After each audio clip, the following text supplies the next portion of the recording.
Hello, everybody. Are you in the mood for some delicious red hot chili pibble? I don't really know what that is. It's just what the team name is called, but it sounds yummy. I did Google it earlier. Didn't really come up with anything, but I'm sure it's delicious. But I know what red hot chili is, and red hot chili is very yummy indeed. Or perhaps you may be in the mood for a lovely Lindor chocolate. Well, that's a shame because this is Lindor Fitos, nothing to do with the chocolate. But what we do have is these two teams battling it out in the S8 regional qualifiers for none other than the International, the biggest qualifier of the year, and me and T-Governor are honoured to bring it to you.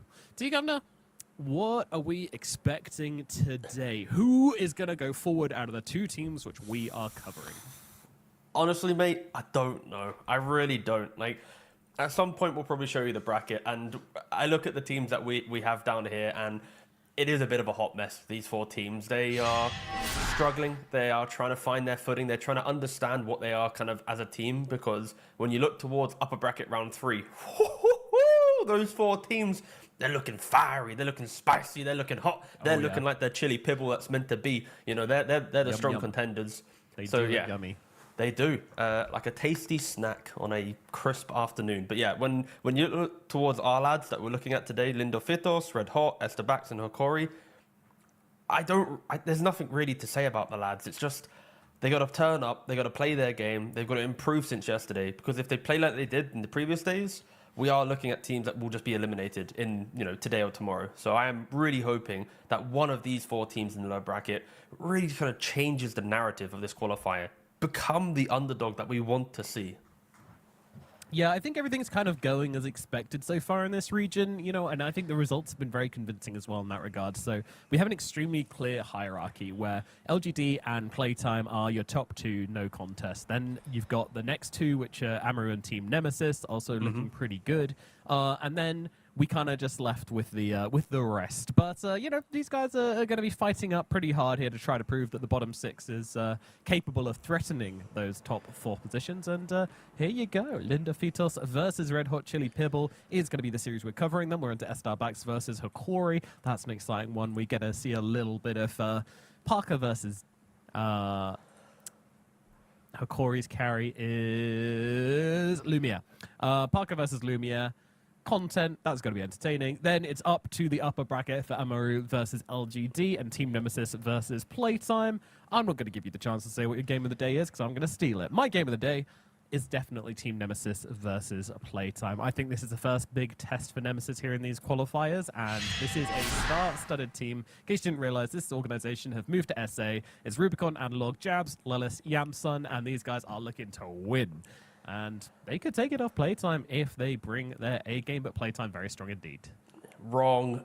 Series of the day. You didn't let me say it, but it's actually Amaru versus LGD. Think about it, Nomad. Think about it. Amaru, they had Tai Long on their roster. They had Wits on their roster. Whenever you get to see Amaru play up against Playtime or LGD, there is this organizational pressure. Like, we want to overcome the orgs that took our players. We were meant to have them.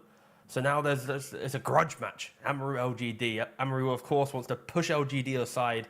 You pick up a team just because it's a Chinese TI and you want to get your name, sure, bam, we're the South American team, So I think Amaru, there's hype in organizational side of things for them. Maybe not the players, they don't care. It's just another game. Well, let's not talk about organization. Let's talk about money as well. If they keep selling off these players, they beat them. Oh, yeah, here you go. Have PT for another few grand. And take Panda whilst you're at it. Yeah, he's a hot commodity. Yeah. These guys just farming the SA region at this point, being the salesman of these players. So, Amaru eating very good, just being the academy organization for the entirety of the SA region, which is pretty cool. Much. So, yeah, if they beat them, that's cash in the bank for them. So, good luck to Amaru, of course. And, those series will be coming up later today in the upper bracket semi-finals. But then again, can a non-elimination match really be the game of the day, T-Governor? Do we really care if they're just going to get knocked down to the lower bracket? They all have to face each other in the end anyway. You rather want to lose early than lose late. So maybe the game of the day could be this one coming up right now. Lindor Fitos versus Red Hot Chili Pibble.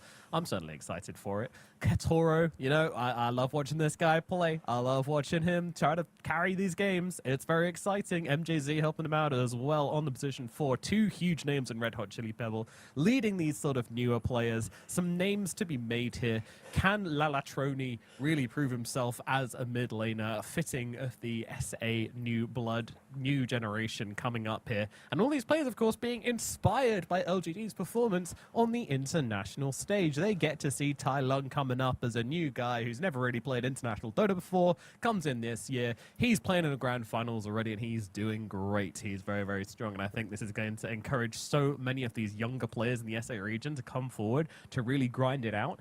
Because they've just seen you can do it. You can make it. You can make a name for yourself in Dota 2.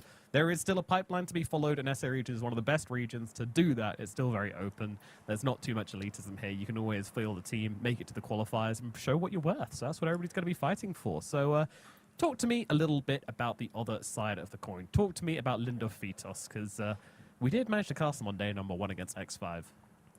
Yeah, so I think Lindofitos, they had some pretty kind of aggressive games. They were running Snap Final 3, at least in the upper bracket. They did lose to X5, a team that just got eliminated yesterday. So, sorry, they beat X5, who then got eliminated. Yeah, they lost one game to them. Yeah, they lost one game to them. So it's not been like some super clean run. You meet LGD and then get sent down. I think they have just been shaky. The games have also felt a little bit back and forth. Like it's not as commanding as maybe you'd want. The thing for them is, if they can get certain aspects like the Jug, the Nature's Prophet, these type of carriers, I think they look competitive for the series that we're currently within. So I am looking, of course, at the draft heavily for these teams. I think their play is inconsistent. Therefore, the draft, of course, can really help remedy that. Because if you see, Jug outscale enemy, get Jug farm, win game. And I think that's exactly how they were able to progress themselves through one round of the upper bracket. And of course, why the draft is so important when you are looking towards these kind of tier 2, tier 3 teams within the qualifier. As one wrong pick, I don't think they have like the team kind of play to often remedy it. So again, we'll see if they can find the perfect sweet spot within the draft now. I'm interested to see what they learn from LGD as well. Of course, it is tricky. I would say like playing against a team which is a little bit better than you is the best thing you can possibly do. You can learn a lot. You can bring your best ideas. But playing against a team which is much better than you, it can be a struggle to learn any lessons there. You do just kind of get gapped a little bit and end up going, well, yeah, like nobody's really going to learn anything from this. But I'm hoping they're able to pick up something from LGD. One thing which did happen in that series is they let the Drow through twice. Yuma Drow went, I think, completely deathless in that series, if I recall correctly. So, yeah, you got to make sure. Oh, sorry, he had one death in. I'm just looking now. He had one death in game 2. Shame on you, Yuma. But other than that, he didn't really go down at all. So I'm wondering if they've got better ideas against the Drow or are just going to ban the Drow out. We will find. Oh, they're going to ban the Drow out. There you go. Lindofitos taking out the Drow. Snapfire still in the pool, though. Famously, these guys do keep letting through Snapfire. They also did that in game number 1 versus LGD. Yep. What did they ban? I have no idea. But certainly wasn't the hot stuff. So let's see what they do.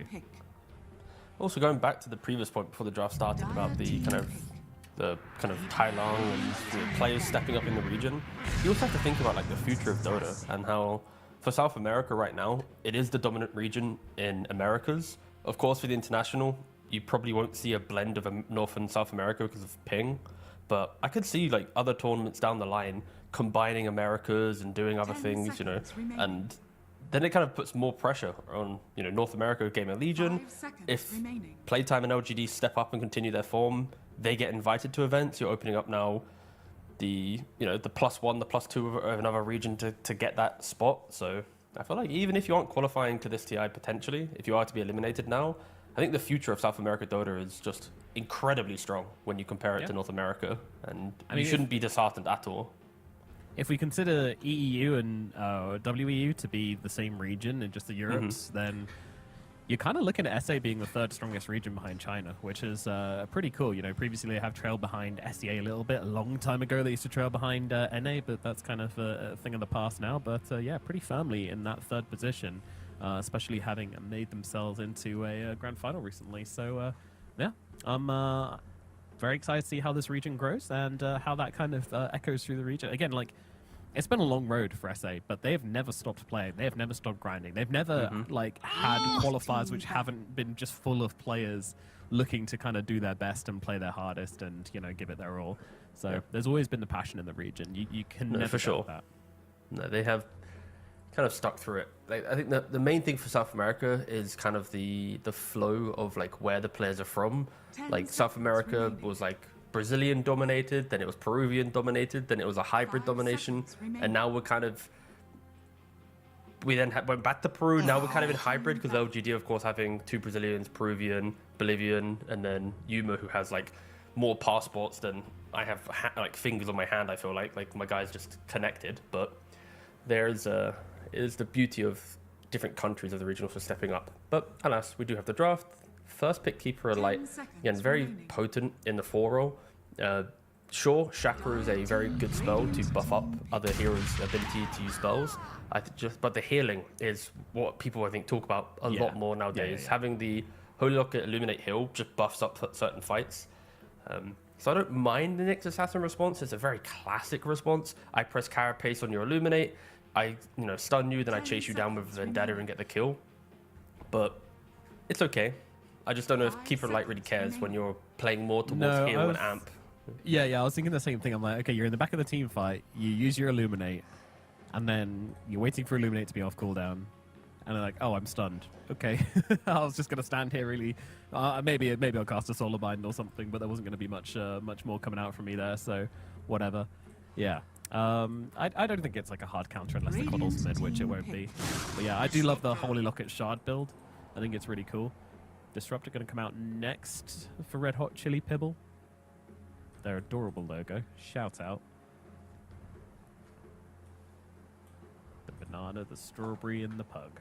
Or Chihuahua. Probably a Chihuahua being the SA region. I think there's a city called Chihuahua. 5 seconds remaining. Sure. I have no idea. Even though I got full marks in Geography A levels, I could not tell you. I think that's fair. I don't think that was in the GCSE geography test. Where is Chihuahua? Ah, yes. Chihuahua is indeed a city in Mexico. That's kind of hype. I just hope it's pronounced. Do you think it's pronounced the same way, or is it like actually got some like beautiful pronunciation? And I'm sure when I say we, you're butchering it to Chihuahua. Great, yeah, wonderful. Well, I imagine they pronounce the dog the same way as well, right? It probably sounds great, and we just say Chihuahua like fools. Throwing a W in there. What's going on, buddy? Oh, damn! Chili Pibble have locked in a very aggressive side lane. Undying plus Keeper of Light. Like, sure, Keeper of Light you could argue might still be a mid, but not many people do that. So I think in reality, it's just Undying Keeper of Light, just together. Just going to fully spam the wave out. And if you are Lindor, you have to think, how do we survive this? It's going to be, decays, stepping up, pressure, utilizing the creep wave to dive tower just to be super annoying, tombstones as well.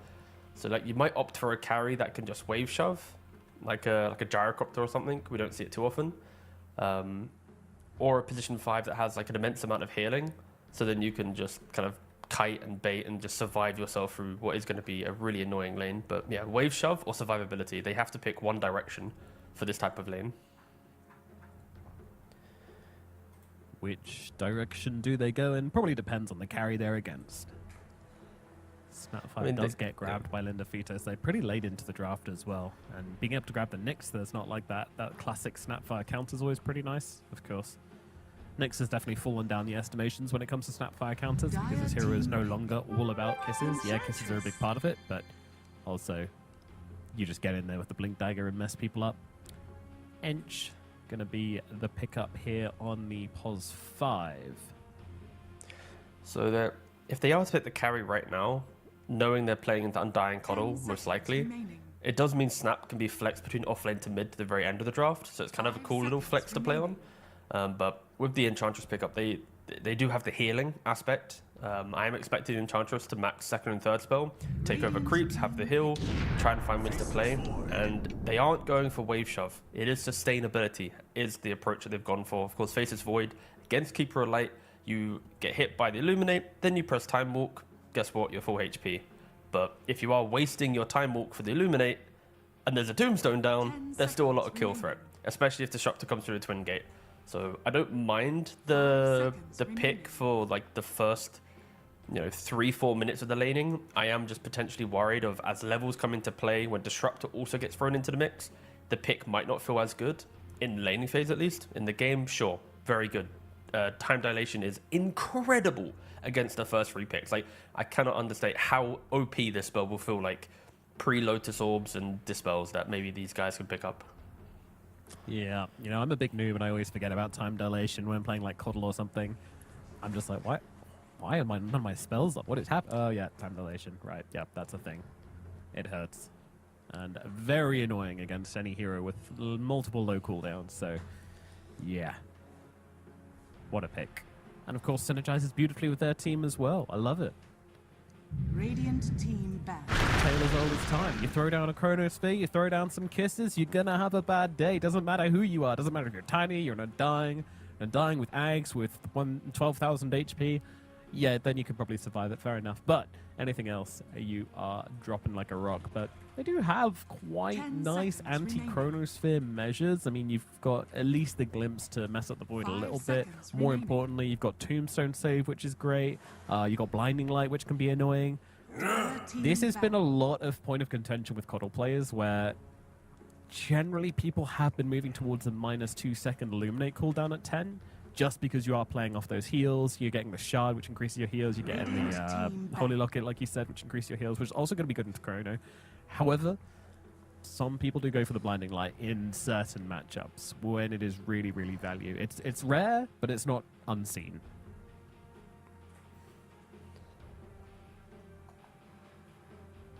Ten seconds remaining.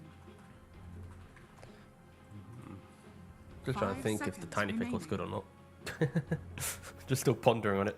It's just a tiny. I just feel like it's just people a dude. Yeah, it's just. I'm just gonna pick tiny. I'm just gonna pick dude. He's a rock. He's got a tree. Team back. Cool. Like, he's not gonna do anything amazing. He's not gonna be useless. He's gonna run around. He's gonna beat people up. You love to see it. Okay. So Red Hot Chili Peppers say, "Fuck stuns. We don't need them. We will get a Viper." So and we don't see what we're picking mid, so... Yeah, I mean, it is kind of interesting in the fact that, like, the casual Tiny, the most generic dude, sure, it's fine, but, like, you need something else to, like, give it the punch, right? And the Viper pick is the punch. On paper, it's incredibly dominant for the early portion of the game. Like, if Undying takes over the early game, sure, Dilation can be a little bit annoying, but, like, we are still expecting him to have good farm. Viper will fuck up the Void like no tomorrow. It will, and also one thing which is really cool here, which I want to point out quickly, is that what are you wanting to pick against these hard backline heroes like Kotal and Disruptor, right? You're looking towards your Ember Spirits, right? You're looking towards your Storm Spirits, something which is going to zip past and get in the backlines, and these are the things which Viper naturally counters. The only thing which I can think they could go for here is maybe like Quap, which does okay versus Viper, I believe. I think Viper just wins that. Yeah. Yeah. Kind of stuck then, so they'll just shove the snap to mid and get an axe off lane. There you go. Still pretty bad against the Viper, generally speaking, but good for their game. They needed someone to go and play up a little bit with the Snapfire, so yeah. No, I like the call on the concept of the Viper pick for like blocking heroes as well. That was a very good read. And that aside though, it's like you still just look at their heroes and it just screams, we are going to dominate our lanes and have farm on all 3 lanes, and we're going to try and like get into the map and make our moves. Of course, whenever you look at, you know, Lindor's lineup, it honestly looks like I'm looking at XG. You know, it's like if you just took away the names and the logos, I'm like, what has Zhao drafted? You know, of course he doesn't really, you know, coach them anymore, but still, you get the point. It's like some very Chinese-looking draft. And the problem with these type of lineups is you do need to have just incredible understanding of what you're trying to do in the game. Because if at any point a player just loses formation or his item path, it all comes crumbling down. Like, Void doesn't have perfect damage in the Chrono. Like, yes, you have Mortimer Kisses from Snapfire, but like you have a Viper or an Undying who can tank that. And after that, you don't really have anything else in the tank. So I am looking at Lindor just to really just respect the lanes, respect the early game. Because if they don't show any respect, they could just get run over.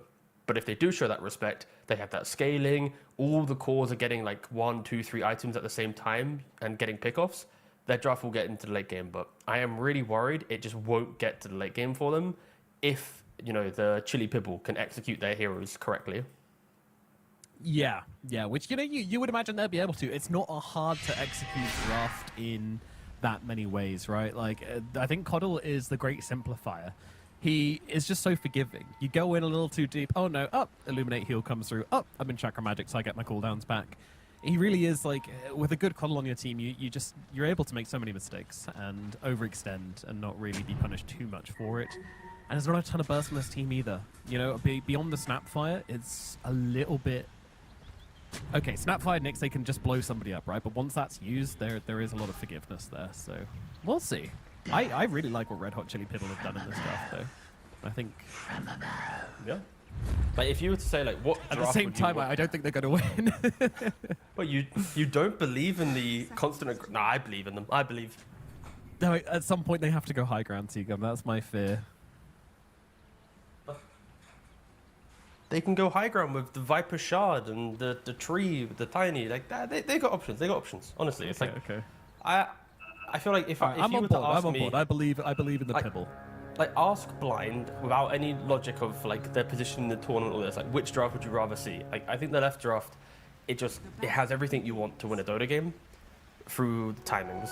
So Yes. I'm here for it. I want to see them like, if with this type of draft, if they win with it, it's like it gives you hope that they can cause an upset later down the line in the lower bracket. You know, like if they lose with this draft, then I'm really sorry, guys. This wasn't your time to kind of cause any upsets in TI qualifiers. I really wish you the best in the next qualifier. Like, that's the type of vibe I'm getting. Like, the pressure for them to win with this draft, because it just looks so, honestly, quite beautiful in its kind of completion, due to what you see on the other side. I mean, the other side do have like the simplicity aspect there. Snapfire is just really face tanking this at the moment. That's a lot of poison. That's a lot of And poison. the creep.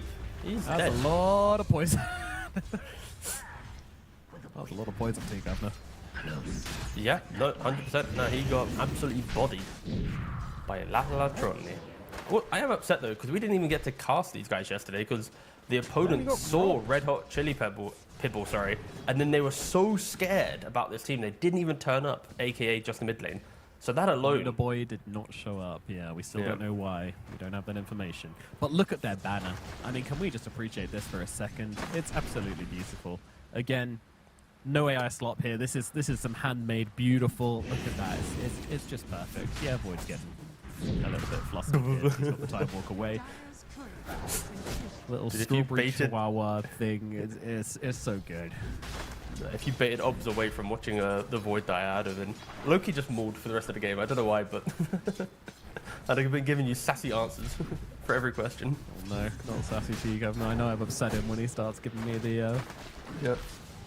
Well, actually, Stop softening the response when I say something wrong. You know, if you're in a good mood, then it's just like, yeah, but also not really. It's just like, no, that's wrong. Oh. Sorry. Yeah, sometimes it happens. I mean, that is the joy of Dota. Everyone has to play it with a perception of what they think is good and bad, right? It's how the game ticks over. Those are subjective game. Ooh, really. But there is one thing that we can all agree on. Axe is having an absolute terrible time in the bot lane. Look at his CS, mate. Yeah. Does he have any stacks yet? I mean, it's only 2 minutes into the game, so no. Monty, gonna have to go and deal with that. But that is the life of laning with a Nyx. This dude's just sitting in the trees. He wants to go and absorb some harass, but he's not really doing that, so... Yeah, it's gonna suck for Axe. Also It's Tiny, like- who's... He's got so much, like, reach and, like, damage that, like, securing an extra bit of CS to get off the Battle Hunger is super easy as well, so... It's a tough time all around. Yep. It's also just nice to see Disruptor. I think as a hero, we just haven't seen this kind of competitively.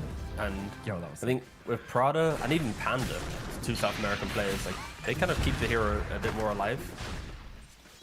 As they do get a kill on Nyx, and Disruptor just a really good hero against Nyx Assassin. Nyx, naturally, as a 4, you have Boots and Skip Wave. Axe also wants to skip Wave. So guess what? You press a glimpse, you reposition them, de-aggro the creeps, just kind of counters the entire concept of the lane. So very good pick from them.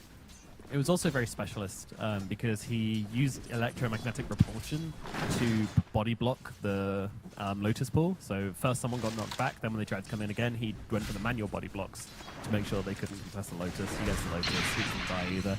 Otherwise he would have been gone. So really, really sick.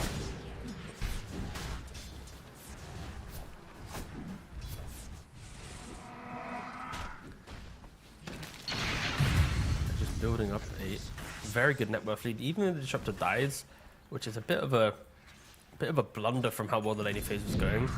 He will just reset, come back down to bot, and keep applying that pressure. Net worth, what, 2,000 going the way of Viper, Undying, and Tiny in a matter of probably 10 seconds time. Plays in the middle lane, by the way. I just want to point this out. Ling Ling, he went for the bounty rune, right? The Viper follows him, so he cookies up to the high ground and then TPs across to get the other water rune. So he manages to get the double water. Another cookie up to the high ground. Is there a glimpse available? He's not in range. He needs to keep running, Ling Ling. Get out of there. Oh, he has been caught and will likely die here. Although the river speed, they're zooming. But He's gone. No. Oh, and now he's used his TP. Oh man, everything I said, it was all wrong. It's all gone horribly for him now. I mean, Oh, it's Ling Ling. the fact that... I loved it. It was so But this creative. only works because Disruptor dies bottom, but he doesn't rush to keep it back to bot. He waits for a second. He then sees all this random mid shenanigans that you're talking about. He just TPs and counterplays it, right? So it's kind of cool from Snap, but also terribly uncool because you're not factoring in where the Disruptor is currently in the game. And yeah, mid lane is an absolute disaster. The Snap fires go... Yeah. As an Ench dies top. Void Honestly, carrying Disruptor the three MVP. lines. He's He's schmoovin'. I mean, it's only 5 minutes into the game, but he killed bot lane, of course, expected based on the kind of the matchups. Rotates to mid, runs top. No. If he runs back mid again, oof. We've claimed it. Prada MVP no matter what. Nope. Wait, no matter what. He's secured Hold this up. game. Pause. Win or loss. Nope, we're doing it. Okay, all right. You know what? Fair enough. I want the I'll let you steer the ship. MVP graphics guy to just lock that in and now just go, you know, hang out, have some lunch, have a coffee, have a smoke.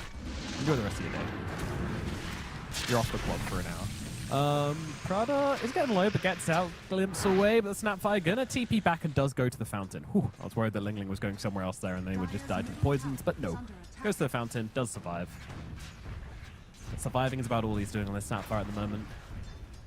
Lala Trony, absolutely cooking him. Yeah, there's pretty much nothing they can really do in this mid lane right now. Like, Ench has to rotate over with a creep if you're even trying to think about killing the Viper, and already that's uncomfortable. The Viper's level 6. He's gonna be able to kind of deal with that aggression. Oh shit, Hasted Viper coming for you in the bottom lane.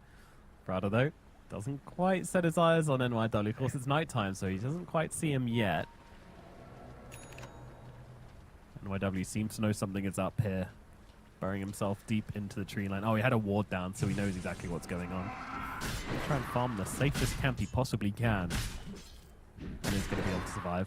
Good moves. I mean, good wards, good moves.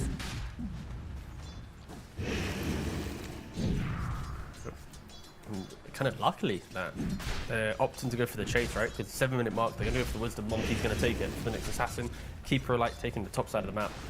Right, there could have been a world where double Wisdom went the side of Chili Pibble, and they crushed 3 lanes. And, you know, all the positives could have gone their way, but at least Axe dragging them away. As Prada potentially losing his MVP status, but of course he gets out, hence why he's still the MVP. Yep. Still MVP. Still the MVP. I mean, the graphics guy's gone now, so it doesn't matter, you know. It's... They were never here. We're literally talking to ourselves right now. Once they hear GG, oh, sorry, shouldn't have said it, then they're rushing back to the PCs. It's like a Pavlovian response when they hear GG this. Everybody perks up in their seats, but like, what? No, what? Tiny, making a rotation top, went through the twin gate. Void doesn't have chrono. Oh, I love a good carry twin gate rotation at level 6. It's what I love to see, and this Tiny's getting absolutely smooshed right now. Face this Void. He's gone. See you later, buddy. That said, Ling Ling does get kill onto Prada. Level 6 unlocked, which means kill unlocked. Oh yeah, Cookie in that freshly ultied Nyx Assassin. I'm sure he's going to love that. Monty is dead. the Lotus. And Lalatroni is going to be absolutely fine. Here's the Lotus fed to him by Rio Estío. And now they'll be able to chase down Ling Ling as well. A blast from the Connell puts an end to him. And that's going to be a lovely little kill there. Yeah. Interesting. The Connell is actually going for the Spirit Vessel this game. Yeah, I mean, I'm not opposed to it. The amount of pressure they're applying across the map, you know, the Void, the Axes, they're all kind of tanky heroes. So you just want to throw additional damage on top of it. Like, Distiller is nice when you're playing a kind of a vision and kind of a slightly kind of more tactical game, but when it's just raw aggression, get the Vessel into the mix, go crazy. Like, you already have vision through Thunderstrike anyways, and enough stuns to keep them down, so it's not as if you kind of, you know, relying on the vision aspect of it. As top tower falls, mid tower also soon to fall. And luckily for the side of Lindor's Axe is kind of keeping up with the net worth. No one else is though. Snap, Void, let's not even entertain them. It's basically 4 supports and an Axe right now at this stage of the game. So we'll see if the Blade Mail from Axe can maybe change some of the fights. MVP. NYW going to get glimpsed back here into Katoro. Going to start dealing the damage, and in comes a Viper. The one problem has been taken care of. NYW taken down. Wu even looking over towards the next assassin here, who still doesn't have level 6. That is rough. Is he on the run? Radiant structures. Wu with a little miscast on the Illuminate there, no worries. Rune topside is an invis. Helm of the Dominator Undying. I've got all cool builds coming out here from Red Hot Chili Pibble. This is not one I've seen ever. The Helm of Dominant Undying is when you are playing on more of a snowbally timing. It's kind of fine. You just take it, you grab some random waves, you get the correct creep, and Snapfire is just getting slaughtered. I mean, Void's turning up, and Why? there's no damage. There's zero damage here. Yeah, he's got to just walk away. He's a tourist. Yeah. I mean, he enjoyed the experience, and now off he goes back to the jungle. But yeah, Helm of Dominant Undying is one of those, like, it's a farm item for yourself when you know that you're not getting pressured. Like, we see some players, of course, go for like Echo Sabers. Some players are going for like Blade Mails or whatever. But this is just ensuring that he will become a hero, as he nearly killed the Enchantress. And he might if he goes for a Blind Decay. Why? Didn't go for it. I mean, yeah. Hard call to make. Will she go for the Twin Gate? Will she go for the TP up on the high ground? Will she go bury herself in the trees? Realistically, there's a lot of choices left to make. Oh, here we go. Chronosphere coming out with the kisses to back up as well. Nick Assassin's going to be there to follow up with the stuns, and the combo does come through. We know that this is always going to be in the back pocket. Oh, he cancelled his TP. Undying, he respawned and insta TP'd and cancelled it. Just got to. Oh dear, walk of shame. Yep. Rio Castillo, absolutely zero. Clearly, he doesn't have the TP requires stop command, because when you have like Aegis and respawns and like the random deaths like this, and the ways that you summon back instantly, your camera flicks back, right? So then when you right click, you actually, you know, you're griefing yourself. So Yeah, unlucky, brother. Off, though. Yeah, of course. He probably shouldn't.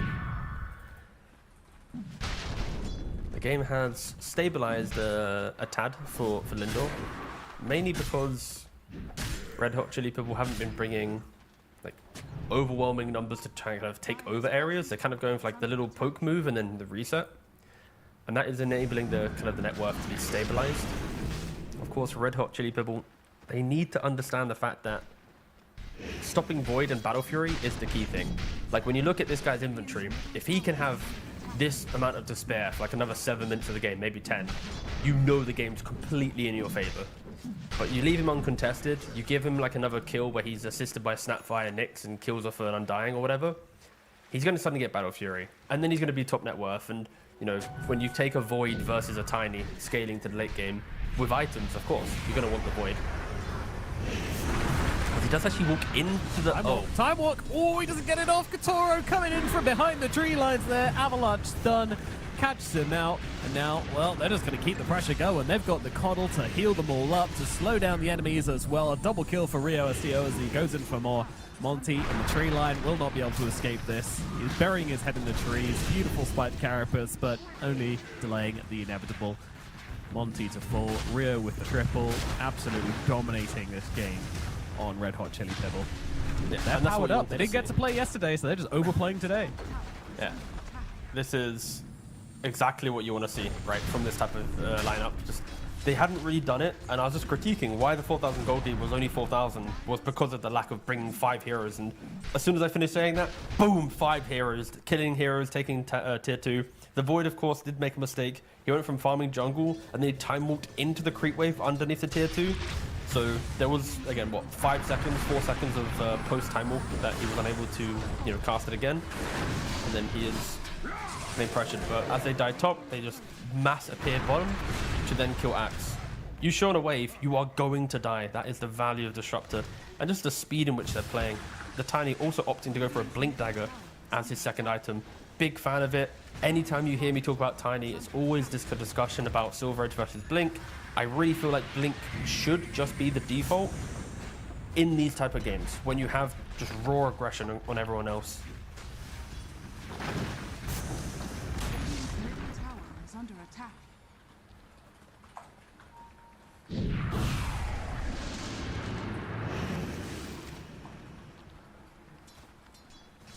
Coming off that 15-minute mark, and it is starting to feel desperate. You do have that sort of clause, like you mentioned, the chrono, the kisses. Axe, of course, when he gets this Blink Dagger, can start to play the game a bit. But he's already in such a hard state. And also, honestly, who even blinking on this Axe? Like, Blink, Blade Mail, it's not just like a +1 support equals kill sort of equation this game. It is very much a case of you're going to need a couple more. It's also like you're not Blink Blade Mailing and like auto-killing Viper or auto-killing Tiny. Like, you're looking like independently, because like sure the +1 combinations they're like a bonus, but you know Axe nowadays being first pick material, you'd expect him to have more. As of course Ench will get absolutely bullied by a Tiny and a Centaur in the top lane. Centaur being the creep of Undying. But yeah, it's a very difficult game for Axe to cleanly pop off, and it was their last pick in the draft, which does raise some questions. Like, Are scanning. this was like your solution to the oncoming damage. Another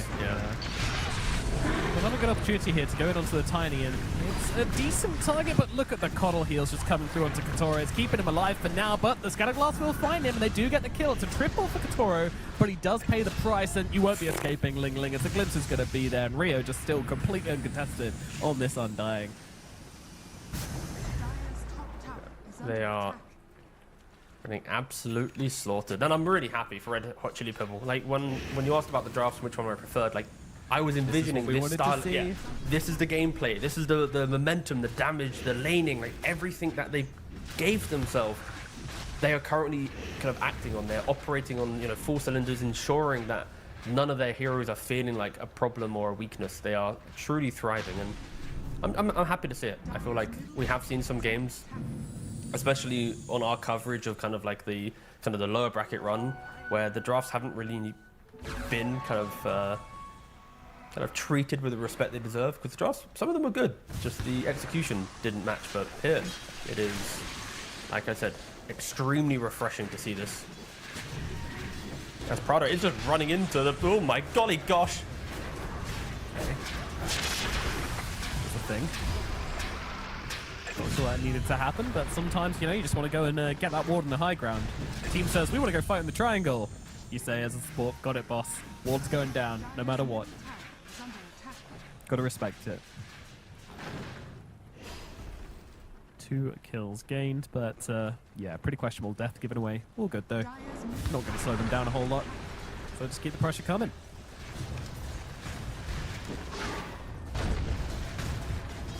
Second tier 2 being sieged here, and there are no trebuchets or I don't know what else do you use to defend the siege.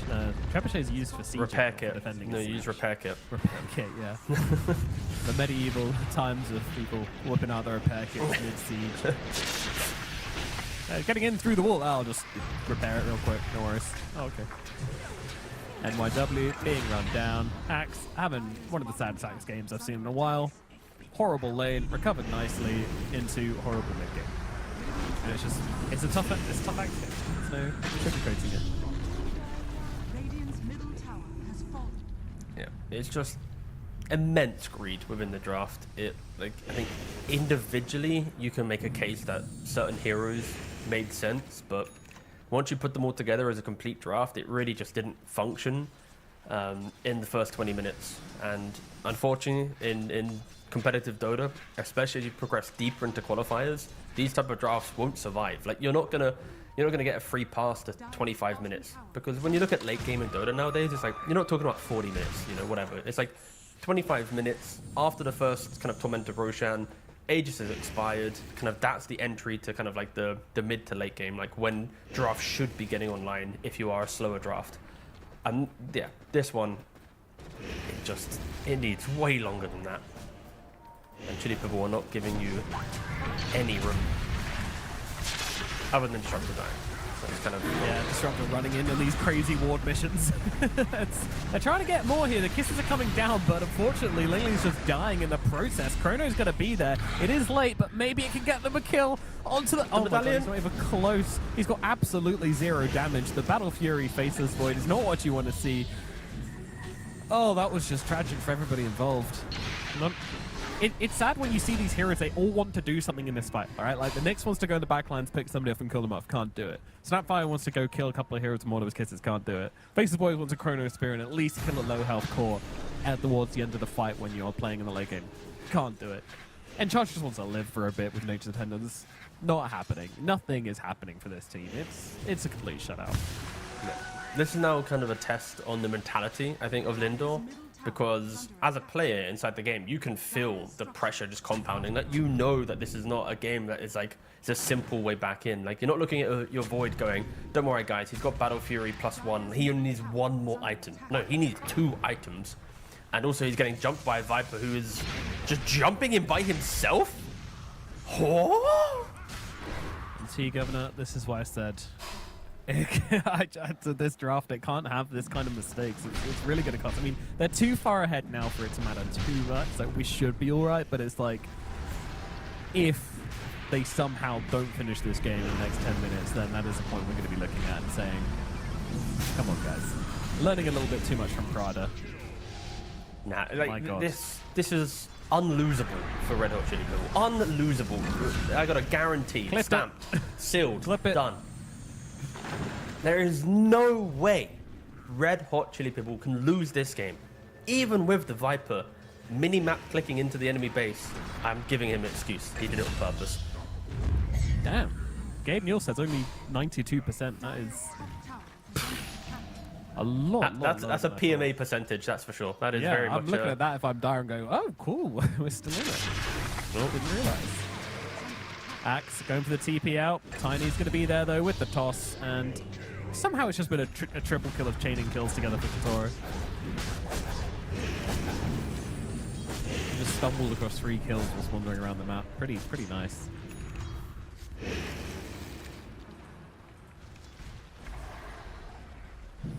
Yeah, I think for the Dire, you talked about mentality. It really isn't the draft. It's just like put their hands up and just say like, my bad. Like, this one's on me. When the game goes this badly, like, you can't turn around and be like, all of you managed to lose your lanes, you all suck. You know, like, that's not the mentality you can foster. You have to just say, my bad. I didn't think this would happen. I didn't think this hero would do this, whatever. Go next. Pretty much. Yeah, pretty much. It's also like I think the coolest amount of kind of mentality that will be shown is just sticking out in the game as well. I think other players that you've seen, even in tier 1 events, you know, they will just stand still. One hero appears, they called UG. You know, not naming any names, Army. But like you weren't. But I really feel like if they can stick out this game, like as long as they keep their racks alive, like we said, 20 minutes down the line, sure. It doesn't matter if you're 20k down. You got a Chrono with damage. You know, we've got items to talk about. So I am just looking at the Dire side, just really trying to eke out whatever they can. We are really getting desperate here because the Void is also dying. Like, this game is over. Dot, dot, dot. 5-man Chrono into 5-man Kisses into 5-man Blink Blade Mail Call. Just don't call GG Dire. Just lock has to be it. 5-man, because if Coddle lands a single heal during any of this, it doesn't work. Yeah. No, I can. I was about to say I can feel it. I can't. I can't see the win, but I can see the vibes. I can feel like the imagine the satisfaction. Because like the thing is, even in losing a Dota game, if you're the Dire team right now and you make the Radiant team play another 15 minutes to win this one, You can laugh at each other, guys. Look That's how a win. bad they are, Yeah. guys. They literally couldn't win this game with this, like, with the 20-minute Aegis, with like 20,000 gold. Like, they had to go for a second Aegis. Like, that's motivating. That's the hype Yep. speech. Because then it's like you do that and you throw into the mix bad draft my B. You're empowered. You're making the reverse sweep. As Tiny doesn't actually have the vision That there is to the be able to get the ultimate kill. Yeah, that is. That is a wombo mentality wombo combo you want to be pulling out here. That's probably what you want to be thinking about at the moment, because you shouldn't be thinking about this game too much. Because like right now, Axe on comms, he's like, don't worry guys, 4 heroes bot lane. Go And I push got my mid. BKB. It's Yeah. so free. Exactly. That's it. Always keep comms PMA. Never let yourself feel disheartened. And of course, don't click on void. That's disheartened. That's the way to. That's how you have bad vibes in the team right now. Like you need to click on everyone else. Yeah, I think teams should all have a don't click on me like rule, where if someone says don't click on me, then you just don't do it, because I it's not see. going to help anyone. Ask questions, just don't look. Shadowblade. Also make yourself invisible to allies and then just hide. It should be like a, you could like turn on and off shared unit control. You just turn off like whether people can actually even click on you. Bro, that'd be so so broken. So good. Oh, What it'd be do you so mean? nice. That'd be so buggy as well. Like I'm so sick of like, I die, someone just pings like ball lightning. I'm just like, dude. oh, we got to kiss it. Jumping on the fight. Oh!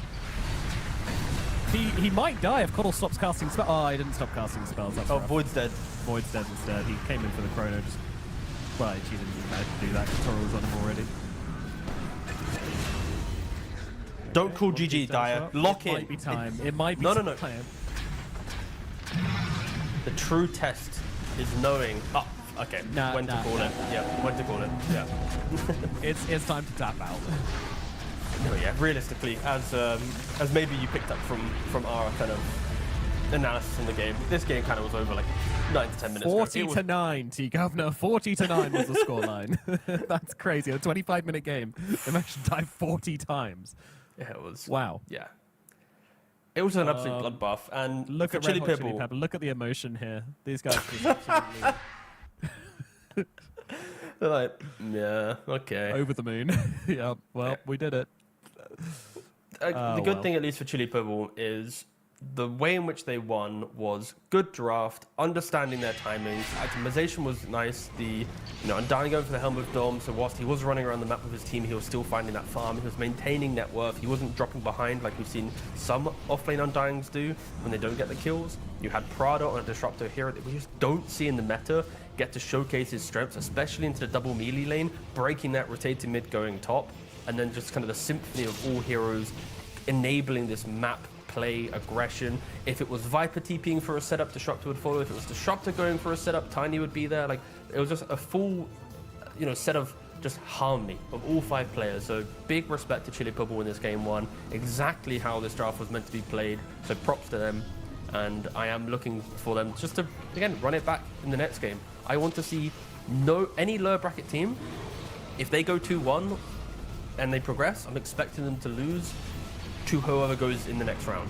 So I need to see some 2-0s right now. I need to see Chili Pibble step up, lock in, delete Linda from this tournament with a 2-0, so then they can become the underdog, like I've been asking for from any of the teams that we'll see in the first 2 series. Yeah, yesterday we were saying, when I asked you who can make the lower bracket run, we said, well, it's got to be anybody who completely smashes their games today, and Hikori didn't really do that. Their series against X5 was pretty competitive, like 39 minutes, 43 minutes, bit of back and forth. Red Hot Chili Pepper, we didn't get to see them play. They got a forfeited on Rising Rage because one of their players didn't show up. And now we go into the second round, and we're starting to see them, and it's like, okay, all right, I'm looking at you, Red Hot Chili Pepper. Maybe you've got more to offer here than we first realized. Of course, Amaru did give them a bit of a smashing in their opening series, but if they've learned from that, I'll continue it for you. Keep getting some convincing wins, find their momentum. Who knows what can happen? Who knows how far they can go?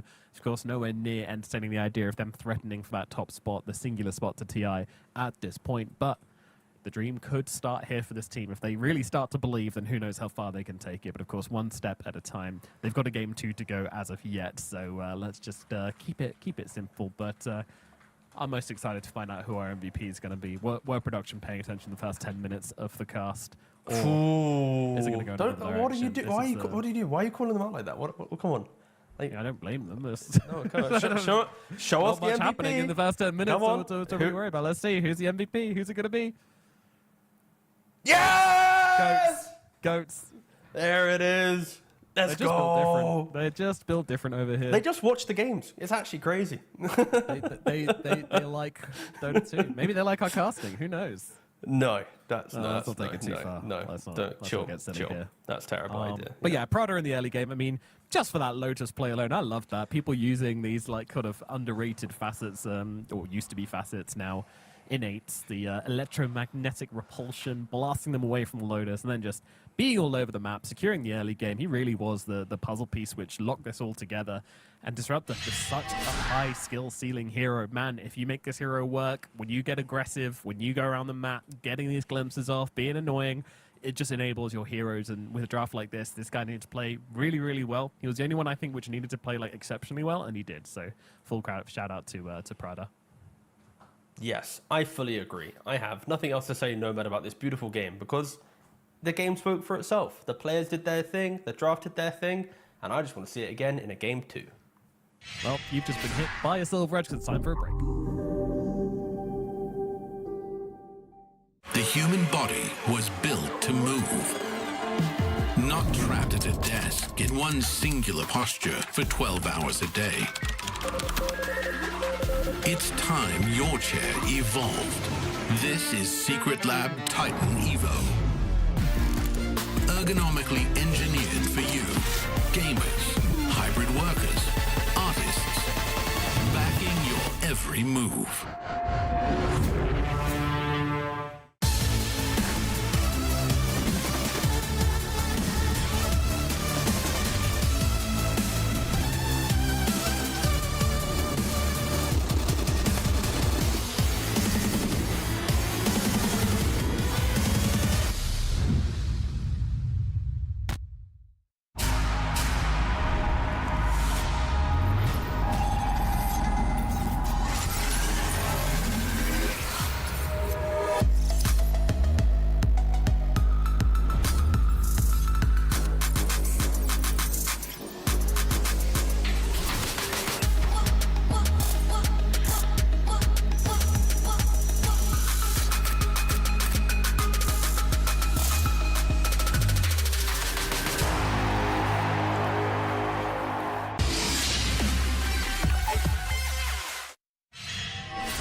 Welcome back to the South American qualifiers for the International. We are down in the lower bracket for some elimination series as we watch Lindo Fitos placing up versus Red Hot Chili Pibble. These two teams have been knocked down by some of the titans of SA, and now they've got to play against each other to stay alive in these qualifiers. And you want to stay alive, you want to make it as far as you can, you want to make a name for yourself. And Red Hot Chili Pibble in game number 1 might be doing exactly that, because they pulled off a dreamy draft and the execution was crisp. So yeah, big Red Hot Chili Pibble fan at the moment. You know, I don't usually like stomps, but when a stomp is just such a well executed draft like that, and, you know, it's just kind of clean as that was, then it is quite nice to watch. You know, it's not like Lindor messed up mass. I mean, okay, maybe Lingling messed up mid against the Viper, but other than that, there was no like huge mistakes coming out from them. It was just the nature of the draft. That's fun to see for sometimes. Sure. And we'll see if Lindor can just adjust to the pressure of the draft. I think the reason why it went so wrong for Lindor is they reacted very quickly to picks. And it wasn't as if they reacted with like a dominant pick. It was, you know, the Red Hot Chili Pibble picked the Keeper of Light. They then Nyx Assassined. Then they picked the Void, you know, into an Undying, into the Coddle, into the Disruptor. We're already envisioning how, like, it's a great dilation game, but, you know, the pressure that it can be applied, you know, so it's like in the draft, all these things were said. And it's like, as a drafter, you also need to try and think about these things. And it's very different, like, talking about a draft versus drafting, because obviously the perspectives are very different. But, yeah, in the moment, they really just picked to try and beat the opponent on a kind of, like, theoretical level rather than like actually applying it to how the game's going to go. So I want less reaction from Lindor, and of course just taking a Snapfire on first pick. It is clearly the hero of the region compared to other regions. Dire team bad. We will see another Snapfire at least. Hero going down in a lot of teams' estimations. I still think it's pretty insane, but of course just didn't get into the game due to the Viper last game. 10 seconds remaining. I want to check the pick rates of 5 seconds remaining. Snapfire in the China qualifier, because I know after the first day it had actually a really, not really low, but like a much lower contest rate than has been in previous tournaments. Oh, you just reminded me, actually, VG Gaming, they did beat Team Refuser. Okay, so organization not just getting eliminated by... Sorry, you just made me also want to check the region for a second. That is the joy of TI qualifiers. It's like, it's just cool jumping from region to region and like checking like, oh, what hero's getting picked here? Oh, what team's doing well there? You know, it's like, it's... Yeah, it's nice. Especially because, of course, the meaning of TI being applied. Like, we get qualifiers a lot in Dota, but... Not to this level. Alas. Okay, no other picks have happened. We haven't really seen Rubik too much. Again, yesterday we did see it in one game where, was it Fur was just unkillable? I believe it was him who played it. He was having an incredibly good game. Into Snapfire, it makes sense. Like every spell Snap uses, other than like Lil Shredder, Rubik will happily take and then turn it back around on you. So it is kind of a cool matchup for that, at least. And I think just the Shard alone, getting to reposition your hero, like if there is a stun plus Snapfire combination that Lindor are going to utilize, Rubik from minute 15 will be able to disjoint that, you know, dodge at least 3 to 4 kisses, and that alone will be enough to often survive. So yeah, I like the Rubik response, but both the heroes stable, strong for the region. Of course, the later picks will decide a lot more. Damn. So Snapfire in China has only been actually even contested in about 50% of the games. That is interesting. There it is. So they really don't. South America, it feels like it's like 95% or something. Yeah, we are seeing it a lot more. Some teams choosing to let it go. Red Hot Chili Pibble being one of them. Just don't seem to care. Tree Rubik. Very defensive support duo here, I would say. I mean, Rubik can get up and get involved, but he's still not going to be that sort of frontliner. Tree as well. Eventually he'll get his blink, but for the most part, 10 seconds remaining. Kind of hanging back a little bit more. I think it's the Tree with Invis. 5 seconds remaining. He makes things happen on the map through just his information. So he can go set up the deep vision, he can set up the ward. So there are some scenarios where the game can feel extremely quick because of just this OP, like all vision that you have available. It just sets up for good lanes that Rubik will be able to enable a potential Underlord or Centaur or, you know, insert whatever you want on offlane. Rubik can kind of keep that lane going because of the damage reduction and lift to keep heroes away from the offlaner. And of course, Tree, you know, he's a reason why he's often first phase banned is Living Armor and also the Leech Seed. Extremely good laning spells. So, at least for Chili Pebble, I'm just looking at two supports that will secure the lanes, will be able to play into the map through the cores doing well, and then the draft just kind of presenting itself. Lindor then go for the Tusk Wind Ranger. They're at least trying to win a lane this time around. If this is your safe lane combination, it's a very simple lane. It's Tusk with tag team with Wind Ranger, you punch, that's it. Don't overcomplicate it, it's just a decent lane. 10 seconds remaining. You love to see it. Simplify it, especially after a pretty rough 5 start. seconds remaining. But it does. It's simple, but it also opens up. Like I just mentioned, Centaur. Like they could just go for that pick. Again, the problem with the Centaur response right now is Wind Ranger goes to 4 positions, Snapfire is of course mid, and then Tusk is 5. And now there's a new carry getting picked. You've baited yourself into Centaur. So some people might be rushing to go like, go pick it, but there is still a little bit of layering that you have to respect for Lindor. And they pick a Techies, and they have a Tree Rubik already. 10 seconds So remaining. where is it a core Tree? Are we seeing like offlane Tree 5 right now? seconds remaining. Don't tempt me. I'm tempting you. Don't tempt me. I will lose my marbles if that is the case. This is my I'm dangling that favorite core Tree. hero in the game, which I never get to see. I don't even get to play it. My teammates won't play with me if I pick Tree. I mean, out of the option of these 3 heroes, I feel like core Tree looks the nicest. Just because we know, of course. Versus Snapfire, no? True, it could be. Yep, you're right. Dire team Yep. pick. I just Rubik mid is not that like with the loss of the AoE facet and all like the fun little shenanigans he had. It's not as like stylish. It's just kind of like it's just a Rubik mid. You know, he's gonna steal some spells. He's got some early levels. He can buy Blink. He's gonna create some tempo, and then he's gonna 10 fall off seconds later, remaining. unless he gets like Octarine, Wind Waker in this. But I'm down for the hype of Tree offlane protected by a Techies or a thingy. But realistically, it's Tree 5 because of a Drow. Like you do kind of want the melee body with the Drow. It's a very free lane. Let's be real. Yeah. But maybe because of how free the Drow lane is, they're like we can pick a range support because it's just I don't know. Dire team ban. Kez. At least the cool thing for Chili Pibble is they've got Taser against Wind Ranger and Kez, who both are very much actually all heroes bar Snapfire are very right click focused. So Taser on Techies is going to be really 10 impactful. seconds remaining. And you know, Kez Wind Ranger, they kind of want to get somewhat Radiant close to you team to be able to back. like shackle shot you or do your Raptor Dance, whatever. Of course, spells different heroes. Drow Gust is going to be quite nice. Overgrowth pre-Manta on Kez. Pre-BKB on Wind Ranger is going to be quite nice. So I feel like Chili People are still going to be pretty happy with the heroes that they've got. I'm just still intrigued. Like, is it just a Rubik mid into 10 Snapfire? seconds Or is remaining. there some like cool little flair that we're going to see? Because I think the least 5 exciting is seconds it's remaining. Rubik mid. The most hype is Tree going to a Coral. Yes. Please.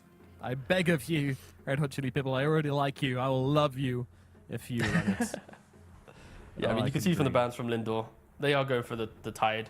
I think realistically, if you want your draft to look clean, like Rubik mid, and then you pick Underlord or Tide or Centaur or just a big blob of the offlane, it then protects the Drow and the Rubik because you need someone to step up front for your more quirky picks to be able to play, right? Like, I say quirky picks, plural, I mean pick, singular. It's Rubik. He's the only quirky pick in the draft right now due to his potential lane. But yeah, they just need offlane dude to soak up some type of fight because your fight 10 formation, seconds remaining. it is a little awkward. Tree plays on invis and kind of like reinitiation, and then you have Rubik, Techies, and Drow who want to play on good position. So yeah, great Underlord ban from Lindor. Like, that is exactly the hero they need. They are kind of forcing the Centaur a little bit, but again, you can't ban everything. They need to take something. Absolutely do. Let's see. Final picks now. Kez going to be the carry hero. Most likely for Lindefitos. Most likely the Snapfire mid, but still a little bit of flexibility here. Of course, Whisper, a pioneer of the 10 seconds Snapfire remaining. off lane, but a lot of off laners have been playing it recently. 5 Lindell seconds remaining. have chosen to put the Snap mid in the games they've played of it so far. Lingling, he's got a chip on his shoulder now after that Viper game. Pretty difficult game for him. Radiant Not the best team performance. picks. Let's see. Silencer. Silence will be coming out for them. So, Kez mid, Snap off, Wind carry. Okay, makes sense. 10 seconds remaining. Yeah. So 5 seconds remaining. I've never been less inspired. That's English. The silencer is just a silencer. I don't know. Like, again, into Rubik mid, into techies, being able to combo break hyper spellcasters, it's kind of fine. You may now select your but heroes. I'm just always worried about the laning of a silencer. And what are the roles? Let's stop analyzing. It is just Rubik mid. Oh, the most boring of all the options. Oh. Boo! Ooh. Boo! How dare you try and progress in the lower bracket with a stable-looking draft, even though it's Rubik mid, but the other 4 heroes look really cool. Boo! Ooh.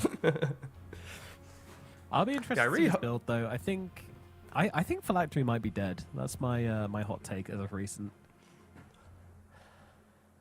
Yeah, I don't actually I could not tell you what the mid Rubik build is at the moment. Like, maybe there's an argument that it's like Blink, like Distiller or Vessel Blink, and then you kind of run around the fight like that. There's maybe an argument for that. Honestly, I'm down just to sit back and kind of learn in this game. Like, if Topson and those type of lads aren't playing Rubik mid, I think there's a pretty good reason why. Like, they're the ones who want to try and be the hipsters with the cool spellcasting mid laners. So yeah, I'll just look towards Latroni to see if he's got like a different read on it. I think the way that they played the last game, it was a really clean game. So I'm expecting the same from them again. And I think the items will probably reflect that level of understanding of why they're drafting heroes. So if the drafts were on the other teams, I would be a lot more worried. But because of how stable Chili People are in game 1, let's just wait 20 minutes. Let's see how the Rubik wants to do it. Yeah. Yeah. Like, I don't see this being like the spells are fine. Like, there's nothing amazing for him to steal this game. It's not an amazing Rubik game, but and also you don't really have the teammates, right? Like, there's no Axe to play with, there's no Centaurs to play with. You know, it's a Doom, generally pretty passive hero. We'll run around with Doom every now and again. So you've got to kind of play up without the support to be able to do that. It seems like it's going to be difficult, but one thing I do see now that we get into the game is a level 30 on this Rubik. Lalatroni flexing out the Grandmaster. Up now, it's become watch and learn. Let's see what he can do. I hope that he can perform because this is really interesting. I'm willing to admit that this guy probably knows more about mid Rubik than I do and how it works within the draft. So let's see how it goes. It could literally just be the case of like we have Drought, we have Doom, late game heroes. We'll pick some tempo control in mid who can simply delay and fight and be a nuisance until I've had a look. come online. I've done a deeper dive. So weirdly enough, it is actually his second most played competitive hero. Wow. And maybe there's a time he played support, which could have obviously... it does look like he did play support for a little bit in his career. Either way. He also played it 15 days ago, and he went Phylactery, not of course going Kanda. He went Greaves and Blink. So he still goes for Phylactery for the burst damage. Again, Phylactery is fine. The Kanda is the bit of the question mark. But yeah, Greaves, Phylactery, Blink. It's fine. It does its job. It's nothing like out of this world. But if you can get the Greaves for the dispel against Silencer, if you have the Phylactery just to pump a bit more damage into some fragile heroes like Kez and Windranger in the early game, I could see a world where they can run over this game. Like, yeah, it's just nice. It's just there, you know. Like, I'm not like hating it or loving it. It's just like, sure, it's just a casual mid Rubik. Yep. Yeah, my issues with Phylactery mainly come down to the fact that like Kaya is really good, right? And Kaya you can build into Kaya and Sanj or Kaya and Yasha. So you got two kind of build paths there. You just mentioned Kanda, it's basically useless. so we don't ever see it. So you're building phylactery just to have a phylactery. Yeah, it's better than Kaya for raw damage output, but like... I mean, the difference I'd like between the to know two his is... thoughts on that, but obviously we never will. I mean, so. the difference is it's very literal. I feel like it's the phylactery is just base increased damage on like a 1-to-1 level, just more. And then the stats of phylactery, it gives you attributes, health regen, mana regen, just like little cheap things that you kind of want from a mid laner. Where like a Snapfire in mid, she can go for a Kaya rush, right? Because naturally you're a tankier hero, your model is better, your attribute game's better, so you're not as vulnerable. So I feel like when you are playing like an off meta hero, you need to respect like the pros and cons, and like phylactery Greaves, it kind of it fixes all your stat problems and your tanky problems, right? Like if you went Kaya, then you are looking towards like what's his next item? Like he's going like Kaya BKB Blink, that style of build to remedy the tankiness. It can make the game a bit more volatile at least. Yeah, I see your point. I'm curious to see what he does end up going for. Of course, Arcane is all we see in the queue at the moment. Very interesting that he's not fade bolting range creep there. That means he doesn't get it, so kind of rough. Maybe he just thought that he could get the right click off and then who knows. Either way, up to the top side, it is of course a Kez and Stinger on the silencer. Not the strongest lane I've ever heard of, but considering they're against a Doom Treant, they should be alright. Treant in the top lane is actually the probably biggest surprise here. Yeah. Why would you not put the tree with the drow? Yeah, I was sitting here thinking that, I mean, there is an argument that putting Tree into the Wind Ranger could maybe be a bit uncomfortable because of Wind Run and not being able to connect on the Leech Seed. But I don't think that's a big enough reason. I just think that the better lane is having the other way around, but they are going to find a kill with the Tree top. But I just feel like they also still could have got the kill with the techies was top as well. Like, if anything, I feel like Kez could be dying if there was like blast off and sticky bombs and all this stuff getting thrown around. Yeah. And like, I wanted to make the point that like sometimes we've seen teams changing it up, where you put the guy with like the stuns and the slows in the safe lane, and then they can like wrap around the back, because ganking, as a support, ganking from the safe lane and ganking the off lane is much easier than the other way around, because you use the twin gate and you come in behind them, so you're better positioned to make that jump, get that catch. But that's the opposite of what they're doing, so I don't think that's much of a point either. Techies will now come in, so that's exactly what I'm talking about.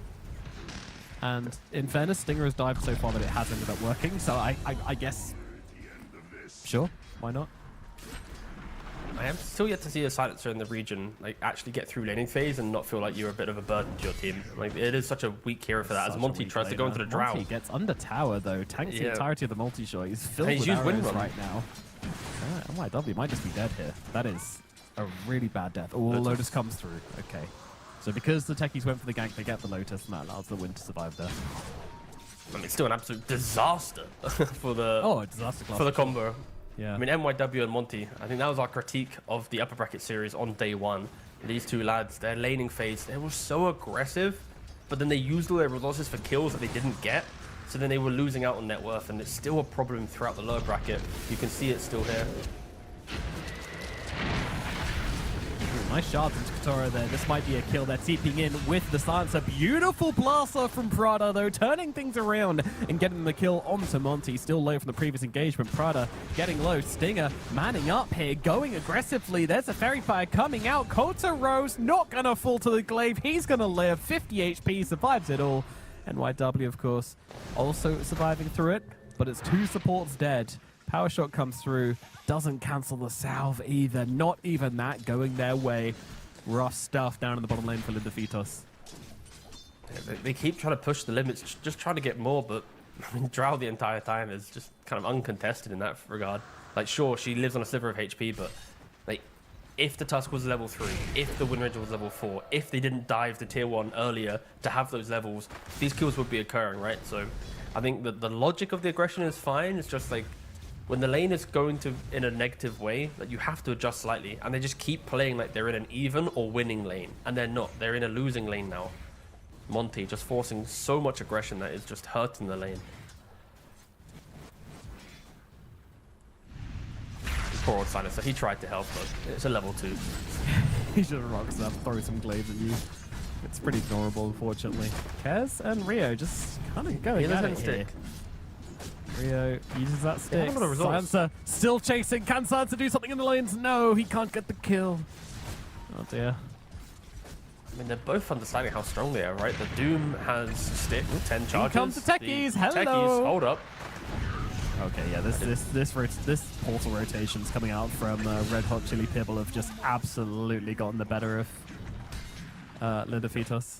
Full credit to Prada here for making this work. But the kisses coming down. Time to play some DDR. Rio, left, right, up, down, right. Yep, he's going to live it for now. Ling Ling, looking for Prada. Doesn't land the stun. Does not have a scatter blast. He doesn't have the mana. Doesn't need it. Right click comes through. Rio, not particularly healthy here. The scatter blast does connect. He will go down, but of course doesn't have the mana on the Snapfire. So we'll TP on back home. Just click on the Techies real quick. It's just funny that he's making all these moves, but look at his inventory. Might go. He just padded out with the stick. Of course, his Curie was bringing him some items, but like to make all these moves and he has nearly nothing to his name. Monty wanted to try and go for a move, but oh wait, that's Techie's Courier. Oh, Prada, no. Oh no. He's gonna place his obs and he's only found a stick. Him boots just be lost into the ether forever. Gotta say that I feel like Prada's mentality in Dota is just enjoyable to watch. Like a 5-player that's seeking the map and kill, right? Like from Disruptor to Techies, like he's respecting the Twin Gate immensely with his moves. Sure, against better teams that can become predictable and you can outplay him and all that, but I think on a surface level, props to Prada. Great style of Dota. To add to that as well, I think it's really cool. We do have a bit of a go here. The Shackle will land, but I think Katara's fine. And yeah, to add to that, it's not just the fact they're doing that, but they're drafting around it as well, and they're laning with it as well. So this move to put Prada with the Drow. Drow is such a strong laner in Dota at the moment. One of the strongest we have gone to do. You can leave her alone, and you lane her with Prada. Prada can now just go off, do all the stuff, leave the Drow alone. But they have been able to run down the Doom up on the top side. Kez gets himself a kill, a much needed one as well, to get Linda Fitos kind of back into this laning phase.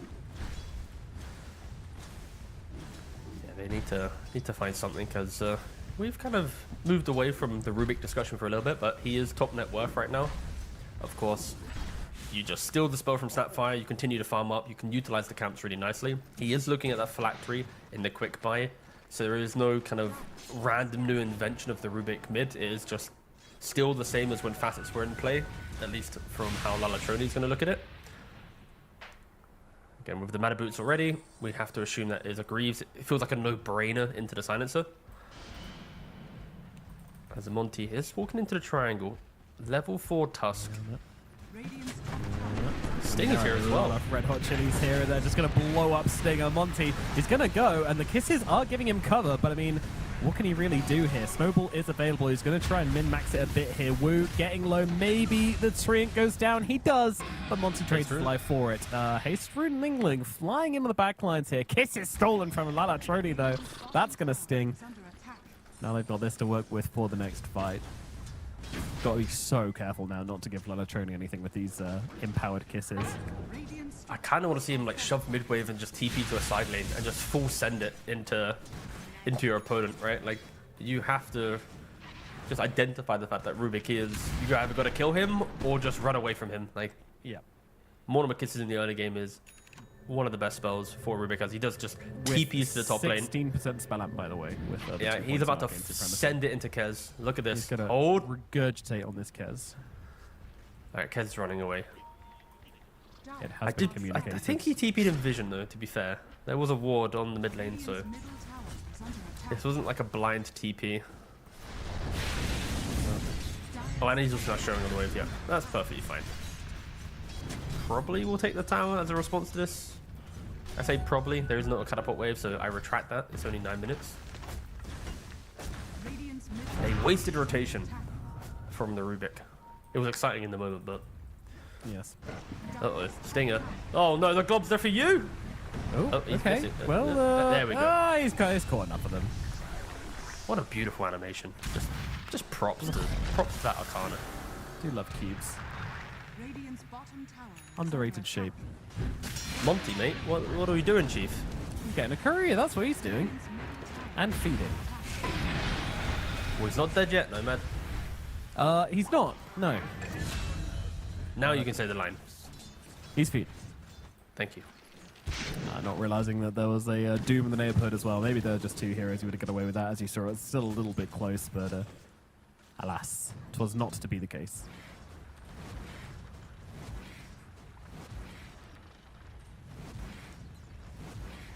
Doom is available for Rio.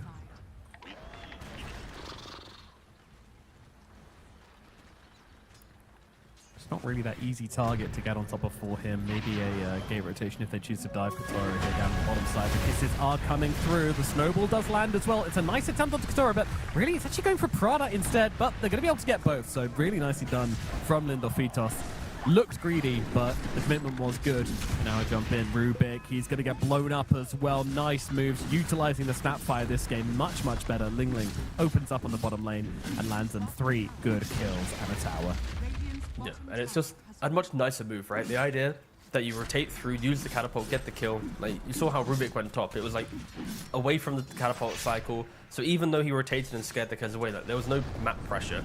But then, when you look towards the side of Lindor, they do it on the catapult wave, they get the kill, they get the tower. They instantly then pivot towards mid as well. Sure, the catapult's died, now it's being 11 minutes. But with Lil Shredder, they are going to try and take 2 towers within this kind of one chain of events. They're jumping onto the techies. And they're going to get him as well. So you are looking at kind of Lindor just entering the game after quite an awkward start. But again, Kez and Snapfire, their net worth's looking good. Kez is going to have the Mage Slayer. The Snapfire is going to have the boost of travel into the side. Oh, what is no Drow? Just going for the solo kill here. Let's see. Ash Legion's shield not going to save him. NYW solos the Drow. That's rough. That is really bad. Yeah. 2 deaths back to back, especially after having like those clutch, 50 life moments in lane where you're just dominating the laning phase. To die like that, that is an invitation for Lindor. Like, please get into game 2. Stinger now level 6 on the silence as well, so you have global. Anytime Chile people want to make a move, they're gonna have to respect that. Lalatroni getting caught now as well. Monty's here as well to keep the lockdown coming. Lift up, throw back, fade bolts out. Now it comes to the techies. A bit of revenge maybe coming through here. Global silence coming down to stop the Rubik from doing any more shenanigans, but I think he may still be in trouble. Ling Ling trying to get away. Has a lot of speed with a fade bolt. Kills him off. Snowball from Monty meanwhile trying to get him away, but no blink means that there is no chance of escape, and Rio will collect another one. And Doom still holding the Doom here. Doesn't use it still. Wants to get a better target. Doesn't need to throw it down here. Knows they can get the kills regardless, so just hold. Where was the global? Like, when you're jumping the Rubik like that, if you allow the Rubik to press lift and he gets to tier 2, it's going to be quite bad. Dash ping moment. That is a dash, something, because poor old... Dash kick. I mean, yeah. You never know. Wasn't ideal. Suboptimal globaling. They do scan though on Dire, instantly connecting on the 2 smoked heroes. But it is 2 heroes running into potentially 4, maybe even 5. As the Wind Ranger is kind of floating her way towards the mid lane. There's 5 heroes mid for the side of Lindor. They really want to take this tower. And now they're going to disperse once again. Quite a rotation. Still a little bit behind where she wants to be. You can't really ignore the fact that she had a pretty rough lane, so still looking to recover from that, but definitely that solo kill putting her up more even than she should be in net worth with all the other cores in this game. We'll be able to get a somewhat decent timing. Nice snowball dodge on the silence, but Stinger is just absolutely cooked, and Monty's going to go down as well. Beautiful double kill here for Kotaro. Drow, when you turn up to these early fights, silence, the multi-shot, it's just such good damage. It was just such a weird go though, right? Like, you've got a Tusk and a Silencer walking up the mid steps into a tree of Rubik. Like, even if the Rubik was showing the entire time, you're going to get a fade bolt to the face, already be half HP. Like, if you want to make a mid move, like, you need to bring the Kez in with the Snapfire, Mortimer kiss the area to, like, get the vision to do some damage, utilize the Kez to then save him with the Silencer. Like, there's a lot of layering that you need to do on the side of Lindor, and they just kind of ran down the lane. Like, there was no logic. It was just we take tower, and then they kind of got killed. Now they're smoked up though with the global. It is available in Snapfire with the blink dagger and an amp damage rune. Plenty of tools to get the kills. Yeah, you want to see a scatter blast with 135% bonus amp? Well, you won't because it's not that much on spells, but it's still a lot. They are going through the gate though. Dire's top tower. But they've been off map for some time, so you'd like to think that Chili Purple should be aware of this. Doom He can't goes for resist the hit. tower. It's too delicious. Runs in, gets a tower hit. What's it going to cost him, though? Oh, Ling Ling, left, right. Does get on top of the Doom regardless. The cookie will still land, and the kill will still be good. Yeah, that was a greedy boy, that Doom. Resonated so much with that play. It's just like... Like the catapult's whirring up, you know, like the animation of the catapult, like tick, tick, tick, tick, tick, tick, tick, tick, tick. You're about to take the tower, and Doom's like, no, it's mine. It's like, yep, it's also your sure death they're not- sentence. Right here, right, guys? And Snapfire is gone. Getting popped in the middle lane. Is under attack. One thing that's annoying for Rubik is that even if he gets a shard, he doesn't get the upgraded Snapfire cookie. It's a little rough. You get the heal, but you don't get one of his kisses damage on you. That's perfectly fine. I can accept that. I don't think that is. Yes. That's You want Ruben to have everything? No. Yeah. He's already... Now we should give him the innates, and we should give him... I don't know, what else? items. Yeah. Take a snapshot, install your stolen, and add all the bonuses to it. NYW getting gunned down. Keltoro getting a little bit of revenge here after he was solo killed earlier on.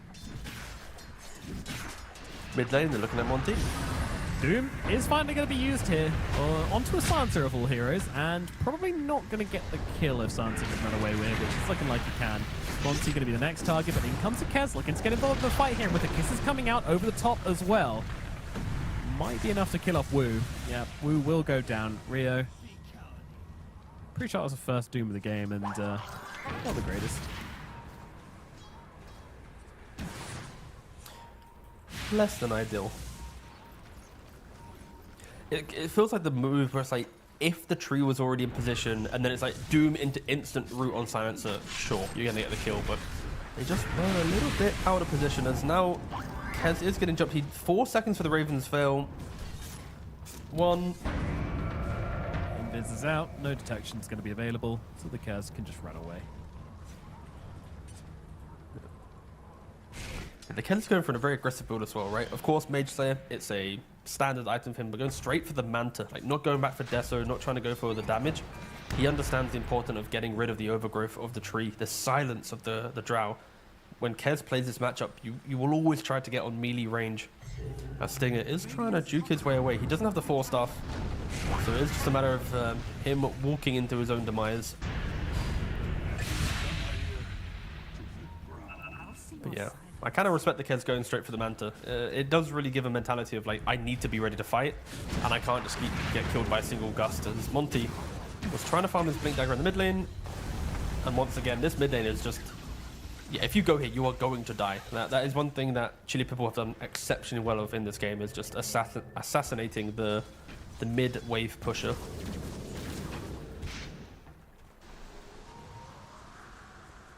Yeah, there's been a lot of kills in that mid lane, hasn't there? Some would say too many. It could be argued. Are scanning. It's now Stinger's turn, but the scan connects, so he's safe. How do you feel about this offlane on Linda Fetos? NYW, he's playing the Wind Ranger offlane, and he's just gone pure carry build. There's no hint of sort of any control, like no glide miz, no shards, no anything. Just straight in. No, not even a blink dagger. Yeah. Hold. Doom. Ooh, he's might just survive. He's still got that debuff on him from the Kiss, and the Kisses aren't going to catch him out either. Rio running to the side and living through it all. Ling Ling's taken down in the meantime, and as is the Kez. Oh no, those are really, really big pickups for Red Hot Chili Pibble. What a game-deciding fight that was. Things are going to get rough from here on out.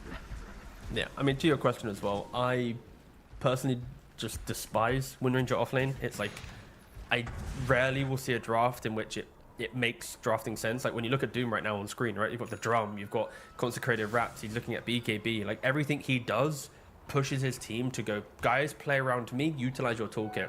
And then when you put a Wind Ranger in the off lane, you are just going, I need to farm a Maelstrom, I need a BKB. And already you're quite a volatile hero in your damage output.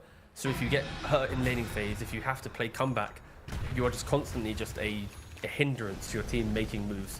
And then you pair that with a Snapfire who wants to play into the map with the early boots of travel, a Kez who got Mage Slayer.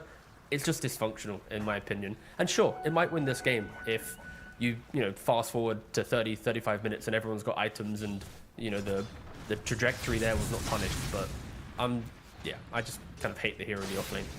It's way too greedy for what kind of modern day Dota asks for. My rant is over. Back to you, Nomad. No, that's what I wanted. That's how I was feeling from this game and what I feel in general about it. And yeah, it's kind of improved. Correct, as NYW likely going to fall again here. The slows from the Drow, a little bit too much to deal with. Rio will grab him with right click. I feel like that you can give some respect to Lindor, where they've drafted it thinking Wind Run is good enough as a spell to dodge the Drow. Like, we can play the lane, we farm, and if the Wind Runner doesn't die, and then she gets the mouse from BKB, her job throughout the entire game will just BKB focus fire Drow. So on like a theoretical level, you have a spell to survive lane, you have an item path that can threaten a Drow that is still yet to truly be threatened in the qualifier, in other tournaments as well. Like, it's very rare that we find like the Eureka hero to fully shut out a hero like Drow. Even like Axe and Spectres and the classics just aren't performing to the level that you might envision. Of course, Spectre yet to be shown as a counter, even yet to be played as a counter. But you can give them that respect of like they're trying, but it did not work out. As Rubik has the mech, and that is not enough to save him. No, the kiss is just far too much damage for him to survive. And imagining his Greaves are on the way since they're not in his quick buy. Yeah, they're in his career at the time, so might have been enough to save him, help him get away, but alas, he will fall. Good return kill for the Phytos. Getting some core kill here is going to feel pretty nice. Yeah, like, I can see a world where, like, Wind as an answer to the Drow maybe works if you have, like, a Primal or a Pango mid, just one of these, like, beefy frontliners to sort of brawl a bit more, which I suppose Snapfire kind of is similar to at this current state, but not quite to the same level. Then you can entertain the idea of him just constantly shoving up bottom, being annoying, and then running into a fight and utilizing the chaos, but the way this game has worked out, it's not really looked right. I like the off-screen for a second, just the off-screen mines. I think that should be mandatory. But this is the moment. The winner has the BKB, so everything that has come for this pick, it's this moment right here. How could she utilize her itemization? Yeah, I mean, they're on the it's like Drow. the snowball. Not ideal, but it doesn't really seem to matter. They've still been able to get down the Drow, and gotta say, yeah, mission accomplished. Good job, Wind Ranger. Yep. Also going to fall here as the Kez is starting to rip through the fight, doing what he wants. The Doom's going to come down onto the Kez, but is it too late, do you wonder? There aren't many cores left, and, well, now the Doom just being beaten up by Monty. In comes NYW in from the side as well. They're looking instead over to the Techies, looking for the easier kill. Lingling comes in round the back.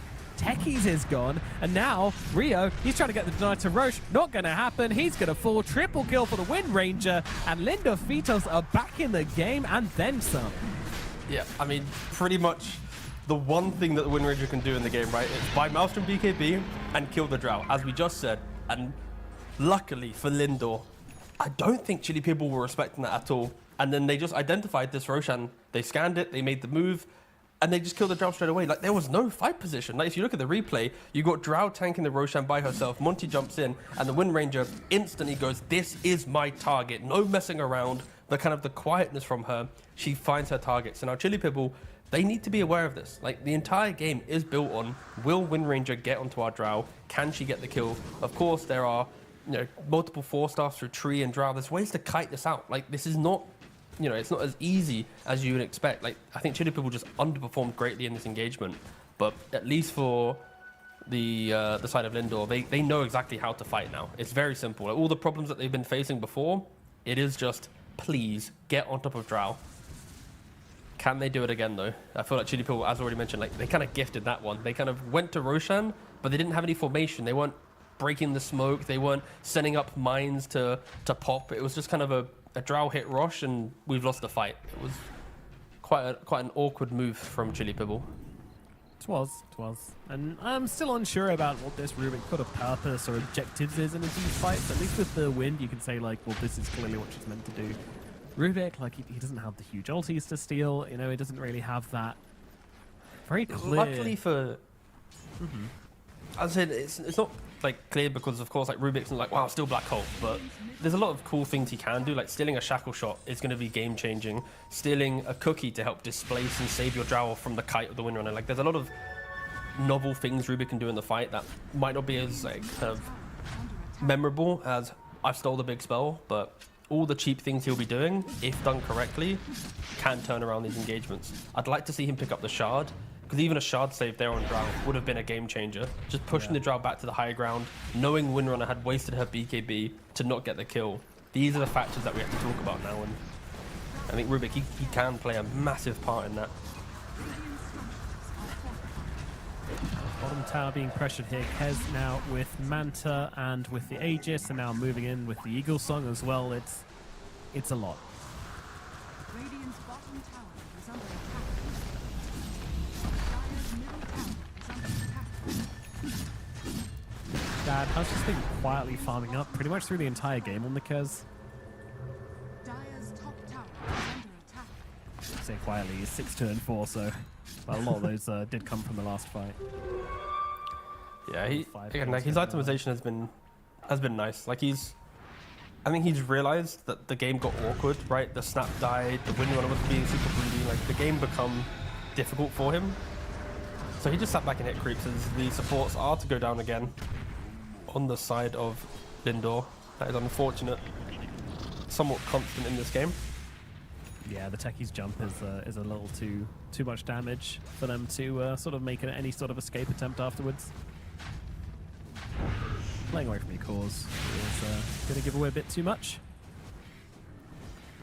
Tora Hayama back to farm down the bottom side, and that is a step closer towards that butterfly, which is going to be the first step in surviving through the Wind Ranger. It won't be all, though. I mean, Wind, yeah, she's not going to get an MKB, but the Maelstrom alone is a lot of bonus damage inside of this focus fire, so you're still going to be looking for Rubik to maybe get the shard and help out. Or maybe a 4-staff away from the techies or something like this should help. Yeah, I mean, Butterfly also just increases your attack speed, so it just feels exceptional. When, if Kez or Wind Ranger jump onto the Drow but don't get the kill in their initiation, she will turn around and she will kill you. That is the benefit of it. Because this time, Wind Ranger BKBing. Yeah, trying to get the techies. I mean, BKBing together with the taser, but still doesn't get the kill there. So I don't know if that's ideal. Now looking instead over towards the Treant Protector, but the Doom's going to come down onto NYW. Kids over the top as well, so both support the dead, but they're trading their Wind Ranger for it. And they also managed to get Aegis off the Kez, but in they go. Oh, nice use of the Hurricane Pike there to get away from the Kez, and now try to run down the Snapfire. Snapfire on the escape, though, should make it out.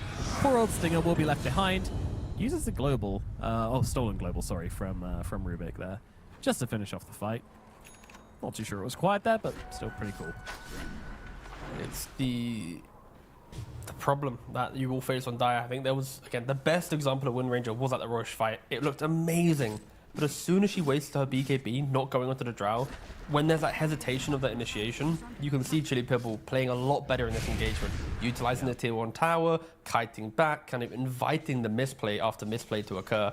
And then they were able to just kind of showcase their strength and Drow the entire time. Just right-clicking through. That is the reason why Drow is such a silly hero. If you make one mistake in a fight, she will always reposition, and then press A on her keyboard, left-click the screen, and probably will just win the engagement. If you're lucky, you might get a multi-shot if required, but...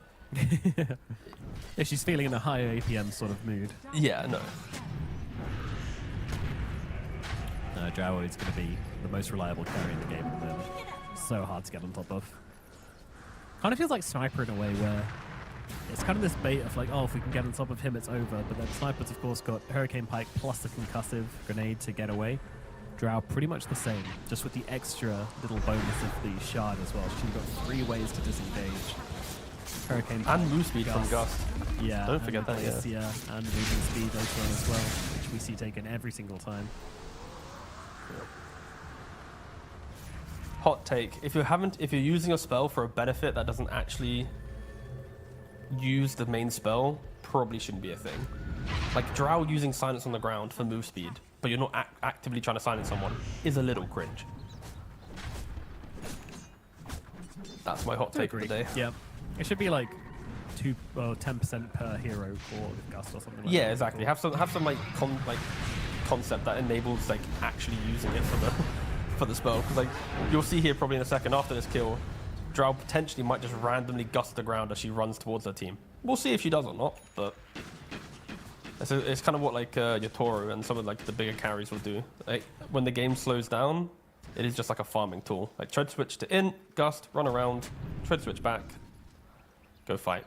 Annoyingly, in this conversation, Drow has not done it one time, so... No, she may have done it after the kill. She wasn't arcane cast, so not really a big motivation to do it there. They haven't validated the point. No! Alas. How do we recover? You're full mana, Drow. Oh, you don't do it now. You're besieging a tower. You need it to defend yourself.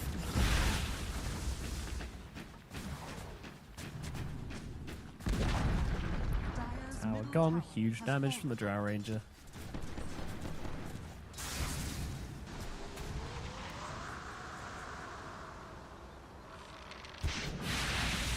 It's all about the jump.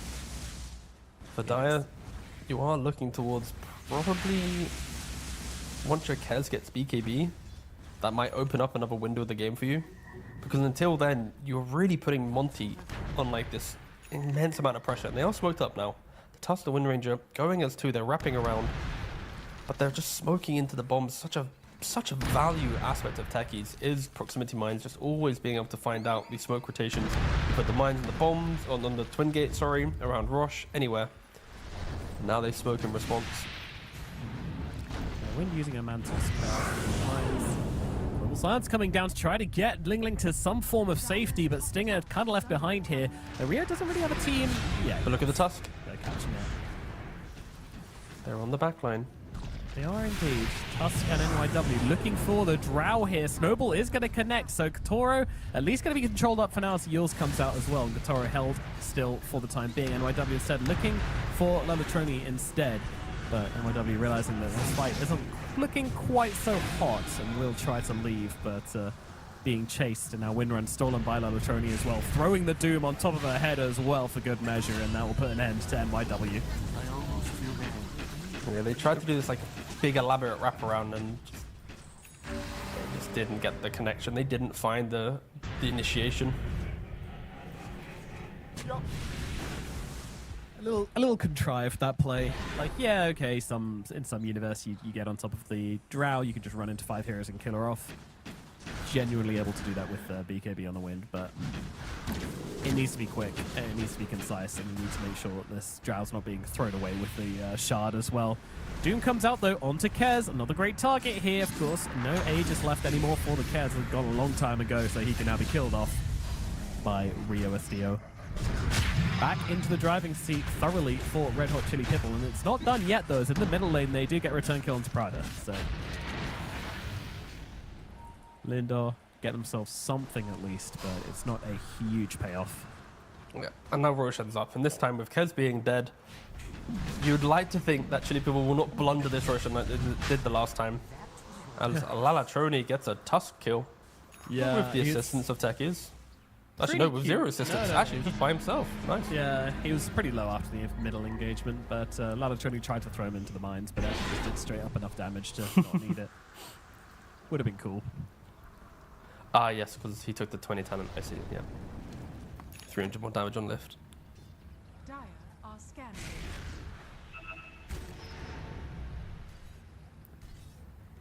That should help.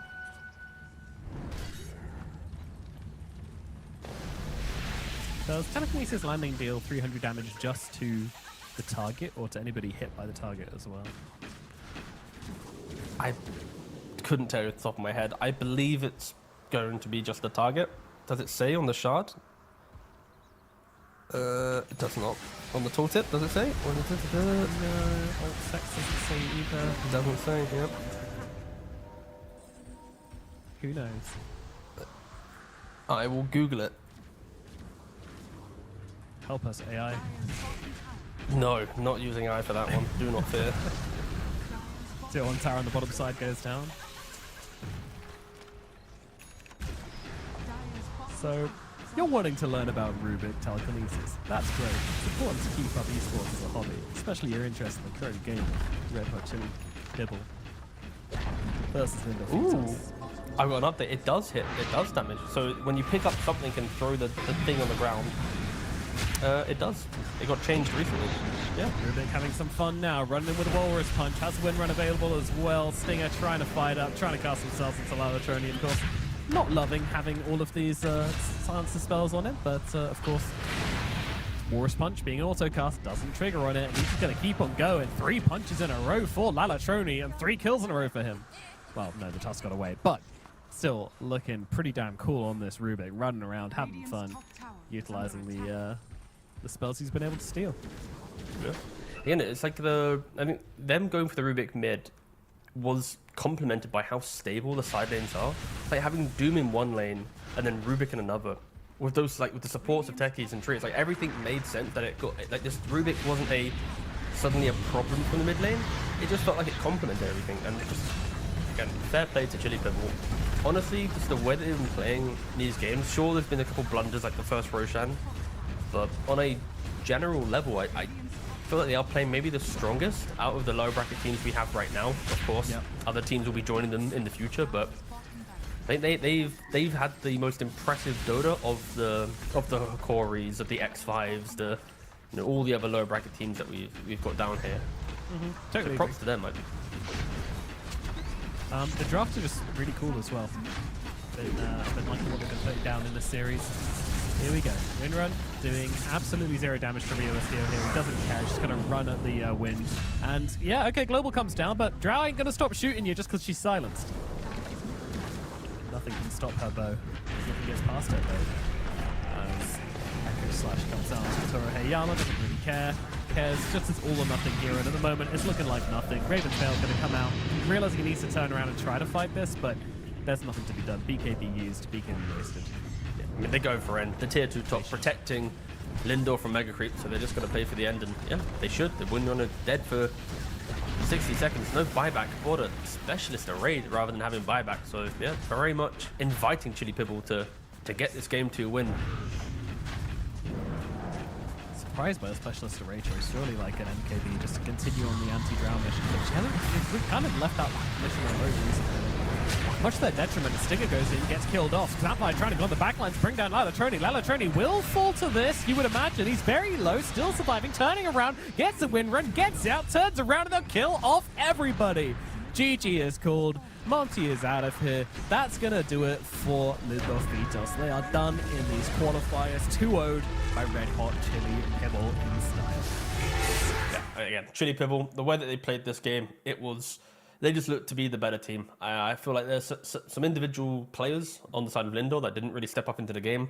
You can even see Monty, right? The GG into instant disconnect from his laning phase, the aggression that he applied. He dragged his Wind Ranger into multiple moves that then killed off maybe himself. Not the Wind Ranger, luckily, but you could just feel that the pressure of like this being an elimination game, it clearly got to them. They weren't playing cohesively, and Chili Pibble, they rose to the occasion. They drafted really well. They knew what their heroes wanted to do, and they just played a really pretty good series. I won't say clean series. So again, like we said, there are some mistakes, but on overall, compared to the other teams that we've been seeing, like I already said just like a couple minutes ago, they have been playing the best of the lower bracket teams, of this kind of middle to lower pack teams that we have in the qualifiers. And I am looking at them stepping up, because their next round will not be this easy. They're going to go up against one of the big four, and that is alone an extremely scary thing. I could see upset potential if they clean up some of their choices in the mid game. Yeah, and Amaru, potentially, they could take down. Of course, they won't be playing against them. They'll be playing against the losers of Team Nemesis versus PlayTime. Both of those seem like pretty tricky opponents, but again, Nemesis, they don't have that much experience, so potentially that could be a pretty hype series. PlayTime, I have a bit more faith in where it's starting to go, Frank. They're very, very strong core trio there, so it'll be tough. But yeah, I mean, hopefully they bring some cool ideas to the table. Maybe take a game with one of these awesome Game 1 drafts they had. Game 2 draft I wasn't quite as sold by. I'm still not, even after seeing the game play out. Like, I don't think it was as good. But they definitely had some fun with it. I mean, Lalatroni just showing that Rubik can still be played, being very slow, not overplaying his hand, not going for this phylactery and then sort of getting in people's faces. Just kind of complementing his team. The slower calls he had with the Drown, the Doom, and making sure that he was probably throwing out many spells and disrupting the spells as much as possible. So cool way to do it. Greaves are really nice as well, so yeah, full respect to training as well, picking up something different and performing on it as well. And yeah, hoping to see a lot more from his team in these qualifiers. Hopefully a good series next one.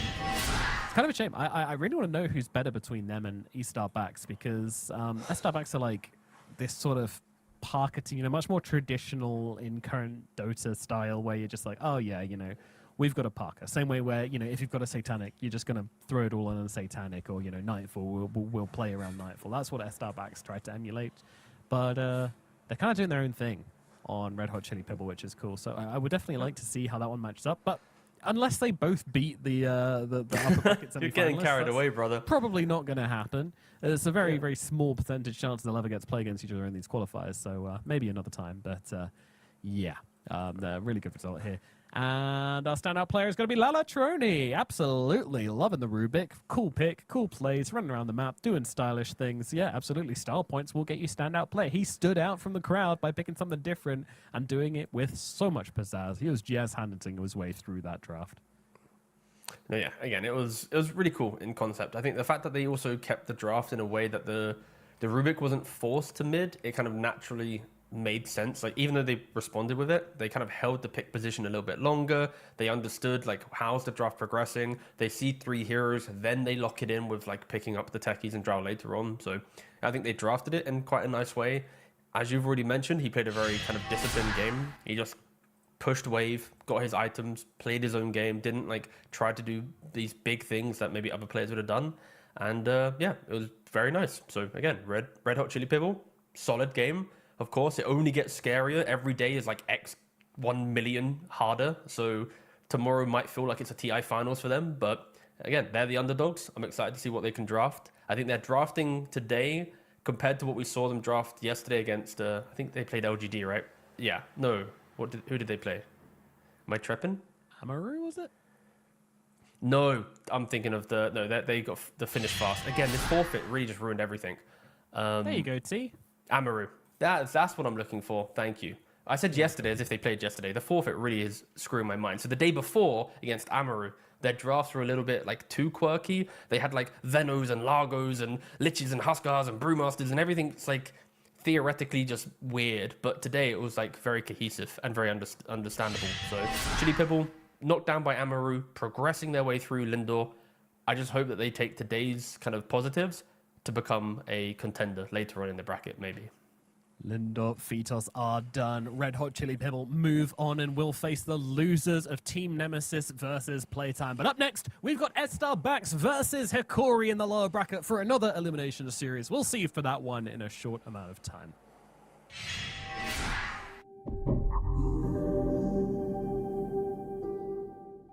The human body was built to move. Not trapped at a desk in one singular posture for 12 hours a day. It's time your chair evolved. This is Secret Lab Titan Evo. Ergonomically engineered for you. Gamers, hybrid workers, artists. Backing your every move.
It's time for our next matchup here in the South American qualifiers for the International. It's S-Star Backs versus Hikori. Two teams which we could see make it deep in these qualifiers, but have failed to meet the mark thus far, and are therefore both in the lower bracket. Of course, S-Star Backs, if you want to know about this team, it's a Parker team, okay? Excel and Michael are here as well, of course, on the 4 and 5, with two relatively unknown other core players, but it's all about Parker if Parker's in the team, Tigo. You know, for sure. I mean, it is like, you know, Parker's in team, must hype up Parker. Or it's like, it feels like we're contractually obligated in the kind of the Western broadcast to always do this. And it's true, to be fair, the way that he itemizes, the way that he plays and does all these things, like, he does create the spotlight for him. Of course, in this series, I think Vitaly and Hikori, he had an exceptionally good individual performance yesterday, helping Hikori pretty much kind of pick up some pieces of the problems that they had against X5. And Vitaly is the offlaner. So coming into this series, I think if Vitaly is performing as well as he did yesterday on his bristlebacks and just the nuisance that he was, Parker won't get this freedom of, I get to play gyrocopters and Medusas and do all my things. Like, you're going to be having to react a lot more. So I think it's an entire series built on that lane matchup. Like, how can these two core players go against each other? Yeah, I think exactly that. Who comes out on top of the lane, and ironically, that kind of comes down to the supports. Now we're sort of looking across the different roles and saying, how hard are you going to draft for these support roles? How much do you want to secure their lane, or do you sack one of them with the trust that they'll still be able to pop off and be able to control the game, even if they don't have the best lane possible? These are the questions we are going to ask. And for Parker, we already know it's true. I mean, he had that SF game the other day where he got kind of destroyed in lane. He was like followed around and ganked a few times. Rough start, and then just completely locked in and sort of turbo carried that one. So we do know that Parker can come back, especially if he's on his signature SF. So we'll see. Yeah, no, for sure. I think Estebax, though, they did get punished, right? Even though we got to see them kind of pretty much put on a cinema performance in the upper bracket against Rising Rage. The kind of the memes of the comebacks, the gyrocopters and the SS and all this against Playtime. That the play style of, you know, 4 Protect Parker just did not work, and they got demolished. 35-minute loss, 23-minute loss. So I would like to see Estebax try and find a slightly different rhythm to it.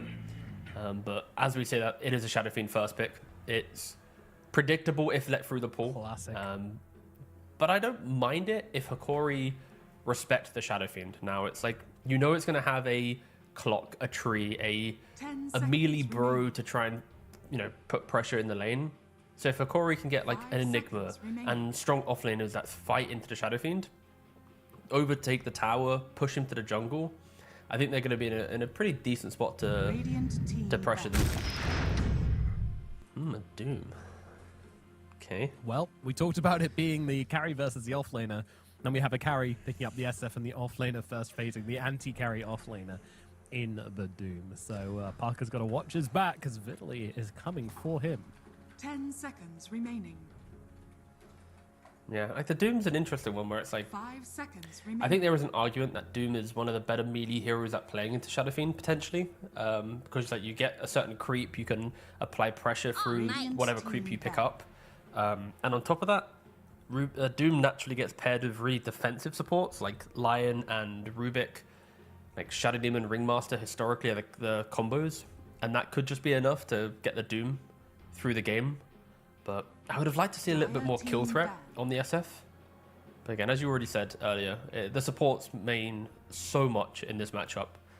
So I don't mind the Doom, but I want to see that defensive 4. I don't want to see a 5 that can just emulate what we saw in the previous series with the Disruptor and the Techies and just run through the Twin Gate and fight this SF. Like, SF should not be allowed to 2v2 a lane for like 8 minutes with no rotations and just get to press raise and get the farm. Like, there needs to be external factors that you throw into the lane.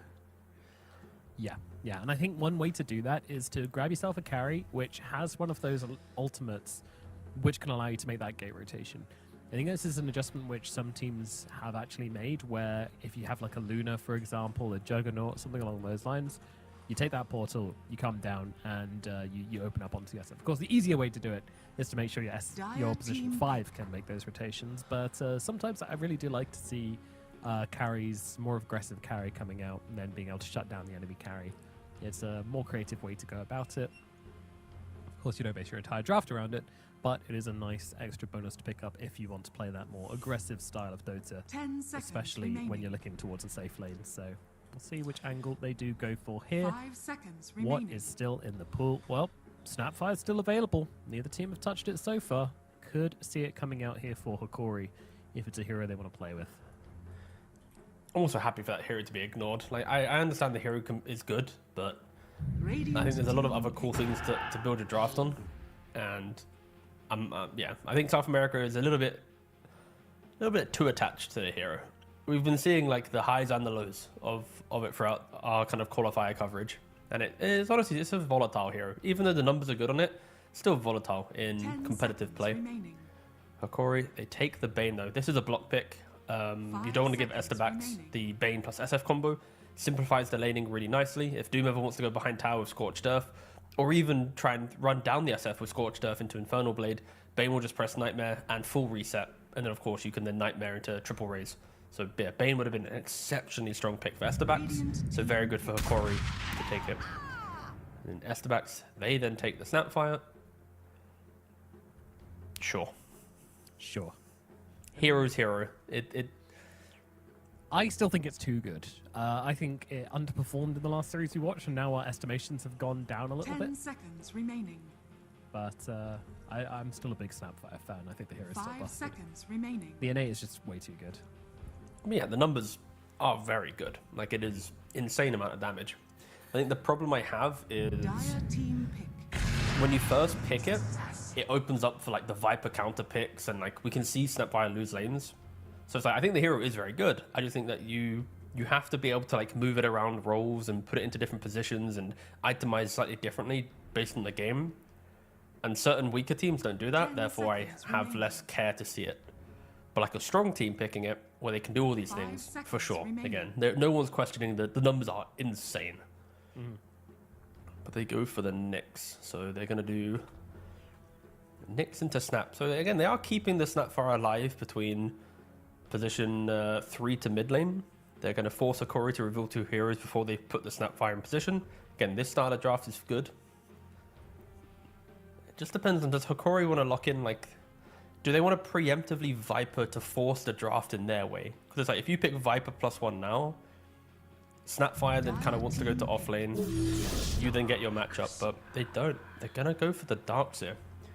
Darkseer into Shadow Fiend. Really fun matchup, because laning phase can be hard for Darkseer sometimes. If Darkseer gets too close to Shadow Fiend and you get raised and you never get creep position, it's can be a bit awkward. 10 But throughout the seconds entire game, remaining. you get a clone of the Shadow Fiend, you're going to feel really happy. You force him to not buy, 5 Butterfly and seconds certain remaining. items that illusions like to utilize. So yeah, a nice little fun and back and forth matchup. But on average, Darkseer, of course, just does better. So where is the Doom going then? I would assume the Doom is now your carry pick for Hikori. Interesting. Radiant team Dooms pick. can be played carry.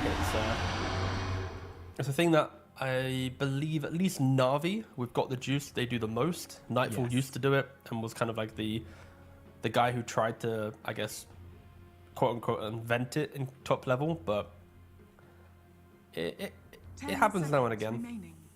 But I think because of, if this flexibility was in their mind the 5 entire time in the seconds draft, remaining. then I don't mind it. I think it's like kind of one of those things where you pick Doom into response of Shadow Fiend, you see what their supports are. If you see a weak 4 position, Doom will free farm. So you can just flex it there, and then you counter the SF in the lane.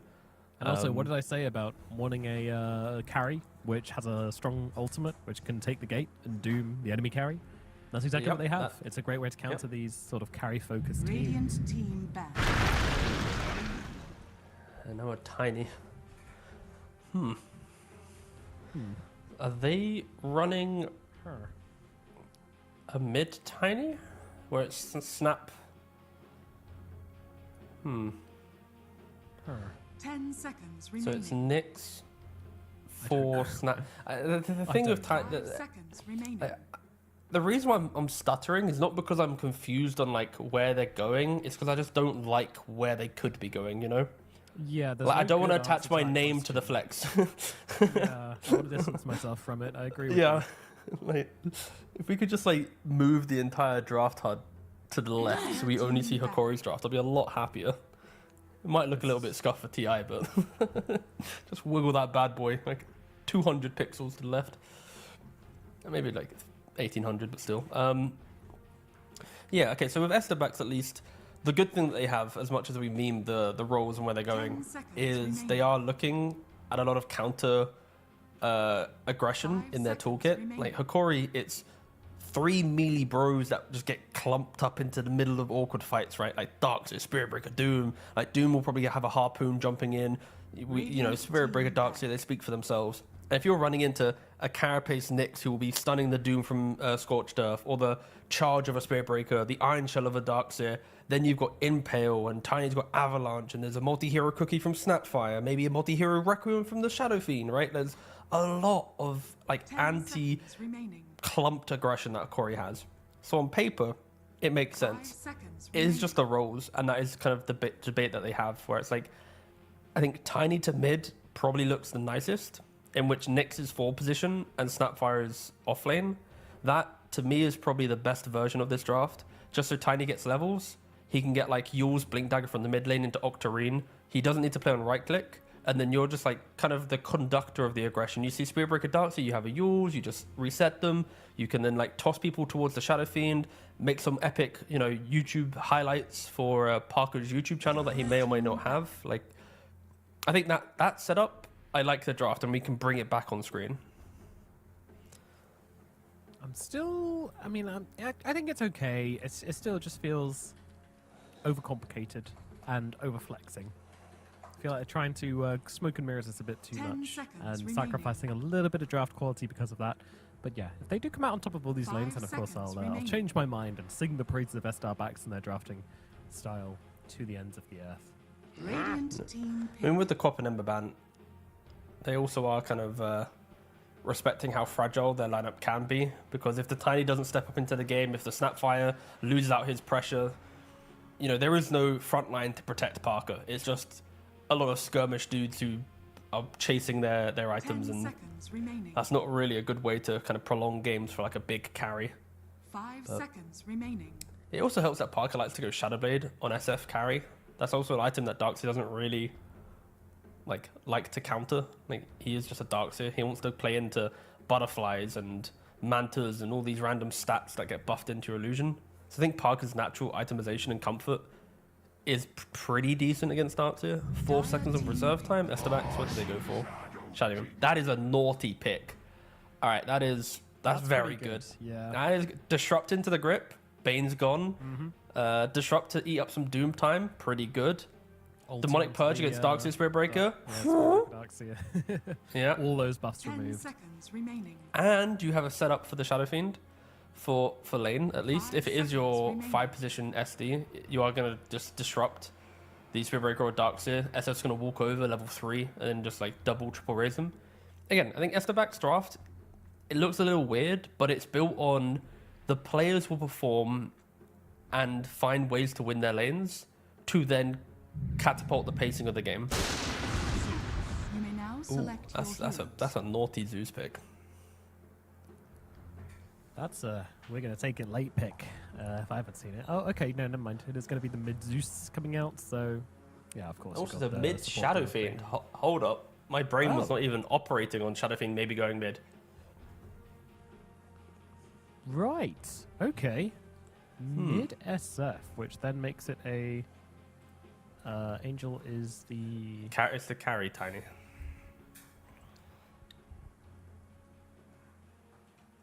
Fine. All right. Offlane snap. Why not? Yep. Then processing. Well, I mean, it's not a fun lane for the SF mid versus Zeus. It's not something he can sort of hard counter or anything like that. Why do you suppose they've made this switch up? I mean, the switch up is just because of Darkseer. At the end of the day, like, they just don't want to have Shadow Fiend become a clone and send the clone back. But I just don't. We don't see any SF mid because you are just greedy in the mid lane. You want to buy like a full Yashikaya. You want to buy Blink Dagger. Like, you want all these items. And as the game's progressing around you, unless you're like getting free kills from, you know, random mid rotations, and you're killing on runes, and like you're not a twin, like you're not like a TP to side lane type mid laner. You need your active runes. Like it's just, like, I guess, clunkier in regards to the current meta of Dota. So again, if you get into the game, sure, you can pop off, but I am worried for Estebax that you've kind of shifted the priority of who is like the key player in the team. And the SF isn't laning into like an Ember or some like melee bro that you can dominate. It's a Zeus. Zeus is one of the better that's what I was mid heroes at just surviving it. So Yeah. interesting flex at the end of the day.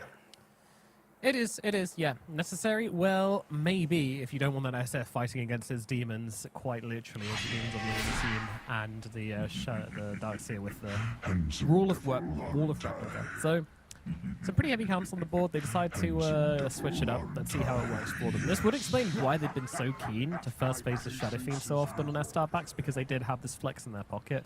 Let's see how it works out for them. Yeah, of course, it's just about discipline. When you're picking Shadow Fiend mid, you're not picking it and dealing with it as the game progresses. Like, this is a matter of, like, you have understood its timings as a team together. Like, Parker as a carry player, he's going to have to play a bit more sacrificial this time around and be more aggressive. Like, again, I keep talking about Blink Dagger on the hero. I need to see a Blink Dagger in this game from the Tiny.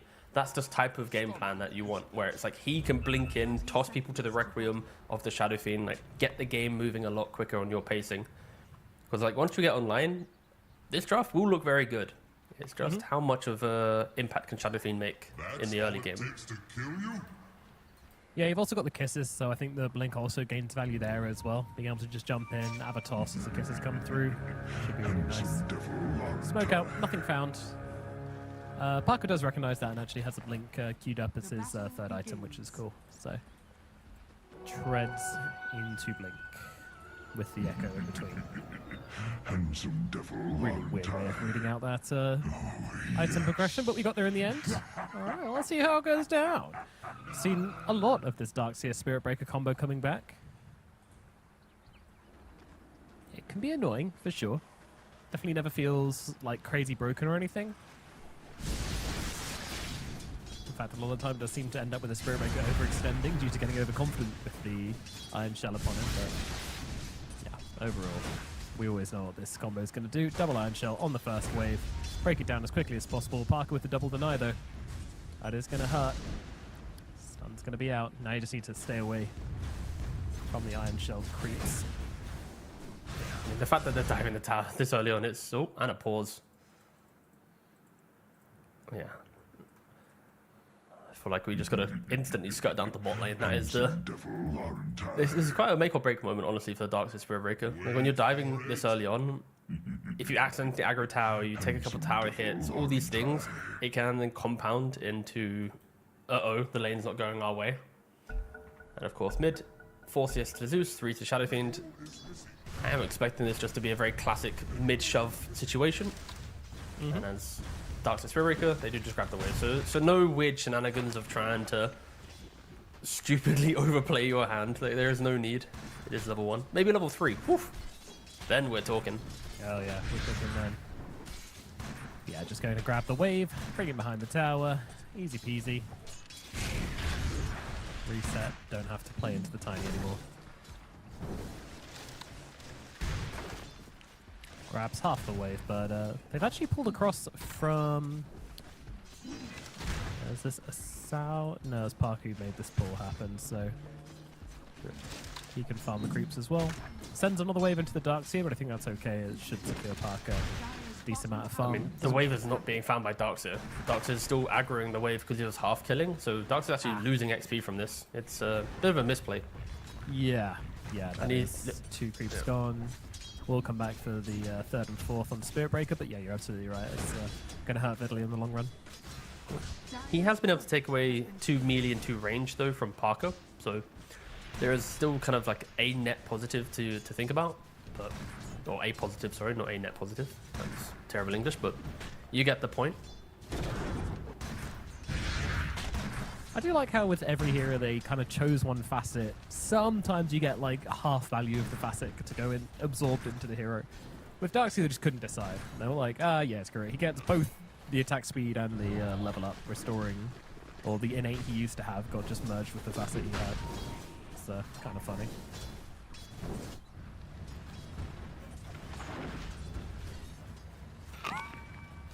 Now that we've lived some time without them, do you miss facets? No, not really. Facets were cool, but I think it dampened what Dota was, because we started talking about heroes from facet choices rather than heroes and what they can do. And I think it kind of simplified the game in a way where also patches felt like we were patching facets, not patching heroes. Yeah, I 100% agree with that. I think the task was to, if you added facets, you need to put in a ton of work into balancing them all to be like both, you know, at least both of them be pickable. And just with the nature of like how people play this game, everybody likes to just have their flow charts. For like 90% of the Dota populace, it's just, oh, you know, go and check which facet's the most popular, take that one. Not many people are willing to experiment. I think it is a bit of a shame that we've lost that extra avenue of experimentation. But there's also enough experimentation to be had in Dota already without that. Yeah, pretty much. Bittersweet. Like, I feel like some people will be able to reference some really great facet choices, which makes facets maybe have a good thing. Let's do. It's getting pressure top. Has a range up though, so you should be able to just disengage, not caring about some spells. But yeah, it's like some heroes had great facet choices, and it felt like truly balanced. But for 127 heroes, having all facets be perfect was not the case. So I think Dota will naturally move in a much cooler direction now that, you know, it can be balanced just a lot healthier. But I also think We might get to a point where... well. I think this is the sort of interesting counterpoint, which is where drafting should always be just like, you know what hero you're picking, you know what they do. And if you made facets like too variable in terms of what the hero could do, or like a facet which allows you to survive a certain lane easier, then I think it dampened drafting too much. That's my other sort of hot take on it. I kind of disagree on that. I feel like if you're... That's more on like a skill check on the drafter. Like when you see a hero, you just layer in the variability into your draft to make sure that you're understanding what it can do. Do I have an example? Please Ready counter. to go mid lane though. We've got a charge coming Hold. through onto 17 Poke on Benjamin's here as well. So give him the See blast, ya. and that'll be a first blood coming through. Exactly what you want from your Spirit Breaker. But Nice move. lovely move. Double jump. Off a Panga there. Yeah, horrible facet which basically allowed you to survive both almost any lane. Is Angel gonna die to the tick? Nope. And Michael? He Yeah, has... the knight. No, he's going to take it right Be click. there, He's so gone. kill him off. Run, got it, Healthy go! either. He's going for it. The hunt down. Oh, the vision's there. Stop. Okay, all right. There's a Zeus. Zeus just says, yoink, thank you very much. I like how both the supports were going, like, angling for, I want it, no, I want it, no, I want it. Yeah. Now Zeus nobody yoinked gets it. it. The middle tower is under attack. Oh. Parker then kills Darks here. Big kill in the bottom lane whilst the Spirit Breaker's away. Yeah. I mean, especially because you have like SD down here. Like, you're always going to have that containment. You can use the damage of the Tiny to set up for the kill. 3-point avalanche into that kind of the right click of Tiny. You know, he doesn't have toss leveled, but the assumption is he's using the SD as kind of that kind of buffer to prevent the surge away.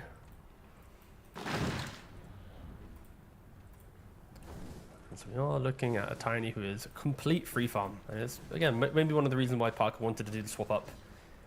Tiny is one of the best carries, I think, right now at laning into the Darkseer. Radiant's middle tower is under attack. Because of, he just doesn't care. He just kills the wave so quickly that Iron Chow is not really a threat on him. As they are now diving, he uses Avalanche.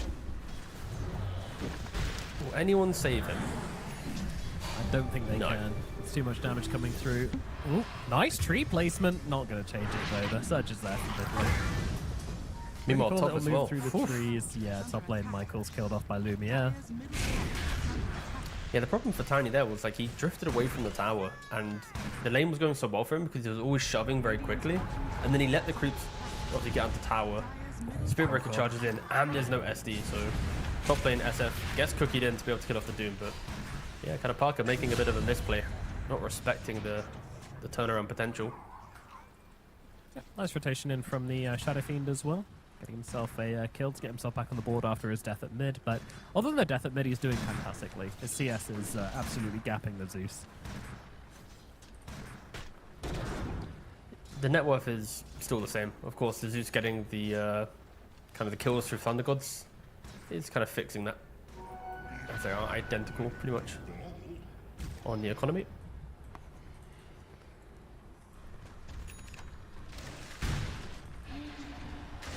Oh, I hear a charge. Shadow Fiend. I see a charge. They're going to go for this here. I mean, it's going to take a little bit of time for anybody to get in range, and yeah, they do realize that stun durations ain't quite going to work out, and now we've got a they missed combo the Riz. coming out. Requiem into the Disruption. Follow up with a raise, they'll get the kill. Not perfect on the Requiem. I'll give that one a 6 out of 10. Right, just for legal reasons, it was a disruption into Requiem. That would have been Apologies. very grief. If Yeah. the Shadow Demon. Go for the Requiem. Oh no! Double stun from Michael. Not going to change his fate here though. He's going to get claimed by the Zeus. Is under attack. Zeus mid a bit too problematic. Yeah. I mean, Estebax have done a pretty good job at making sure that Shadow Fiend, even though it's very volatile from the mid lane, a hero that we don't see nowadays, you have multiple tools to enable it. Disruption, like we already mentioned with the Tiny, with the toss back, like it is a kind of a multi-layered draft that trying its best to make Shadow Fiend viable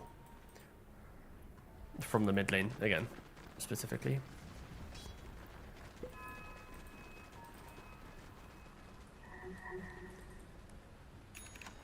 Of course, they kind of need to find some XP on the supports of a Corey. Spirit Breaker 6, Bane 6, very good at providing additional control. Axel using the Shadow Poison to get the vision to then hit the disruption on Spirit Breaker. It's a really nice heads up move. Also helps that they have the wards in kind of anti-Spirit Breaker locations on the minimap. You can see there's kind of one near the secret shop, one near the mid river. So you're kind of scouting out those the natural path that Spirit Breaker takes to connect from mid to bot. Oh, a nice avalanche from Parker. Yeah, it slows he it got Doom, down, though. but the Doom's still coming down. The level 7 rotation for the Doom. Just what we wanted to see. And Benjamin says, thank you very much. I'm farming the jungle and I'll steal the kill as well. Bloody Zeus players. I of all the Zeus ults, I feel like taking it from your carry Doom that's made a twin gate rotation is a little bit of It's a... egregious. That's a, Yeah, it's all the bad. other ones, like Darkseers and Banes and Spirit Breakers, still every kill you want. But the Doom, Who's used Doom and made the twin gate rotation. and now he's going to It's TP top and like- he's going to... Look at Yeah, it, this wait. is a delicious lightning bolt coming in, or maybe not actually, as Asau's in a bit of trouble here. Kiss is coming in from behind, and Asau is dead, but so is Excel as Benjamin found the kill onto the Shadow Demon. Lumiere going to tank a whole chunk of damage from these Molybus Kisses, pops the Scorched Earth and gets to farming. I was really worried for Doom that Benjamin was going to TP and just yoink another kill. I was... Yeah. If this was a pub, it'd be a whole nother story. Yeah, there would be pings, tips, voice lines, items being dropped. I'm very confused Yo. what's happening bottom. GG. So Garnet Nightmare, the catapult. Huge vacuum. I mean, if you... I love vacuum. A minute cooldown. great- oh, bash. on such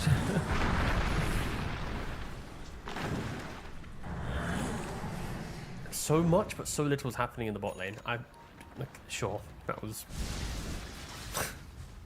I do just love vacuum. Radiant 60-second cooldown, a minute cooldown for a 70 damage spell. It's so fun. Radiant's bottom I feel like you've done a very good job at painting that spell in a very incorrect lens, I'll be honest. Did I lie? Or was I dishonest? You just sound like a news outlet trying its best to kind of Dire's push its audience in a certain direction. You know, I'm not even going to entertain it. Shadow Fiend, he's gone spin top. He's taking the... Anti-Dark, or pro-Darkseer Spin Doctor. Don't worry, brother. I'll get you a buff in the next patch.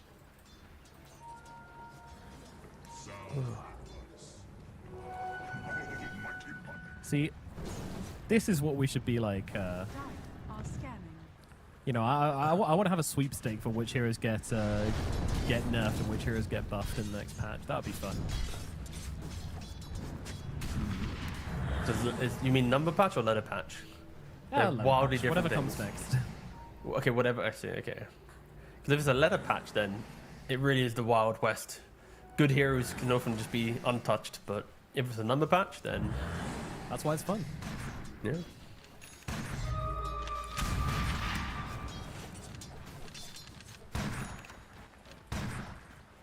The thing is, people so easily like to complain about heroes being broken, but they don't try and find ways to deal with it. They'd rather just wait for it to be nerfed than to like, I shall find the solution. It's no, I'd rather just cry. Yeah. Well, that is the joy of a patch, right? It's like the problem solving as it develops. As we do have a bit of a go top. Certainly do. Zeus. Excel's going to get deleted. Zeus doing it again, but Doom's in trouble. Beautiful Nightmare save, though, from Gardic, and now they can look for the turnaround onto Michael. Lumia realizes there's no threat on the board anymore, just comes in, finishes off the kill onto the Nyx. Doom coming out onto Angel to make sure there's no kisses in response, and he will also fall. What a fight. That was so clean from Hakori. Yeah, it was just a really nice set of moves, especially from Gardic, right? On his Bane, having a nice little Nightmare, being ready to react as well. You know, Estebax, the Shadow Fiend still farming his Yashakai. The Tiny was like 300-400 gold away from his Blink Dagger.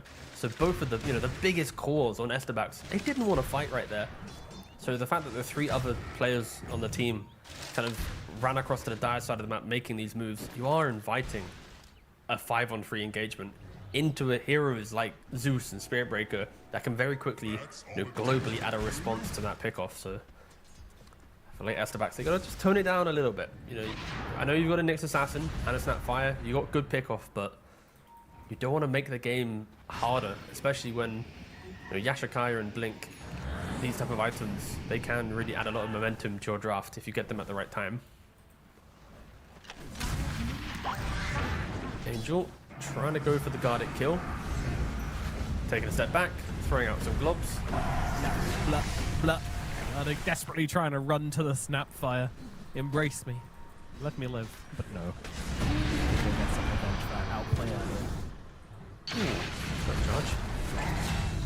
Very quick on the charge to prevent anything else happening. There was a chance that maybe they could have got both the Darkseer and Spiritbreaker. Work out that way, though. Go for it. Going for a Shadow Blade when you're against a Zeus and you have a Nyx Assassin on your team.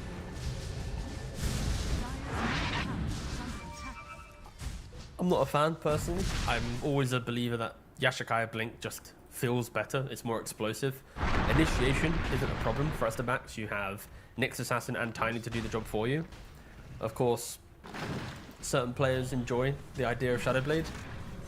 Zeus is very good against Invis, but the argument is he won't always bolt where you're walking. Therefore, Shadow Blade will sometimes catch the Zeus off guard. But in the team fight, sure, Zeus will be able to play into it. But I will always side with the Blink Dagger. And he has now swapped back for Blink, so luckily he's not going Shadow Blade on the SF. Yeah, I think that's correct. Dire's middle tower. I mean, I guess the Shadow Blade was kind of just telling us that, like, I'm starting with magic, but I may change into physical after maybe KB, Dire's structures are but no longer the There's a case. chance, yeah. You go Shadow Blade, BKB. Oh, there you go. Don't even need Shadow Blade. Got an Invis room. Yeah. And now he's going to use it and go, thank God I didn't buy Shadow Blade. He's gonna go. He's gonna die. He's gonna get caught up by a lightning bolt with the sentry nav down for the Nyx. tower has fallen. Here we go, down to the bottom side. Invis rune popped. Hold on to your seats, everybody. Oh no, this kill's going to invite the Shadow Blade. Oh no. Oh, no, we're gonna switch back. Radiant bottom tower is under attack. Stunned and deleted. Bye bye, Vitaly. I'm looking at the quick buy. I'm staring at it. Oh, Angel though. He's up. What the? Yeah, he's about to be an angel. Sent to heaven. Lumiere takes him down. Sent to heaven by a demon, nonetheless. Love that all the Doom stuff got sent back to 6x6. Looks great. Everything that could be 6-6 got made 6-6. What a patch. I mean, there's always room for more. The base burn damage in Infernal Blade is only 60, could be 66. The burn duration is 4, could be 6.6. The, That would be pretty There's huge room buff, for but improvement. sure. Yeah, Scorched Earth could be 66 damage as well. Maybe his, oh, you know what? His 25 talent should just be every number is 6 now. every... On your hero, not on all heroes. That would be Every number. So that percentage Every of pack number, leaders, yeah. 66%. nice. Pretty strong. Okay, note to self. Make sure. Nomad, I mean, I don't have any control over it. Try my best to make sure Nomad doesn't get any influence of patch. One day they're gonna go let me Valve HQ and they're gonna make one change to the game, and we will promise not to reverse it for 3 months. And Dota will be unplayable for 3 months. If you pitch that idea, I would take a flight to Seattle and I'd park myself outside the office, and every day I'd be asking to revert it. For the sake of my own enjoyment. I'd be playing Dota on a laptop outside, so I'd just be crying playing against the Doom. You know, on Henry jump to do 666 damage to the nearest target. No, I'm good. No. Or about 6.6 second stun duration on Spiked Carapace. Just been stunned. Imagine just getting stunned for the entire game. Just okay, I'm done. I'm out. Well. Just cliffed. Yeah, I've got a Radiance, therefore I'm just... This Nyx is next to me, I'm just stuck now. Ooh. Yoink. Spiritbreaker yoink the regen rune. Yeah, that was just rude. That's just straight up rude from Asao. Impolite play. And Hokori have just adopted a very farm mentality. They understand the pick-off potential of Esterbacks, and they're just shoving waves, not trying to put themselves in position, and they are now walking up because they see Angel really far down the lane again. This is the second time Angel has done this. Yep. He's... Ooh. Thunder God's missing on this kill steal. That is the ultimate shame. Yeah. Kill steal I mean, he is has one got thing, but 7 missing kills. the kill steal. Come on, brother. I think it's fine. Maybe it was a vision one. It felt more visiony. Like, Zeus's don't miss kill steals. Maybe it was like, Yes. why is this Snapfire up here alone? Oh no, maybe there's more. I'll check, don't Yeah. worry. No, I there's hope not. so. I truly hope that was the logic behind it, because it felt good. As soon as they understood the situation, they didn't have to panic run away from the creep waves. They could still farm them, but for the sake of the memes, a missed kill still. Benjamin, how are you struggling in such a quiet game? Thank you. Oh, mid lane, Michael has used Vendetta. Shadowfiend's itching for the Requiem. He is jonesing for it. Let's see. Everybody else clearing out here. Nimbus dropped.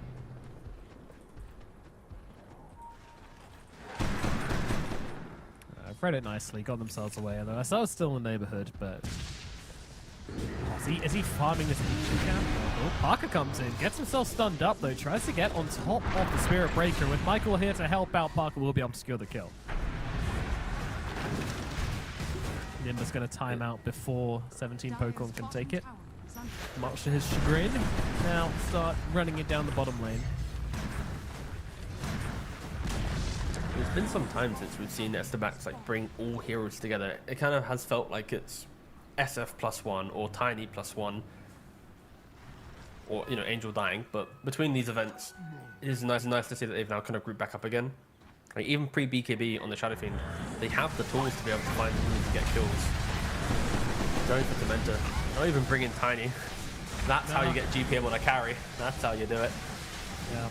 You mean doing an objective which isn't for me? No, I don't think so. Nice shot. Ooh, nice try. Thunder Gods is available. Press it! Press it! Press it! Won't be used. Disappointing. Disappointing, Benjamin.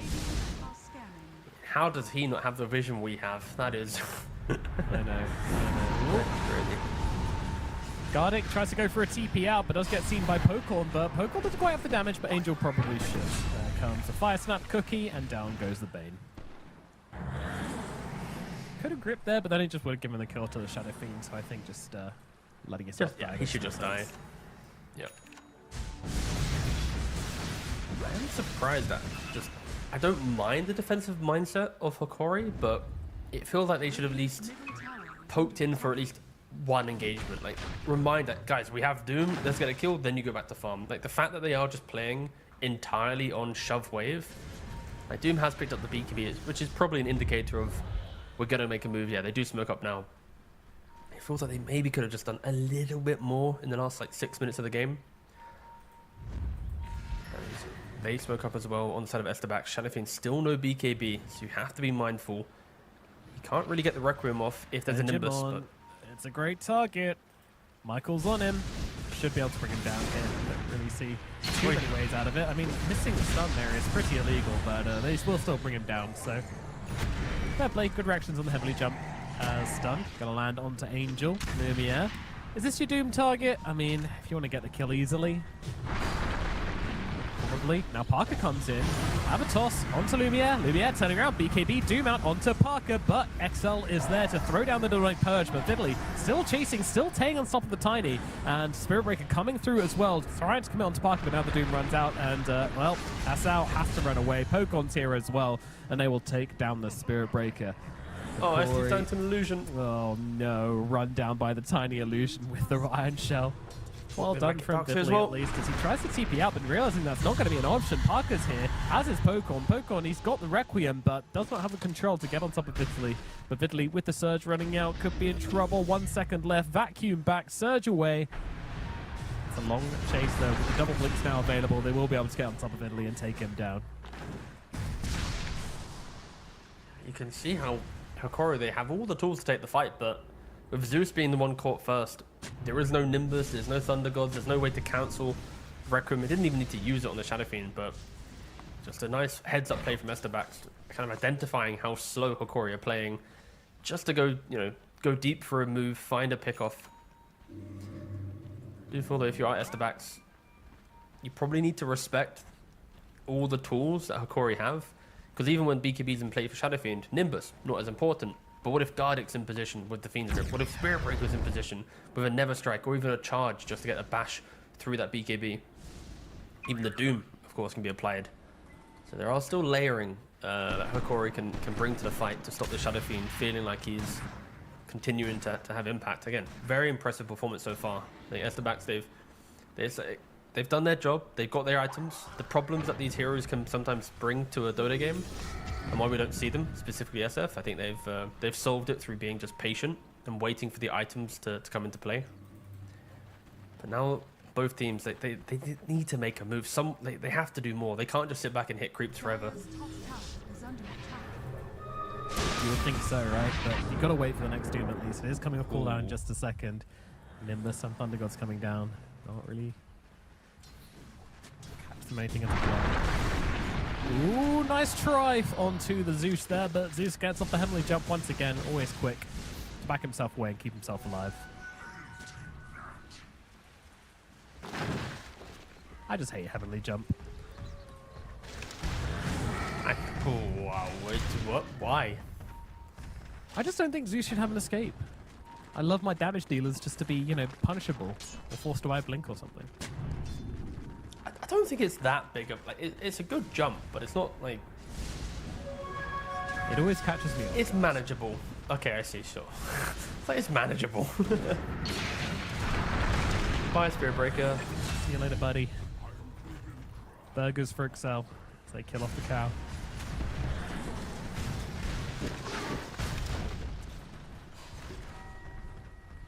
Win probability still siding with the dire side. Oh, that course, reminds me of my they, other patch idea. Whilst we've got a sort of lull in the action here.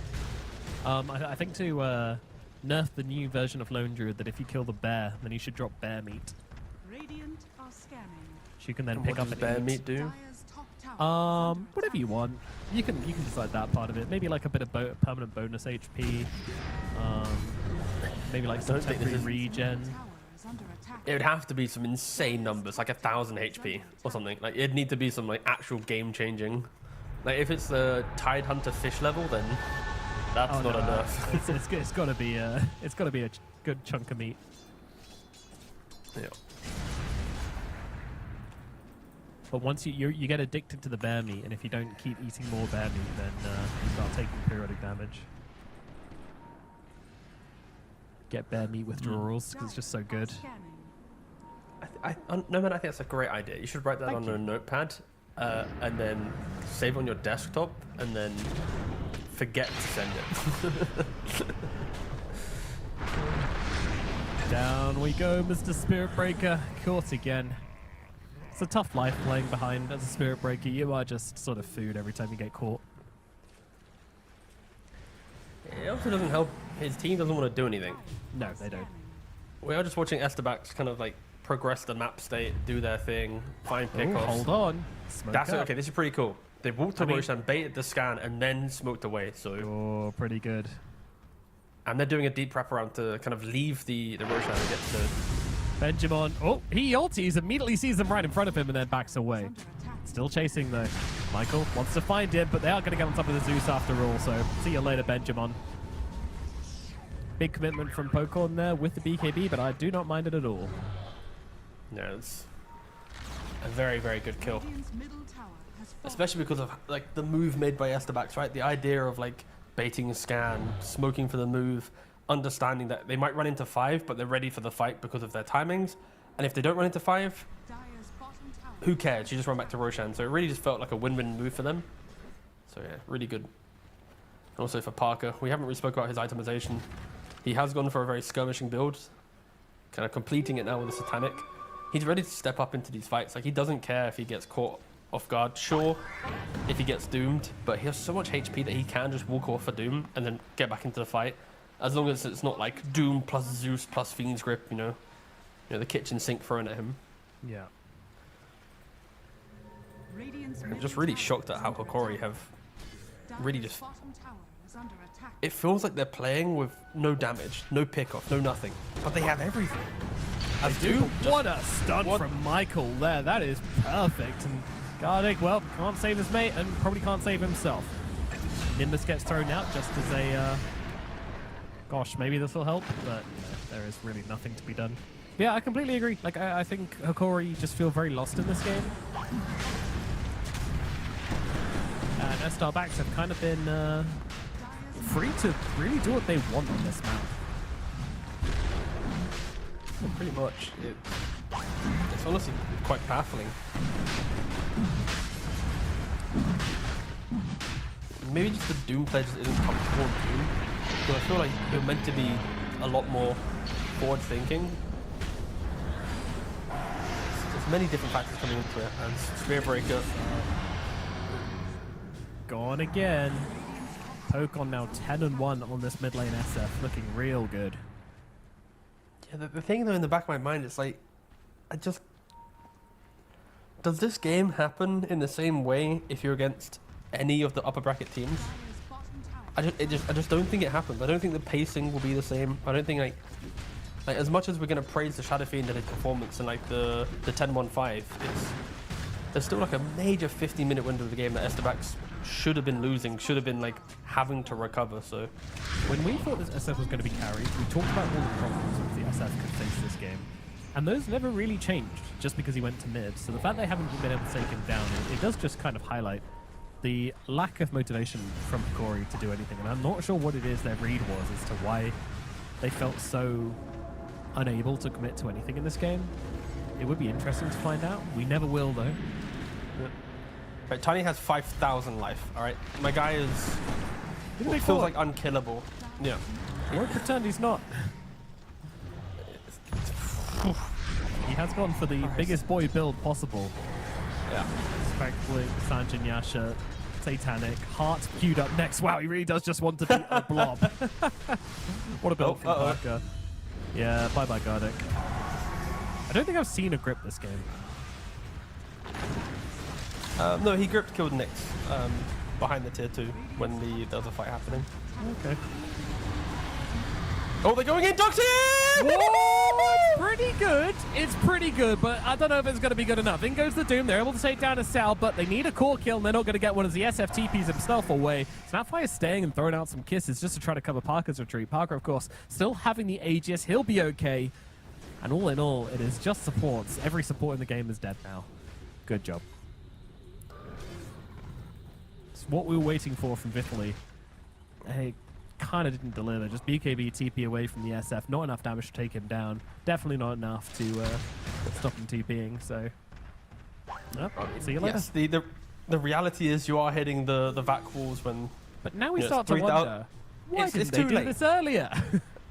Of course, that is the easy thing to say. That is 100% right, and I cannot give you an answer because someone on Hokori just didn't want to make moves. That's fine. It's their game to lose, unfortunately. But Like you can envision, like, based on that one play, you do that earlier, it can be a 3-man, it can be a 2-man vacuum. But with the type of damage they have, they could have got so many kills on Hokori and like just create opportunities. Yeah. Tiny trying to kill the Zeus. I say that his team is there. There's no trying. He is just killing the Zeus. Yeah. There's no one there to help. Down, and Aegis on Tiny means that Parker's more than happy to go for these plays and just try to overplay his hand. Up the high ground, Pokorn looking onto a Sao here. A Sao turning around with a stun. Might actually survive this one. Oh, why did I say anything? Dire's bottom tower is under I think the coolest thing in this game is the fact that Parker's itemization reflects the things you need to make SF work, right? Like, Be big rock. Snapfire, yeah, exactly. Like Snapfire's done the same thing as all other builds. Like, there's no like default, like no changes to default. But like Parker has gone, you know what? I will frontline. I will survive the Zeus spells. I will eat a grip. I will stop the Doom, feeling like he can doom me. Like you have to doom the SF now, and he has a Lincoln's. So, as much as I've critiqued like the validity of this win based on Hokori did literally nothing, Estebac still are showing that they're itemizing and doing kind of like these cool little niche things quite well. Yeah. It seems quite It's just the disrespectful pacing that to the concerns me. Zeus to just go for full strength, you know? It's like, oh yeah, cool innate, bro. Don't care. Don't care at all. How's it? I think it's respect. You're respecting the Zeus greatly. But he's got static field. Yeah, but Percentage-based damage. Counts as strength units, right? yeah, but you got to be close, and I don't know. are scamming. There's a point. The thing with percentage damage is like there's a sweet spot where percentage damage feels really good, and then when you have so much HP, it kind of to the other side again, right? Does that make sense? You can't have too much HP to overwhelm a Zeus. Zeus won't kill I guess so, yeah. 5200 HP. Mana then becomes a problem. We talk about static field. There is still, you know, all his other spells, which are fixed numbers, which are going to be doing, you know, less as a percentage of your total health. So yeah, I do agree. Like his total damage output on one hero is probably around 3,000 to 4,000. Tiny right now has 6,000 life. Like He's so big. Yeah, I can't believe we went for the heart. That's so funny. ugh. Also, that Behemoth's blood is insane. With like Sanjin Yasha, Satanic Overwhelming Blink, Echo Saber, Power Treads. Does he have a 10 strength talent? Oh, he didn't take the 10 strength talent. Pathetic. Yeah, my guy did not lock into the build. He's so weak. He's so weak and squishy. He needed the talent. He's minus 10 strength right now that he could be. Oof. Even the so Overwhelming Blink doing a decent chunk of damage there to Garda because they've got blown up.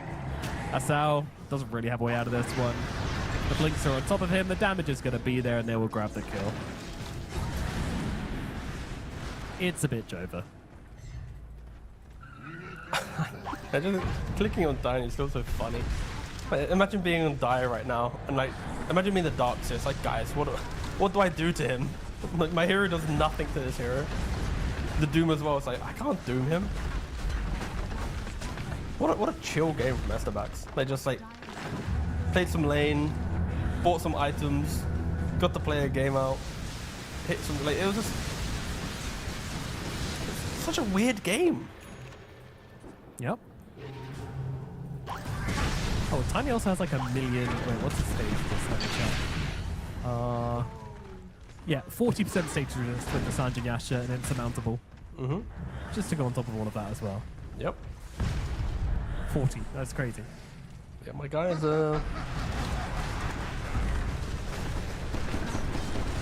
Let's go. Okay, guys. Why is there another Yash? What? He's buying another SMY? Please doom him. Please let him get this and let it just doom him. I want to watch the 1 second doom. What an inventory. Doom raid. Okay, it's good.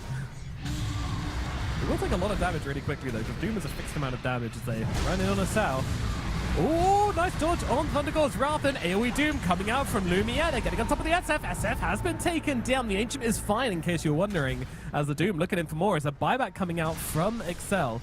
Wants to try to fight this, as they will use that ultimate onto Lumiere, who's now just getting blasted by Angel. Angel coming in, jumping into the Doom, doesn't give a single care as they take down the Doom. And now Parker just still hanging out in the Bro's base. walking Doesn't around. wanna walk through the wall. He's chilling. What are you going to do about this guy? Yo, he's down to 5,500 HP. Or maybe they can get him here. Oh, 4,600. No, oh, he's back up again. That heart really doing something. See you later, Gardic. Oh, there it is. Double Sanjin Yasha. Into the fountain we go. Absolutely ridiculous. Double toss onto Vitaly. Parker's just hanging out in the fountain without taking any damage. To be clear, he gained 0.9% status resist from the second SMY. So, Wait, really? yeah. Oh, I guess he lost strength from whatever he switched out for it then, but still funny. Very funny. Very nice. Oh, no, it's because multiple sources of stage resist don't stack. That is why you didn't There get we any from it, so just Thank me, you. just having some fun. I didn't want to take the wind out of your sail. You sounded really happy, but I thought I'd let you enjoy the moment. What was I saying? Appreciate that. No I worries. know, something very smart, I'm sure. Yeah, no, what a truly baffling game. Like, I truly had a loss. Like, Hikori, they had You know so what many it tools. was? I solved it to you, Governor. Okay, what's that? The reason they didn't want to make any plays on this map is because that bloody Zeus kept stealing them all. And they said, you know what? Yeah. Zeus, if you're going to keep stealing every kill, we're just not going to do it anymore. We're just going to sit around and farm. Is this what you want? And everyone said, please, I would like more kills, sir. And they said, no, absolutely not. We are jungling till the end of the earth. You cannot steal our jungle creeps. Yeah, it's Otherwise, just, they're fine. yeah, like, you're in this like awkward window of the game. Like, I really wish that has to be the case. Like, there has to be some like major internal crazy conflict, because if that's not the case, then someone had a terrible misread, and I think maybe Lumiere on the Doom just wasn't comfortable and like wanting to make these moves. Because like you see an SF pre-BKB, you'll see a Tiny who's gone like Blink Echo Saber. Like, you need to try and force fights here. You need to try and like utilize your items. Maybe the Spear Breaker, sorry, the Darkseer going for Shivas before Pipe. Like, there could have been a window of the game where Darkseer has an early Pipe to mitigate some of the damage. To then, you pipe everyone. You can't obviously, deal with that across the board on Estebax. So only like one guy can, maybe get killed. So there's some options for Hikori, but the thing is, they just didn't choose any of them. And then like you just click on Parker and he's just kind of styling on you, right? Like, he's going Ags, he's going for double SMY just for the scoreboard because it looks real funny. Like, yeah, it's just, yeah. You gotta punish them. You can't allow them. Like, I think they're mechanically very good in Estebax, and like they know how they want to click their buttons. Of course, there's other reasons why they're in the lower bracket, but you gotta punish them a bit. You gotta do something more. You can't do this again. This is not what you're meant to be doing if you are trying to be like a contender in this lower bracket. So Hikori, lads, go get some fresh air from outside, get a full reset, come back for game 2. Because yeah, if you don't change, Estebax will just be cruising their way through this lower bracket. And our MVP is going to be Parker with the double SNY full strength build. And you know what? I agree. I think sometimes, obviously Parker is that highlight player. He always likes to be putting himself front and center. And this game, 17 Pokemon had a really, really good performance in the Shadow Fiend, but it was just a Shadow Fiend mid. Seen it before. Tiny with a strength build, that's pretty cool. He adjusted for the game. I liked it. It was a cool adaptation. Very active. Very clean game. Good stuff from Parker. Yeah. Deserved standout player for sure. But on the other side, yeah, I agreed with everything you said, basically. Like, you're playing this draft, there's no reason not to go and do stuff on this draft. You've got Doom, you've got Grip, you've got Zeus, you've got Darkseer, like all these heroes. I'm not even mentioning the Spirit Breaker. They want to go to the map. They want to do stuff. They want to have some fun. They want to play some Dota. Corey just did not play Dota in this game. Not sure what happened, but they need to lock in for game number 2 here and put up a better performance. We've got a break available, so let's jump to it, and we'll see you back shortly for game number 2 of Estar Backs versus Hikori.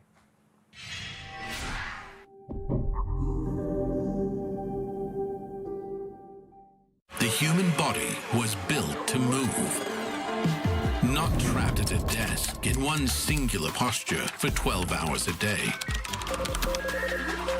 It's time your chair evolved. This is Secret Lab Titan Evo. Ergonomically engineered for you. Gamers, hybrid workers, artists. Backing your every move.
Good morning, good evening, good night, good day, good whatever time it is with you right now. But one thing it is time for is more South American Dota 2. We're here in the regional qualifiers for the international into game number 2 of Hikori versus S-Star Backs as these two teams duke it out, fighting against each other and against the inevitability of elimination. S-Star Backs now 1 game up. Hikori backs against the wall. What can they do? Let's find out in game number 2.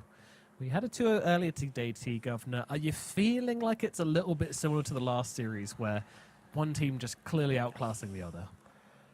A little bit. I feel like as the qualifiers are progressing, I think certain teams are improving and shaping themselves into teams that want to be competitive, and whilst others are going, yeah, what we have is fine, you know, it's unlucky, go next, you know, like they're kind of brushing off the defeats, thinking that they're going to suddenly become a better team. And I feel like with teams like Hikori, X5, you know, to name a few, they never really showed that like development. And at least in game 1 from Hikori, it was non-existent. From what we saw before, like I was praising Vitaly a lot about what he was doing in the offlane. I think he had an okay game in the last one with the Darkseid. He found the farm, but there was no like oomph from pretty much anyone. So I'm hoping for Hikori's sake that we do get a competitive game too, because it would be quite a sad way to be eliminated from the qualifiers, just to kind of fade away with like an 0-2 scoreline. Yeah, I mean, the roster should be better than that. And quite likely, you know, this is the end of the year for the roster. So it's going to be shuffles afterwards, as is usually the case post-TI. You don't want it to end on that. But sometimes that can get in your head as well. If you're, you know, playing in that team, you've been going all year, you haven't really found the success. TI's coming up and you're like, well, we're not going to qualify. We're not good enough. You got to fight your demons, T-Gov. You got to fight your demons. 10 seconds remaining. Storm Spirit first phase ban from S-Star Backs. 5 seconds remaining. Not too surprising. Yeah, it's kind of in like the respect bans that we've been seeing. Radiant team. And the cool thing with the qualifiers, like South America, when they draft within the region, it's a lot of like, your player, I ban you. Once you like drift further up into like tier 1, there's like a meta that people respect heavily. So it is cool to see like the regional respect. 10 seconds remaining. I agree. 5 I think seconds remaining. there's a lot of nuance to drafting, but also you can also just be obvious about it. Ignore the nuance, ignore the meta, and just go, hey, I know you're good in this hero. I know that you're a game down, and you're going to want that comfort. We're not going to let you have it.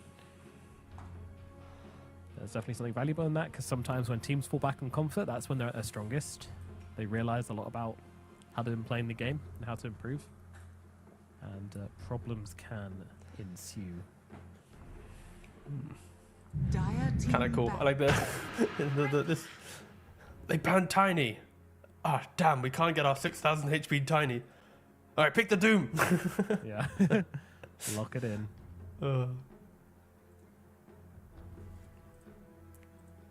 Yeah, Doom. Is it going to be Flex for S-Star 10 Backs as well? seconds Or will remaining. this just be the Angel hero? We will find out. 5 seconds remaining. I'd like to think it's Dire just the team offlane. Of back. course, they will decide on pick 18. Most likely, 14-15 will be a double support pick for the side of Esterbacks, unless they see something. But that's kind of the most natural way of doing it.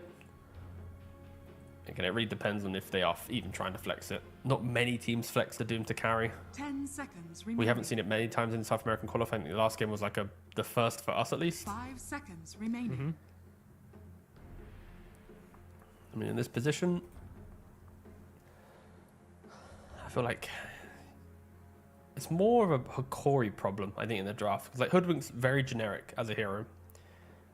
And it plays most lanes fine. It's not really too much of a lane loser. So if your 5 pick, let's say, is like a Bane or like a strong position 5, you're showing both your side lane supports, but they're reliable. It's not really a concern. And also, like, Drow's available right now. I feel like Hikori could very easily also opt to go for that approach. Just out of phase, slap the Drow. Then you Radiant have... team back. Okay, they banned it on Esterbacks. It would have been such a free pick for Hikori. So, very good ban from Esterbacks. Yeah. I mean, you're always thinking about it, right? Drow just the hero of the hour. Of course, not first phase compared to a lot of these other heroes, but still very, very strong. 10 seconds remaining. Yeah, so many respect bans from S-Star. Storm 5 and the seconds remaining. Beastmaster burned out very first as well for against Vitaly. Radiant team pick. Always happy to fall back on that one. Huskar gone for Hori. So, do they want to grab themselves some sort of early mid pick, or we'll have to show a core at some point here? And doubling your support picks as you're opening always 10 is seconds it remaining. is punishable. That said, Hoodwink Dire does take a team lot of boxes. Snap. Still around, so Snap. I'm will go. so numb. I'll be honest. I'm so numb about talking about Snapfire. Like, Well, Snapfire is strong because of her innate. ah! 30%. Stop! 10 seconds remaining. Dude, imagine actually doing that at TI, but imagine if that was actual analysis on a pad on just me whimpering I mean, a and crying. great bit would be like the most picked hero of the tournament, just pre-record like a little Yeah. like a few lines and just press a button and just have it play. Everyone just sits there and stares. Yeah. Like every time you get on a plane, yeah, it's the same announcement. Great. Yep. Please pay attention to this announcement because it will be 10 different from aircraft to seconds aircraft. remaining. It's the same. Next assassin. The reason why I think 5 seconds like I don't remaining. enjoy the hero, at least in the qualifier so far, is because people aren't like changing the build. It's always I want a Kaya, I want a Blink, I want to use the Shard, I might go Boots of Travel, then I get Yasha Kaya, and I do things quicker, and I get BKB, and like I understand that there's not really too many options in play for Snapfire. Like that is the reason why you're picking her, is because of the innate and the spell damage. But when heroes are that one-dimensional on item paths, it can take away from other 10 aspects of the seconds game remaining. because it's like the player's not showing any creativity. Like Parker picking up the 5 heart and doing seconds like remaining. S and Y, like it's conceptually cool. Other players buying like niche items, it feels cool. But Snapfire is so cookie cutter that you don't get to see anything else.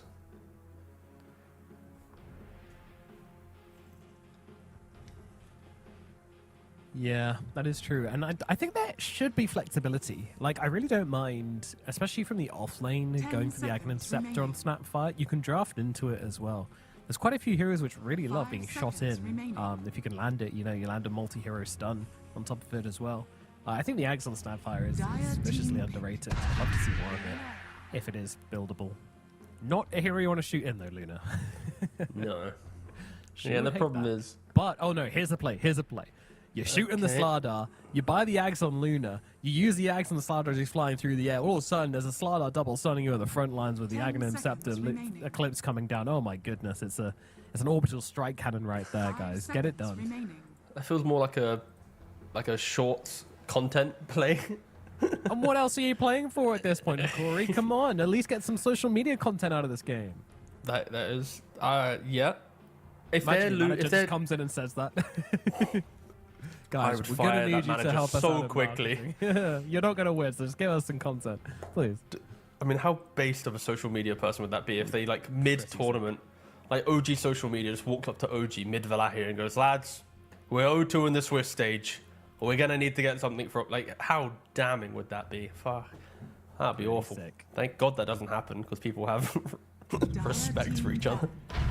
All right, what are we doing here? Assassin.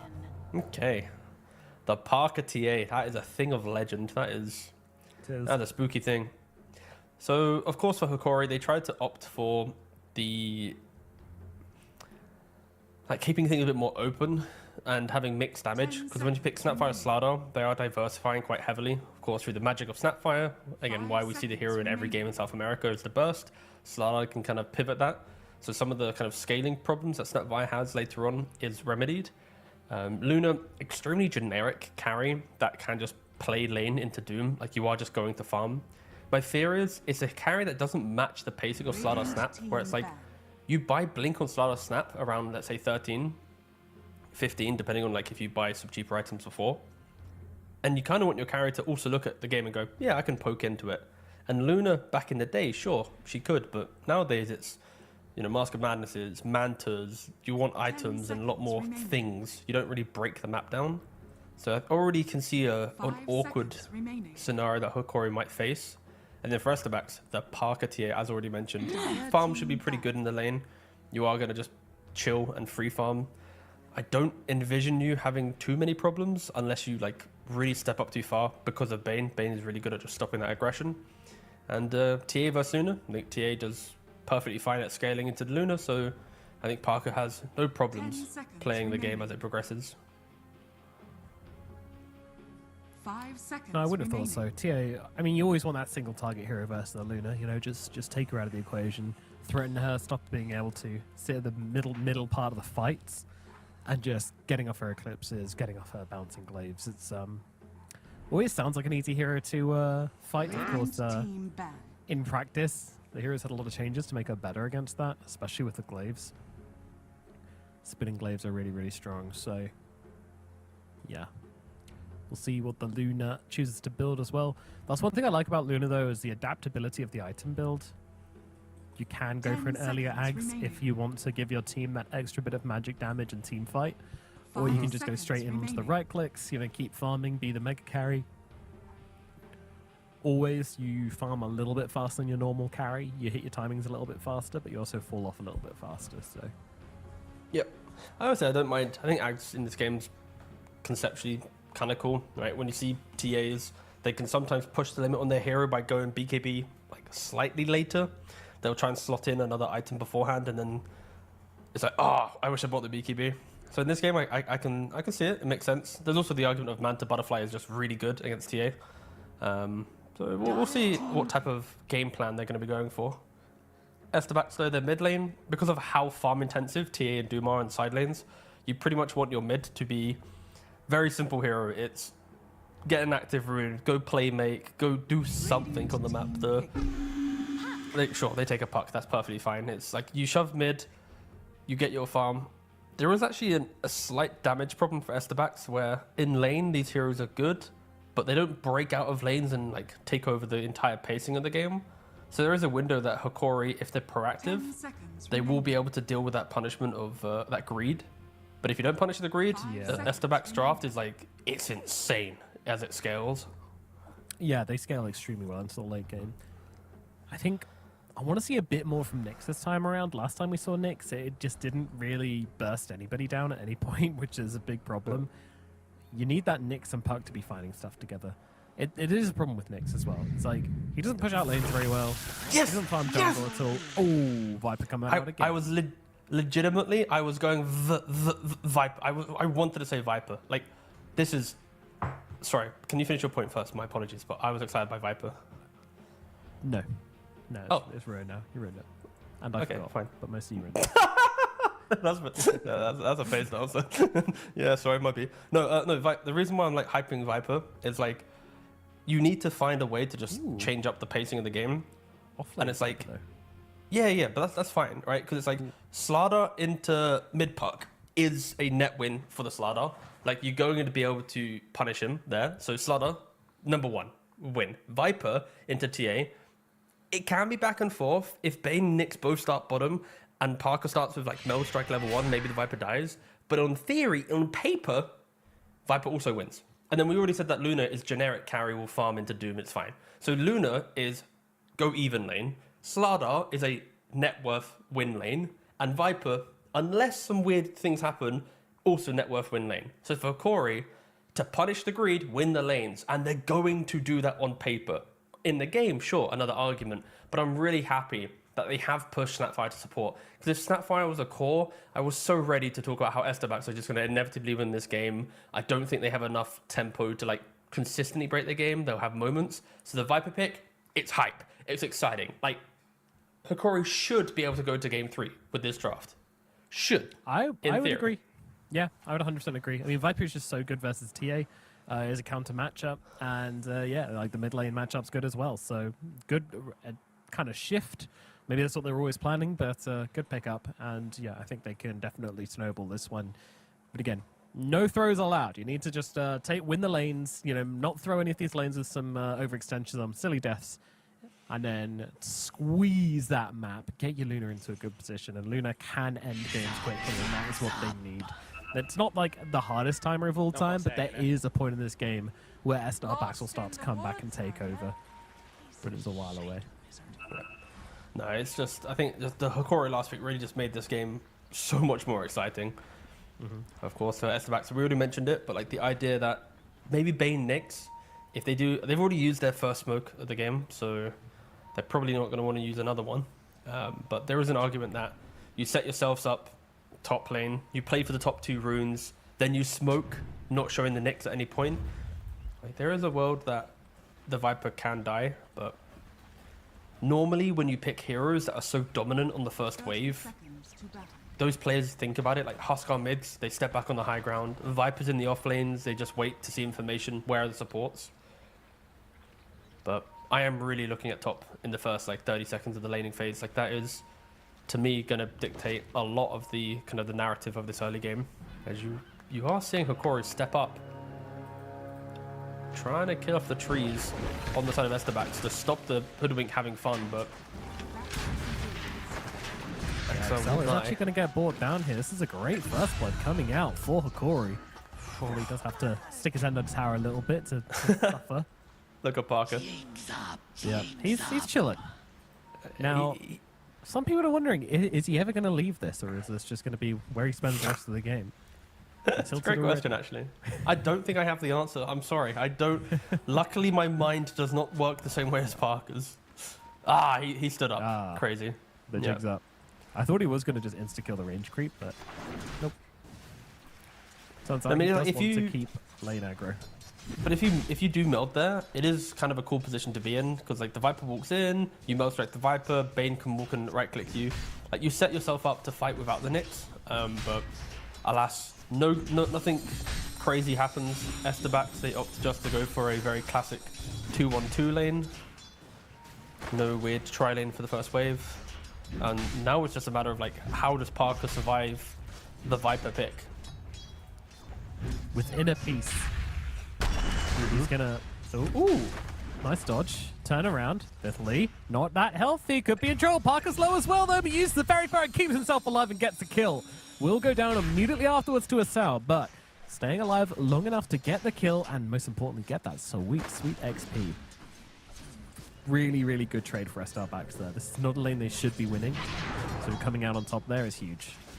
Yeah, it's just... a little meld sit down from Parker. Fair play, Chief. I mean, just sit on the ground and just dodge the bushwhack. He goes for the sentry on Hoodwink, goes for the D-ward. The lane is pushing, so Viper will be able to get his levels. It's not like he was starved of anything, other than a slight outplay. It's a funny note there. Yeah, I love the sleepwalking thing on Bane. It's such a nice addition. Anything with a vector target just makes me happy. Yeah, but it's like when you have the vector on, you can't double-click self-cast, so you have to toggle to the non-vector version to then double-click self-cast.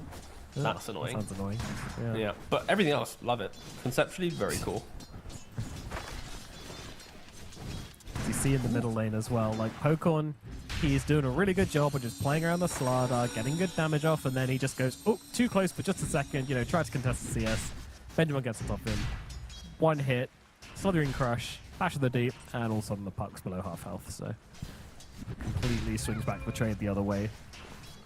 After like 1 minute of harassment from Puck, Benjamin equals it out in about 5 seconds. He's doing a really good job at this as well, just catching out the Puck every time with Bash of the Deep, looping around, putting on the pressure. That's what you want to be doing as the Slardar mid.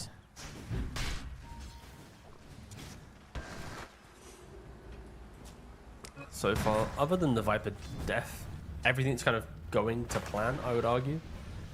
There is maybe a statement of Benjamin, the fact that he's used a lot of resources, and he hasn't like dodged any of these orbs, so maybe even Puck doing better than anticipated in the mid lane matchup, but Axel, no, using the twin gate, rotating down bottom, trying to set up behind the Luna and the snap. Again, Luna complete free farm with the 22 for 2. I just don't see how the Luna dies. Like, unless she walks past, like if she positions where the Doom is right now, she dies. But I just don't see a world where she does that as Axel then TPs to the triangle. Okay. I've not seen the 4-minute. He also only sacked one of them. He also only got one, so that's definitely not No. Interesting. And Parker's just jungling. So yeah, top lane is full collapsed. Yep. Not collapsed, but collapsed. Like specifically gone to insert expletive. Am I crazy to feel like I'm okay with this though? I mean, it's TA. She's not the worst jungler in the game. She can. Oh no, yeah, no. get creeps. You need to jungle like on the TA. Like if you stand top and just watch the Viper farm, you're kind of griefing, right? So Parker has to jungle. Like this is very much a result of the Viper pick. And, yeah, I'm just okay. So here Sal's coming forwards, trying to get a bit of harassment. Misses the bushwhack. That's going to cost him heavily. The Viper is coming over, but it may be too late to save the Hoodwink. Hood is going to fall. Miss Farah comes through, but doesn't matter. And that's a kill for Parker, which is really, really big on this guy that's relegated to the jungle. Now he gets himself a lovely kill. yeah, and you can see that Parker is full-time jungle, right? Like look at his itemization. He's gone for the boots, the windlace, and the quelling blade. Like he's gonna run around the camps. He's gonna run around the jungle. Like it might look a little weird, but because TA can naturally farm with side blades, it's about efficiency. It's about the speed in which you can get from camp to camp because you have the damage, you have the splash. So I honestly don't mind it. But yeah, this is now a point where for Hikori, when the lane breaks this early and you're not getting kills on TA, you need to decide: are we taking the tier 1 tower and then pushing the wave to tier 2 where we can't really do anything else? It's a scary place, or are we chasing into the jungle and stopping Parker farming? Like you kind of need to decide quickly, and they are opting. Wait, Gardic? Great rotation, and the kill will come through. Parker goes down. Yeah. I'm surprised that Parker came back for the tower. Like he kind of felt like he was heading like jungle flow state, but he kind of walked back. Again, the illusion of farm is always there when the creeps come on the tower as a carry. You're like, oh, it's safe, but Michael it's ever a thing. in the river went to contest the rune, ended up dying for it. Gives Benjamin a 1v2 solo kill. Feels really, really good for this ladder.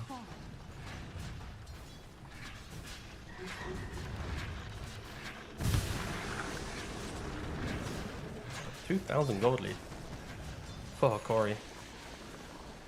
And they have taken the top tower with the first catapult.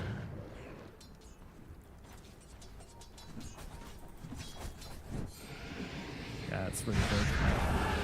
And Asao tries to go in, invade on Parker once again, but Fiddly's here. He's level 6 now, so just drops down the Viper Strike onto Excel, and Excel will die. Is Gardic going to be able to steal this? I really feel like it's close to impossible, but okay, good. Now you're just seeing if perhaps they were going to be a bit lazy, not turn up to it. Yeah. So, what magical play can you make here, Chief? But yeah, you are right. If they are lazy, he would have snuck on in, got double wisdom, and that would have compounded to even more pressure applied across the map. The thing though, taking tier 1 tower too early is you do get very close to the tier 2, and as I say that, He's under way tower. too close to the tier 2. Yeah, that is the moonwalk, or sorry, sleepwalk going to work. Moonwalking under the tower. Sorry, hold up. No Ben. Michael Jackson here. The cosmetic. Damn. The Arcana. Kind of goes hard.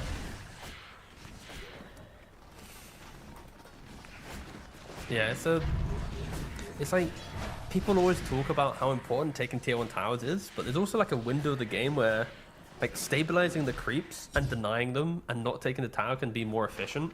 And I kind of feel like in this game, taking the tower against TA was actually kind of maybe even a blunder, because you shove the wave, it goes to tier 2, she farms for free. And if you go to kill her now, you're going so deep that you are going to get responses. Michael was going to run under the tower with Carapace.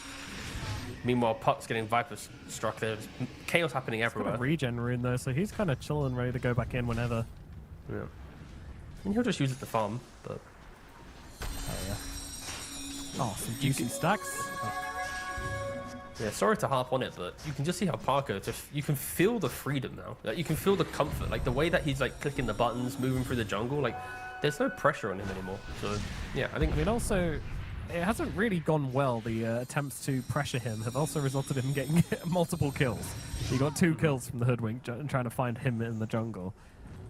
It's not ideal. You needed that extra hero, and Gardic only really came up the once. So I'm not sure Gardic's finding the value elsewhere on the map. I mean, bottom is being relatively well controlled, but it's a Luna. She can also just jungle. Mid lane should be a kill onto the Hoodwink. Pokon will 100% take the little freebie gifted his way there and help speed up that Witchblade.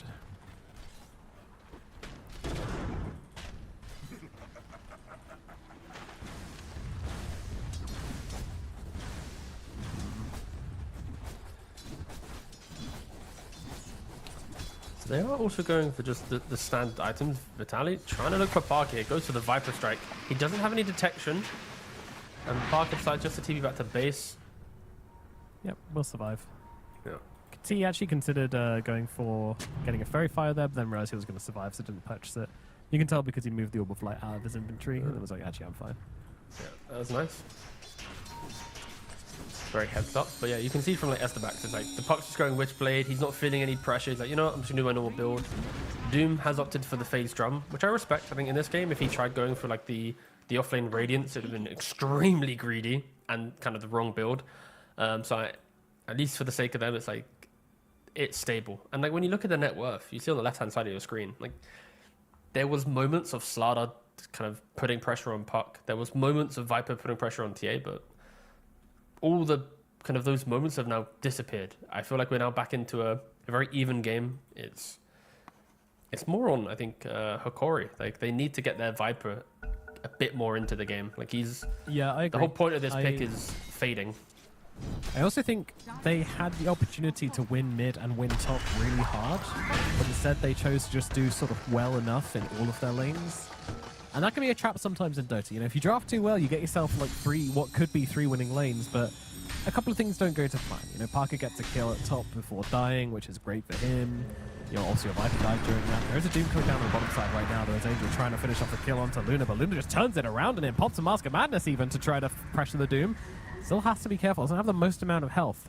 Gardic is coming over. Sorry, the Doom is coming over. And I think he might be dead. Eclipse used just for good measure. Grip coming out. The cookie's going to be there, but it actually kills off Lumiere regardless. So nice moves from Excel. Gardic needed to use the cookie there to cancel out the grip, but it would have had to be almost instantaneous to save that Luna's life. Trying to get her out of range with the Fire Snap cookie. Absolutely the right play. But in the moment, didn't work out. What a like get out of jail move though from Bane. Like if Bane wasn't there, then Doom would have just, it would have been such a despair moment for him. But yeah, Bane in position, coming through. Parker's sitting here top. He's looking at Vitaly, but there's not really anyone you want to bring here. Like you're not going to drag your TA to this move. So he just holds his position, gets the wave. Get Puck going for the Witchblade. TA going for the Desolator, and Doom going for the Blink. So very, very standard items across the board from Estebax. And the same thing you could argue for the side of Hokori. Slardar has got the Blink Dagger. He's looking to make a move, jumping onto Michael. Michael slowly but surely getting low here, and Benjamin will finish him off. Gets on top of him, takes him down. Blink Dagger from the Slardar, so expecting a lot more action now, and if you turn up to the middle lane, then you have to be ready to fight this Fishy. Yeah. So Fishy wants to fight you. And the fake back. They walk back up the high ground, smoked. Can they find Parker? Would be absolutely Surely. huge. Yeah. They see the camp being farmed. They know the direction. Parker somehow sniffs it out. Can he still get away with this, though? I don't think so. The kisses are coming over, and they'll get the kill. But now, Benjamin under the tower here might not be surviving this one. No, he is not. Puck comes in, gets a kill. Pokon brings him down. A bit of revenge for that lane. All the while, Doom just chilling bottom. Takes the tower, taking waves. Getting himself nice and plump. I feel like the story of this game for Hokori is like the moves look good, but the repercussions are quite damning. Like taking the top tier 1 tower opened up the map for Parker. Then Vitaly died to the tier 2. They've just dove to kill the TA. Slardar dies in response, but you give a 3x kill streak to the way of Puck, who then gets a full, the rest of our components for Witchblade, right? So, Yeah. it starts with a positive, but then you very quickly can conclude with a lot of negatives as well. So Hokori is still feeling extremely rough for them. So that's the backs. They just sit back and go, sure, we die, who cares? Continue to farm. Parker respawns straight away into some stacks. As you already mentioned, Doom just chilling in the bot side of the map. Love a bit of Doom chilling. Slardar trying to make the move top. Yeah, He Nick. just hates Michael. I think that's the TLDR on this one. Everybody hates Michael. Viper strike, sharpshooter, everything used. Oh, I see. I was like, where's the context? It's such a bold claim to make. Or you thought you might not just generally. Yeah, but you in general, like, oh my god. Socially. What did he do to you? I mean, maybe. I don't know the guy, but I hope not. Excel in a bit of trouble here. Getting beaten in by Slardar and his other little buddy Slardars.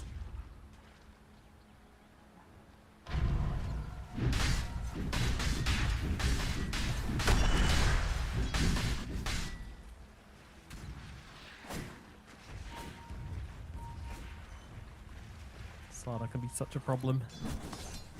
You let him get to this point. Blink, Shard going to be up shortly as well. The closer you get the Shard to 15, the better you're feeling on this hero. Not only does it give you that immense kill potential, not only does it give you some nice team fight combo with other physical damage heroes in your team, but also gives you an insane amount of farming potential. Yeah, it really kind of brought the hero back to life. Like, without the... As soon as Shard gets deleted from Slardar, the hero will probably just fade away. Like, farm was the major problem with this hero. You always needed, like, a Midas or something. But, yeah, I think it's a very healthy spot for the hero to feel like it can find that scaling. And all the addition of water as well. The map just feels so free for him to make these moves. Here we go down to the bottom lane though. Doom's coming out onto the Luna. She didn't get the Eclipse in time though, so we can just turn it around to Angel, but she is dead to the Doom. Will tick away regardless as Michael tried to start that whole thing and he will be punished for it. I don't know if you caught the start of that. I think we were watching, but Michael jumps in, struggles to land the stun, misses, and then eventually the thing gets a little bit awkward. And, oh, what does that mean? I have no idea what it means. Translate in a second, but meanwhile, watching Axel get a balloon up over towards the top side as well. Parker still fighting up with Benjamin here. Benjamin not coming off too hot out of this one. Sal's here to help out though, as is guard deck. Parker could be in trouble here. There's a bushwhack coming on down. Acorn shots available as well. Axel claims himself a triple kill on the Hoodwink. Radiant's middle tower It means a one-eyed monster from Doom, the video game? I have no idea. is under attack. Either way, I feel like he's just calling him a menace. You know, that's how I'm going to loosely translate it. The idea that, brother, the Slardar just keeps killing their necks. He's on him. He is on him, that's for sure. That is... The kill score is inflated by Slardar killing Nyx.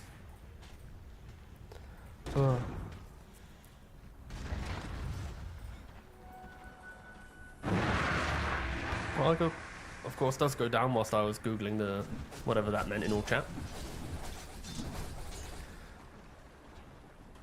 Quarry 2,000 gold lead. And the Luna is opting to go for Mans into Dragon Love. She's still yet to kind of decide what type of build she wants to go. Aghanims is still an option. Butterfly would make sense. It does not mean that. Oh, does it not?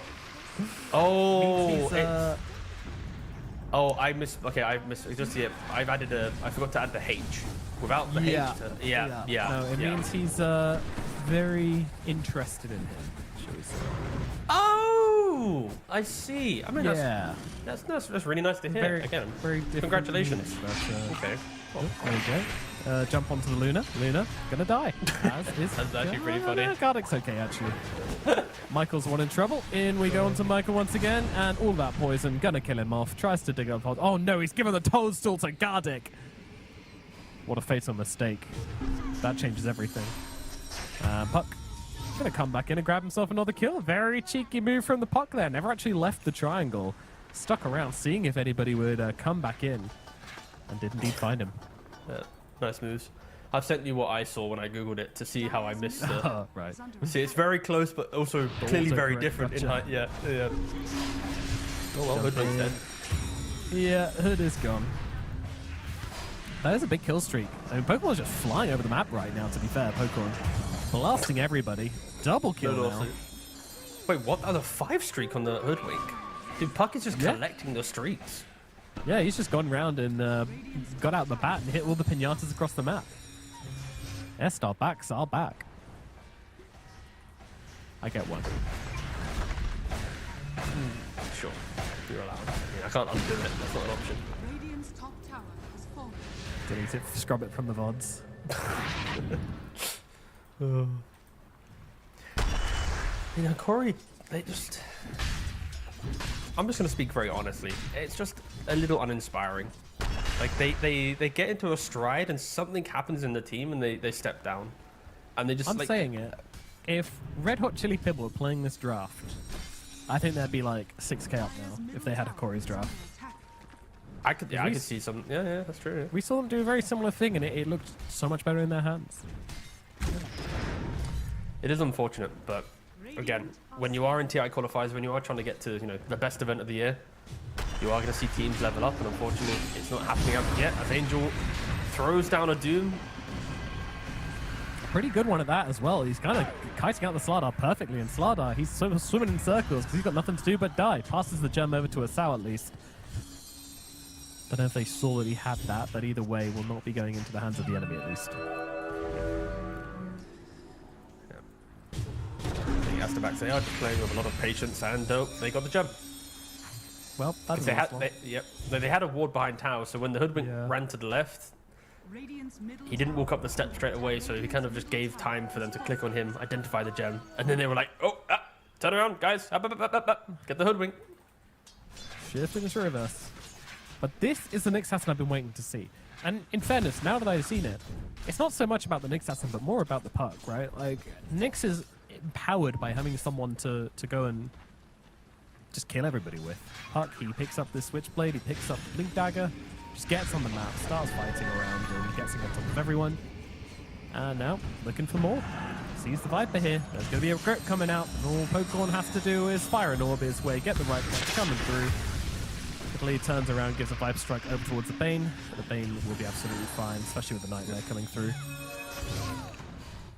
It's one of the unfortunate things when you draft in such a lane focus of, you know, Viper must beat the TA, Slardar's going to beat the puck, and like you said earlier, when these things unfold, you kind of have other problems in your draft. And honestly, I'm down to put Luna at fault here. I think the Luna pick just really just put a massive, like, I don't know, break on the tempo that you want to bring. Like, it really just holds you back. And it's like, if Viper takes top tier 1 tower, if you had like not Nature's Prophet, but like a hero that has that mentality of like, let me go do something, you know, buy an item, go forward. The problem with Luna, and why we don't see her too often, is like she has to buy like 2.5 items, but every item she buys in those 2.5, she still looks towards the jungle. You know, it's not like she buys one item and goes, follow me! And that alone has really hurt the Slardar and Viper, who naturally want to invite pressure, to invite taking, you know, mid-tier 1 towers, early Roshan's Tormentors. Of course, there's still going to be that kind of clutch comeback potential that a Luna can bring, where you're a little tanky with all your stats, and, you know, if you play in choke points, you have Eclipse, but Astabax has done an exceptional job. Ourselves a little bit of a kerfuffle taking place. Astabax smoked up in front of the Roche pit. Hikori are waiting, immediately jump onto the Slardar, trying to take him down with the Doom. It'll be an easy kill. Viper Strike used out onto the Doom. Won't be doing a damn thing. But in comes the Eclipse. Luna turning up to the fight, looking for a target. Cannot find one though. Meanwhile, Benjamin's been sniped off Parker. He's so far into the backlines, just taking down everybody. Triple kill for Parker. Moves across to Lumiere. Lumiere is dead. Fiddly suddenly finds himself completely alone. His heroes are dead in front of him. His heroes are dead behind him. Now he is dead too. The cleanest fight I ever did see. Astabax, they take down everybody. They barely lose any health on earlier heroes. Absolutely brilliant. Yeah, just you know, move towards Roshan, smoke up, kite back. Also, you can see from the vision around the area, they have like triple wards around this kind of top half of the map. Like, they are very much aware of like what they need to do. And it starts, you know, offer up the puck first. He breaks the smoke. You get the information. With that information, then you have the layered initiation of both Doom and Nyx coming in. Like, everything Astabax did in this fight is identifying maybe the comeback potential for Corey, while still going, we will want to win this fight. We can take this fight. So yeah, Astabax showing that just maturity with their heroes to kind of pick and choose when they want to try and break a Corey. And this was the moment. They took a 7,000 gold lead, get a team wipe, 12,000 gold lead with Aegis. You can see how Vitaly, you know, in the back of his mind, he knows, I don't know if I can help my team here. I don't know if I can really, you know, fix some of these problems, because in previous games, at this point for Hikori, he was always like top 3 net worth, you know, running around the map, an absolute madman. But Estebax in this entire series have done such a good job at making Vitaly feel like he isn't like the MVP of Hokori. He just feels like another player on the team. Yeah, big agree. He needs to be the star, or at the very least a problem. He's not. They've dealt with him very easily. Yeah, I mean, for me, it's been Michael, it's been Pokorn. You know, these two moving around together. They've been fantastic. Really just setting all of the tempo for Estebax. Another couple of kills from Pokorn here. He's absolutely ruining them. It's a full-on Parasma picked up from him. And the Luna, she's got no BKB. Even if she had one, she wouldn't get a chance to get it off. Grip from Excel. Excel, he's also been good as well. Not like the constant pressure from Excel, just the few flashy moments from him on this Bane. But it is so cool that Bane's in the meta because it does allow these high skill support players at hero to express that skill on. Yeah, Bane's all randomly nightmares here. It's all about just positioning with Bane. Like Bane is anyone can click Fiend's Grip, anyone can click Nightmare. It's not that complicated of a spell, but knowing where to be on the map, why you're there, how you're utilizing the twin gates. Are you smoking for your move? Are you not smoking? Do you need to place observers in the, you know, or are you playing more on your nighttime kind of advantages? Like there's a lot of things that Bane brings, but you need to know the map. As Parker, with the Aegis, does kind of poke his head in mid, but in reality, sit back, take the top tier 2. Luna, it's going to complete the Aghanims in about 500 gold time, so that is quite an explosive moment that maybe Luna can remind Estebax that she's in the game. The problem is, you're throwing it onto a Puck that can jump away, a Luna that can Nightmare dodge, a Nyx that can Vendetta. It is a bit difficult. Sorry, I just clicked on Parker's quick buy. Oh, gosh. Will he go for Moonshard? Let's be real, probably. He's a bit of a lunatic. Yep.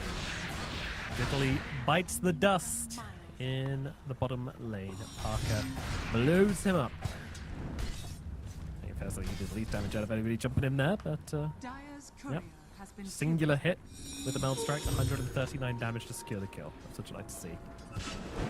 Luna, Aghanim's completed, so despite everything, Maybe. Luna has been farming. Yeah, it's very much a maybe. Probably nothing. It's like, the thing is, like, even if you kill a Doom or a Puck, are you killing TA twice? The team is just disappearing off the map. Oh, there's the Eclipse, and it does nothing. It does absolutely nothing. No, sorry, I apologize. It killed off Excel's illusions from his Aghanims. It might be a case where, unfortunately to say, Hokori might be looking to call GG soon. Yeah. And you never want to say that in a game 2 of TI qualifiers, but it very much is how dominant Estebax have been in the series. They have truly just had Hokori's number. There have been moments where you could argue Hokori should have taken over the game, both game 1 and game 2. I feel like Hokori could have got a bigger lead, but Estebax just kind of kept dodging things, making sure they're aware. Ooh. Parker, Nightmare doesn't quite work and gets a goal into Italy anyway. Whatever. Aegis, of course, still in play for 45 seconds. Asao does come close. Oh, into the fountain we go, and why not? Double kill for Parker. He'll take it. It's over on the top side. Pokorn solo killing the Luna. Yeah, the Aghanim's reveal from him. It's over, and GG is called. That is a tough one for Hokori. They just didn't show up to the series, it has to be said. Like, I'm sure they'll be disappointed about their performance today. I was disappointed by their performance today. I think they are more than capable of making these drafts work, of putting up a fight against Estar, but we just didn't see that, T.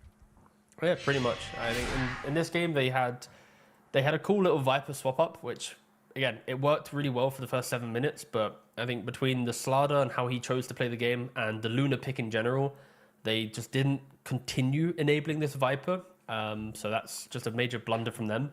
And if you're Estebax and you give Parker TA, even if he's pressured, you know he's going to be able to have a standout game. And even less to Parker. I think Pokorn, again on the Puck, getting the streak on the Hoodwink, getting the streak on the Slada, just being able to just kind of get himself into the game was really, really important. And there was just no real punishment. I think we're going to watch one of the cleanest fights that we're going to see from Estebax. They clearly are a team that are improving as the groups are progressing. I still, I don't want to lie to anyone and be like, oh my god, Parker's gonna do it. So I still think that their chance of qualifying is still like a what, 3%, a 4% in the reality of the entire qualifier.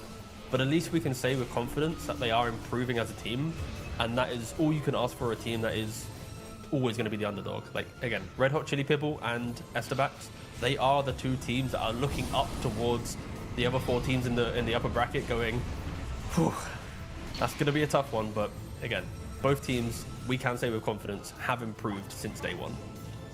Definitely, yeah, and that's exactly what we wanted as well. When every time we go into these qualifiers, we're looking at these teams which sort of start the tournament like maybe a little bit slow, maybe with a loss, you know, maybe not quite finding their feet, but then suddenly something starts to really work for them.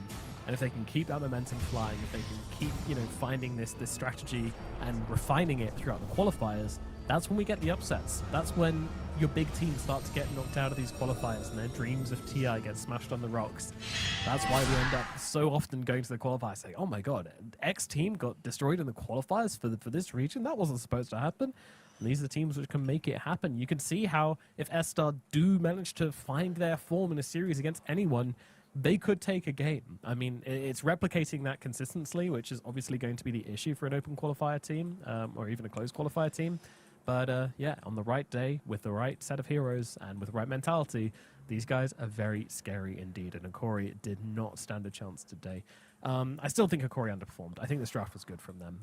But yeah, they tried to just spread themselves a little too thin. And the very obvious standout player is, of course, going to be the Puck.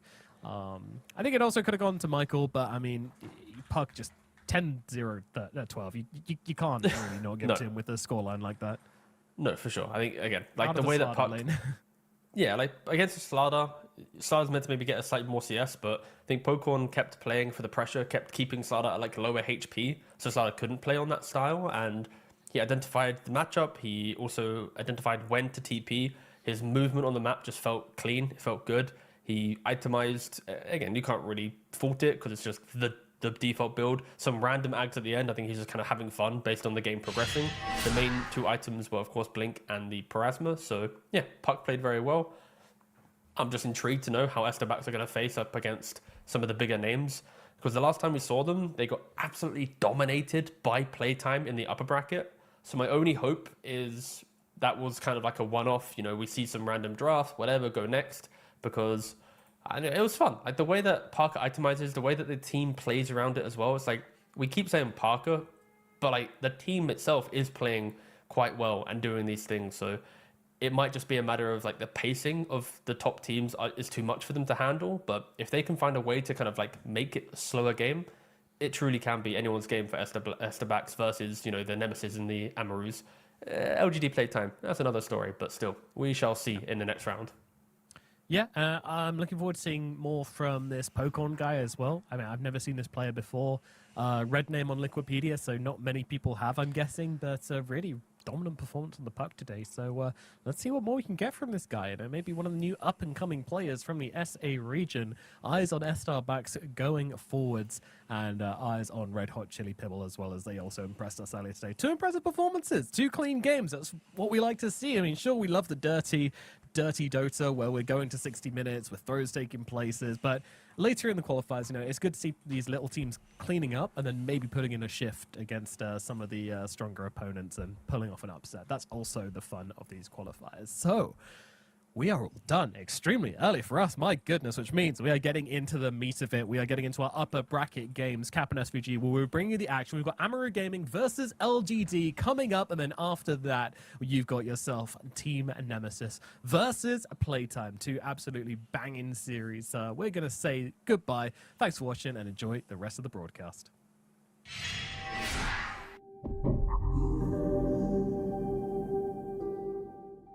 The human body was built to move, not trapped at a desk in one singular posture for 12 hours a day. It's time your chair evolved. This is Secret Lab Titan Evo.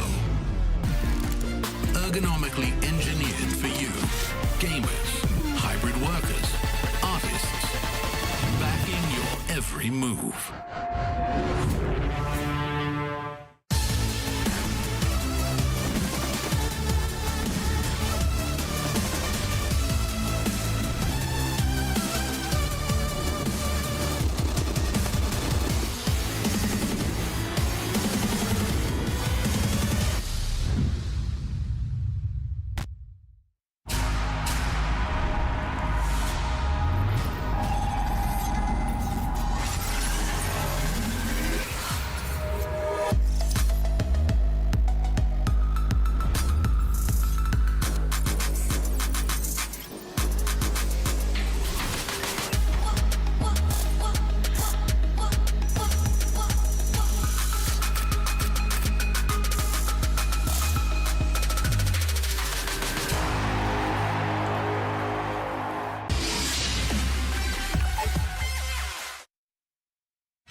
It is summertime, and the South American qualifiers is bringing the heat, Avery, just like the heat in California, which I got caught in because the series ran so fast that we are almost 2 hours ahead of schedule.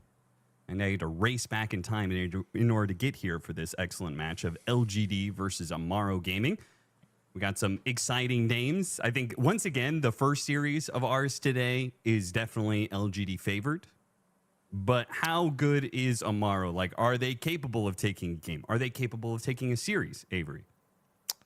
Guess we're going to find out. They're definitely capable of winning games and taking series because they've already done that. So they've proven themselves a little bit. It was a pretty convincing series against the RHCP, who won again today. So they're at least a somewhat formidable squad.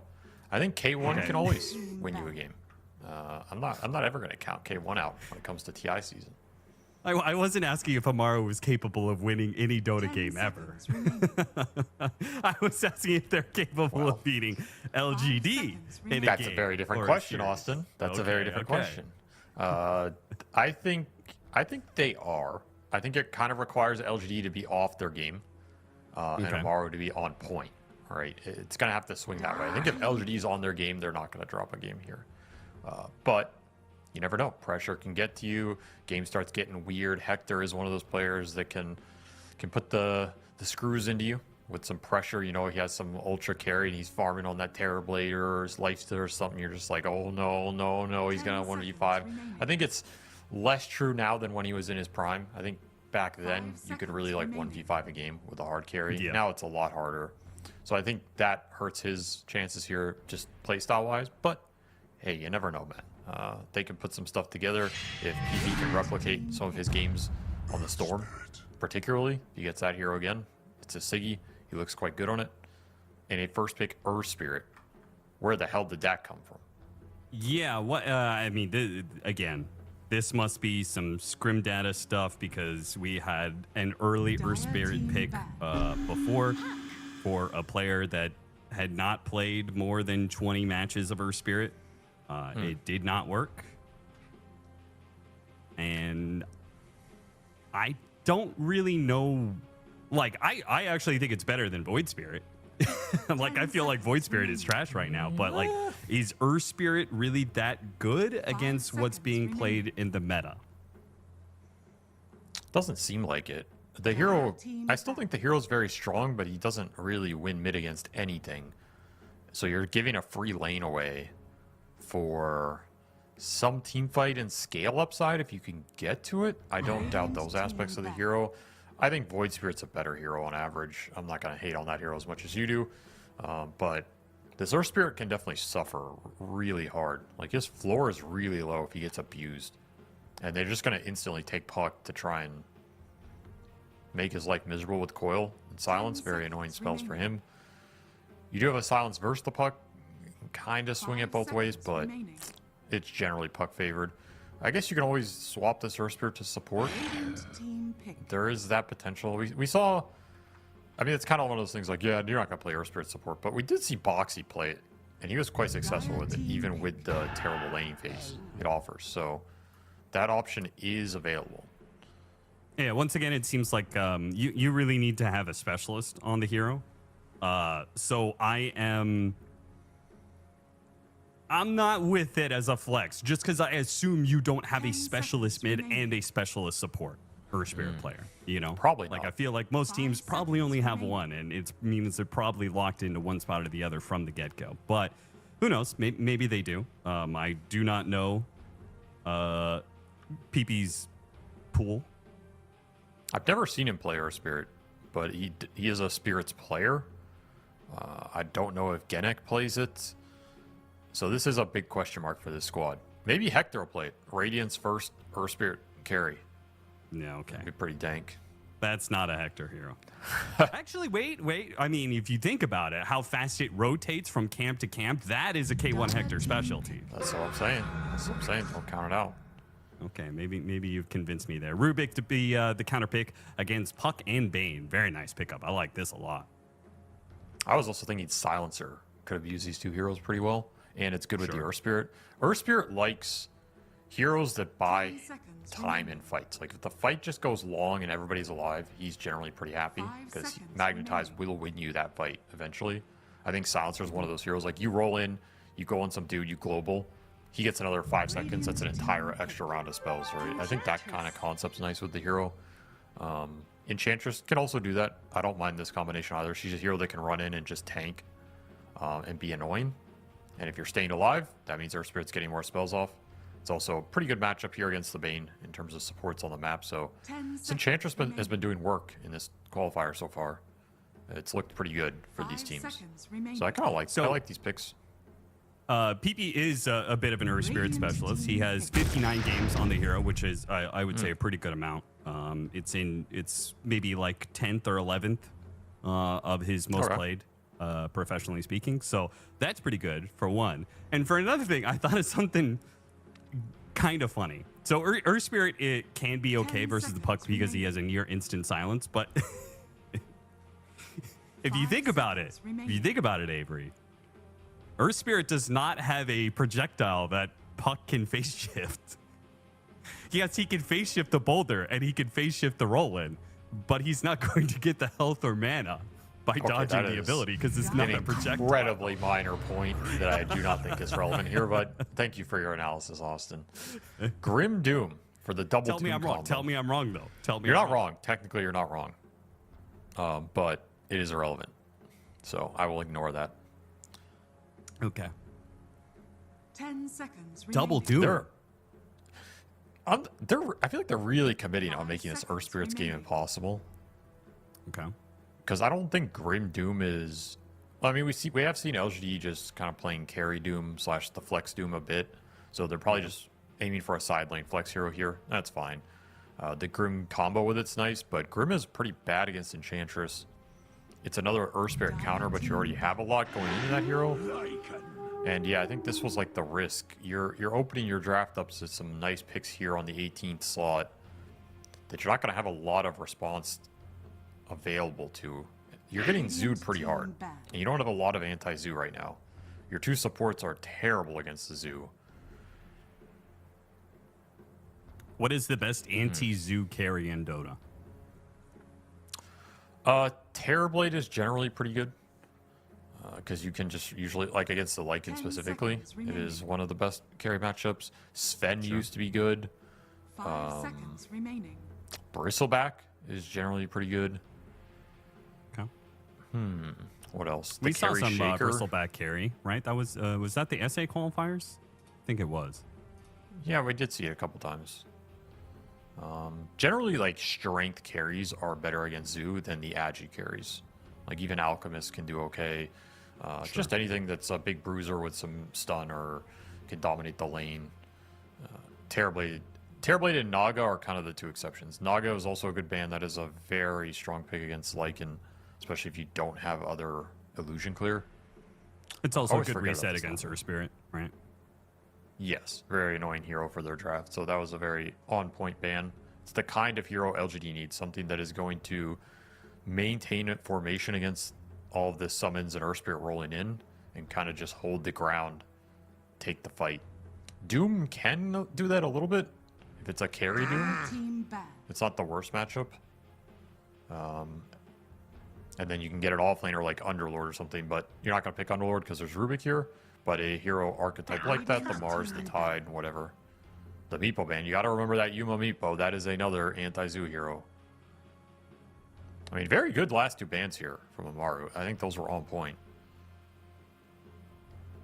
Those were the spookiest heroes for sure. 10 seconds remaining. It says a lot whenever you can come up with a band that 5 is out of the seconds meta, remaining. like Naga Siren. Yeah. You know what I would love to see here is Spectre for Amaru. I think it's quite scary for LG to play with all these summons going in and then a haunt on top of it. And it Yeah, gives their you that backline extra is just gonna scale. fall over every team Yeah. fight. Yeah. Like I think it's quite spooky here. I feel like people underrate that hero. I don't think that hero is unplayable at all. I think it's quite fine in the right game where you're not going to get out-tempoed, and I don't think LGD are proposing a lot of tempo here. They're proposing more map play, scale, and I think that's the kind of game Spectre can do well in. Radiant See if team K1 wants pick. it. Oh, the Vengeful Ooh. Spirits. Okay, that's pretty cool. That's a spicy pickup because that has super good synergy with the Lycan, right? You've got Yep. double minus armor. It's a very aggressive carry. Doesn't really care that much about Doom or being Nope. focused by any of these single target spells too much.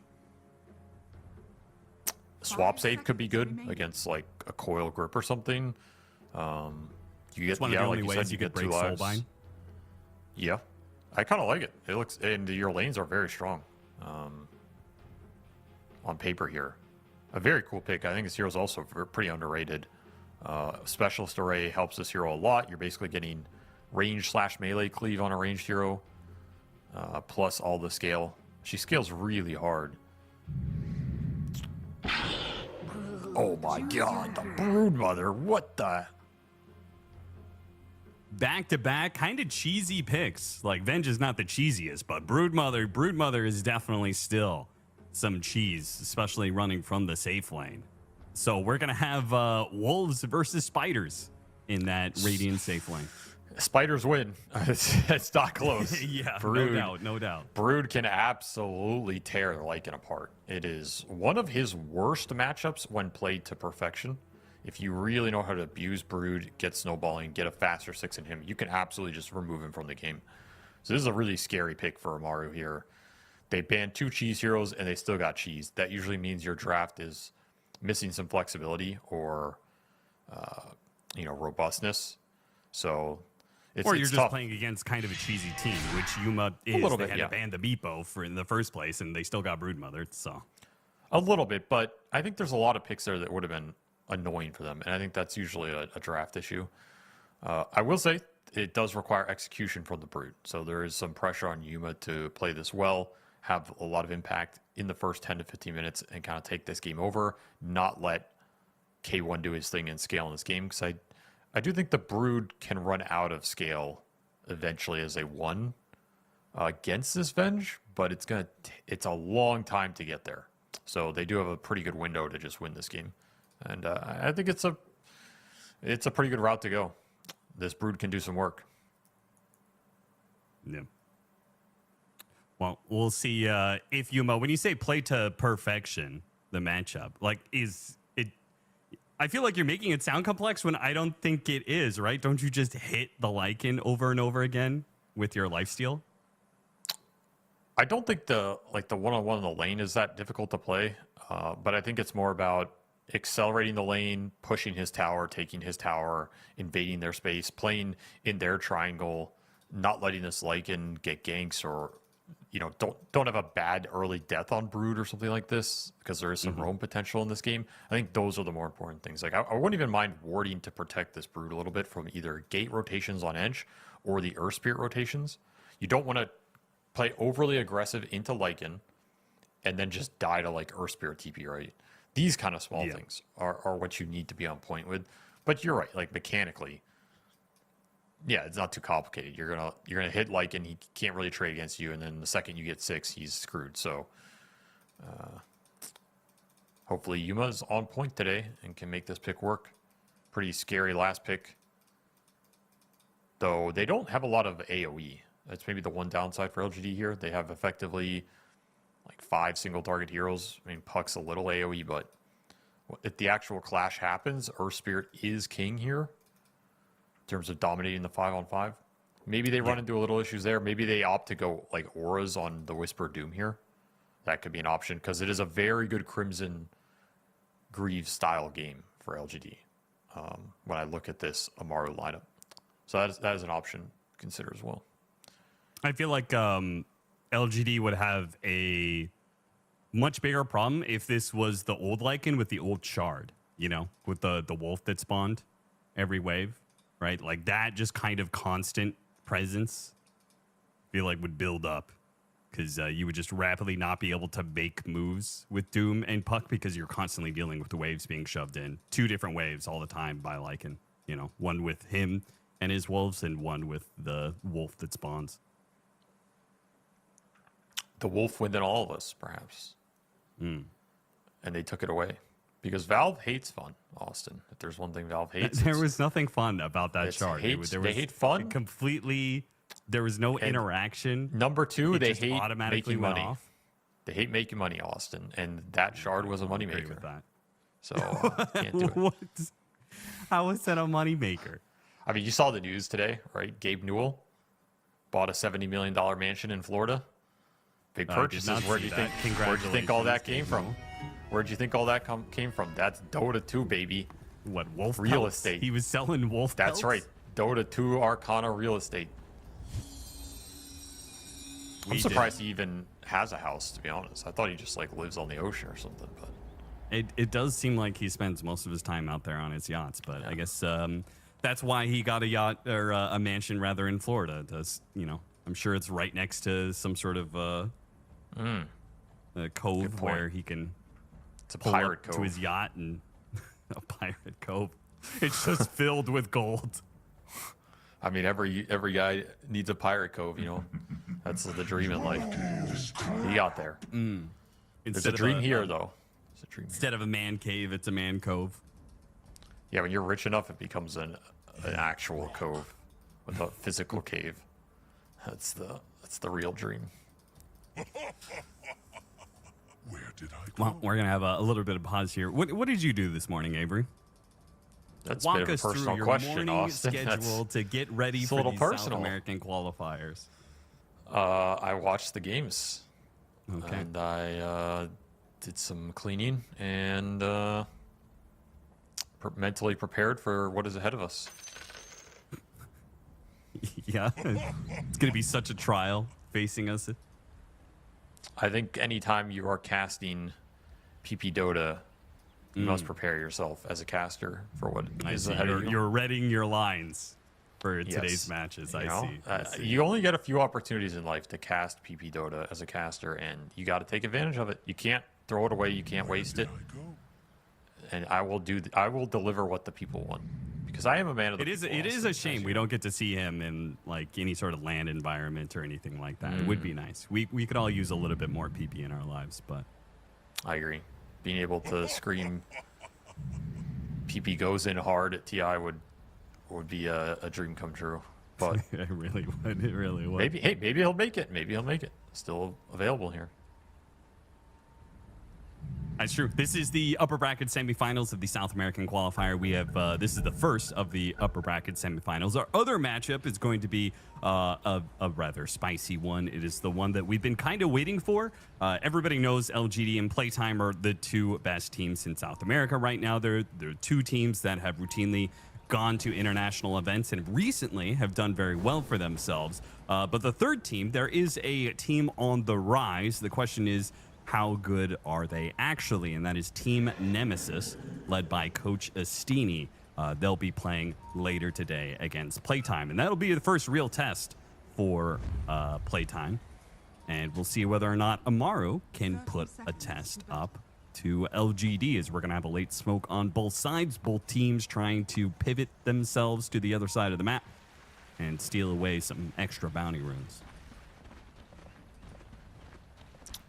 I think the level 1 does favor Amaru here a little bit. They can find some isolated hero with the enchant. Smoke's I gonna don't break think with it the Yuma. does. What? No, it definitely favors LGD. No, it doesn't, because the Brood is useless level 1. Yes, but the Brood is harder to catch than the Venge. If the Venge gets Nightmare, she's dead. What? Well, what, there's you no gonna way. tell- How is Venge getting caught in this scenario? It's K1 What Hector. you K1 did, does they not get both caught. smoke to the solo carry. No, like the How is first Yuma blood gonna die? favored Tell me AMD. how Yuma is gonna die. He gets telekinesis into. I'm not what, saying the Brood. Lycan? I'm not saying the Brood dies. I'm just saying the level 1 fight favored AMG because they can just they bring everybody with Earth Spirit. You just go in. I don't think AMG were fighting that. Somehow they got 3 runes though, which again I'm not sure. I'm not sure how that happens, but what can you do? We'll move past it. Let's hope this Earth Spirit does better in the mid lane than the one we saw yesterday. Hopefully, Yes. PP's going to bring out the good stuff here and CS well early. get a nice item timing, not just get absolutely decimated in CS. I think he will have a better time. I don't think Puck is the hero that is going to abuse you the hardest. Dire's courier has been killed. K1 Hector Courier. Oh, The Earth Spirit that we saw yesterday with Linder Fidos, and that was a Earth Spirit mid player who had only played it like 20 times, less than 20 times competitively. Big difference with PP here with almost 60 matches of Earth Spirit. What did he lane against? I can't remember. He laned against something that just obliterated him. It was like Pango or something. He got his ass beat. It was, yeah, was it? Yeah, it was Pango. Yeah, he just got messed up. That was a rough one. This is already going significantly better, so we'll get to see some nice Earth Spirit gameplay. See if he opts for Vessel. I mean, it's usually the item you want on this hero. It's an okay Vessel game. Not the most amazing, but it's solid here. It's an, again, okay Blade Mail game, but not amazing again. There's no Lesh or something here. I'm not sure what else you can really go on this hero. You have to go, I think, one of those two items. What's the skill build on Grimstroke? Are you a fan of getting level 3 Phantom's Embrace early so you can get that extra HP? In the right game, yes. The Phantom is generally your best spell. So if you have good uses for it, getting 3 points up early is fine. Going 1-3-1 is totally fine. You can max stroke to farm stacks, but that's a little grief most of the time. And I think Inkswell has just been nerfed. I've not had a lot of success maxing Inkswell, so I feel like you're usually going 1-3-1 as a default, but you're always thinking about which spell is going to have the most impact here. And in this matchup specifically, when you're going up against Enchantress who can just enchant Dispel the Inkswell, it's going to have even less value. For sure. It's just not as great a spell as it used to be. Sadly. Again, Valve hates fun, so Grimstroke's just perennially dog shit in every meta. Yeah, when Inkswell was good, that ability was really fun. Then they had to break apart and make the ability half of it is a basic spell and half of it is a shard. Tai Lung getting the business here. PP running him down. Okay, Tai Lung now chooses to fight because PP's missing out on CS under tower here. He's doing well early though, even CS. I'm pretty happy here. I mean, as long as the Earth Spirit gets XP, you can always make plays around the map. If you're getting good CS on top of that, then you're generally pretty happy. Just looking for as fast of an earned vessel as you can get here. Just keep swinging that big staff, PP. You'll get there. True.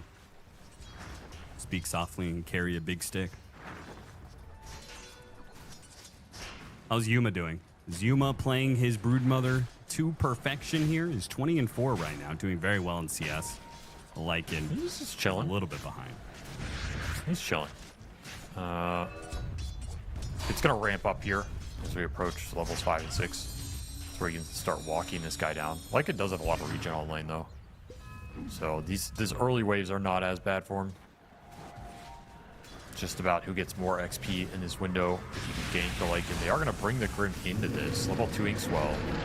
Nightmare back, Inkswell. It's going to get a bit of a stun here. Not the biggest, but Lycan is so slow, it doesn't really matter. Yuma's going to take a lot of damage in return. In fact, almost enough that the Rubik with the final hit gets it.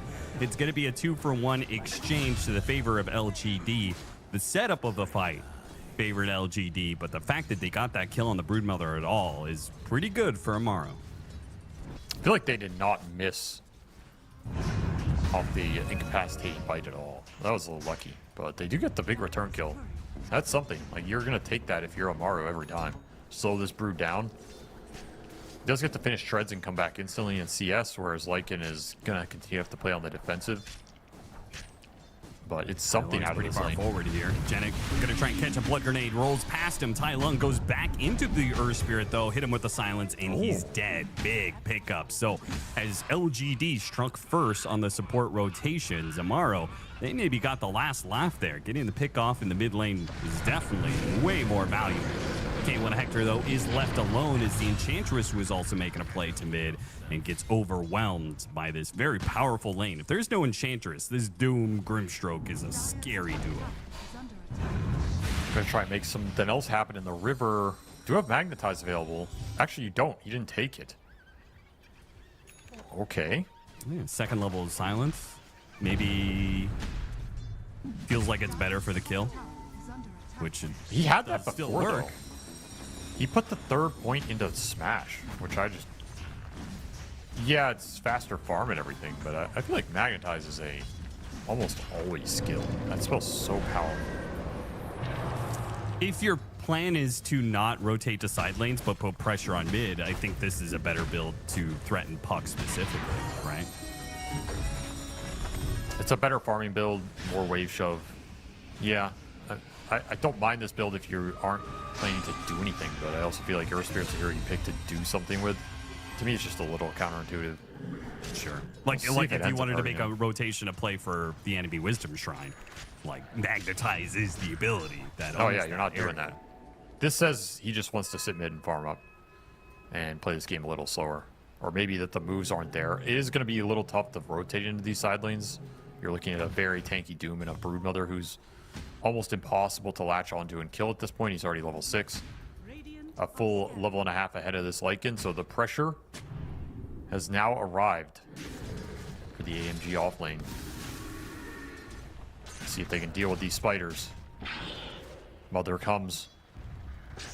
Yeah, there's just no one who is going to be able to sit in lane against this. Rather annoying. Nope. Okay. The best you have is Earth Spirit. You can bring the Earth Spirit to kill this Brood. It's a big committal. And it's also pretty telegraphed. Again, that is the one move you're thinking about if you're Yuma. And there goes that Lycan back to base. The lightest bit of Or TP pressure, down. and he has to TP away. TP's to the tier 2, so he's not going to miss out and on as much farm. And I think they have already decided to give up this offlane tower. There's just nothing they can really do about it. They're going to fight for mid, though. Power rune does go to Tai Lung, a regen rune, so that's rough. They're thinking about bringing the Earth Spirit to the Brood. are scanning. You know they want to find this kill with the Magnetize on him, but it's such a risky move and a low chance to hit. Dire's bottom tower. And Brood also moves so fast, like, you have to hit land the rolling boulder. If you don't, then he's gone. There's also a chance if you land rolling boulder, he just TP's out because this is a single point net as Panda goes down to Whisper. Picks up a freebie, and this game is swinging LGD's way. They're effectively winning 3 lanes. Not a lot of pressure points for a Mario to hit because of this last big Brood. And Yuma is starting to swarm. And this is what the pick is designed to do. The roll in, PP. Oh, the silences. Jesus Christ, there's a million silences. All the Spiderlings. Got the Magnetize on the Broodmother, but sadly will not be able to really chase after it. Tries to keep it on Tai Lung, fails to do so. Regen goes out, and Amaro have to reset here. And this is the downside of this Earth Spirit build. You only have 1 point in roll. Your Magnetize is kind of worthless because these guys are just going to run away from you. And you can't chase with the higher cooldown rolling boulder. So this really is just like a farming Earth Spirit build instead of a do anything with it. And I just fundamentally feel it's underwhelming for what this Swap game back. calls for. Stolen Scorched Earth, but no real play being made here. The Whisper is way too tanky, and Whisper is also going to enjoy the slower pace of this game because he's going to go straight Radiance on offlane Doom. That's your anti-zoo item a little bit. Nailed him. The core does get picked off as the two supports moving away from the Broodmother side of the map, try and find something. Meanwhile, the Lycan has to use Hurricane to try and get himself out of there, but the distance is not enough. Still gets grabbed underneath the tier 2 tower by KJ. And the team is making no moves to help him because what could they possibly do? Nothing. You just have to ignore it. This is the Brood problem. Yuma's going to be mega fat. You're just going to have to deal with him. They do get the mid tower, and they do get stolen Inkswell on the Rubik, which is a really nice combo with the Earth Spirit, as we saw. That actually gives you way better chance to kill the Broodmother if you want to make Yes. that move. It's an interesting opportunity right now. But going into that Brood lane is just Are scanning. so risky and feels impossible. I think you're better off playing through your other 2 lanes here. And just accept that the spider will be huge. That is life. You got to attack other points of the map, take advantage of a potential 5-on-4 scenario where Brood is not going to be able to join that exchange. Got to play with Long. Avenge. K1 Hector is rushing the Aghanim Scepter.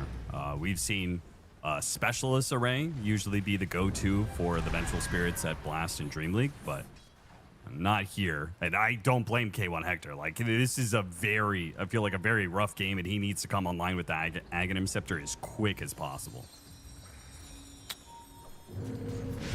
Nope. That is a good combo right there. Theolacor gets picked off of just the Enchantress Enchanted Creep plus that stolen Inkswell from before, playing around with the Nightmare, unable to get a good Doom just yet, finally uses it against the Rubik. Now the Rubik could get saved maybe with the swap. Is it worth it? Is it going to save him? That shield should save him. might just have saved the Rubik's life, as he does not take out 37 HP is what he's left with. Roll in from the Earth Spirit. It's far, too far for the first roll in. Does manage to land the kick. Pull back silence. The Doom is too tanky and too fast to be got. Trying to swarm this top lane, I like the idea. This is a good point of attack. You have some nice spells to do so. You don't lose anybody. You don't really gain too much either, I guess.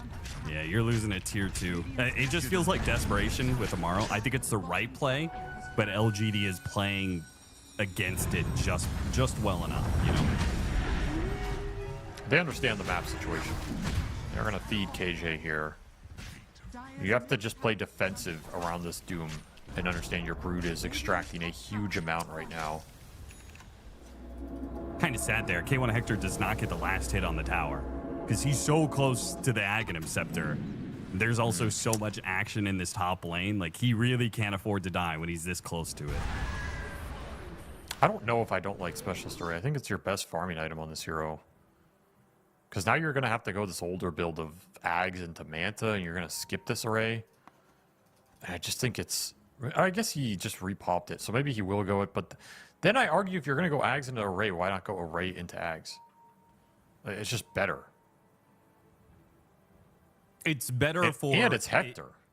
It's better for farming, but don't you agree that because of this Broodmother problem, it's a very unique problem. There is so much pressure on the other side of the map, they have to get aggressive on this side of the map. And so he can't just pick up Specialist Array and farm neutrals the entire time, right? No, he kind of needs to play active and go for kills and go for these towers. I think Array lets you do that too, though. Array is... I think Venge with Array versus half of an Ags is going to do more anyway in those situations. Yeah, but when you get your Ags, you're going to feel a lot better about being in their face on this side of the map. Like, I think you have to continue this for another, like, 10, 15 minutes, right? And I think this window where you're, you know, like, one Doom could just be the death of you. The faster you get that Ags, the better it's going to feel. I don't know, man. It's sus to me. Is sus Hector not going the farming item? That doesn't add up. My brain doesn't. I agree. Doesn't compute. I think that is it. It really shows that, one, they're thinking about the game. Maybe they're incorrect. Maybe they've come to the wrong conclusion. But I think this is like a decision made under duress. You know, like this is a decision where, like, fuck this game. It's because of the Broodmother, and like they're trying to figure out how do we deal with this Broodmother. Well, we can't go to that side of the map. We have to try and take over this side of the map. Otherwise, they're just going to own 70% of it and massively outfarm us, right? So we got to try and get shit done over here. That's fair. I think the idea can work out here, but I'm still a hater, and I'll stand by that till the day I die. So that's fair. That is your right to be a hater. yeah, that is my right.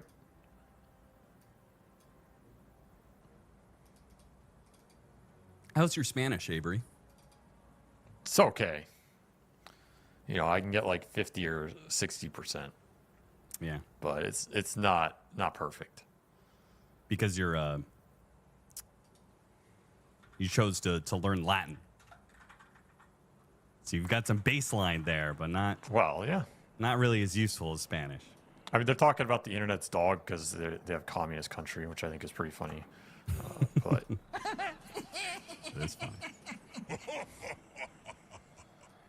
and it's like something voting in better representatives or something. It's like go vote in the polls to get better internet. It's like, okay.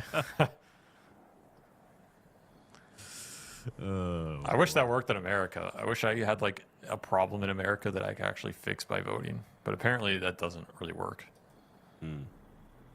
Because I try and it doesn't work. It's just not doing it. We're on some bigger, we're on some larger trends. I won't say it doesn't work. I'm not saying people should vote. People should vote.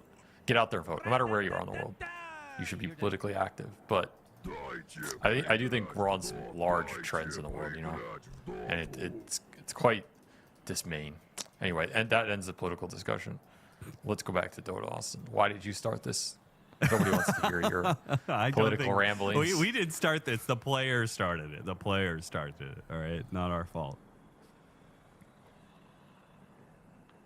Yes, I mean, to be honest, I don't really know if there's too much to say.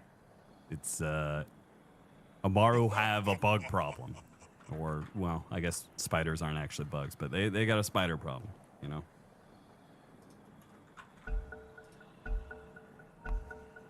And that spider is about to grow even bigger What was he talking about? and more of them because he's about to finish up a manta. Something about cojones? I don't know. We'll move on. Oh, get slept mid into instant death. Those Earth Spirits starting to pick up some steam with some of the stolen Rubik spells. Putting some work. They have Distiller Rubik plus Vessel Earth Spirit. It's a lot of early fighting damage. You can pretty much kill anybody right now. This Earth Spirit's level 10. 5-0. PP. Having himself a game. Radiant's middle tower is under attack. They have Essence Distiller to help keep vision on the Puck and Broodmother. Radiant's courier has been killed. Ooh, Picked off gets his Yuma's courier. There goes the Manta. Okay, that delays things. Fiend's Grip goes out. Genic, unfortunately, doesn't have anything to really stop this. Has to run at KJ, and then is met by the Broodmother. Steals Nightmare, trying to protect himself. There goes the coil from the Puck, holding in these two heroes. The Rubik's gone. The Earth Spirit's still tanky. Can he survive long enough to get a roll away? Not the case. They do manage to get the pickup on KJ, though. And the Wolf looks to run down another. Missing out on the stun there of the Croaker. Tendrils of the Deep doesn't land. Not that kill was likely to happen. Anyway, a 2 for 2 supports. That's kind of rough for Amaru, though. Your Earth Spirit's supposed to be unfightable in that sort of situation. It just gets worn down, like a full duration grip. The spiders are just hitting him. He did clear the spiders. That's the upside of this 4-1-4 build. You have way better spiderling clear. Radiant's Yeah. And he just gets to resummon more spiders and eat you anyway. I don't know what happened to K1's TP. I don't know where he used it, that he couldn't get to that fight. But he just could not get there. Knowing K1 was probably a farming teleport or something. That hurt them a little bit. They are hunting Yuma still. Oh, Yuma, he seems to know exactly what's going on. Or maybe he doesn't. Does He's he? actually going to show himself He has no outside of mana. his webs. Get him with the tendrils. Where's the tendrils? A little gun shy. PP, though, still catches him. Hits him with the silence. Yuma's trying to make it to his other webs already out. He is low on mana. Doesn't want to pop the soul ring to lay down more webs. He's going to hide away into the trees. Had they lost him, he's going to play around this high ground ward. He TP's out. They miss out on their Broodmother kill. That is sad. I really do not like this 1 point rolling boulder. I do not understand how this is a better upside than 4-4-1. Because silence doesn't even scale that well anymore. It goes from 2.3 to 3.5 for 4 levels. And there's no cooldown improvement. So like 4 points a spell is incredibly mediocre as an investment compared to 4-second rolling boulder, which is literally the entire hero, in my opinion, right? Like this hero is about 4-second rolling boulder, being able to permanently chase people, chain stun, guarantee your ult can land, situations like that. Like I'm just not sold on this build. I'm really not. More point smash early to clear some waves or spiders or something I get, but this is, I just feel you're debilitated. And now, the thing is, now you need, what, 3 more levels? Maybe 4 if you're putting another point in Magnetize, which is a really large damage upgrade. You're going to need 4 more levels to fully come online. That's kind of ridiculous. Now we're talking level 14. It's very suspicious, Austin. I don't know if I believe in this. You're giving LGD The low cooldown allows you to chase the lot of time. Broodmother down easier, but it also means that he can't. Once you get level 4, you can no longer TP out. When you get hit by Rolling Boulder, the stun lasts long enough that you can actually TP away in time. It's also about the Puck matchup.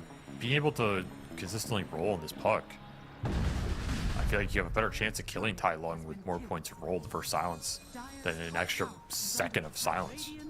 So I'm a hater, I'm a doubter.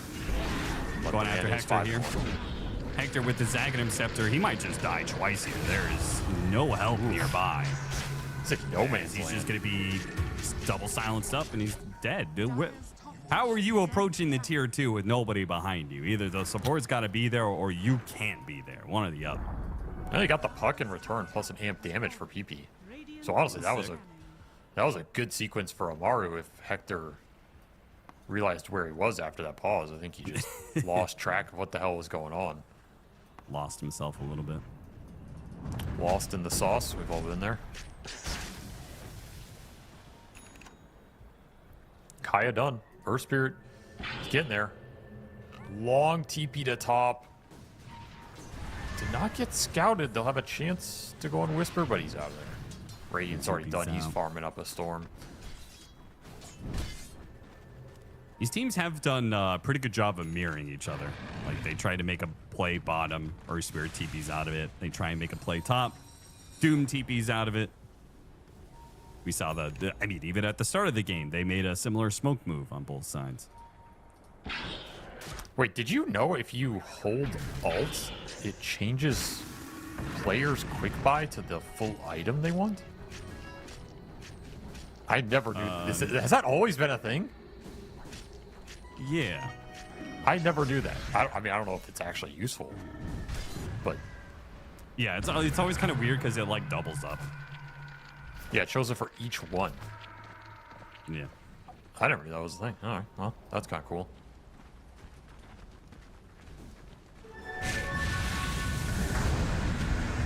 Lands Ooh, a big connection. hit onto Tai Lung. Tai Lung he's dead again. Oh, they chain stunned it a little too early.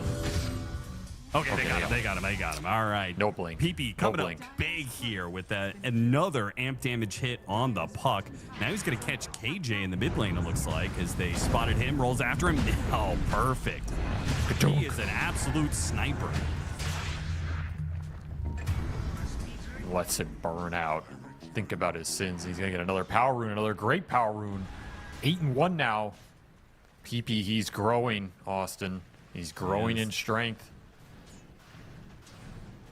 No one's going to be able to stop him eventually. Yuma. Oh my God, Yuma Oh. just going for a courier like that, and PP sits right up for him. And now with the haste rune, he's going to be able to run him down. I mean, Avery, you said you need to get to these levels in order to max out Rolling Boulder. If he gets this kill on Yuma, he's going to be level my. 13 and have maxed out Rolling Boulder just like that. Oh, okay, he's back. He got over the hurdle, and I feel like part of it is LGD just bleeding out some kills in no man's land, looking for what, right? I'm not even sure what they were trying to accomplish with some of these heroes deep on enemy lines. Solo just, yeah, the Brood's farming there aggressively, but those are those few Brood kills you can't afford to give up in a game like this. They're huge in terms of momentum.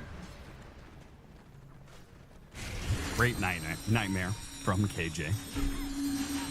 The Rubik up on the high ground. He's going to have to TP back, and he's 200 shy of Blink Dagger, too, so it's really awkward timing for him.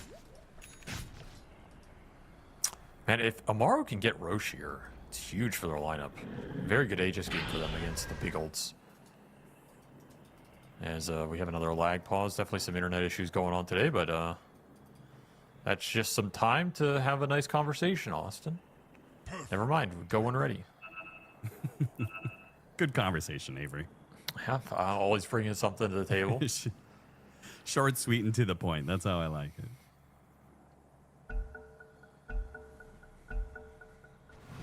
Well, you said that in order for Amaru to get the upset, LGD needed to be a little off their game and Amaru needed to be on point. Amaru looks on point and LGD does look a little off their game, despite the draft advantage they were supposed to have. Here comes the smoke move, though.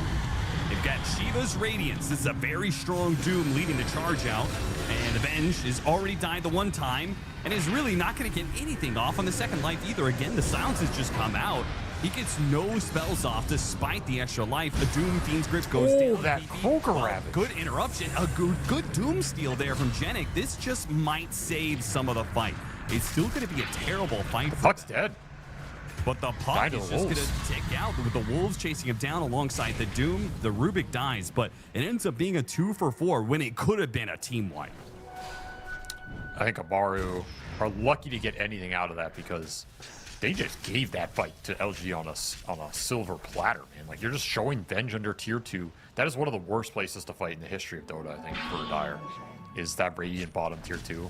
I think your win rate of that fight historically it's got to be below like 10%. It's just a classic throw spot. There's so many good backstab angles. It's easy to come in the tree line. It's easy to TP in.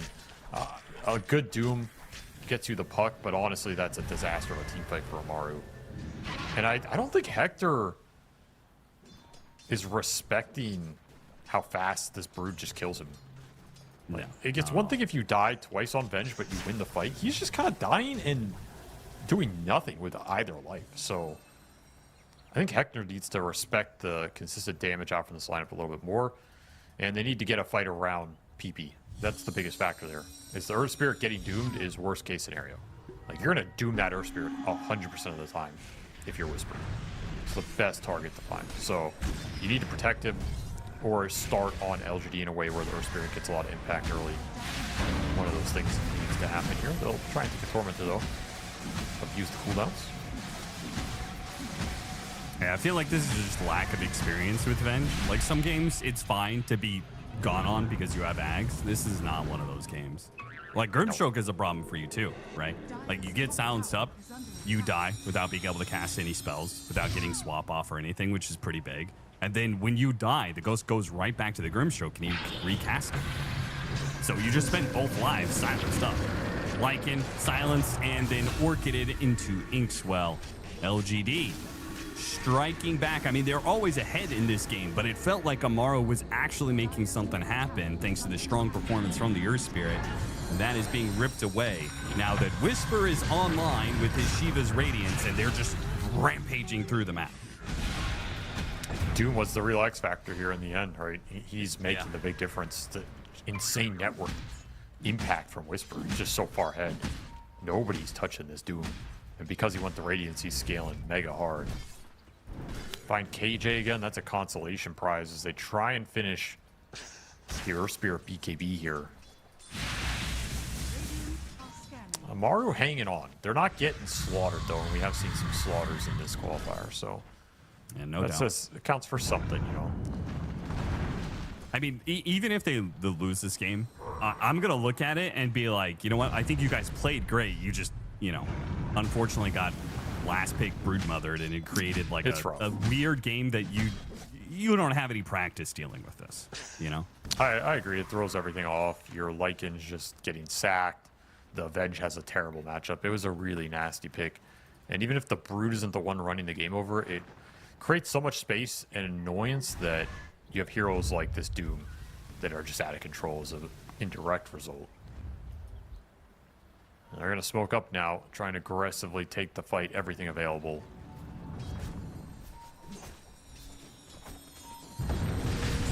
You don't want to show! Gets soulbound instantly. They don't get the double doom, but it's not needed. Puck Beautiful jumps in the soulbind. back line. The Lycan is likely going to have to use Shapeshift. He's not even going to pop it. He's just going to accept death. So he gets coiled. Oof. 3 fast kills and a tier 2 to fall. Just didn't read that move at all. And that's right as you were closing in on that Earth Spirit BKB. It's going to get delayed even farther now. Game is starting to spiral LGD's way, just a little more disciplined, not giving up as many bad pickoffs, and of course you always have this Brood to just suck the marrow out of the map. Look at him go. The high ground defense is good. This is where the Venge is going to be one of your stronger carries. Has the Manta to deal with the Orchid Broodmother, as well as the Phantom's Embrace. It's true, we haven't really seen a set-up team fight from Amaru, where they have everybody in a good formation. You can either start with a swap, or you can swap Bailout or Earth Spirit or something. We haven't really seen them fight as 5, so perhaps they can swing it back their way. Particularly since there is a Roche available and it is on their side. Their lineup is quite good at doing Roshan. I think this is one of those moments you could have forced it with the Doom on cooldown. I think that's a tough fight. Yeah, you don't have Earth Spirit BKB, but I don't know how much that matters if LGD don't have Doom or Soulblind available, which it's coming up back up now. Hector's farming, though. If you didn't want to do Roshan, you kind of needed... I feel like this is a time to go out and hunt. And if you get the right pick off, then, you know, maybe you feel stronger about doing Roche at that point. But Also I don't like them viable just option. splitting up and farming. Nope. I don't think they use this opportunity too well. Again, they're trying to get to the Source Spirit BKB, so I think they're in mode wait for item, but you lost a window to set yourself up for this objective, and now there's an Ags on Bane. As KJ gets their Arcane Rune for the puck. The next fight is going to be quite difficult, unless you just get an insane Earth Spirit connection at the start.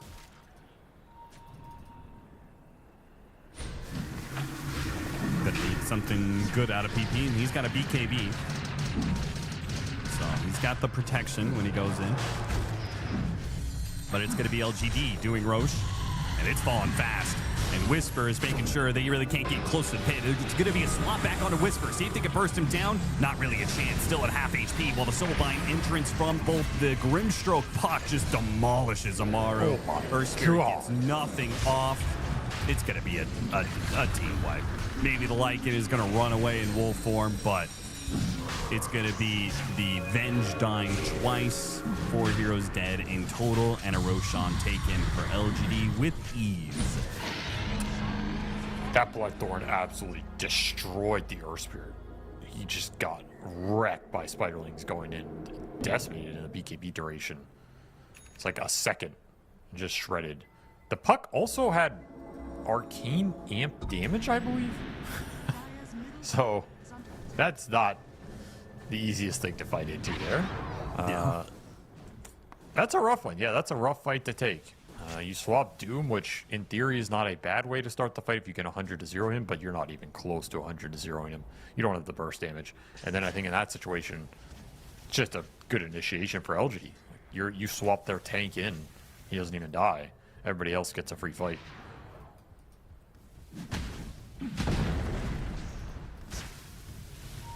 Well, at this point, Amaro far enough down that it feels like they're just going to have to play for a high ground defense, which they've got both the repositioning, the kickback of Earth Spirit, as well as swap. Pick off on Doom. Catches Whisper. And because he got greedy and went for a heart, he does not have a BKB. Yeah, is this heart good? There's Heart no is way. Heart's always a sus item, I think. It needs to be the right game for it, but I feel like BKB or Dispo here is premier value. They're gonna take Coil the snap, fight. Lycan, as fast as he is, gets body blocked a little bit. The Orchid's going to take him out. The Bloodthorn is just too powerful at this point. Got the silence onto Tai Lung, but unfortunately PP cannot roll past his Brood Mother. Mother comes for PP, and PP gets swapped out of there by K1 Hector. Soulbind doesn't latch on anything. Okay, K1 Hector showing he can actually do some damage. He doesn't even have his level 20 yet. They're going to roll into the Brood Mother. Perfect timing there from PP, trying to get out with the Glimmer Cape, but they have the vision for it. Yuma now with the BKB turns back onto K1 Hector, and K1 Hector no longer has the damage against a BKB Insatiable Hunger Brood. Can't fight that. They overstayed their welcome. I think they could have just gotten out before the Brood respawned. There was no coil, no Soulbind. I think that would have been a solid fight. They decided to risk it for the Biscuit, and the Biscuit bit him in the ass as you're not fighting this Brood on the second. Like, there's just no shot. You do not win the single target battle as this Venge. You don't have Butterfly yet. You don't have any scaling damage. You're just kind of still in this farm mode. Too far behind. That's the nature of this last big Brood. It puts you behind and you just never catch up. Dire's top tower has fallen. Dire's middle tower is under attack. There's the big boy heart. 4,000 HP. He's He's gonna have like what 5,000 HP by the time he gets overwhelming blink. It's gonna be pretty disgusting, yeah. Like the heart is gonna work, but it's only a product of like just being so far ahead. It definitely I feels feel like a there's win no more doubt item. BKB is much better. Yeah, it's just you're already up so much. This is gonna put you over some damage threshold they don't have. It takes a while to kill Panda, that is for sure. He's making it difficult. He still has a Lotus to work with. Ooh, jumps back down. Whisper follows him with a blink. They getting a just little do not cloudy have here. a break, so.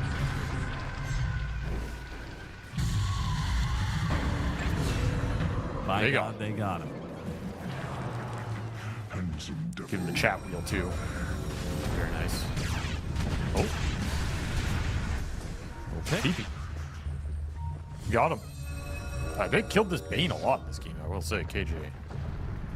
Doing his part for Amaru, 10 deaths. Yeah, he just cannot resist. Going on to the dire side of the map.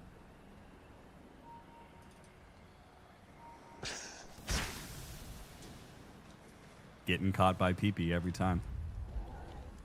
We've all been there. All been there. Yeah, it's difficult to not get caught by PP every now and then. Boy's a beast. He's 11 kills this game. They're gonna smoke up. They have an Ags on Genek. He's actually pretty farmed on this Rubik. What? All I things mean, with considered. with the Dream Coil, this is a moment for sure. If you can get a coil on one of these big cores.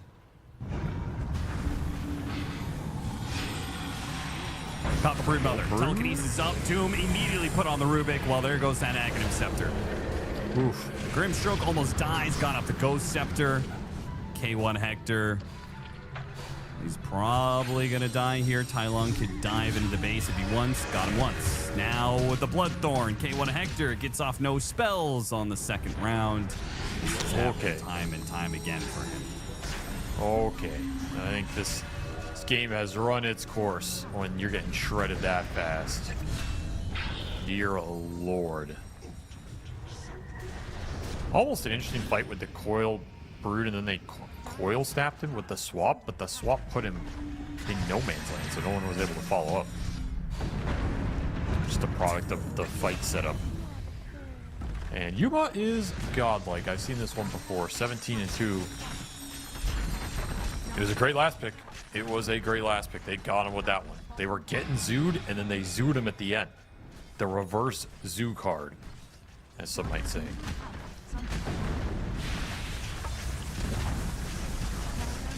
Is Broodmother the... What's the ultimate zoo hero that beats all other zoo heroes? Is it Brood? I mean, I'm going to say Naga, if you count Naga as that type of hero.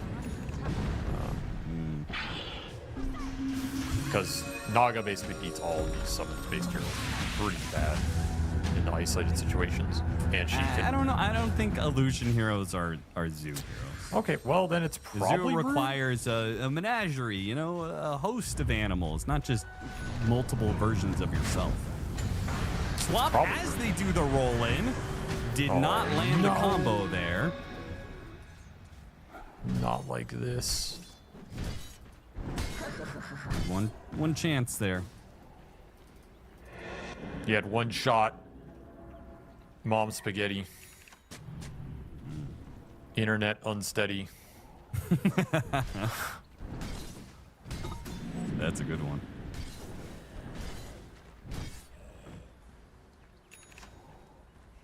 There's your overwhelming blink. So how much HP he's got? 4,500?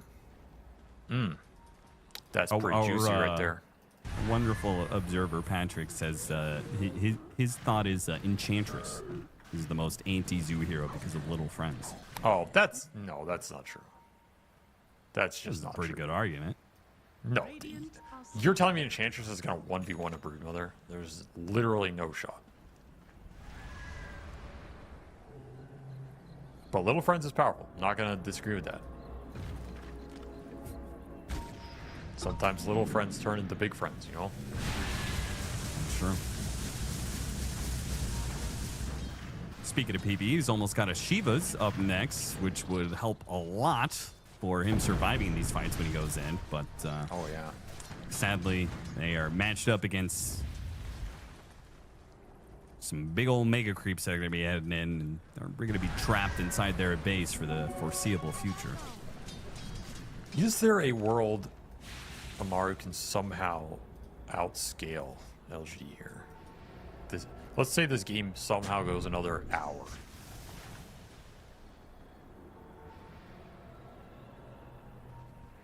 I mean, in the right circumstances, Venge is a crazy hero because of the Wave of Terror Steel, which we still have not gotten to see K1 Hector at level 20. Broodmother scales like crazy with the Shard plus the level 25 BAT talent. That's pretty hard to beat. He's like the ultimate 1v1 hero. Venge can fight him with the damage steal, but it's definitely pretty dependent on who's getting controlled and stunned, which I feel like LGD just have easier ways to execute that. Soul bind. I mean, eventually, I think with that combo, you're supposed to go Basher on her. So, and then you just chain stud the Venge forever. That's a pretty good missile game, too. All right, let's see what Amaru have. They don't have any buildings left, but they have hope, Austin. And sometimes hope is all you need. Sometimes the best barracks is the barracks of hope. I thought it was love is all you need. No, that was the 60s. It's a different era. In the roaring 20s, you need hope. You need hope. Oh, Thorn on God. K1. K1. Hope's not getting him out of there. Swap back onto the Bane. On the second life, he does actually get to do something this time around. Gets one kill. Here comes that Earth Spirit rolling after Theolacor. He's going to go for the back line. This is the roll-in, but still managed to hit the Magnetize. Got off the BKB. See if he can take out the supports before he inevitably dies to Yuma. Tick, tick, tick. The Magnetize does kill Theolacor. Gets a kill out of Yuma, though. This looks pretty untouchable with level 25 talent. VAT picked up and dropped on Amaru's head. That is going to be LGD taking game number 1. It's just a nasty group pick. Didn't play it to absolute perfection, but Yuma had himself a tremendous game, a 9 out of 10. You probably only needed a 6 or 7 out of 10 to be advantaged here, so very well played by them. The rest of the lineup did its job as well. I think maybe the Puck had the hardest time in terms of finding the impact, just due to how good of a game PP had, but like that's the power of these multi-core scaling lineups, is even if one core has a bad game, it doesn't really matter. The Doom got so much space, he's the highest net worth core, he's just carrying with overwhelming net worth superiority. It was a very well-rounded game from LGD. Like I think KJ had some bad deaths. I think Tai Lung didn't really do anything, and they still kind of just demolished this game. So that's a very good sign for their draft integrity and their understanding of what is our win condition and how to play to it. But we also agree that I think gameplay-wise, we saw this as like, this game 1 was a bit of a write-off. All right, you got a big cheesed if you're Amaru. Your play was good. You came up with some ideas, some solutions. Maybe they didn't actually work out, but they definitely showed that they can play-wise match up to LGD to some regard. This draft is just too damn hard to execute. They had to like all in this top lane, and LGD seemed a bit too ready for them. They couldn't get as many pickoffs, as many kills as they needed in that top lane. Couldn't shut down the Doom like they needed to. And Whisper just got fat as hell. Radiant Shivas, and once he hit that timing, they smoke, they make plays, and there was just no way Amaru could fight them back. I agree. They put up a fight, and I don't hate this Amaru draft. I think this Amaru draft is honestly kind of cool. In a game where you don't get cheesed and you can kind of play an even setup, it's a really powerful lineup. You have a lot going for you that can scale, do really well. You're just always playing from the back with this game. You're always playing with this Brood, running at your bench, completely debilitating K1's pick. And in that sense, the draft just kind of falls apart because it just gets undone. But I think it's worth mentioning that like they did not look terrible and they did not get rolled as we've seen in a lot of the other series. So perhaps you don't get cheesed in game 2. Could have a closer series on our hand. unfortunately, the highlights just make it look like LGD is just demolishing Amaro, which they were in the last half of the game for sure. But PP at least gave us a little bit of hope. He was popping off with his Earth Spirit. He certainly showed he is an Earth Spirit player through and through. I still disagree with the rolling polar build, but he did do the most work here, so it's kind of hard to argue against him. I mean, I'll say if it works, it works.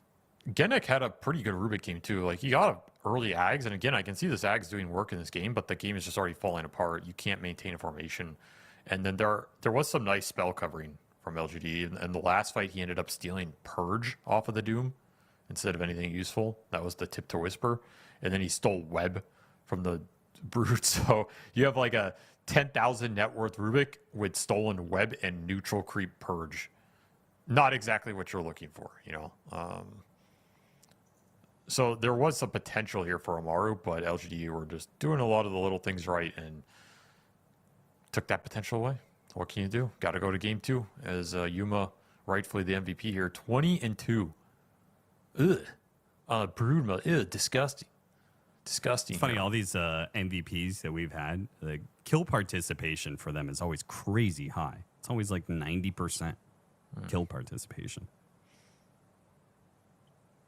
Is there a follow-up point to that, or you're just saying? I think it says something about the style of South American Dota. Ah, okay. It's very aggressive, active. run around together sort of thing. But ultimately, Amaro, they got cheesed. They got a bit zooed.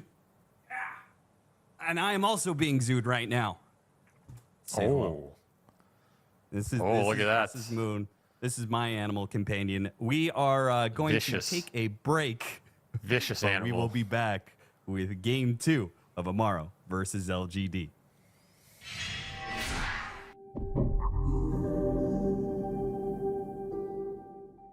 The human body was built to move. Not trapped at a desk in one singular posture for 12 hours a day. It's time your chair evolved. This is Secret Lab Titan Evo. Ergonomically engineered for you. Gamers, hybrid workers, artists. Backing your every move.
Welcome back to LGD versus Amaro Gaming. This is going to be game 2. LGD take game 1 as expected, but the way they did it was perhaps a little bit unexpected, especially for Amaro Gaming, who did not see the last pick Broodmother coming.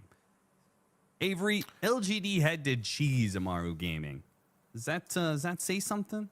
You ever I feel don't like think they had when to. you got one of these top dog teams, like, come on, man, you didn't have to cheese them. Just fight them straight up. I agree, actually. You know what? It's embarrassing. It's embarrassing for LG. Like, you had to pick Brood there to win that game? It's disgusting. Report this team, honestly. Report them. Everybody in chat, report LGD for Brood mothering last pick. There's got to be some quote unquote about that. Like, who last picks Brood? Disgusting fake hero. Not even a real game. Hopefully this game 2, we're going to have a real game on our hands. Dire team back. What's it with? Nope, Put an never mind. asterisk on game 1. Well, there's the Pango. It's going to be Snapfire versus Pango. We have had some questionable trade-offs in the first phase. How do you feel about Pango right now? Because the Zero got nerfed so 10 badly that it seconds actually remaining. got kicked out of the meta. Just, it was in the 5 meta for like 4 seconds remaining. years solid, and then there was this a patch, a nerf for like 3 to 6 months. We actually didn't see it for a while. And then I don't even remember if there was some slight buffs or whatever. The hero just kind of slunk its way back in. He just kind of like, hey, remember me? He's back. And now first Dire phase, team is back. Pango really that strong? Hero's always broken. It's a broken concept. It's just stupid concept. Always will create space in the fight. Always will give you team fight openings, mana burn, obnoxious amounts of damage. It's all physical. You can't even really do anything to it 10 as a seconds support. remaining. It's just stupid concept.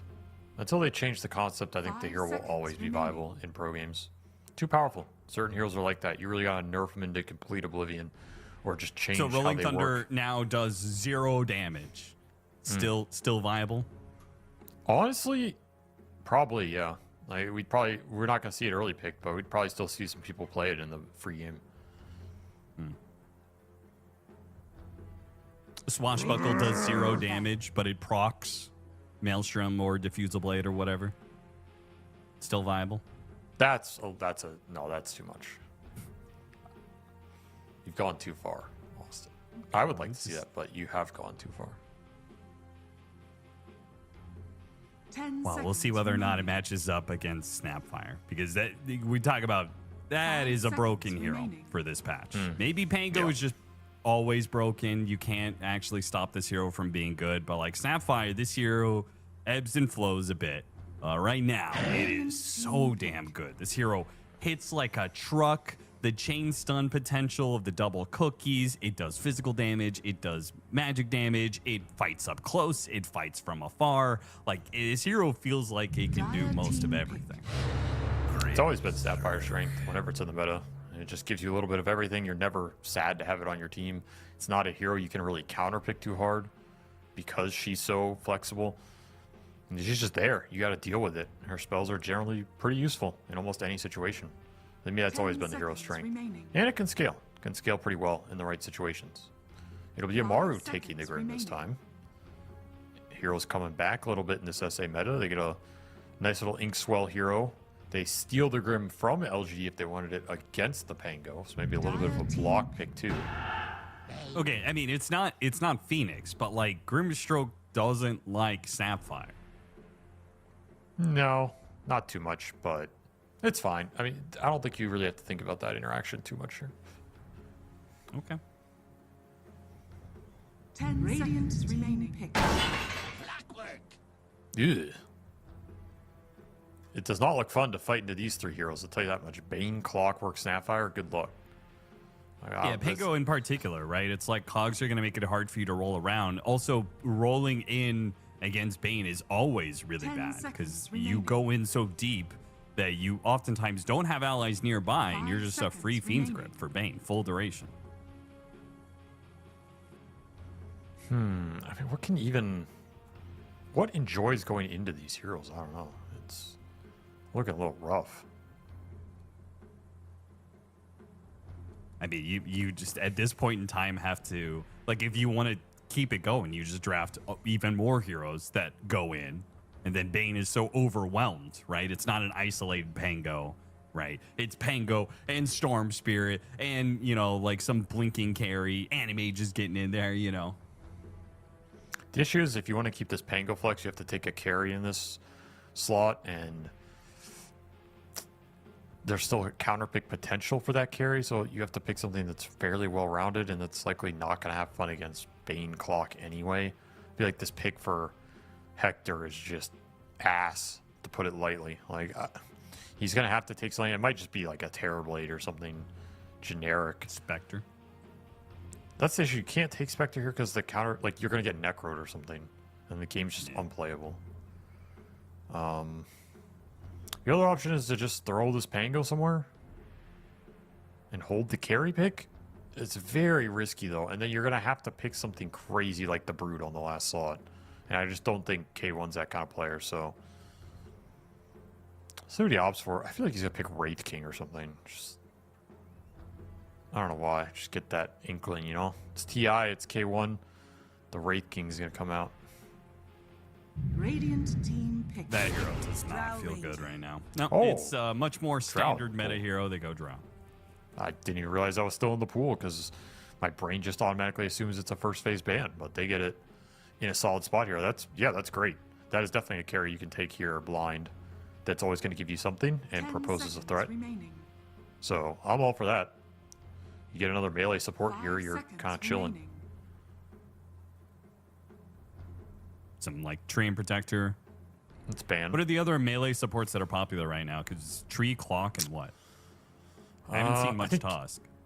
You can play Elder Titan a little bit. Of course, you would go back to Elder Titan. The Ogre Magi, perhaps a little viable. There's not a lot, though. Not a lot of good fives. Team pick. I've seen a little Omni Knight in various regions. You wanted to see this last game. Yeah. Instead, not a frontlining support for Drow Ranger, but No. does protect Drow in its own way. It's okay here. It's good against LGD's heroes, but it is a little slow in this game, and your supports don't really play too well with Pango as a full 3-man unit. 5 If the Pango ends up being your remaining. mid. It's a lot of ranged backline damage dealers and not a lot of early game damage. Kind of all scaling damage. Darkseer, that is a great Drow answer. I'm wondering where this hero's been. The wall and punch on this hero, you get the Drow illusion. It actually does a lot of damage. It's also a hero that can punish Drow's laning phase with a strong melee 10 combination, seconds which the remaining. Clockwork is. You just dive Drow. She's pretty bad at getting dove. 5 seconds. I like this remaining. pick. This is a issue for Amaru. They have to kind of address this. I And don't this know. was I the just downside always of feel taking like carry. Darkseer's laning phase, like I maybe it's, I don't know exactly what it is. Maybe it's just general power growth or whatever. But I feel like 10 years ago, Radiant Darkseer team shows up the back. lane, he ion shells waves, and like the lane feels Team easy back. to play. Nowadays, when I play Darkseer, I just do not feel that strong until like level 3 ion shell. You know what I mean? Like I go into it, that first wave, level 1 ion shell, I feel like it does nothing. I feel like I'm taking way more damage than the enemy is, you know? And it doesn't even shove in the wave 10 that fast. seconds remaining. It's pretty ass. You kind of just play to CS, get a little more regen, and then 5 play for the seconds later remaining. levels to get aggressive. And just hope you don't get abused too hard early. I think it's the better way to think about the hero. This And hero's I more think about that's the problem is mid Drow game anyway. abuses you so well in the first 3 levels of lane. Yes, it can go pretty bad. You can also just pull waves, though, and dodge it, right?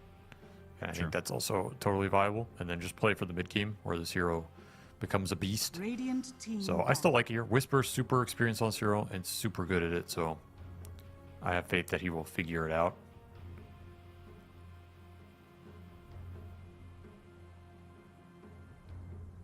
Carries to be afraid of. Kez, been a pretty good answer to Drow Ranger from what I've 10 seen. seconds remaining. I'm going to suggest Spectre again because Spectre versus Drow. 5 seconds. I'm done suggesting remaining. Spectre. No one's picking this hero. So I'm giving up on Dire my team Spectre pick. suggestions. Take out the turret and SF. What does Yuma want? Pretty tough to brood again here because there's still a pick left for Mario. Pango's not bad against it, but it is a Drow Canner. You want to go that way? I actually think Ursa? Sven could be interesting. Ursa's also viable, yes. Like some of these slightly worse melee carries are a little more viable when you have the Darkseer to buff them up. But Yeah, Sven Ursa with the can- armor is pretty cool. I like Ursa because it ensures that you can abuse Pango if it's offline. Sure, I can buy that.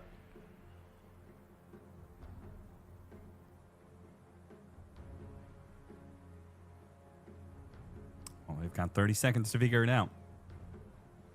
Chaos Knight, you can get really I fat. don't like and just Chaos Knight. I carry. thought about Chaos Knight, but it's against Pango. I hate that. Faceless Void as well is a good Pango answer and not bad with the Darkseer and the Snap. But the supports are quite good against the Void. Team pick. That's my only issue with it. Templar Assassin. TA. Huh. I do Okay. like that. It's another That hero looks that fine here. abuses Pango in lane if it is an offline Pango. Ups Is the there something tempo, to cheese it, faster though? Roche. There's got to be something you can cheese this TA with here, though. I mean, you can always cheese it, pick offlane 5 Viper. seconds remaining. It's banned. They banned Viper. Um, You don't have Darkseer. You're Necro. like, yeah. You may now select your hero. Oh. That's a good Okay. answer. It doesn't abuse Templar Assassin, but it does very well in lane against it. It's a very cool pick here. They have very little ways to stop the split going off. A lot of their disable is kind of soft disable, like a hook shot, cog, sleep, cookie, vac. It's not stuff you can really chain against the brew.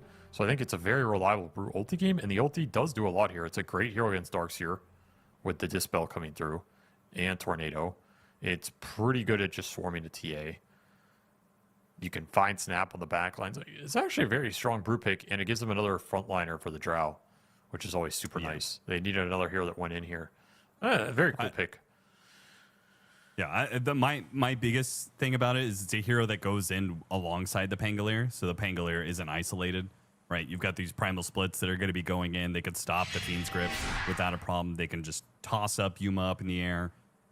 Dispel. Did you mention the Dispel against the Ion Shell? That's not bad. That was literally the first thing I said, Austin, but thanks for paying attention. You Yes, listen. You listed a lot of things. You listed a lot of things. All right. it is a great brew game, and I didn't even think about, but like, even if you are getting chain stunned, you have this silencer to bail you out. So the split should 100% be guaranteed, and every split in this game should do some solid work. He's also a pipe buyer, which seems really nice here. He could go the Radiance build, but either way, any of the auras he wants to buy are super nice against this kind of magic heavy lineup, other than the TA who can get isolated. So I kind of like what Amaru put together here. I do think LGD can play really fast and just kind of run them over potentially. But if this game goes late and it scales, I think Amaru have very good odds to win the scaling fight here. Outside of ultra late when Snap is, level 30 mid Snap or something, then it probably flips. But outside of that, they're looking good. I think they just got to make sure they do well in lanes, which they did fine in game one. For me, the biggest thing is the Snapfire versus Pango matchup. I can't imagine this matchup is too fun for Pango. Just because any melee hero right now against Scatterblast, because it's not just the damage, it's also the attack speed slow. You're just like, you don't get to hit or move. You're just stuck there for like a full second. It's so annoying. It's super Snap favored. Snap was the hero we saw people picking to counter the Pango. Particularly GPK liked it as a hero that can just decimate him in the lane phase and run the game over, and Pango just never gets to play his game because he's so far behind. So if you execute it really well, you can absolutely destroy Pango in this one-on-one. And we'll see Smoke's just gonna how break much on time KJ. I will say the weakness of this Amaru lineup is the support duo is very clunky. They need a lot of levels. They're very susceptible to just getting run at by the Clockwork Darkseer. I'm a little worried for their presence on the map, particularly if Theolacor has a fast game here. So that is the one weakness they need to be aware of. Try and make that move Battery with the assault. Iron Shell. Earlier, KJ was baiting things out. They don't strike until after the Battery Runes spawn with a level 1 Battery Assault Iron Shell combo. This is old school Clockwork. No cog nonsense. Actually playing up in their face as a melee hero. The way that Gaben intended. I didn't know you could do that. I know, right? Did get an in-steal, though. He's going Pretty to strike solid. again. See if he can catch Panda Oh with my another round. God. The battery assault. Does he get in the slow? KJ here on the other side. Man, I mean, both these heroes are going to be low after all this. They do manage to kill Panda. Genic might still be in some trouble here. Brain Sap is going to be up in a second. One hit, a Brain Sap, another hit.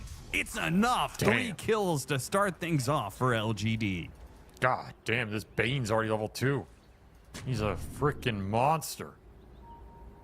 He's gonna have to buy some mana regen, but that is a great start. Oh, Whisper? You don't want to die here. You have no Take TP. a lot of abuse. Luckily, he's already level 2 because the wave died and he had the bonus XP from the kill. Tower is under attack. But man, yeah, strong early waves for K1. And it's going to be wave pulling for Theo. Definitely a strong start for LG, but they did have to burn a lot of resources to make that happen. And it might hurt them a little bit over the long run here on the laning phase. Like, you have Bane with no mana up top. You have this Darkseer who is very low resources bottom. He might get a very fast Helm out of it, but he's going to have to ferry out Salve here. The wave's getting pulled. So it did cost him a little bit on the resource department. Well worth it, but you just have to play a little slow now to get the resources out before you ramp the aggression back up. Sure.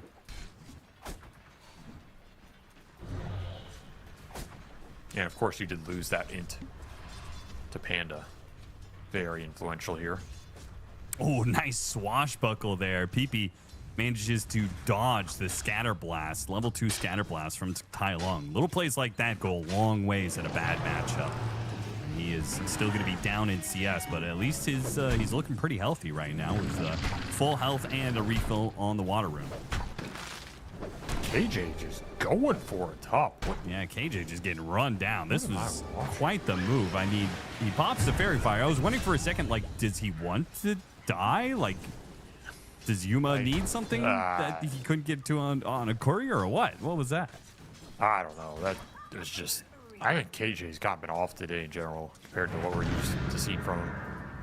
So, I don't know what his idea there was. Space created, I guess, but the wave is super far in now. You don't have camps, and you bought extra regen. Usually if you buy extra regen and then you die, it's pretty bad. Because the trade was less efficient than buying stats, and you get the free resource refill anyway. If you go all stats and you die and come back, it's honestly kind of whatever most of the time as a support. But he went full regen and died. That kind of just sucks.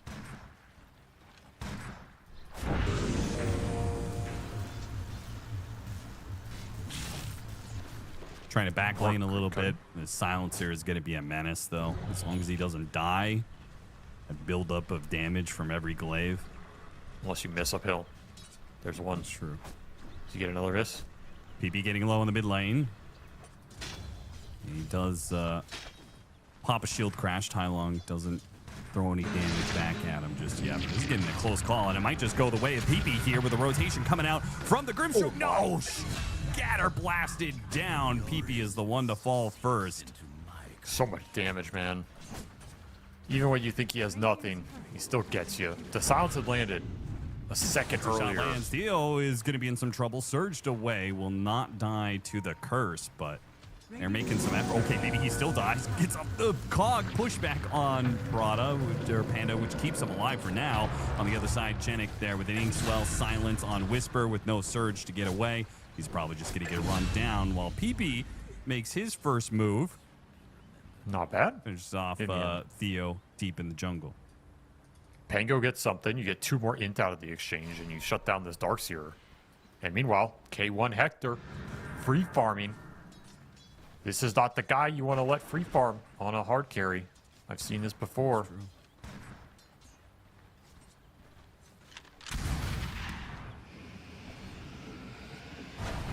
This is what I see from Darkseers all the time. Brew is going to make a run for it. Should be okay. Yeah, I got the evasion on the meld hit. Planned. 2/3 of your health gone. Cookie Scatterblast. Hey, I'm all for it, man. Let's have more heroes in the meta like Snap and less like Pango. You know what I'm saying? I guess. I guess I'm wondering how different are they? Whisper can't even farm the jungle. He's being run down by Amaro. I mean, I got to give it to Amaro. I like the moves they make on the map in some of the early game. They get really aggressive with it. They find openings, that's for sure. They are not a team that's going to sit there and let whatever's going on continue to go on. Yeah, these are active supports, playmaking supports. Even if they're not playing the best playmaking support heroes, you know? They go out and make shit happen. They're just not waiting for LGD to make the move. I agree. Gonna get sandwiched mid a little bit. It's going to be annoying, killing but PP might still be able to get the kill on KJ, who is still level 2. Can he get the distance? Healing salve is going off, and PP's going to have to back out. Now he might be in a bit of trouble here. Theo's going to catch up to him with a couple of battery assault hits, trying to stop him from getting the arcane rune. PP, blood grenade, but he gets the arcane rune. Can't hop outside of the cogs, goes to the kill on Field of Core, trying to get at least something out of this situation because now he is stuck. He's caught, and Tai Lung will finish him off. It's just an all-out brawl around this mid lane. And if you're brawling around mid, you probably want the Snapfire. A low cooldown Scatterblast is king of the early skirmishing. And especially Only when upside Pango for is level Amaro 6 Stroud. Yes, that also hurts them considerably. That's the product of this matchup. They picked it into it. KJ looking for a wisdom steal. Yuma coming in, but gets scouted. This was too greedy from LGD.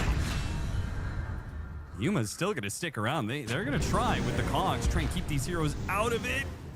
They can't get inside. The cogs are just too good. It works. God damn. They did lose the other one, though. They did. So it was still a trade-off there. But that actually could have been an opportunity. Amaro walking away with double wisdom shrines, which potentially would be massive for their supports. Still free farm Drow, taking his bottom tower. I mean, a lot of space being created for Hector right now. That's something to be happy about, because he is quite big.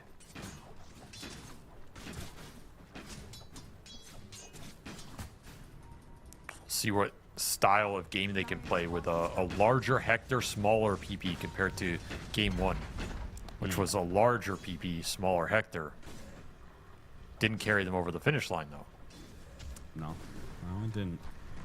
Really defensive high ground ward placed by PP, and a really aggressive high ground ward placed by KJ, but it gets spotted by Amaro. We're going to try and lure in KJ in a false sense of security. But now KJ is also going to know that they have a high ground ward.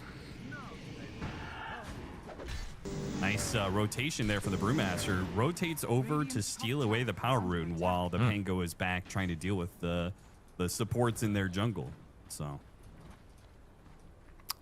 I wouldn't mind Amaro just looking for some sort of clash on one of these lanes with the Brewalt. Either go top, Brewalt on this TA, kill him with some detection, or you could even bring the Brew to mid and just fight on top of the Snap with Brewmaster ulti. I think one of those plays is super valuable here, and the Drow can even connect to it because Hector's had such a free game. These kind of kills, I think, are the exact opposite of what you want to be doing right now. Like, you have stronger spells on the map with Brewalt plus Rolling Thunder, Soulbind, a farm Drow can connect. The Darkseer is kind of in recovery mode. You should be able to extract some sort of advantage right now. Instead, it's LGD finding more openings. they're going to make the first smoke move, pulling their mid into the side lane. This is going to be K1 Hector, likely to die here unless he just flees into the jungle right now. He scans him. He's going to make a K1 run for Hector it. is not going to die to this gank. There's no way. In fact, it was a foolish gank to make. Trying to gank K1 Hector on a stable map, there's no shot. I'm sorry, did you say that K1 Hector is not going to die this game? To that gank. Sorry. Oh, okay. Like, you can't just gank Hector straight up. It's impossible. This map reads too good. Right, you got to catch him on the first blood bounty rune fight. Oh yeah, of That course, he anybody can't can see die to that. We've all died to that. That's not a skill-based issue. That's just bad luck. I see. Well, move from K1 Hector dodges the gank, makes a gank of his own towards the mid lane, takes over this area, and will take the mid tower. Very nice. Still some good moves coming out. He's got a TP top, so 3 lanes entered for this drow by a 10-minute mark. This is They're going to be try and spotted kick by a Yuma. lane ward place, so Yuma is out of here. But I don't think Maru really care. They're not trying to be subtle. They're not trying to surprise you. They just want to bulldoze towers. Playing with confidence, though. They're behind, but they're asserting dominance on this map right now. As an underdog team, that's not a bad way to go about it. I mean, LGD is like, you know, trying to disguise their moves, and as a result, it's just slow. They've only just now taken this safe lane tower. That's 2 towers for 1 to the favor of Amar. Not super efficient gold-wise on the map, but they're getting space, they're getting objectives, and this drow is getting a little out of control, to be honest. He's 1,000 ahead of the next hero. We're approaching Hector land right now. You don't want to be in Hector land. It's not fun, except for Hector. What are the rides like in Hector land? They're all end in death for you. They're like those old carnival machines that are broken down. You don't want to get on them. I was thinking one of those the drop ones where it just takes you up in the air. It's Hector's net worth. You know, it just only goes up. Pick off on the Bane. That's good. As they try and do a little bit too much there with the kisses. Again, another death for KJ. He's just feeding this series. Let's be honest. I don't think he usually has these many bad deaths. Damn, Hector, calm snagged down. him. Like he's just running down Tai Lung. No, you're in Hector It's a land. Rolling Thunder. I told you, brother. Like, you don't want to ride these rides. It's not fun. You bought a one-way ticket. There's no exit. The man is insanely fat. And you said Hector's an AFK carry. How dare you? Wait, what? How dare you, Austin? I never said that. You said that.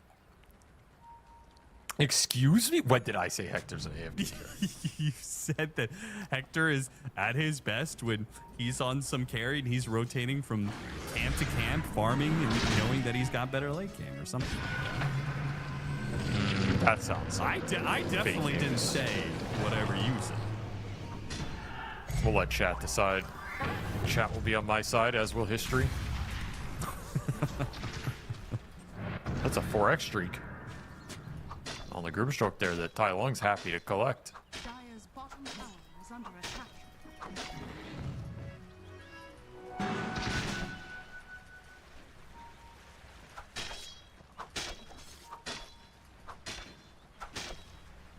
LGD.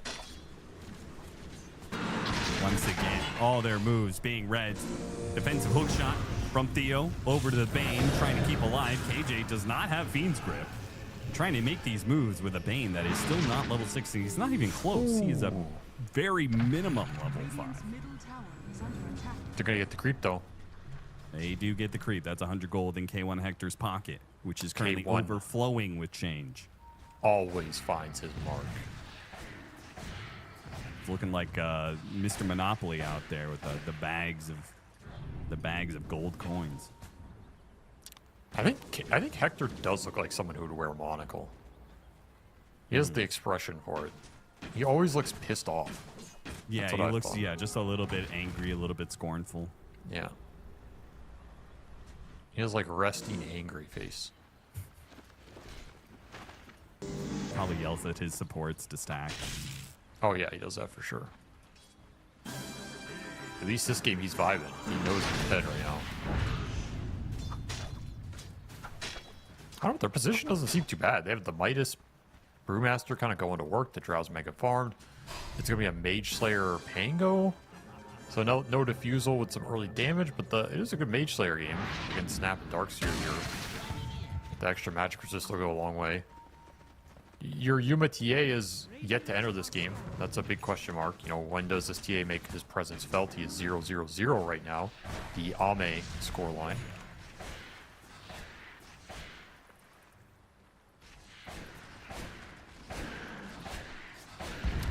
carry right there.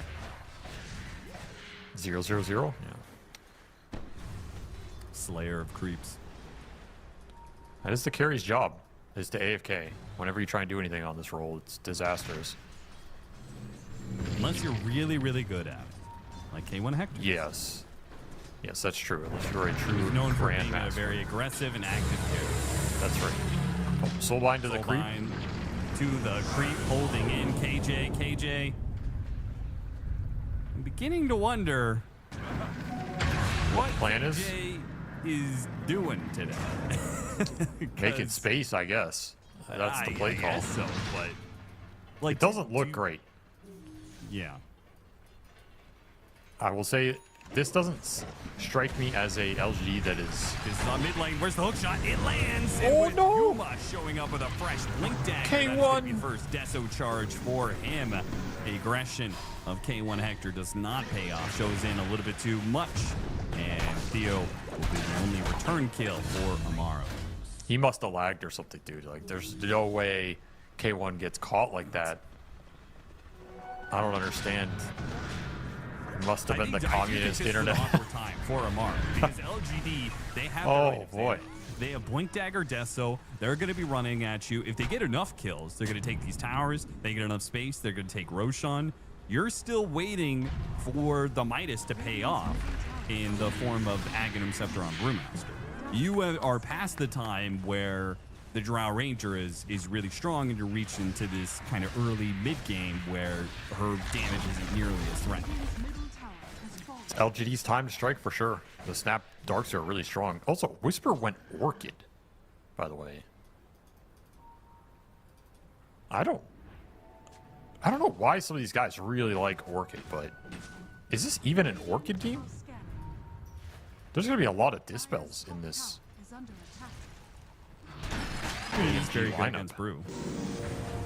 Yes, but you have Global Silence to bail him out if it comes to it too. Like, I don't know. I'm not sold on these Orchid pickups. I think it's a really weak Darkseer item in general too, because he doesn't really use the damage or attack speed too well compared to like a Broodmother who's going to go into Bloodthorn like we saw last game. Well, that one I'm okay with, because even if you don't find value, you at least get Bloodthorn and then you get a bunch of Spiderlings hitting it. It's insane damage. Darkseer doesn't have the ability to convert this into anything. It's just the pure silence value.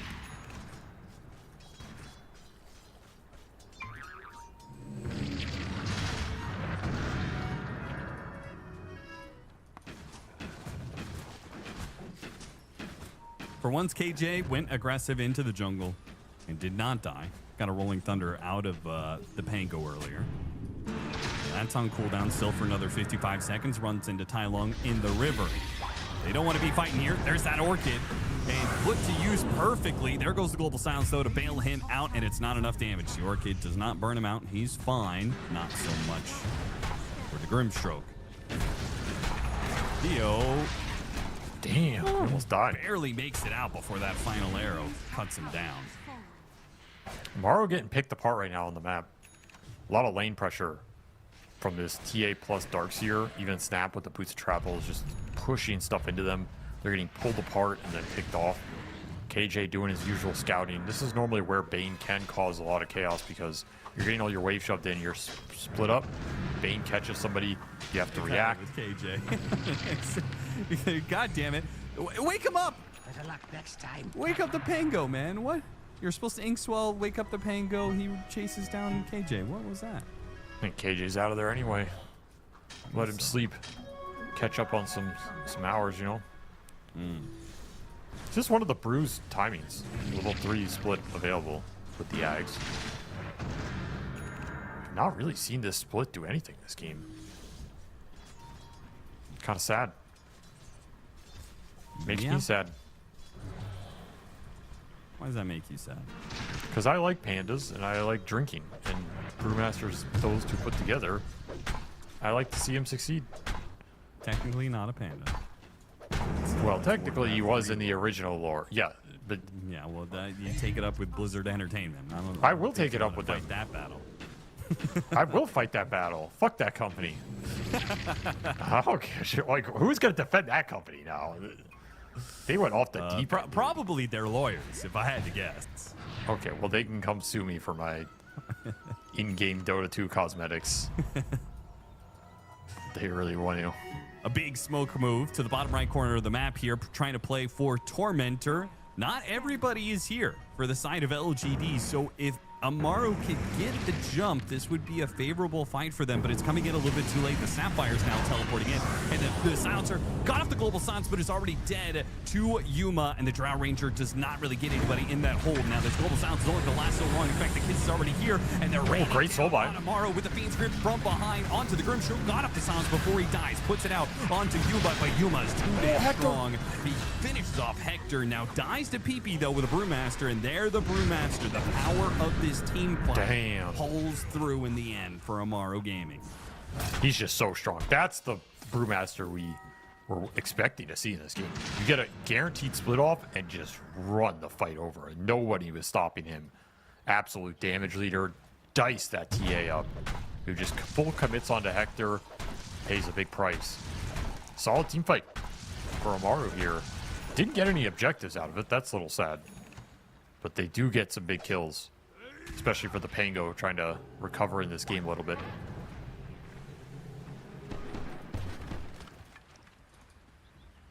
Sadly, they did not do well enough in the fight like they wanted, but they didn't do well enough that they could take Tormentor, which I kind of feel like means LGD is likely to just head back and take it while Global Silence and Primal Split is on cooldown. They probably will.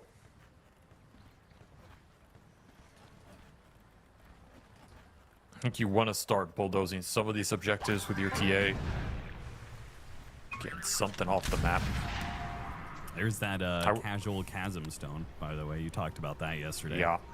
On Snapfire. I'm still not sold on these from a theory standpoint, but I also like buying them when I play these kind of heroes, so... it does feel good. Yes. Just hurts your wallet. It feels real good. I think it's the wrong thing to do, but it feels good, so it's really hard not to do things in Dota that feel right to do. It takes a lot of PP, restraint. he's amp damage in the Roshan pit, and that is going to be the trade-off. They knew that LGD was going to take Tormentor. They say, let's do Roche, Holding but gloves. they're going to be caught by kisses. Can they get the Roche last hit? They do manage to do so. Now they need to get out of here, I think. They're going to chase with the Brewmaster split, but frankly, this has not been a great start for them. No kills off of the split or the Rolling Thunder. The Drow Ranger is low. Even if he has an Aegis, he doesn't want to throw it away. They're just going to get picked apart here. One support for support here, but PP is in an awkward space. He's going to blink away, TP out. He is protected. He's good. Not so much the Brewmaster. Caught by KJ, didn't even have to use the Fiend's Grip for that one. Nasty Cogs completely debilitates Rolling Thunder with that amp damage. Your split doesn't do a lot because you have to throw it out really early. You do get Aegis secured for K1. That is a big deal in this game when that was probably LGD's to take. So honestly, it's kind of worth it. You could have just backed up there too. Would have been even cleaner. Just a very disjointed fight. And that was kind of a scary fight for LG to take, even with the good Snapfire kisses, because your TA still doesn't have BKB. So he's really susceptible at committing into these fights and just getting blown up. Pretty even exchange, I'd say. We'll give K1 some more time to scale up in this game against Yuma, who is almost 5 levels ahead of him. That's what TA does. TA be doing that XP. The problem overall, like, TA is a good matchup against Drow Ranger, but also they're just scaling up on all 3 cores. And the Midas isn't actually allowing the Brewmaster to keep up. Like, the Darkseer is over 1,000 net worth ahead of him without the same kind of farming.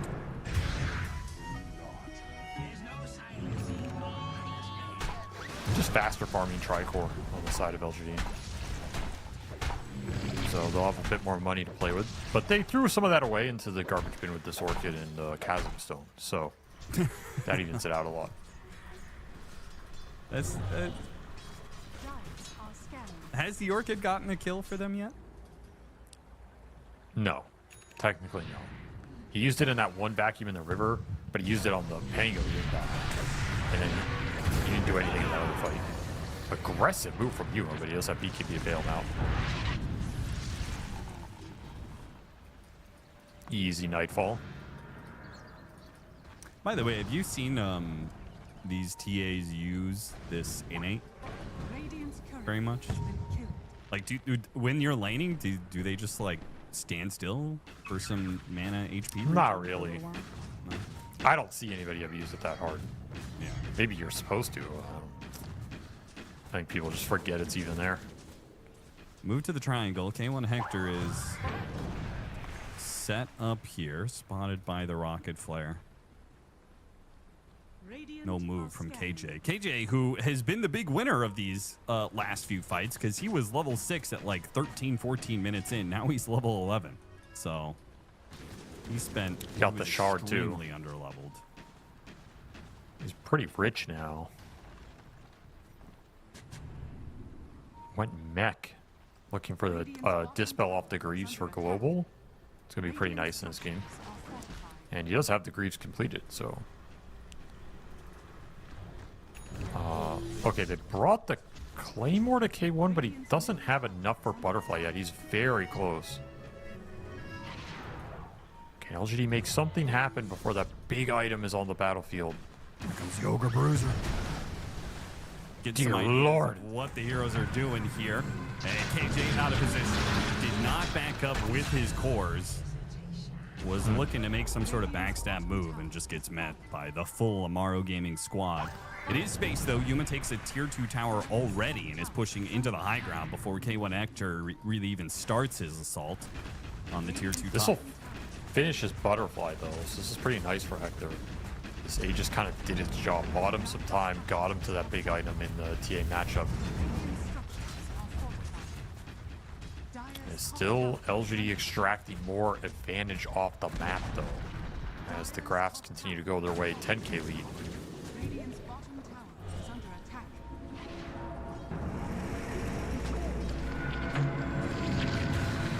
Spur, that was a bold move right there. Just taking the outpost like that. Had to beat KB defensively. Meanwhile, Primal Split is going to catch the clockwork. LGD hookshot back from Theolicor with the surge being used. And a Primal Split Oh, that is man. going to be wasted. Can't even get a Cyclone catch on anybody.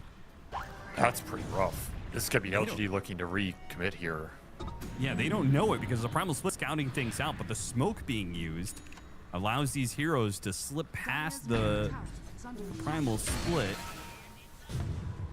and find an opening. Quick kill on Panda. Ghost Scepter will delay it a little bit.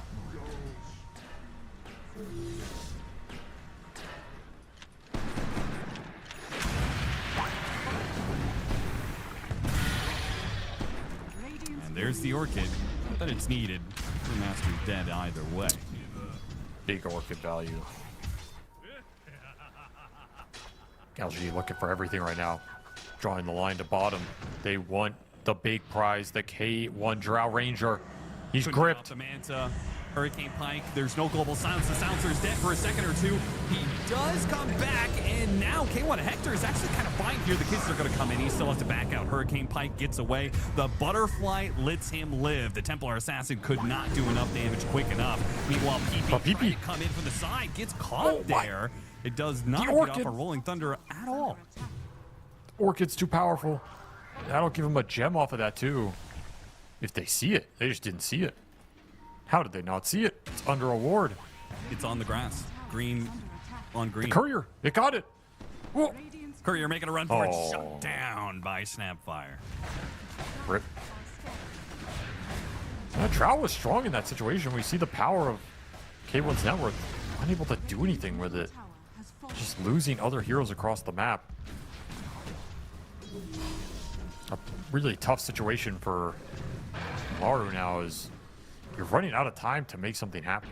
This lead is just going to be insurmountable at a certain point. And Snapfire already level 20, double a cookie charge, going the magic build. That 25 talent with the kisses is pretty nasty. I guess you have global to kind of bail you out of these situations, but nothing lasts forever. There's a boulder to the face. Take that, dumbass. And he fed 100 gold, though. Was that worth it? Austin, was 100 gold worth it to send that message? I think so. Some messages I agree. are worth the postage you pay on it, you know? Silence for silence. Very nice thing. Still has BKB. Doesn't want to have to use it, but he will be forced to do so. They need some more lockdown in this lineup. That's what they're missing. Yeah. These opportunities are there. They just can't capitalize on them. That was a good point. How does Drow Ranger actually keep shooting anybody when they're surged running away, the cookie saves, the defensive hook shots, and they have no stuns that go through BKB? It's rough. It basically means you have to take fights where LGD commit into you, and then they can't kite as well because they use a bunch of spells or abilities to get on top of you while you reset. That's not a reliable way to force the fights you want to be able to take. You're basically just at LGD's whims. Refresher on Tai Lung, worth mentioning here. He has quad cookie. That's a whole bacon tray right there Grandma's cooking up. About to put it in the oven. You ain't gonna like them cookies. They're not nice little ginger snaps. There's some, I don't know, what's a nasty, what's a deadly What's cookie? a bad cookie? I mean, I love cookies, so I don't know what a bad cookie is. No, they're deadly. They're like arsenic oatmeal cookies, you know? Like, you don't want none of those. Okay. Arsenic. Grandma's cooking up some illegal ass shit in the oven.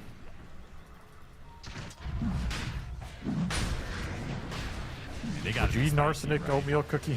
Sounds pretty good, actually. I don't know. It's a flavor to die for. Dropping a lot of puns today, man. I don't know if I like that. I don't know. I don't like it. Puns are okay, but you can't overdo it. Yeah, You can't be a kitchen that only cooks up puns. Nobody wants to eat at that kitchen.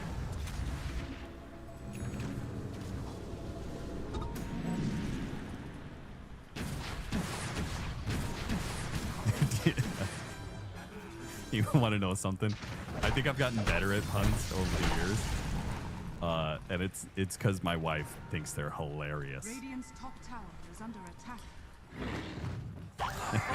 I have no response to that. I have no response. Like, I knew literally, you would hate that. that's such a bad reason to get better at something. Not I even think doing it's it. the perfect reason. I actually think it's perhaps the No. best reason, and that's why you hate it. Radiant's top No, you should get better at things for yourself, not because someone else wants you to. Well spoken by an unmarried man. Radiant's top tower. Level 20 Drow Except for Ranger is except for finally here. God is acceptable. Especially if your God is Gabe Newell. If Gabe Newell wants me to improve something, I will improve that skill for Gabe Newell. Well, unfortunately for you, I think the time of Gabe Newell listening to Dota broadcasts has came and went. Maybe Did he ever 14 listen to years Dota? ago. He definitely did. So there's Have a you ever final heard game. the Slacks elevator story? You met No, Gabe I have, Newell? but Okay. But then my question is, there has to be a last game that Gabe watched of professional Dota, right? I mean, maybe he still Which, what was that? But like, Okay, that's but fair. you know what I mean. Like, he probably watched, like, you know, some regular stuff sometimes back in the day. I think maybe nowadays he's just, like, checking out the TI finals, you know? So he just watches Ame lose every year? Yeah, pretty much. That's his only exposure to Pro Dota. He's like, man, this Ame guy really can't win. All right, here's Big Smoke from Amaru. BKB done on Hector. Level 20, has the multi-shot damage. He is peaking. He has to carry this next fight, Austin, or things are looking grim. Yeah, up by But it's into an 21,000 Aegis. net worth. LGD with an Aegis, an extra life. Smoke's gonna break. Rolling Thunder, not committed by PB. Now uses it, goes and tries to stop the Sapphire from teleporting in. Gets the instant stun, but the BKB still goes out, and this is the problem. Once the BKB's the Fiend's Grip problem. Hector gripped. There goes the global sounds. They're trying to chase after these heroes. Yuma and Snapfire still be controlled now that the BKBs are gone, at least on the Sapphire. Oh, great vacuum. And Cookie, all the way to Grandma's house. She's out of here. Meanwhile, the Darkseer is battling up against the Drow Ranger. Just He beat will his ass. fight with a massive wall vacuum to lead things off and runs them all down one by one. Amaru trying to stretch out, trying to chase after the carry and the Snapfire, and it does not work out at all. Well, I think that fight perfectly encapsulated the issue with Amaru's lineup in the late game, which is a lack of control. They got kited to hell and back. They dealt some decent damage, but you can't convert it into kills because everyone's just running 2,000-3,000 units away from a drought. So unless you were the ones with the Aegis pushing and LG had to fight into you, that's a very difficult fight to take. Rough stuff, but a beautiful flank from Whisper, gets a nice vacuum wall, collects on the drow, post BKB, and that's all she wrote. He just punches her in the face. Yeah, that was before level 25 TA. That was before. There's the TA. Nice Ghost I Scepter. still don't think that should work, by the way. Hitting Yeah, why does that go through Ghost side Scepter? blades Like, going through Ghost Scepter. There's just that shouldn't be a thing. someone get Gabe Newell on the phone. Actually, he's watching this game, so we don't have to. Gabe, you gotta fix that, man. It's not cool. Also, MKB is about to be done. So he didn't even have an answer to the Drow Ranger Butterfly and is about to get one. The rest of the team dealt with that problem. I don't even think he has to be the one to kill the Drow, right? The No. Drow's just dying post BKB to spell power between Snap and Darkseer. That's why you also need more lockdown, because you have to convert the drought damage into kills while K1 can sit and fight. You can't sit there forever. He's going to go Silver Edge, which is a form of catch with the movement speed cap. But Sure.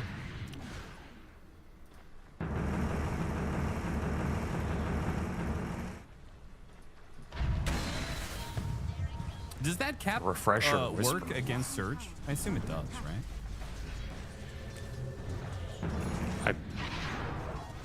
I don't know, actually. I think it works I've against seen it work anything. against haste. Yes, because it's like it works against so much. Another three-man vacuum refresh here from Whisper. Oof. Beats him down, man. Just too good with these initiations, rolling thunder on the other side of things, and it does not look the same. The Brewmaster, Pango do not have the power to just kill two supports right away. In fact, the Brewmaster has already had his split completely negated here. Cogs push back. Another vac wall. Grip on him, another vac wall that catches K1 Hector. He's stuck. The Pango slowly gonna die to the two supports with a full-out Fiend's Grip, and GG is called. This will be an LGD 2-0 to the upper bracket finals. Well, I will say they don't look 100% crisp, but it feels like they're warming up, and their mid and late game is still probably one of the best in the tournament. So it's really scary to just keep going late against this team, especially when you don't have a clear way to take fights. I think that's the biggest issue for Amaru. They did some good stuff in this series, but their identity of how are we going to take fights, what does that look like, who's initiating, what's the follow-up, it's just not as 100% there as it is for LGD, who are a really solid team, and it's really clear what their overall game plan is. So to me, that's the biggest difference in this series in terms of what separates these teams. And I will say, Amaru did not look terrible in this series. They just kind of looked outclassed. But that happens when you match up against the best team in the region, perhaps. It felt like something about the macro game. They were just like, they were making moves, but they were always falling behind in this game, too. Efficiency. Yeah. Efficiency wins Dota. So there's just different levels, Sometimes you're Jake Paul, and sometimes you're Mike Tyson. I will say that they look like a very solid fourth place team within SA, and I will be interested in lower bracket if they can make it through to face up against, let's say, Nemesis or Playtime, whoever drops down, like how that series goes. They could put up a fight. They put up a little bit of a fight here. Eventually they get outclassed, but they brought some stuff to the table. Who knows what would happen if that game one brew doesn't dice them up so bad. I liked their game one draft more than this one overall, but they had a drought. They had a timing if they could have gotten there. I think this brew pick was pretty good. They just couldn't force fights, and part of that's to LGD's credit. Like LGD is very good at dodging the strong points here from Amaru and not fighting into them. So they just had overwhelming firepower, and you're just like throwing kisses in a double vacuum wall. There's no way for Hector to sit in these fights. There's not enough control. So eventually it just becomes overwhelming. I like how Whisper, they got up the global silence after he BKB'd on that first jump in. in this part of the highlight. He could have actually maybe killed the Drow outright on his first initiation if it wasn't for that. But still had a second opportunity. Just another beautiful vacuum wall that catches the Drow Ranger. You talked about this, not on the broadcast, but the Darkseer did get a significant buff with Chasm Stone. It is really easy late game to hit some of these blink vacuums that catches multiple heroes. Chasm Stone plus the talent, your vacuum is ginormous. It's like the whole screen. It makes this hero super reliable in later team fights compared to before. So I think this hero has a lot more gameplay than we've seen. I honestly kind of expect we'll see him more because he'll probably not get nerfed going into TI. If anything, he might get buffed a little bit. Sure. So this could turn more and more into a Darkseer patch. And I think, especially if we're seeing more Agi carries, which I think has been the case compared to some of the previous years, that is another buff to Darkseer, right? Darkseer rather play against the Drow, Terrorblade, Phantom Assassins of the world than the Lifestealer, Sven, Lone Druids of the world. So, like, this is a hero I kind of expect to see more of, and especially if you have a competent player on it, the laning phase almost doesn't matter. This is a hero that can bypass laning phase with wave pulling and kind of all-in comeback. He can farm neutrals really well. He can farm stacks really well. He also didn't really care about the removal of the Ancient camp on the map. I think he's one of the offlaners who farmed Ancients less than the Beastmaster, the Timber, the Batrider, the Timbersaw. So that also doesn't hurt him as much as a lot of those other offlaners, which is an innate buff. I think we should see more Darkseer. I think this hero, he's obnoxious, man. He's really obnoxious in the mid and late game. So cool to see Whisper bust out here. One of his signatures, he always looks good on it. And he gets another dub. I want to point out a couple of things about the neutral items here. We've got 3 different Tumbler toys into tier 3. And K1 Hector actually held on to Possessed Mask all the way into tier 3. That doesn't sound right for neutral item balance, or that doesn't sound right in Hector's case at all. There had to be something There's better. no way. Yeah, even if you just get a mana regen item, that has to be better than Possessed Mask. 5 HP a hit. Yeah. That is literally irrelevant. You're basically getting 50 HP in a fight. There's no way that's justifiable. So I don't know what the hell he's doing there. Maybe it's a misclick, or that's just Hector Dota, right? He's like, which is the most effective neutral item against neutrals? Possessed Mask. So you are right. That is a weird anomaly, but he was the man behind the mask, as some might say. Well, LGD are going to take this to we are going to go to a break. When we come back, we will have Nemesis versus Playtime. This is going to be a hype series for the day, so don't go anywhere. We'll be right back.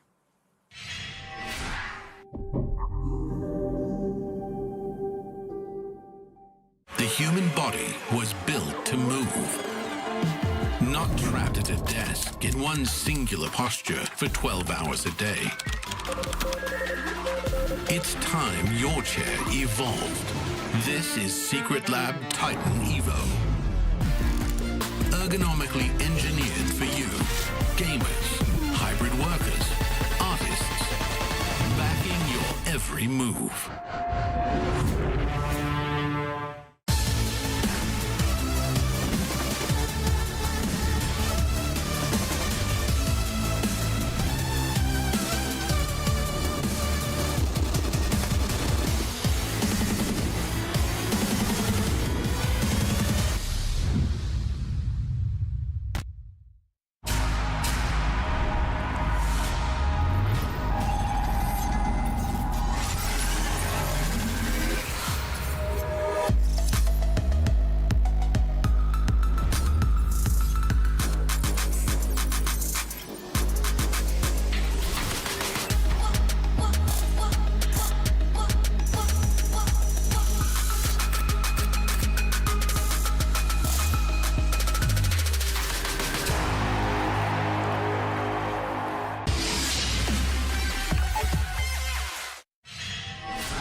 final series of the day is the heavy hitter. It is Team Nemesis versus PlayTime. This is a matchup that will put both of these teams hopefully to the test and will hopefully be one of our first close matches in the upper bracket. They have been getting progressively better, Avery, but as of yet, nobody has challenged neither LGD nor PlayTime, who came into these qualifiers as the two favored teams.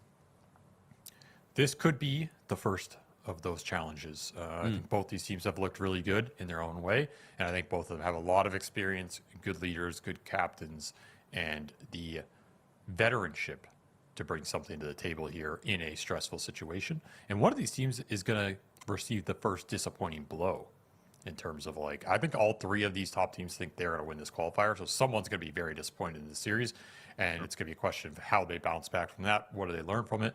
And does it dismay them too much? Because if you become too dismayed and you fall into that lower bracket, Hector's waiting for you. And Hector loves a team that's, you know, fallen on their confidence. He's just going to suck that up. So you don't want to fall down there, man. He's going to suck what up? Your confidence. He's going to suck up your confidence, dude. Okay.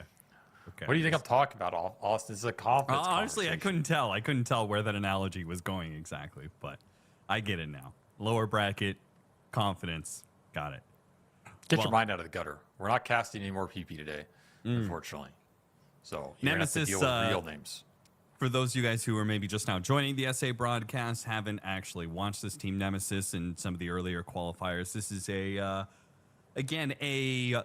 what originally started off as a Southeast Asian team and has now become a South American team through the introduction of Coach Estini and a couple of Brazilians, and then a Moldovan, and then an American, and all they're left with now is one C player in Jabs, and they have opted to play in the South American qualifiers for the last few rounds. They won the EWC qualifier, which of course did not feature neither PlayTime nor LGD.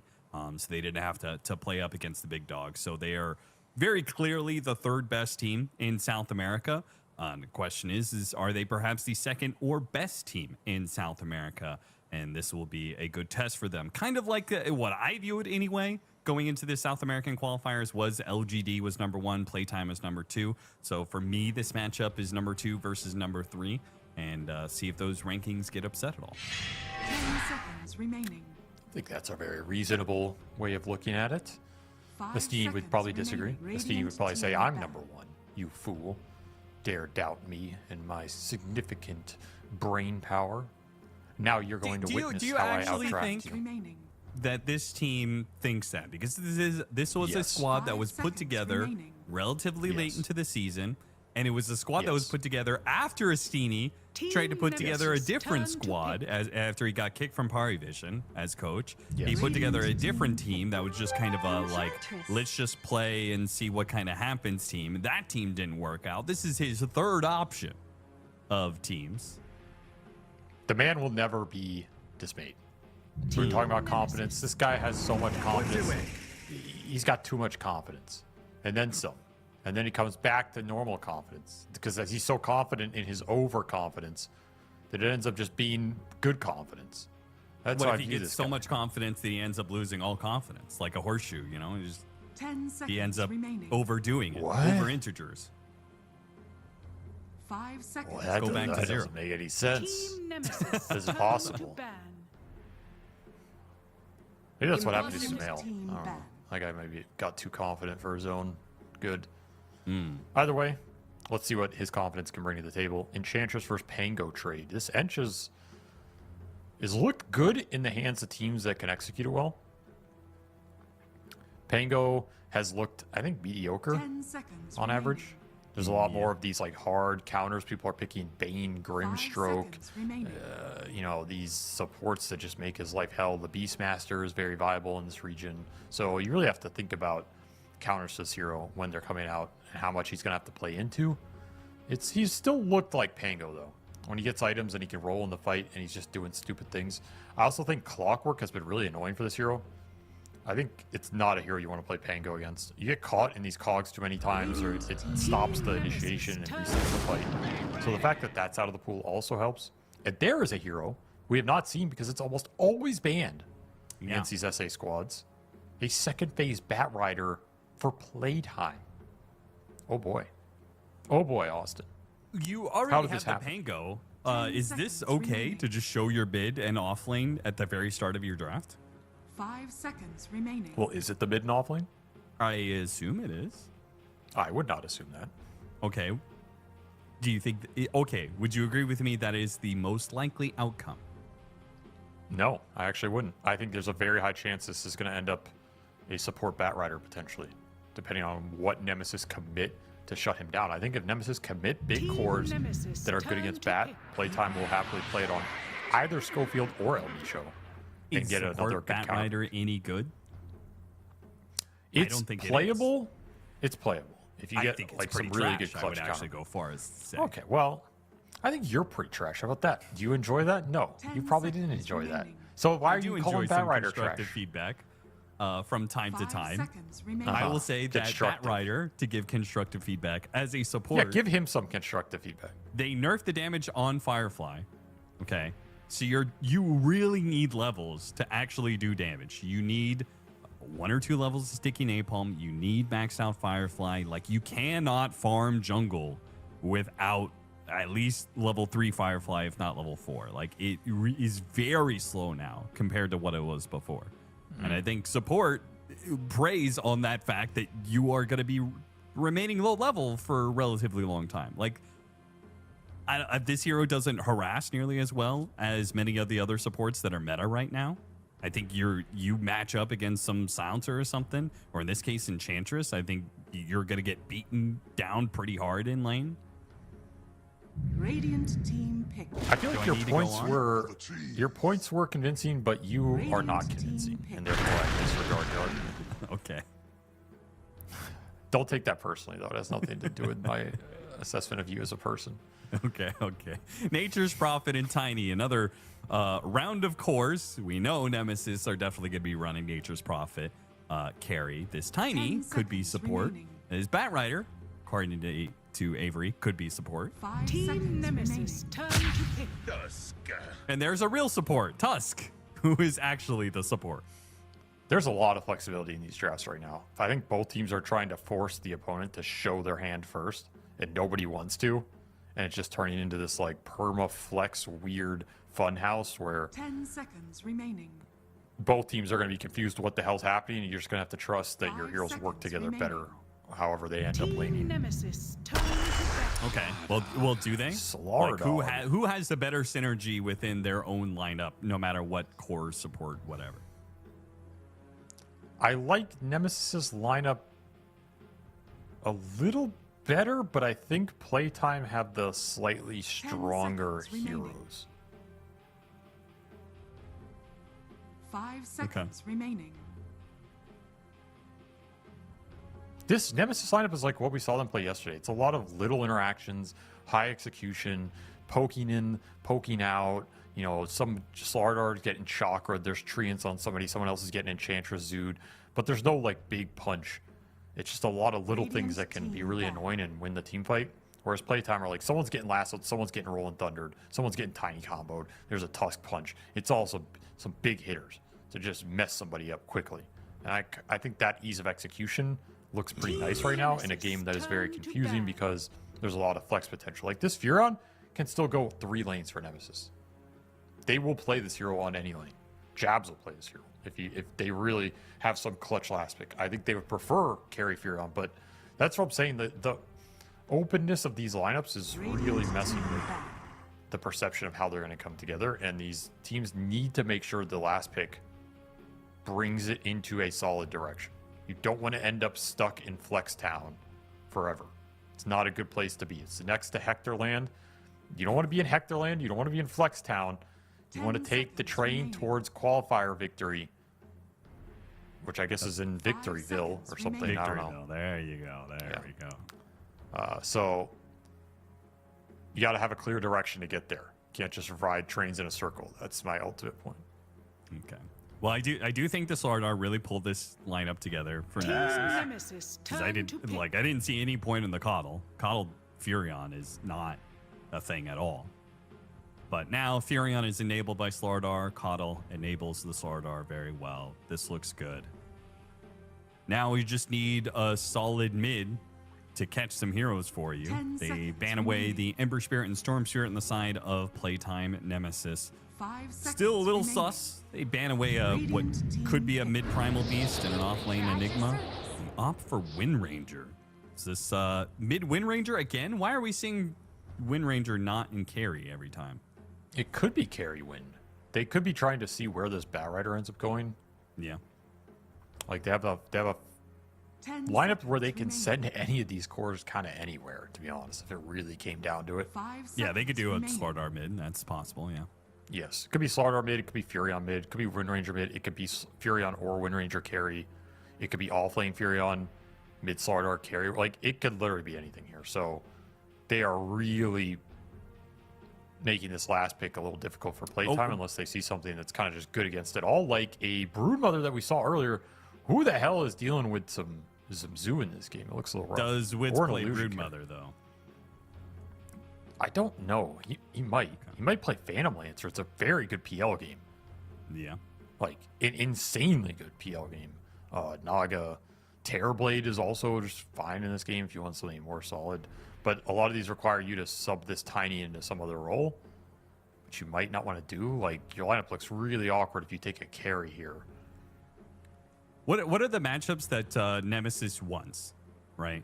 If it's Pango mid, like Slardar mid is good against that, right? If it's Pango off lane, Nature's Prophet is good there. I assume you want the Wind Ranger against the Bat, if possible. I think Furion mid can maybe lane Bat mid. It's like an Okay. all-in thing where he tries to all-in you, and you can. I've seen some Furions win that, and it gets really janky. I don't think they would look for it though. They'd probably want the wind mid, but it's doable.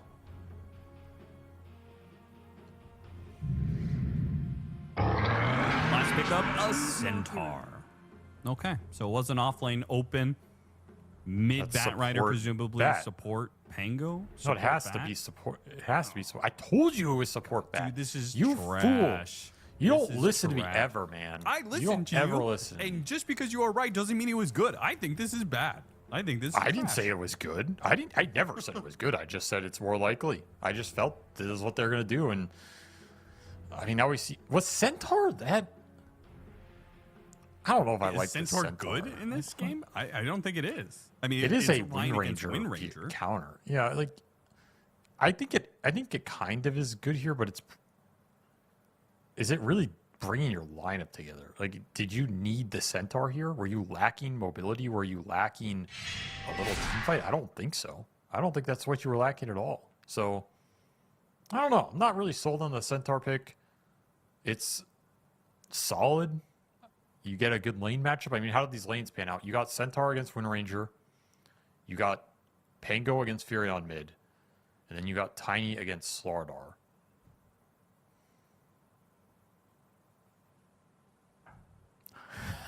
I mean, it sounds okay, but it doesn't sound like you really won the flex lane matchup. Weird exchange that was going on in this draft. A very strange draft. Considering all the options you presented, like that ultimately maybe they were uncomfortable. Maybe they were too locked in on Tiny when they picked it being their carry.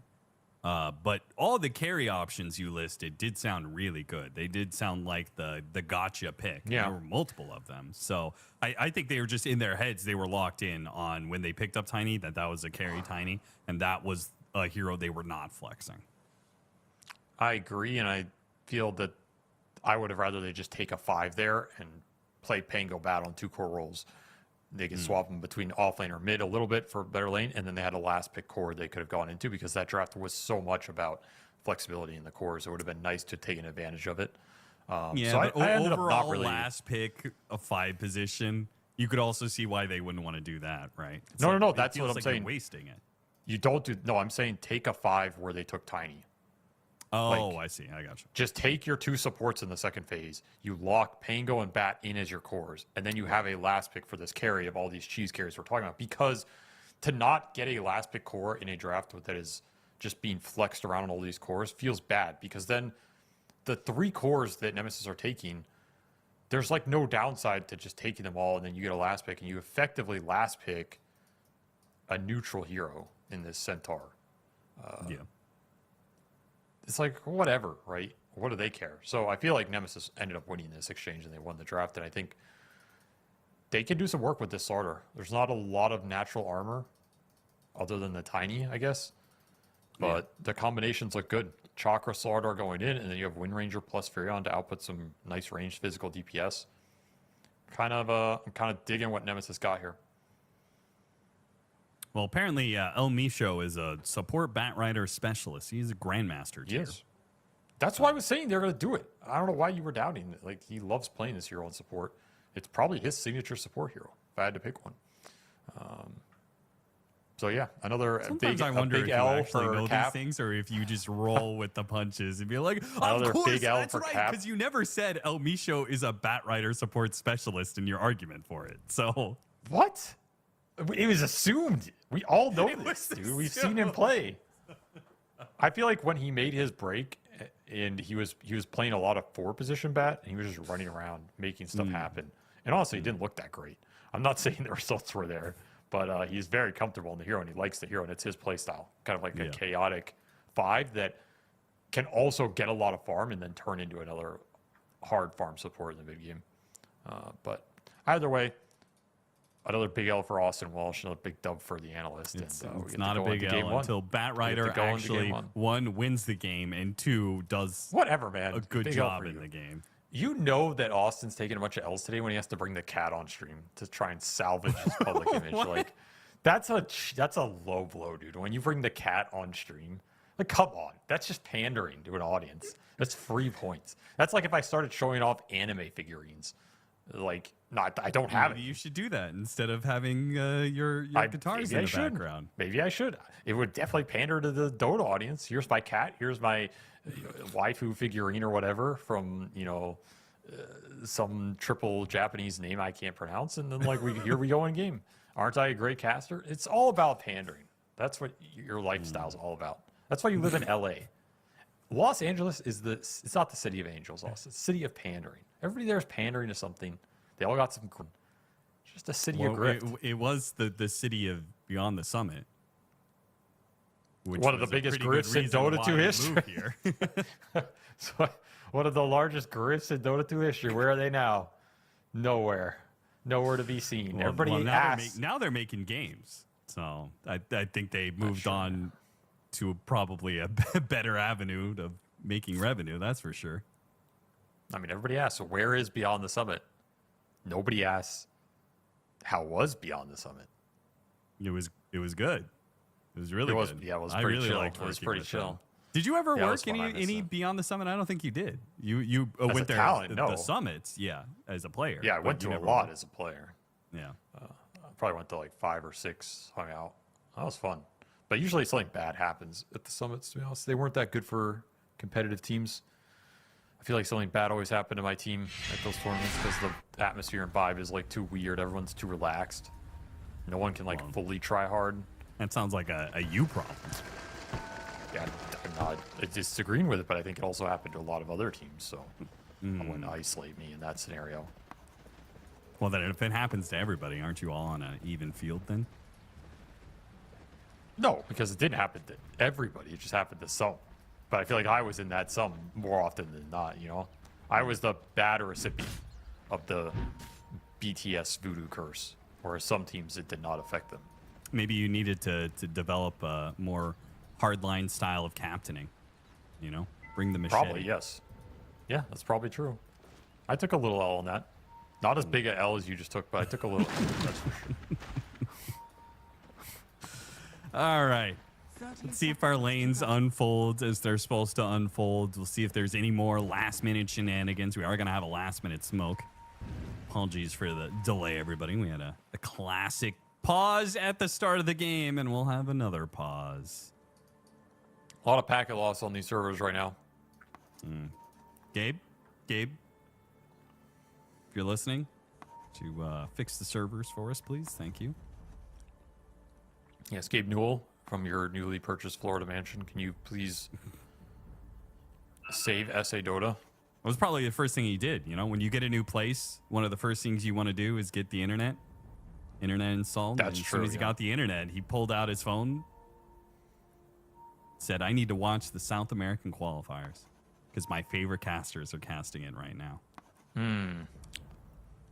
Okay, I'll bring up a topic here because we're talking about pets and cats and tortoises and all that.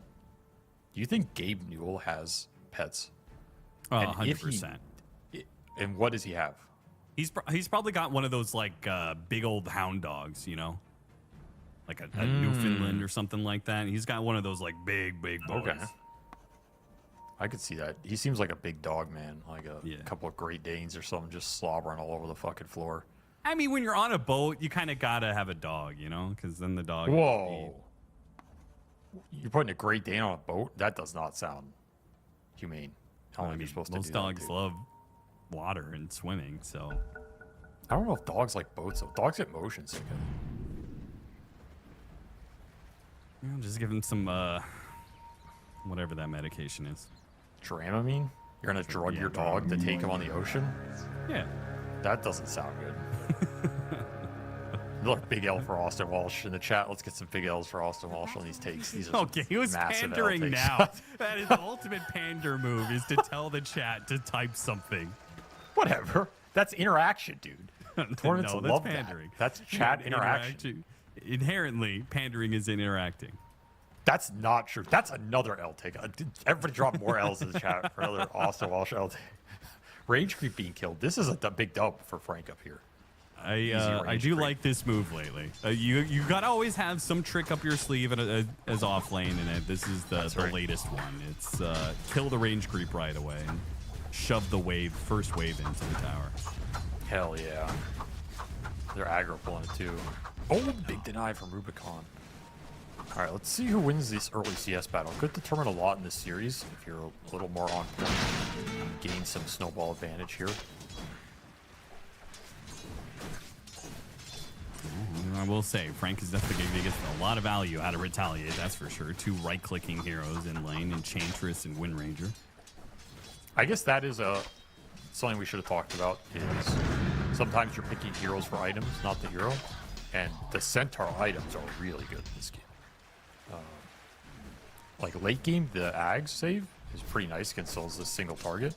But also Crimson Guard. This is like one of the best Crimson Guard games I've seen in such a long time. I would love to see him pick it up here. And he is one of the best Crimson carriers, so that could be a factor. Maybe they just wanted a dank-ass Crimson buyer, you know? Does the Centaur no longer has his free HP, right? No, he hasn't had that for a long time. Yeah, he's just got his free movement speed. Schofield gets run down in the jungle. It does cost them both to run him down. So this is kind of giving total free space to Frank. This is going to be a very fast whatever he chooses to do. I would agree that like an early Vanguard to Crimson sounds pretty hype here, but he's going to go a Helmet Dawn build so far. That's what he's queued up. Mid matchup Also going fine. very well for Dark Mago. He is 12-4 against the Furion. Yeah, this is a favorite matchup for Pango over the long run, and Mago won it early as well, so he's going to be mega chilling. Kind of a free Pango game. What stops the Pango in this game from just going in and dicing people up? Overwhelming right clicks with the Slaughter Amp, but that's going to take a while to come online. Otherwise, there is no control. So a little concern here for Nemesis if Dark Mago gets out of control. But he's been styling on some people lately. He's been taking some names, putting them in some coffins, you know what I'm saying? Mm-hmm. For sure. Gotta put them in the coffin, take their name, and then erect the tombstone. Right? That's what I said. He's taking their names, he's putting them in coffins. And the implication is that you can write their name on the coffin. I feel like this is the El Micho Bat Rider thing all over again. Who is trying to do his best to zone out the coddle, but Blinding Light is kind of doing that. It's just kind of become a Slaughter versus Tiny lane matchup. Pretty even CS though. Solid start for playtime. Free farming 3 lanes, gave up the first kill, but it was the wave pull, kind of whatever. Mid's going pretty well. This Centaur's going to be mega fat because he just hasn't had to buy any regen See what Schofield accomplishes, though. Kind of just running around in no man's lane. You do have a mid gank potential. I would kind of like to see Schofield look for this Fury on mid. Could gank bottom, too. This Tusk is the X factor here in the early, where he decides to go. Do have some gank options. Unfortunately, all of his options are being red right now. Yamson, Snowball does manage to get the bounty rune away from him. You think Yamson is an Enchantress player? Is under attack. 'Cause he's not really a support player historically. Yeah, he only played support, I believe, on one roster, which was when K1 Hector was on Nouns.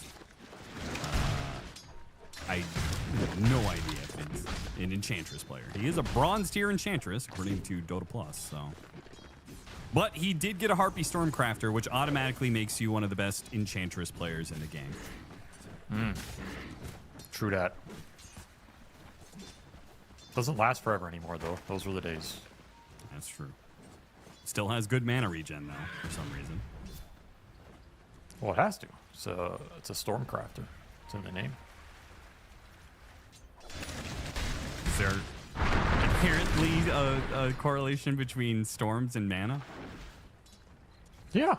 What do you mean? It's like magical power. Okay. Well, he forsook the Stormcrafter for the Ogre Frostmage, apparently. Schofield tries to make that move on Analog.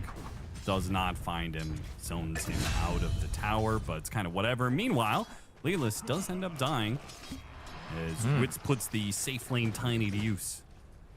The El Misho Batrider strikes again. 400 damage going to that Coddle with the Blood Grenade. I will say, support Batrider is an incredible Blood Grenade support. That is true. Has to be one of the better ones. Like, it enables this type of flex hero a lot more than you could in the past, so you definitely want to be ferrying out those every chance you get. You're going to do a little stack scouting against this Coddle, but guess what? There are no stacks. They that a also good have side had or a very bad good side? defensive wards. Like, every move that Schofield is making is being spotted by a ward. Yep.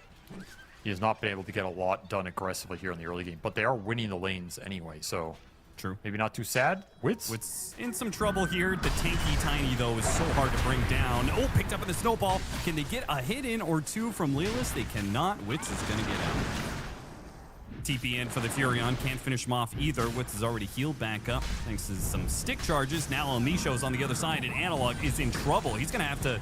Well, maybe he needed to TP away right away. He's got magic wand charges underneath the tower. He'll live a little bit longer, but El Misho is certainly going to finish him off. Snowball through underneath the tower. El Misho almost dies to the tower, but doesn't quite. Outside of the range of the crush. Jabs couldn't finish him off.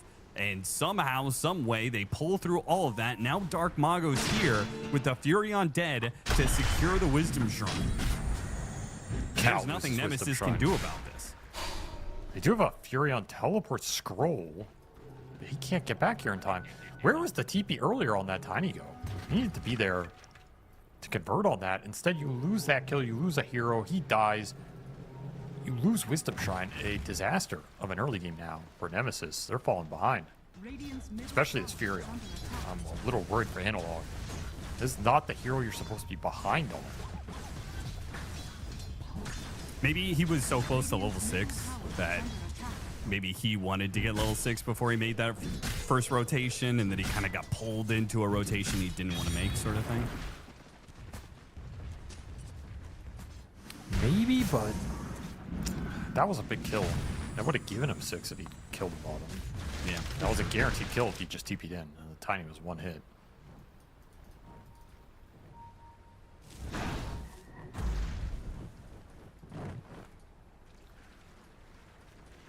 As a result, top 3 net worth all across the board for PlayTime. Came into this match as the favorites, being the first or second seed within South America.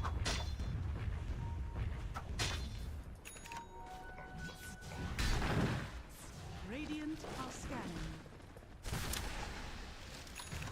They don't have a lot of offensive play options right now. Maybe with Vessel and Furion, you can kind of collapse in this Tiny, but he's a scary hero to go into on this bottom lane, which is your one point of attack with this Sorgar. It's a 1700 HP Tiny. And then Pretty awkward map. because he's so tanky, he'll live long enough that the Pango will be able to counter rotate. And the team fight power of the Pango versus Nature's Prophet, like that's the coughing baby versus atomic bomb. Like the Rolling Thunder is so much stronger than anything Furion brings to the table. Rubicon tried to make a play through the gate, trying to finish off Wits. Once again, the tankiness of the Tiny. It takes so long to kill him. He finally does die, but it's probably going to cost Rubicon his life. Trying to get the deny of the neutrals, unsuccessful. He falls. I think that could have gone even worse for Nemesis, honestly. The fact they get the Tiny there is amazing. But Stampede kind of bailed him out from the initial gank, and if he had run the right way, he might even live in that exchange. They'll get the D-Ward down here as well. Frank is just Omega free farming top. Dom already done is taking his tower. And he is rushing the Crimson, so this is the idea of the Centaur pick, and I kind of like it. I don't think you can fight this Crimson if you're Nemesis. Yeah. I think it will quite literally be impossible for another like 20 minutes or something. In which case, Nemesis is already going to have to start thinking about how they're going to split the map, because the straight 5-on-5 is just going to be too bad between the Pango and what he does offensively and the Crimson Guard defensively. A lot more options for playtime right now. That's for sure. Got to get Slardar Blink online. Jabs is just kind of low level. Chantress coming in from behind with some Dark Troll Summoner in tow. They want to take this tower. Full HP tower, early glyph too. They're getting mid tier 1. Kind of getting top tier 1 right now.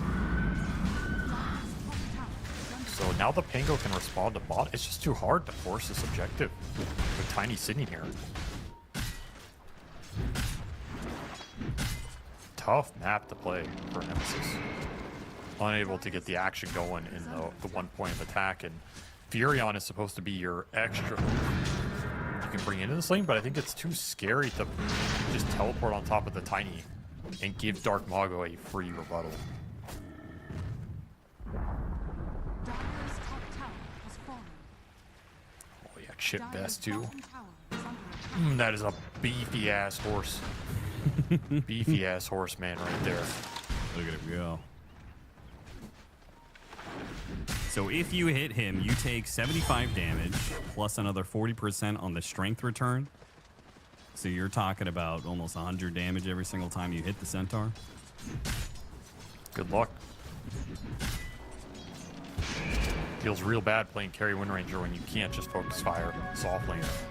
Yeah, and if you can't actually break open that safe lane, which is currently the problem with this carry Tiny, it's just it's a beefcake. He's got 2,000 HP with Echo Saber. He does good damage. You can't kill him easily. Now that he has his ultimate, he's actually got armor. Teleport They're in. gonna try on They're really Frank. gonna try for Frank. Got him inside the Sprout. Shackle shot does land. Power shot follow through. TP away. Any stuns left. They go in for the focus fire. It's not enough. It wasn't even that close, to be honest. They only have 2 stuns in this game. That is worth mentioning. It's the Crush and the Shackle.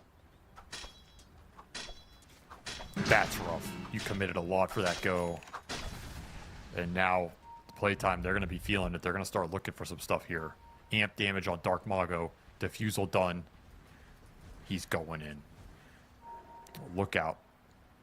Dire's middle tower is under attack. The Wind Ranger is the perfect target. A mobile hero that Batrider can lock down. Waste the Wind Run. Wind Run goes off. Lasso in response. And now the Wind Run's going to be largely wasted. Shackle shot does manage to land, but they'll still run her down all the same. Shield crash finishes the job. Dark Mago, well, he's actually not top net worth. That is still Wits' Tiny, but they are both extremely farmed. Some fat boys on this playtime team right now. And there's the Slardar Blink. At the same time the Tiny Blink comes out. That's how far ahead he is. Almost over 3,000 ahead. 2,500 at least. So you're going to have to go in with this Slardar against some real tanky targets. That does not sound fun. Dire's top tower And once more, they will try and break open this bottom lane. the only place they can go to try and secure some more map. And I think PlayTime are going to take this fight. Give it amp damage Pango. Looking to TP right now. There it Oh, is. he had his blink dagger on the ground. Did you see that move? That was nasty. That was pretty sick. They're just too ready for these plays. Under attack. I mean, when you're that ready for the play, like, the play is too obvious to ever work. You imagine though, like Furion TP'd in to that spot, or Jay just wrapped around, just lost his blink dagger, trying to do this next level move. All right, trying to break open the safe lane tower doesn't work. Trying to kill Frank doesn't work. It's deja vu here, and Nemesis seemingly only have 2 moves, neither of which is working. Can't go on anything. Can't lock anything down. They have no stuns. Stampede bails them out every time, and then the turnaround, too easy for playtime. Dire's middle tower is under attack. This draft's looking way more one-sided than I thought it did on paper. And honestly, the hero that just feels worthless is this Furion. What is Analog supposed to do in this game? I mean, I think the Furion was also supposed to be, you talked about the Tusk being an X factor. The Furion was supposed to be the X factor for the side lanes, right? Like something that could have won you the side lanes.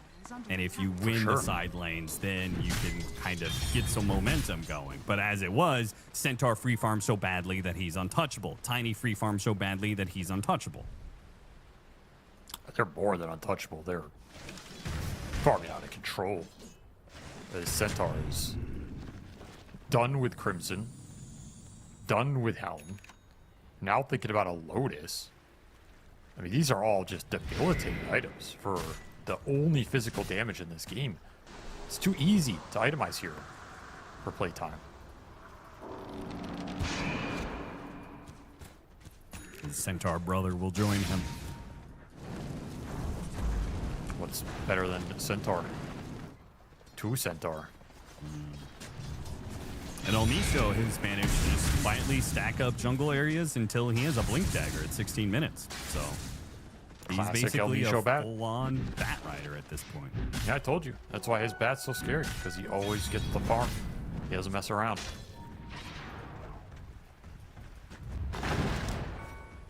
What is that, the 3rd blink? Yeah, 3 blinks already available. They're going to have a 4th with the Tusk in 50 gold. That is a lot of initiation power. Which means it's going to be rough for the Furion and the Wind Ranger as the map starts getting closed out. These ranged heroes are just going to get jumped on immediately. Yamson runs interference. He tanks the gank there. The mass Almost move found him. from Playtime. Rubicon does manage to get away with a win run. Well, they got like 200 damage on this bottom tower. Top tower. Progress. Bit by bit. I mean, is there a timing for Nemesis that this turns around? Is there a slew of items? Or is this just always going to be an issue?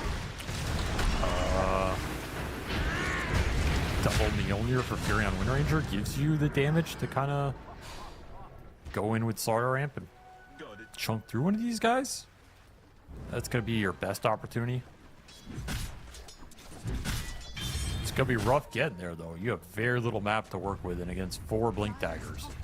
Sounds like a nightmare. Like, I don't know how you show on a wave anymore. In fact, they're not showing on one. Yeah.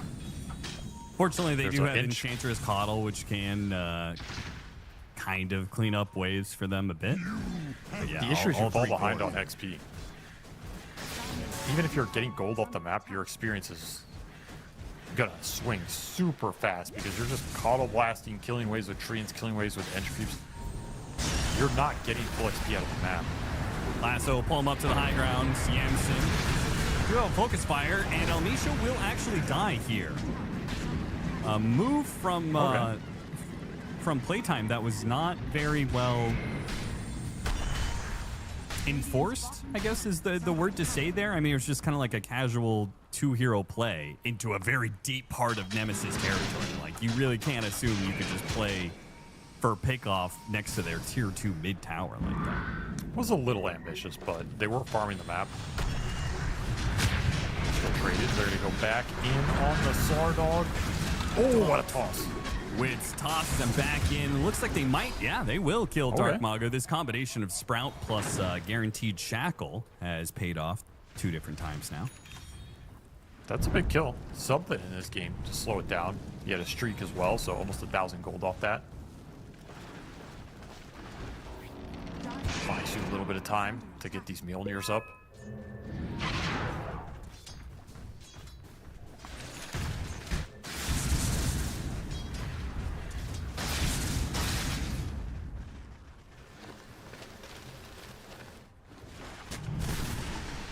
Dire's bottom tower. Tumbler toy for Those- the Titan.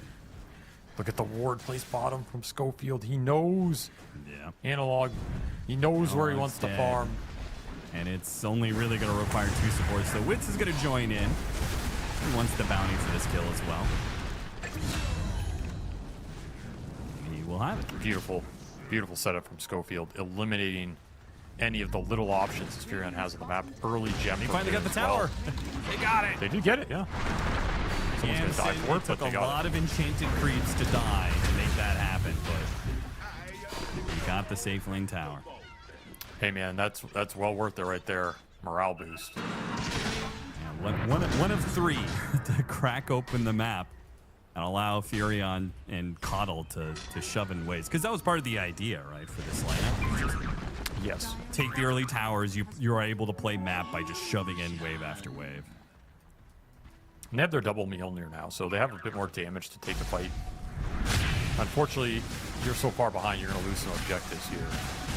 Easy Tormentor with the Crimson Guard. See if the Tormentor goes to the Tusk or the Bat Rider. Definitely prefer the Tusk, and it does go Schofield's way. Nice little drinking buddies. And pull people out of Sprout. Scan. Pull them away from the Slardar. Give Pretty some nice armor. here, for sure. 7 armor is pretty good. Spots Jams points backward. Up to the high ground where they do have a bit of a trap set up. Would you say Drinking Buddies is one of the more realistic spells in Dota? Realistic to what? To like make sense the hero would have it? No, it's like it makes sense, right? You both drink a bunch of ale and you get tougher. Dire's It's realistic. bottom tower is under attack. Yeah, okay, I can. Oh, well, the movement speed doesn't make sense, but I will agree with you. Oh, he got that off? What the hell? And the roll up into Rolling Thunder, and away he goes. How did he get that off? That was... Oh, he died. Oh, he died to Roche. Radiant structures are Okay, that's still some map control and some time for Nemesis to use right now. Yeah, maybe a mid tower they can take. Still tough. Make the jump onto Frank. Frank pops his Crimson Guard, says what now? He stops Frank the taking any tank. damage from Analog. Quite literally Frank the Tank. He didn't teleport away far enough. He tried to teleport right in front of their faces, and the jump from the Blink Daggers catches them, but the response from Nemesis, they brought all their heroes right back into play to defend Analog's honor. A great fight for them. How'd this Tiny die so fast? Just got shredded from the ruined. Wind Ranger. Yeah. Amp plus Wind Ranger, deadly combo. And there That's goes gonna be that a mid team tower. wipe. Holy crap, Nemesis just wiped them. They got Gem and a full team wipe, and they're still down 10k gold. That's how Well, did they get severe the the gem? lead was. No, they didn't. Like I tried to make an excuse last time. It was a green gem on the grass, but now it's in the river and they didn't see it. Unlucky. What can you do? Coming alive here though. Was this a went bait? for a Roche. Do you think this was intentional? Or do you think that they were just like, oh crap, No, and that it was just not worked out? intentional. They just took the fight and had enough damage. Dark Mago, Rolling Thunder trying to interrupt the Roshan attempt here. At least stall until his team can join in. And stall it has. Anderson is likely to die for this one. Rolling Thunder now on cooldown, but Roche down to 500 HP. This is very awkward. Nemesis, they may have won the last fight, but they don't feel good about the next one. And they're just going to give this up. It is a Roshan taken for Man. Wits. Can't believe they abandoned that on 500 HP. Yeah, that was crazy. Radiant's bottom I do think it was the right call, weirdly enough. Like, I think they lose that fight. Even if they pick up the Aegis, I think they maybe get like wiped. I would have gone in for it, you know. YOLO. Well, they're going to get to BKBs now. That's a big deal here. Gives them a lot of staying power in the fight because there's not a lot to punch through these BKBs on this side of playtime. They might have given Nemesis a big window back into this game. Dire's top tower is under It is crazy that they are still up 11k after getting team wiped at 20 minutes. Dire's structures. Half of that is the supports and I mean most of it's supports at the time. So if you can focus down this tiny, it's not that uneven of a situation. Jackal shot response. Helmisho's lasso will net nothing but his own death. Meanwhile, Wits though catching Analog. Analog, big trouble, can't get out. Tusk tiny, too tough. As yeah, there he goes. That's the bigger find here. Schofield continuing to make plays on this Furion. Just warded the bottom edge of this map. Nowhere safe to farm there. For Analog, gets caught again. Nemesis making moves, finding farm, just can't stabilize the game yet. Very close to, though. Triple BKB might be able to do it.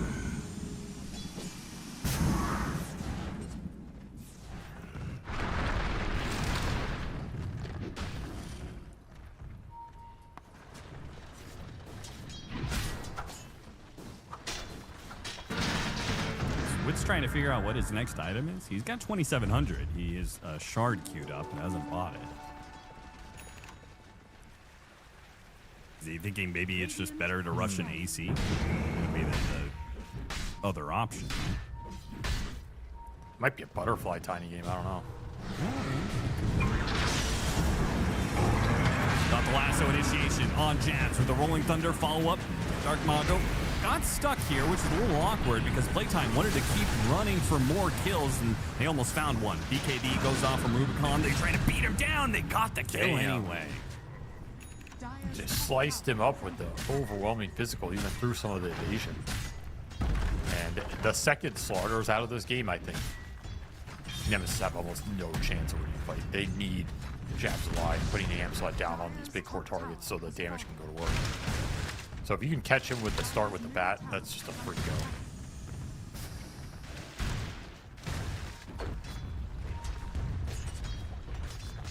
Tier 2's getting demolished. Even the Tier 3 top taking a bit of damage. are fortified.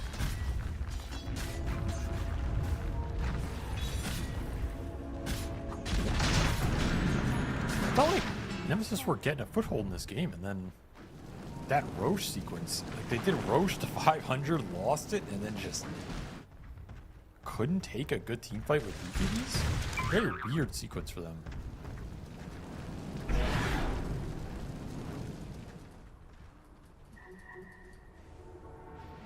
Do have triple BKB now. If you want to try and make a move, Aegis expiring in a minute, could line up nicely. It's kind of a weird timing for it because they'll never have good enough map control to like win a fight and take a tier 2 or something.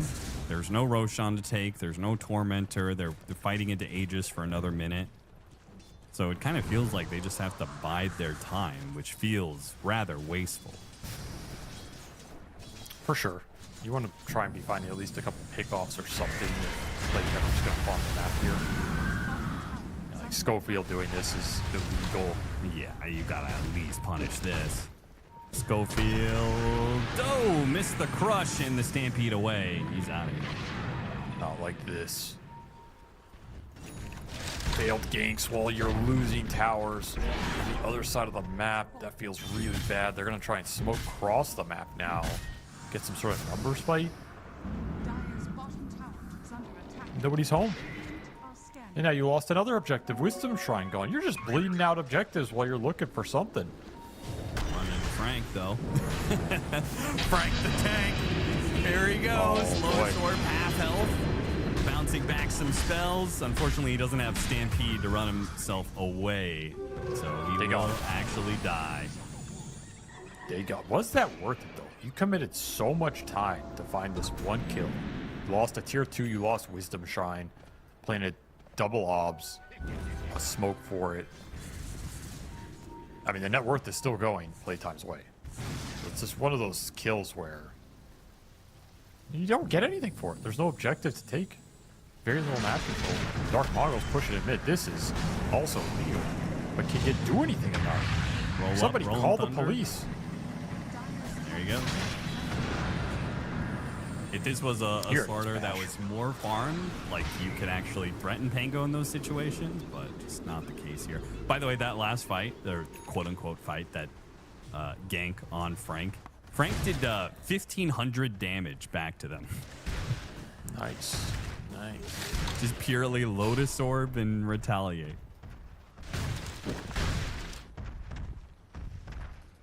Why click button when no click button do trick? I guess so. Austin.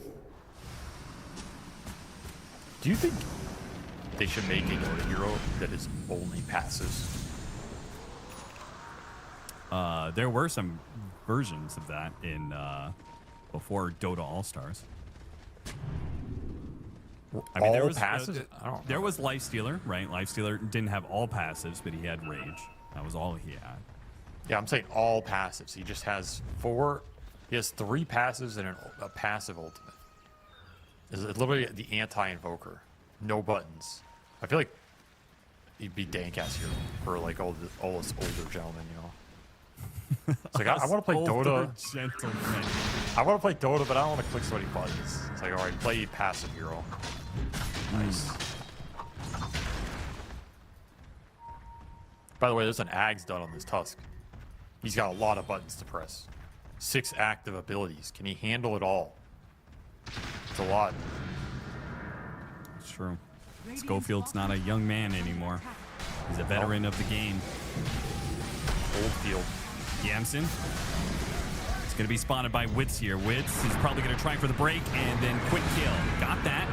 Everybody else, though, is teleporting away. Oh, wow. I got through the gate barely. They're going to chase after him here. He's going to teleport and... Wait. He did teleport. What is he doing? He should have died there. What the? Okay, that explains why he didn't finish his teleport. That was crazy. Well, they got out mostly. Successful shard for the Keeper of the Light. Double Solar Bind's going to be nice in this game against some of these melee boys. And he is pretty farmed. Has an Aeon Disc working towards Axel's, finding something.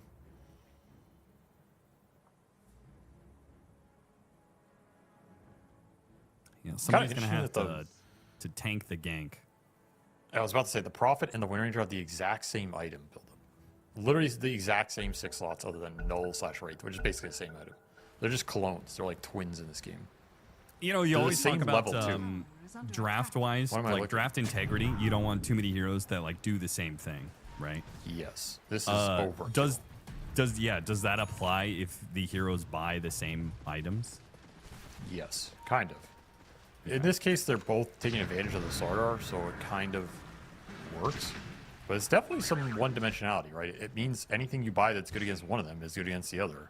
Sure. It's just extra value. The Lotuses are good, the armor is good, the reflects are good, the anything physical mitigating is good.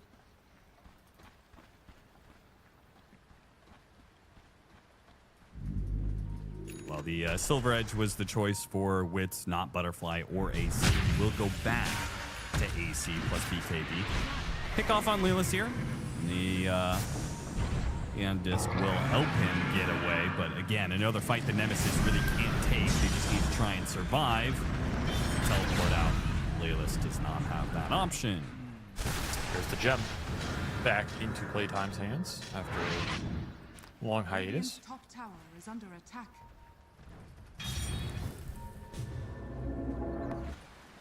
Well, that's 2 gems. That was the enemy gem. Because the gem that they lost, I think they recovered. And now they've got... No, they never recovered it. Oh, they did. Why wasn't he carrying it then? He like didn't want to carry it for a long time, so I thought they lost it. You're right. Now they have 2. Radiant's top tower And now they're is carrying under both. attack. Huh. Okay.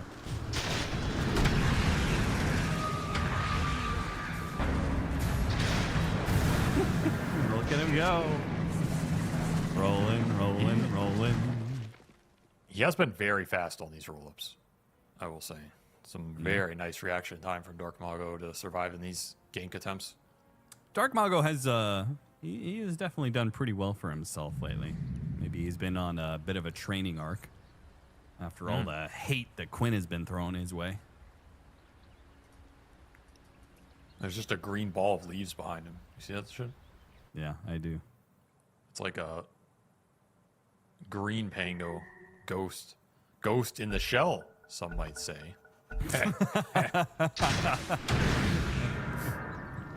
How do you do, my fellow kids? Are we talking about the animes? Hello, my fellow animes watchers who also prefer the game of Dota 2 for sophisticated gentlemen. Are you This is a gentlemen fun also for you. otakus like I am? All right, that's my one weeb joke for the day. Didn't they make a live action of that, actually? They did with, I think it was Scarlett Johansson, right? Wasn't it complete dog shit? I never saw it because I heard it was complete dog shit, so. Oh, okay. That probably was complete dog. Okay. Well, back to the real world. Where animated exist and society is Back to the productive. digital world. Dota 2 is Roshan. Number 2 is going to fall there. Some banner. High ground. There's some guy watching that really doesn't like these jokes aimed at anime. And he's taking them seriously. Because it's his entire identity. Anime is not a joke. It's a And lifestyle. that guy say, you can fuck off, sir. I don't care. Ag's done on Almisho, by the way. He has farmed up. That's another big issue for these cores. If you get double core lassoed on your Hurricane Pike twins here between the Furion and the Wind Ranger, which is which, it's really hard to look at it because they still have all the exact same items. So maybe they'll both get lassoed. Maybe they'll both get lassoed with the exact same items. And El Nisho's brain will just explode because he won't know what's happening. We are going to see an AC build up for Analog to match the AC of the Tiny, though Witz is certainly going to get to his first. He almost has it. How's old Frank the Tank doing? He is just going to get even more HP. Oh, He's he's going to build a beefing heart up. next. He is building the beef. And And he's, stupid donkey cosmetic.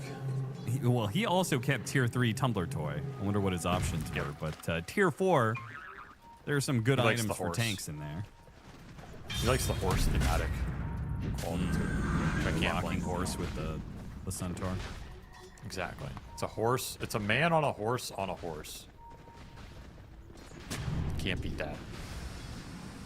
I host Whereas Lellis is just an old man on an old horse.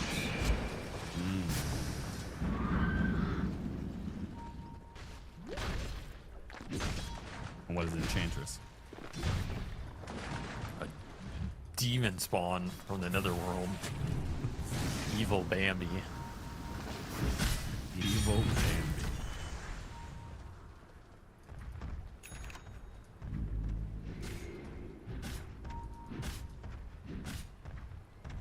Is it, 2.5 minutes on just the going to be a stages. straight high ground hit? I mean, at this point, why not?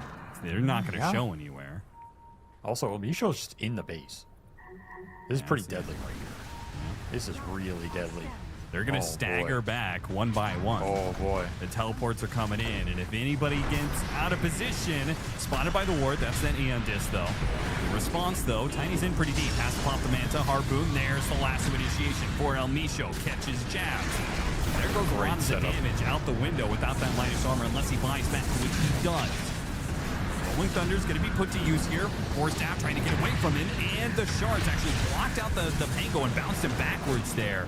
Unable to chase after Analog. Still, though, he had to use BKB. Nobody from Playtime is getting low. Oh, what a kick. On to Rubicon, pops his BKB, Wind run, running for it. No, he got cut down. A tree toss, I think, finished him off in the end. Analog no longer has his BKB harpoon, pulling back in. Analog trying to stay alive. It's with the ball, though, underneath the tier 4s. Frank's getting a little bit low as well. Nemesis just powering through this with the power of buybacks. Can't kill anything. Not able to make a TP out. They've got the focus fire on him, but the focus from Dark Mago shuts down another one as they are running out of lives here on the side of Nemesis, trying to bring 10 heroes to this 5 versus 5. They haven't killed a single hero. Not working as Frank and Wits are both so damn low, but they can't get their hands on him. They blink back outside. Oh my, Mago it's is done. rolling thundered up again, and they wipe out Nemesis twice. Back to Without back team wipes. a single death. They didn't lose a single hero and they wiped them. That's one of the more insane teamfight executions I've seen in a long time. To not lose a like, perfect kiting. 20,000 damage done by Nemesis, and all they got was the Aegis. That's ridiculous. That's actually a ridiculous level execution. Like, are they going to win that game? Probably yes. But to win it in that style, that's an exclamation point, you know? That's like, Yeah, that game was supposed we're to not just stall gonna out beat for you. another 10 minutes. Yeah, we're gonna beat you, and we're gonna beat you going into the next game. So you're demoralized. That had style. That had style to it. Very impressive, and I think that's the power of their lineup and the Centaur pick. Now that we got to see it come together, it's like the kiting to sustain the items he gets to buy. Right? They really identified that this lineup for Nemesis is entirely one-dimensional. It's Slaughter Amp with 2 right clickers. That is it. And you can itemize against that. You're itemizing against the entire lineup. And man, did they find that with the Centaur, the Crimson, the Shivas, the Lotus. The Tusk was also big in this game for snowball saves, the kickbacks in the end. Like, you have a double range turret lineup and you're getting kicked in, and you're trying to stun people with limited stuns and they're getting snowball saved. It's just miserable. We saw it all come together. Double Rolling Thunder in this fight too because it lasts so long. Double Lasso because it lasts so long. Like, just outclassed. And looking at the hero damage, it's crazy. There was both Analog and Rubicon did 23,000 hero damage. That is more than most of PlayTime. Wits had the most damage done at 29,000. But it's like the total damage done by both teams is actually very close considering how one-sided of an affair this was. Yep. They're just tanking it better. They're kiting it better. Nemesis are unable to convert on single targets with a single target damage lineup. And that is generally bad news bears. I think we will see a different style draft from them in game 2. Not that this draft is bad, because they've played something like this in this qualifier before and made it look good. But I think the weaknesses got exposed a little bit, and they did not play that early nearly crisp enough to give themselves time to bring the scale online here. So I think we'll probably see a different style. But man, what a... Like, even the blink out there on a Frank right before he's getting auto attacked, then you find another double. Just nasty stuff. Pure skill, baby. That's what we'd like to see. That's true. Playtime looking very good in this game 1 matchup against Nemesis. And Nemesis, who looked good going into this series against some of the previous opponents, they looked a bit lost. And I don't know how much of that is just draft, but I just keep going back to like how the early game started and Nature's Prophet not teleporting for that tiny kill, you know? Like, if they get that kill, they could get it before the snowball even comes in, right? It's a fast kill. He gets level 6. Maybe the Tusk dies as a result of trying to save the Tiny, right? Like, how much momentum could have been gained off of that one play? Instead, they just get shut out from there on forward. That's a fair point. That's why I think those little plays in the early game need to go well, especially for Analog. Like, we needed to see this Furion just have a better time at it, so that this game can snowball and they get more time to bring that skill online. The Slaughter is going to have more points. That point of attack in bottom lane was just miserable. And the Centaur created an impervious wall top. So you're getting funneled into this tiny lane and you can't convert on the kills there. This whole game just stalls out. And it just effectively ended up being no early game for Nemesis here. Like, what was their early game? Didn't exist. There was no early game. They just got stonewalled. So that's one of the biggest things you're going to have to adjust going into game 2. And we'll see what they do to accomplish that. Yeah. Different draft, maybe things will change for Nemesis, but for now, it is looking like a very clear Playtime lead, and they're leading the series 1-0. See what happens after the break.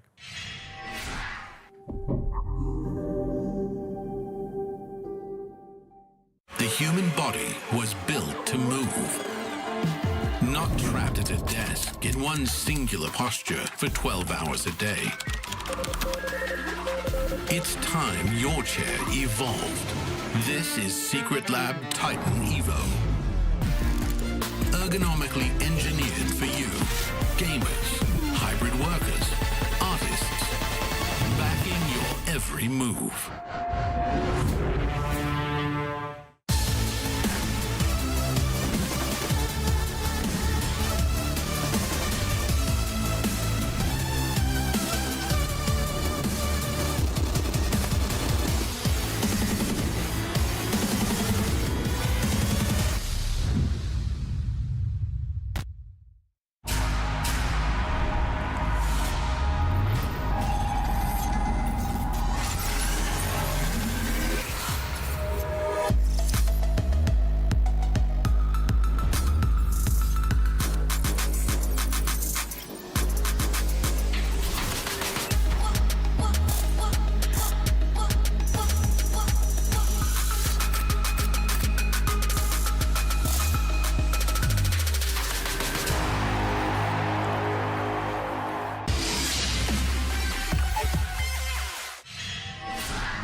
Going into these qualifiers, we've tried to hype up some of the teams that are not PlayTime and LGD, asking, will there ever be a contender outside of these two? And unfortunately, Avery, so far, every one of these teams have fallen short of that title. They haven't been contending at all. They've been kind of just falling over and getting 2-0'd. And it's looking possibly like the same here for Nemesis.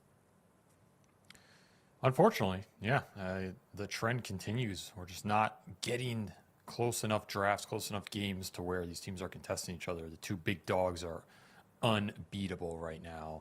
Hopefully Nemesis will put up a better fighting game too. I think they're definitely capable of it. And they're also a team with experience. They're capable of making adjustments, recognizing what went wrong, either gameplay-wise or draft-wise, and saying, you know what, we're going to stick with this, but we're going to change some other aspects. They're absolutely capable of that. So let's not rule them out after one bad game. You know, let's give them some time, give them a chance, and show us what they're made of. Okay, well, we'll see what changes going into game 2. Looking back on the draft, what changes would you like to see going game 1 to game 2? Did you dislike the them picking up their support? I did not like their support duo. Enchantress Caudle. That doesn't feel right to me. You know what I mean? No stuns between two different supports. I think that's fine. For me, the issue is you have to recognize what that support duo is capable of and what it's not and bounce it out. My issue is the Furion pick. I think the Furion pick fell the most flat. I think it was a hero they were trying to just pick a general flex hero to like see what the lanes developed, but they never really got that. And then this hero's just in this game, it doesn't really combo with Caudle or Enchantress at all. So it doesn't work with your first two. Just kind of ends up being a dead hero. The hero's not that powerful in itself that it's not a Drow or a Pango or something where it's always going to do something. And I think it's kind of bad against Pango. Pango's historically had an amazing matchup against that hero. So I also think it's pretty bad against the Bat. Outside of maybe you can like lane a little bit against him. I just think that was the pick for me I did not like. And I don't think they really built around it. It didn't balance out their draft. It didn't amplify anything. It's just kind of, what is it doing here? You know, what purpose does this Furion serve? And to me, it was just get some lane flex. Okay, cool. You lane flexed it into, it's useless. So that one didn't do it for me. Team ban. SVG calling out Astini directly, saying that his Nature's Prophet pick was trash. I do actually. Yeah. Like, I don't like that support duo. And I'll stand by that. But as you said, it's fine. It can work as long as you pick 3 different cores that are all go-in stun heroes, you know? And they did not have that. Nature's Prophet isn't that. 10 seconds remaining. I think they also wanted the Tiny, and then the Tiny got taken from them. Team ban. That might have messed with it too. Like they might have wanted to go Furion into Tiny, and then they have the Tiny Caudle Enchantress, which can function around the map really nicely. 10 seconds So remaining. that could have been a factor in that game. Either way, Enchantress will get banned here, so we will not see the same draft Turn to in pick. this game. A lot of support bans. There's a lot of cores open. And they will take the Pango. You got to respect the Pango, man. OP, Dark Mago, we can't let him have it. We are going to take it ourselves. Dark Mago's out of there. He's like, well, they took my hero, guys. I'll be back next game. Beastmaster. Immediate beast response. You get the I roar, love you get that the potential response. laner. Yeah, it looks pretty nice. You got to respect Pango. You got to make his life miserable. You can't just let Pango slip through and be like, oh, he's a nerfed hero, guys. You know, whatever. He's not going to do that much. And this hero 10 just goes seconds 10 and remaining. 0, and you can't team fight him. So, got to respect 5 the Pango here. seconds remaining. Is this a matchup that you think Team Nemesis Nemesis is turn to willing ban. to swap to offlane? Because Jabs does play Pango. Yes, they will swap it. Maybe it's a consideration, but they don't have last pick here, so 10 seconds I think, remaining. again, you don't want to get caught too much in this flex game. You want to just build a coherent draft 5 seconds with some nice remaining. synergies that's going to function well and not overthink the lanes, because the lanes, I don't think these teams are getting outplayed in lanes too hard. Even in the really one-sided games, I don't think the lanes are always the issue. It's just team fighting, your approach to the team fight, how you're taking objectives and playing the map. These things are more important, especially as the pressure ramps up here. So I'm not sitting here thinking, how do we get the best lane matchups? I don't want my team thinking about that in the draft. I want to be thinking about, what are our little synergies like? What are our little kill threats like?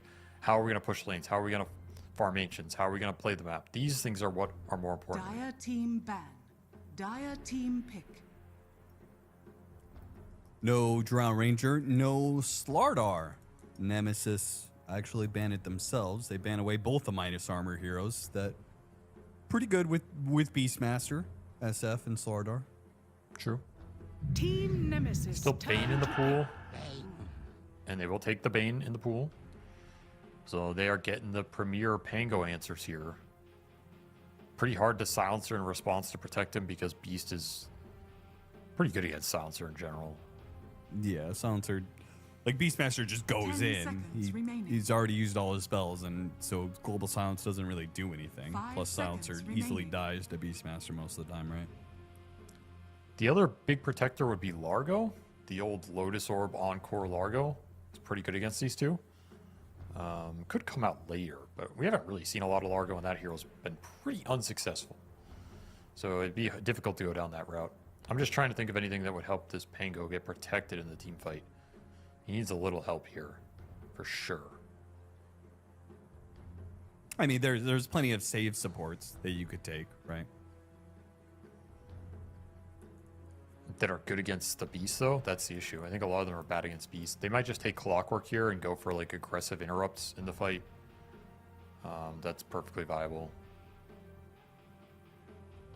Team Nemesis. Turn to pick. Ooh, the Lullis Hoodwink. That did some work in that previous series. He destroyed some of those games. Yeah. E-Starbacks, that was the matchup, right? No, that was Hikori. Hikori got destroyed by Leela's Hoodwink.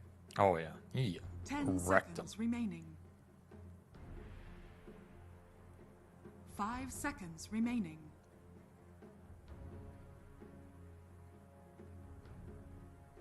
It's also Mind good like pairing a- with Pango, so they still have that option open. At this point, you take your 5 position, right, to leave your draft open. Dire team. It's got to be pick. Clock.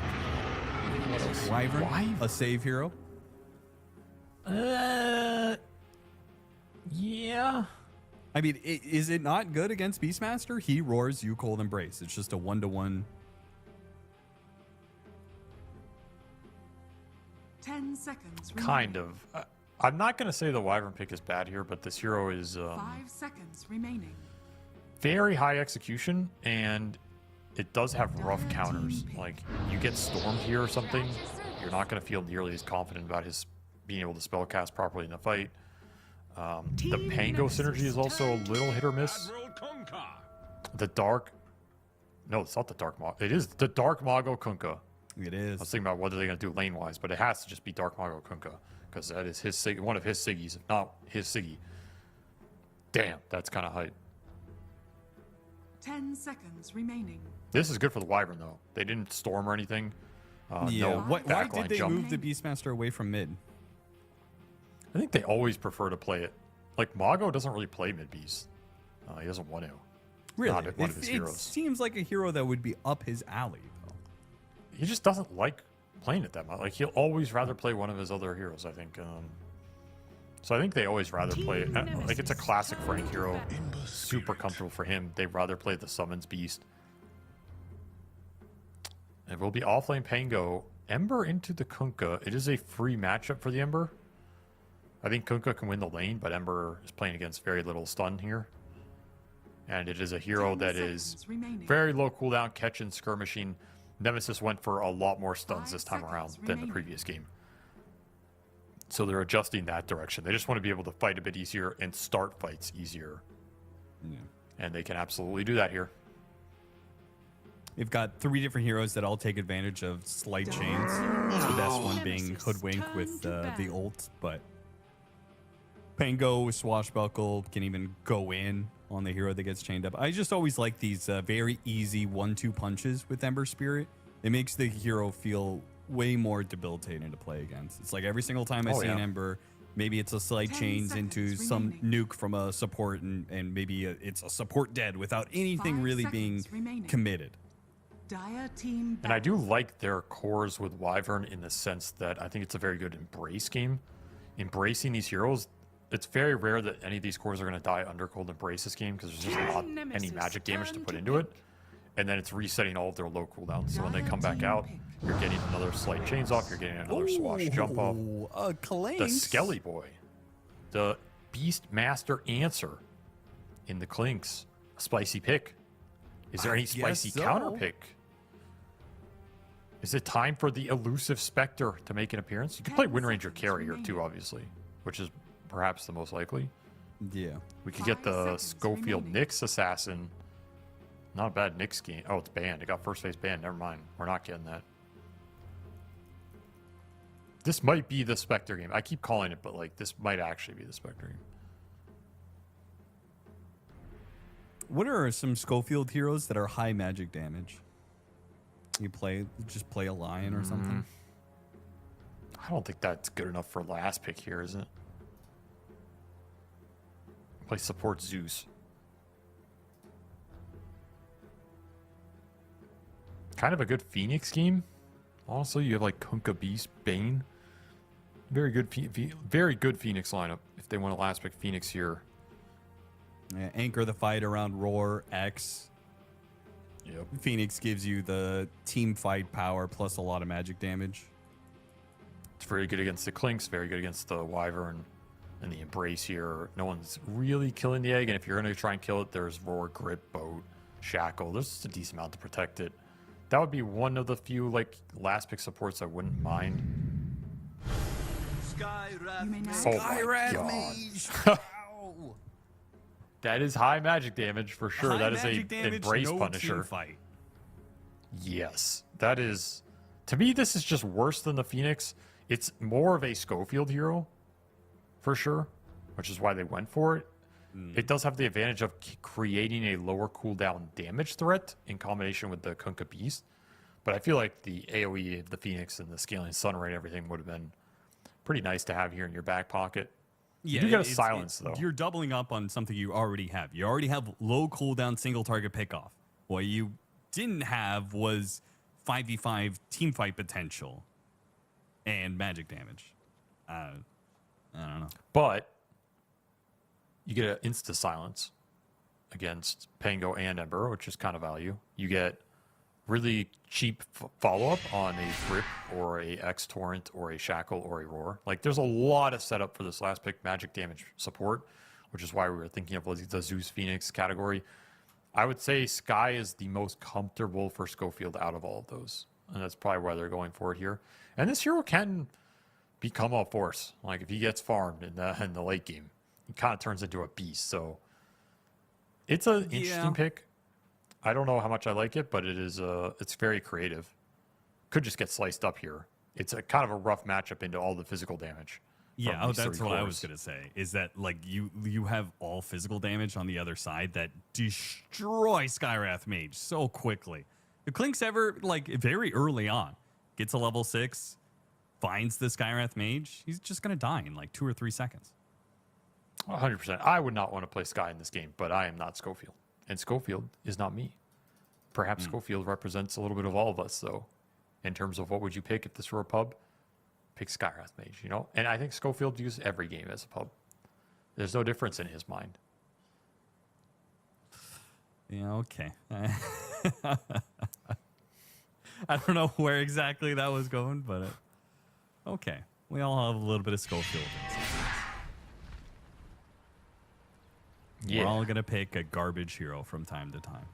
Because exactly. We're all just gonna be eating food in the draft, slacking off, and then you get the last pick and you're like, what do you want to play? And you're like, Skywrath Mage, and the team's like, no, what do you really want to play? Skywrath Mage. And you're like, okay, fine, dude. We're up a game, we'll pick it.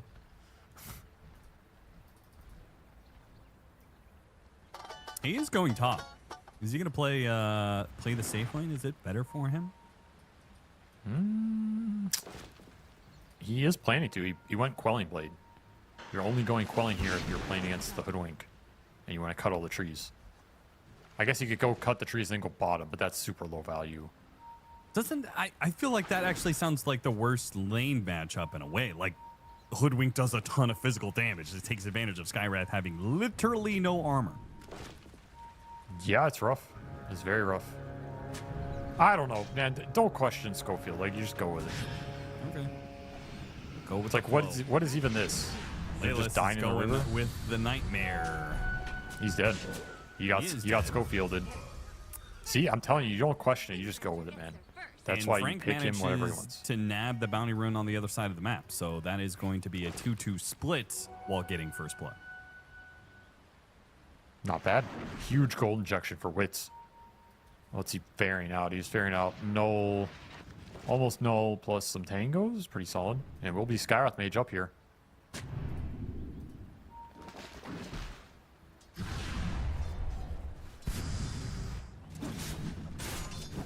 Let's see how it goes. Did not expect to see a Bane Beastmaster lane. Not the greatest synergy. Might see wave pulling. You can kind of lane anything against Wyvern though, because his laning is so weak. True. That's part of the advantage here. How about the mid matchup? That's favored for Kunkka, right? Or no? I don't think it's favored that much anymore. If you land all of the Tidebringer Torrents, it's favored. But there's a lot of execution in doing that. The Ember can dodge some stuff, and ultimately Ember can push back against you. He can use water runes probably a little better on average. But it's... I would give it a slight edge to Kunkka. But you have to land everything. Game-wise, it's all Mago Ember, though. favorite, so if anyone's going to execute well on it in this game, it's him. Now, Does maybe like in the his upper pirate. bracket final, we have the matchup against Playtime LGD. Then you've got the Whisper Kunkka, the offlane Kunkka, versus the mid lane Kunkka. That's too many Kunkas for me. I can't handle that. Too much man for you, huh? Yeah, it really is, man. Kunkka is the true alpha of the Dota 2 world. He's not even a hero. He's just some dude who showed up with some rum. He's like, yeah, I'll fight. Fuck it. Let's go. That's as alpha as it gets. He's just a man at the end of the day. Is there any other just dude?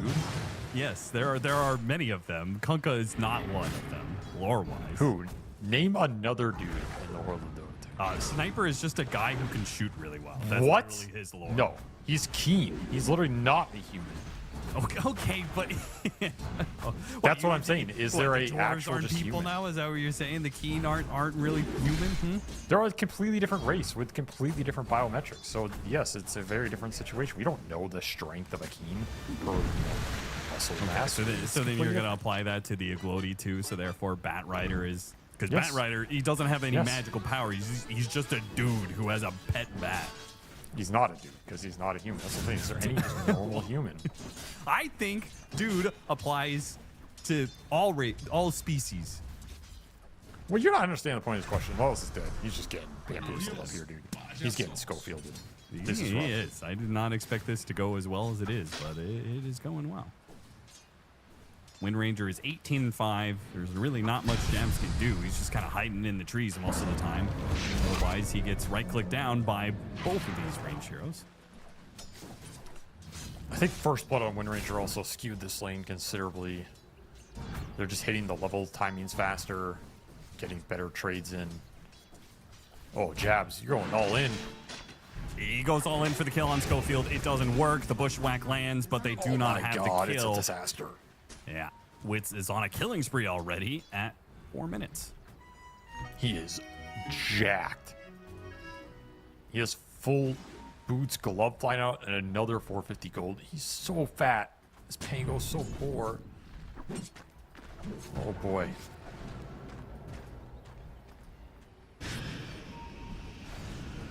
Caught him sleeping. Quite literally. Did. How's Frank doing? Is there one lane that is going well for Nemesis? Yeah, the Clinks is doing quite well. 25 and 8. Beastmaster is being shoved out and actually has the lowest CS of all the cores. Oh, he blocked him out of the torrent. That was kind of anti-synergy, but they get the kill anyway. Wait, how did Dark Mago get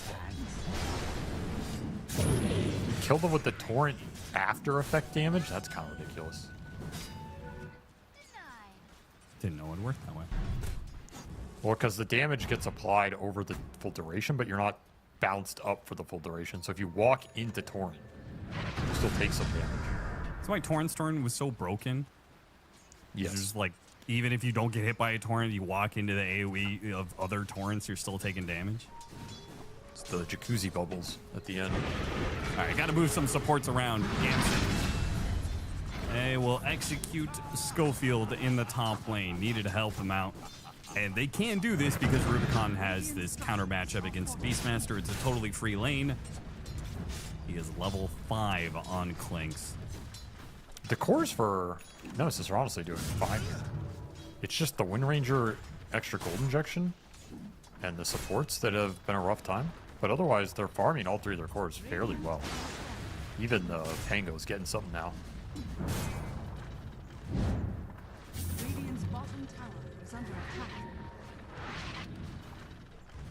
Quick X to base, ghost ship available. Radiant's bottom Looking for the 6-minute power rune as well. Like to take it away from Analog if you can. Should going for Dark Mago. Waiting for the kill. Bolt's coming in. That's going to delay some of this damage and makes it awkward. Yamsen dives in a bit too deep here, and now he's definitely dead. Dark Mago's already healed himself up with his bottle hits. It will secure the power rune, though. Analog gets an arcane rune, which is very valuable. We'll see if he makes any use of it, though, in the next 2 minutes. Imagine dying to just some random dude. That's got to be embarrassing. Also, he's not just a dude. He's straight up like a ghost. No, that's only with the cosmetic. No, part of his lore is that his boat got taken out by Tidehunter. Then he mysteriously vanished, and then he comes back. He's definitely a ghost. Yeah, but he's not a ghost. No, he's literally just a normal dude. I'm telling you, he's not a ghost. 7-minute Wisdom Shrine. Nemesis are going to play for it. The Beastmaster is so outmatched by Clinks that they are really ruining this situation. They actually see a hard camp stack. I wonder if they can do anything about that. It's a little too much to clear. The Wisdom Shrines do get split. El Misho gets one on the other side of the map, sneaks it in. Very even game. The Beast and Pango are both sacked. The 2 carries are mega fat. The axes get pulled back very nicely. Lelis waits for the axes before he hits the Bushwhack combo. He's so slowed down, but this combination of Splinter Blast plus the Arctic Burn, the newly improved Arctic Burn. Oh yeah, and you even get that Eldworm's Edda. I don't know what the hell that means, but you get it now. Yeah, what's an Edda? I don't know. I think Valve just makes words up because they're too lazy to write actual lore. 2 foundational 13th Icelandic manuscripts about Norse mythology. Oh yeah, that's actually kind of cool. I think you will always use it on Splinter Blast on Support Wyvern. There is an argument for Embrace to lower the cooldown if it's a really good Embrace game. Dude, Lelis keeps going back to the stack. They're going to take it. Frank is mega sad. From absolute free farm Centaur last pick to first pick Beast getting shellacked by Clinks. That's quite a drastic change in a player's position, I must say.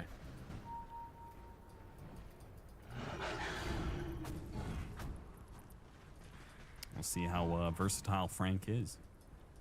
Can he play from both sides of the coin?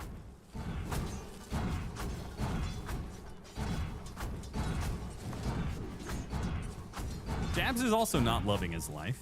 He may be doing better than the Beastmaster, but he is also still not level 6. Still doesn't really have a lane to play without both supports behind him. tower is under attack. He got Skywrath. It happens to the best of us, you know. El Misho, ooh, they spotted him for a moment there, missed the Bushwhack.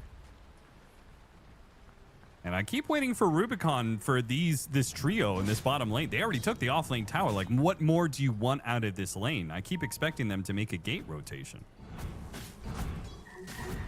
Or try and swing behind mid. They're just sitting here. They don't want to let Frank re-enter the lane. No one's really moving in this game. The Ember also hasn't moved at all, which is kind of unconventional for Ember Spirits. Just very static. The first move is going to be the Wind Ranger going mid. Okay. That'd be they're what going to be Wits can matched. make happen. Both of the safe lanes are making the exact same move into mid on this 10-minute power room time. Silence into both, pulled them back in, and a Damn. well-executed gank by Playtime. Now, Dark Mago is going to take a lot of damage trying to outrun Rubicon here. The boat delayed damage is wearing thin. The Coco's rum. Can he stay another alive silence. for these last couple of hits? A bushwhack that does manage to land on him, but they spent so much time focusing him down that it left Jabs high and dry, man. He was just in there against Playtime with no help whatsoever. Max silence for Schofield, setting these kills up.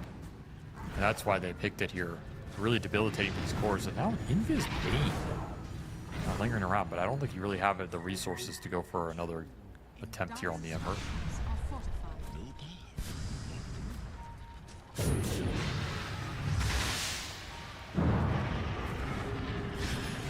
Gonna go What is for it. going on? Nightmare back into the Okay. silence. Hit it with the Silence Torrent combo, and it lasts so long. The Cold Embrace comes way too late. He dies to the griefed magic him? damage inside of that. I mean, you had to either embrace him when he got silenced or not embrace him at all. Yeah, That was kind of the worst of like at the entire moment he situation. gets gone, that should just be a flat-out Cold Embrace. You know what's coming. The silence Oh, is he's gonna dead too? last as long as the Cold Embrace will. Radiant's A little sus here in the mid lane as Nemesis just getting caught off guard, bleeding out in kills. Now you have this Wind Ranger just out. He's gonna have a really fast Mjolnir. Schofield putting in work, 8 assists for this Skywrath Mage in the first 10 11 minutes here. Doing Max wonders. silence. I mean, you questioned it, Austin. You said, why pick Skywrath Mage here? What kind of moron wants to play Skywrath Mage in a TI qualifier game? This is what you were saying, but Schofield had a plan. That's why I told you to trust him. When Schofield says pick him as hero, you don't question that. You believe in him as a good teammate. You can't keep putting words in my mouth. Or isolate yourself from any criticism by saying I said it instead of both of us having issues. I just tell the people what they already know. Okay, I'm simply a reporter of news, unbiased, objective Dude, Nemesis journalism. got to get out of this bottom lane. It's driving me crazy here. Well, they have Deso done. Yes, Deso is flying out Yeah, now. so now it's time to get some stuff done with the little skelly boy here, who, by the way, was a normal dude and just had all of his flesh permanently burned off.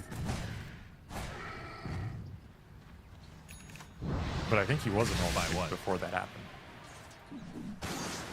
happened. Wasn't it like some giant demon creature Yeah. he tried to fight something? Yeah. But technically, I think if you had said he's a normal dude, that is technically correct. Well, he's not anymore, but he was. Well, he was kind of like a paragon of humanity, you know? Like, all the Dota heroes are screwed up in some way. Clinks, before he became this mess, is actually perhaps the best of us. Rubicon getting gone on, but does have some help here. He's going to be roared up. Immediately Cold Embrace. This time, Yamson quick with it. Oh, Winter's my. Curse goes out, and unfortunately, it's just not enough because you got Schofield. And oh no, Lilith didn't even get the damage onto Frank there. Just a second too early. And the Winter's Curse blocked the damage. Analog can't even He's out of get He mana. doesn't have the mana to jump away. He is screwed. Oh, my. 4 dead. An initiation on the Clinks, and Playtime overwhelmed the area with all 5 heroes. Nemesis thought they had the response, but it was everybody from Playtime. Radiant's bottom They're just tower is outplaying them. under attack. That is a fight that can go either way based on spellcasting, but you don't have Diffusal on the Pango. The heroes for Playtime are there first. It's kind of a fake go. They go with Kunkka Bane. This is not a real kill threat, but it's baiting Nemesis in, and then the cavalry shows up. And by the time it gets there, this fight's just mega awkward. Like, the Clinks doesn't even really get to do anything. Look at how many hits he gets off in the entirety of this first half, right? He's boated into Enfeebled, into Slept, into Roared, into Embrace, and then guess what? Skywrath ult. So he did not get a single right click off in this entire sequence. And at that point, the fight's probably over. Wits is just cleaning up the back end. The Ember got mana drained by the Rip mana suck into Silence, into I can't do anything either. Like, these heroes are just being debilitated. It's not even some overwhelming firepower. It's just so many little annoying spells. You can't take a proper fight. You said Winter Wyvern is a very execution-heavy hero. I wonder how different that fight is if he gets off the Winter's Curse before Schofield drops the Mystic Flare, right? Because he got off the Mystic Flare, the Clinks dies without being able to do anything. Whereas, like, if he catches him before the Mystic Flare, Clinks is able to reposition half HP. Maybe he just, you know, focuses down the Beastmaster and Sky before he dies. As it is, Nemesis. Oh boy. They have a Wind Ranger problem. Wits is 8-0 and 4. Full out heal and they're done. Dark Mago going for a solo kill. I don't think he has the damage. But that's annoying. I mean, Wyvern is just, it's a hero you have to be really comfortable playing a lot of reps. And I don't know if Yamson has the reps on this hero. This is the worst feeling. Clinks is just sitting around looking at a hero that he would like to be able to kill, but can't pull the trigger. No help from the supports at the time he needs it, so he just wastes a lot of time not farming. No Deso charges yet either. Losing map control, losing vision. The gem is already out on Schofield, the classic Schofield gem, 50 minutes. Just dewarding the map, sitting in fog with some stupid ass hero. Toxic player. Oh, Drops the ult on him, and a little bit more damage. Wits has got him. and they get Will him in they return. pay the price, though? This is a godlike spree. They are about to give up a win run TP out, but fortunately, Rubicon, who just picked up his shard, is able to put it to use alongside Analog. They get the kill. That is 867 gold to him. That is so much gold on the right hero too. No. Fiend's Grip mid lane. Winter Wyvern is not going to receive any help from that top lane anytime soon. A heavy rotation put the- still leaves an opening. Put the Edda into the Arctic burn, which Yeah, that's what everybody. I'm not sure I can do this.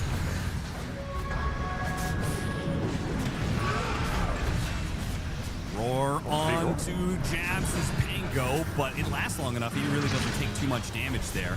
He's going to be pulled back by the X, unable to chase, and pulled into a Mystic Flare once Another again. ult. Schofield delivering the killing blow on critical core kills. He's owning. 1-1 and 14, first item gem. Don't try this at home, kids, because it's not going to work out for you. He is making it work. Making up for that Wind Ranger death top. And Roshan is available if Playtime want to force it. Have the Helm of the Overlord, they have Wind Ranger ulti.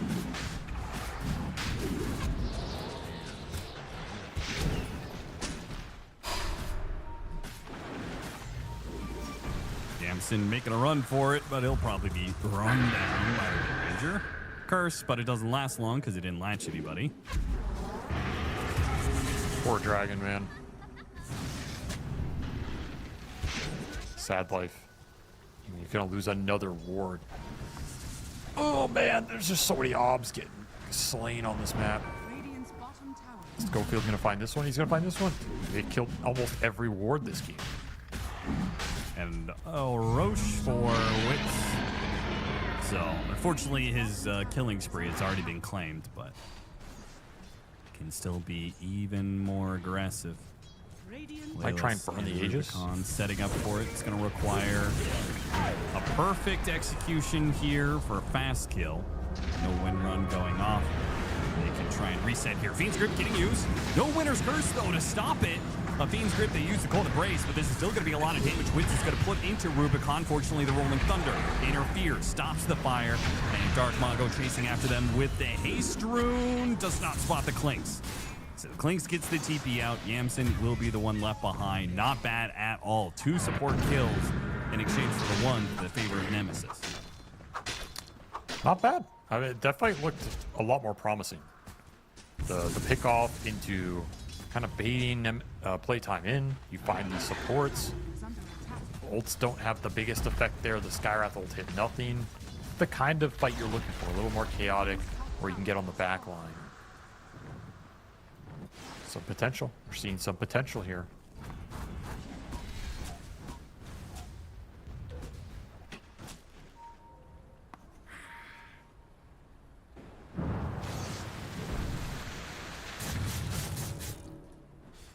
still holding on to this mid tower.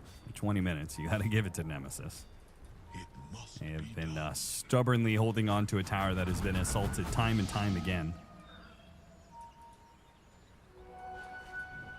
Illusion rune for the Kunkka. The Shadow Blade setup. Finding jab, trying to force something out of him. With a swashbuckle to the high ground is pretty easy. Tormentor is done, and Schofield will be the recipient of the Aghanim Shard, so he's going to be throwing around some arcane bolts. That's a super nice shard because this is the farming item on this hero. Dire's middle So to get that for free is such a big deal for him when he invests in the gem. He didn't invest in any mana regen or capacity or farming. It's just all utility. So to get a free farming shard is damn nice. Though he hasn't been doing a lot of farming. It can come in later. Extra It's good for damage in play. tankiness as well, because the more arcane bolts, the more magic damage you do, the more magic barrier you get from your enemy. Very true. Very true.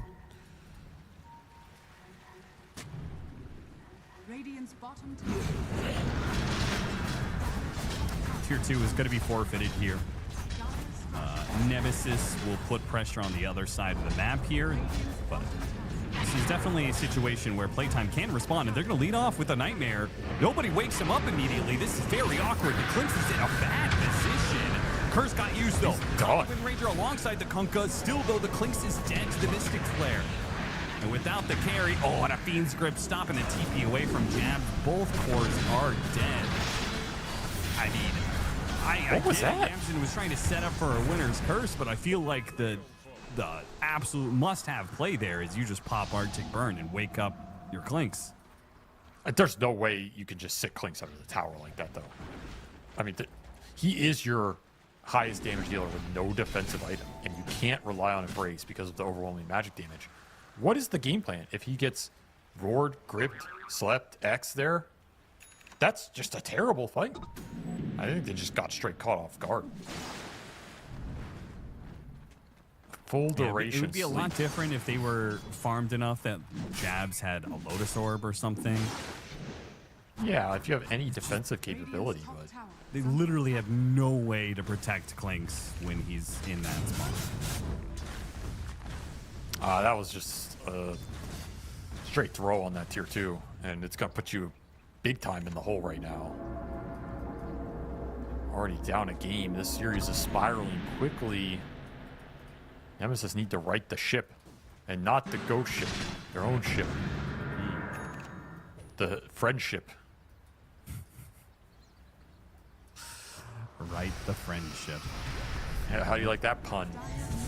The friendship is probably suffering a bit after that last play. You can tell that pun to your wife later, Austin. I will. She likes that.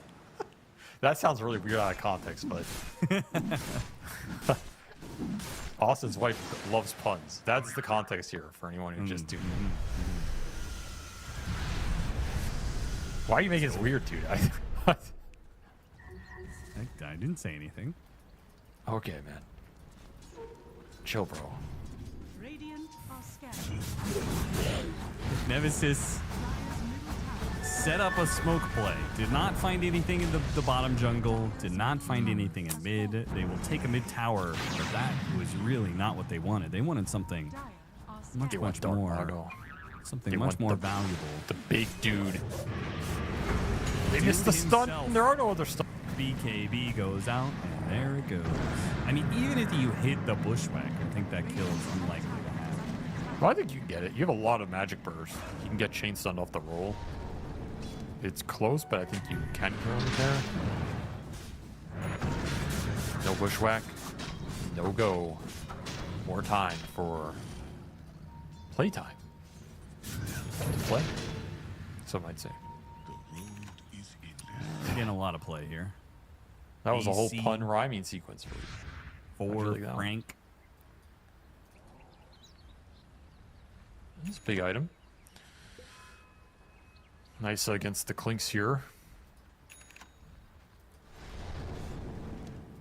Yeah, the Clinks that once terrorized him in the laning phase has now been largely neutralized. is you kind of hit this weird, awkward period for Clinks where you got your Deso, you got your Shard, your farming item, his damage item, all rolled up into one. And then you kind of have to get defensive items. And so your damage comparatively to the effective HP pools of the enemy team just goes, it drops dramatically during this window. I think you're going to have to He's going to get... find this Wind Ranger, honestly. I think that's like the key to success here for Nemesis. You take Wits out of the fight, and then their lineup loses a lot of damage. Because the rest of the lineup is kind of just stuns and utility and some tank. Skywrath and Wind Ranger are the two key pieces here that enable all of those stuns in front line. If you can start on them, the fight becomes a lot more playable. It is disgusting how much time Schofield has spent down here in the bottom lane without much backup behind him and a gem. He really does make these gems look broken. Surprised other teams haven't tried this more. It's really annoying.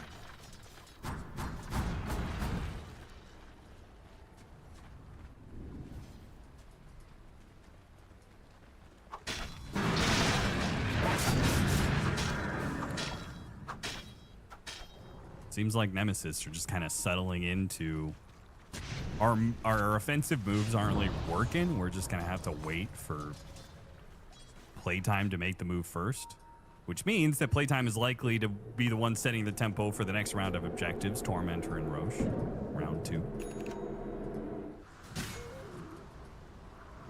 Damn, Skywrath Mage does a backflip when he goes through the gate.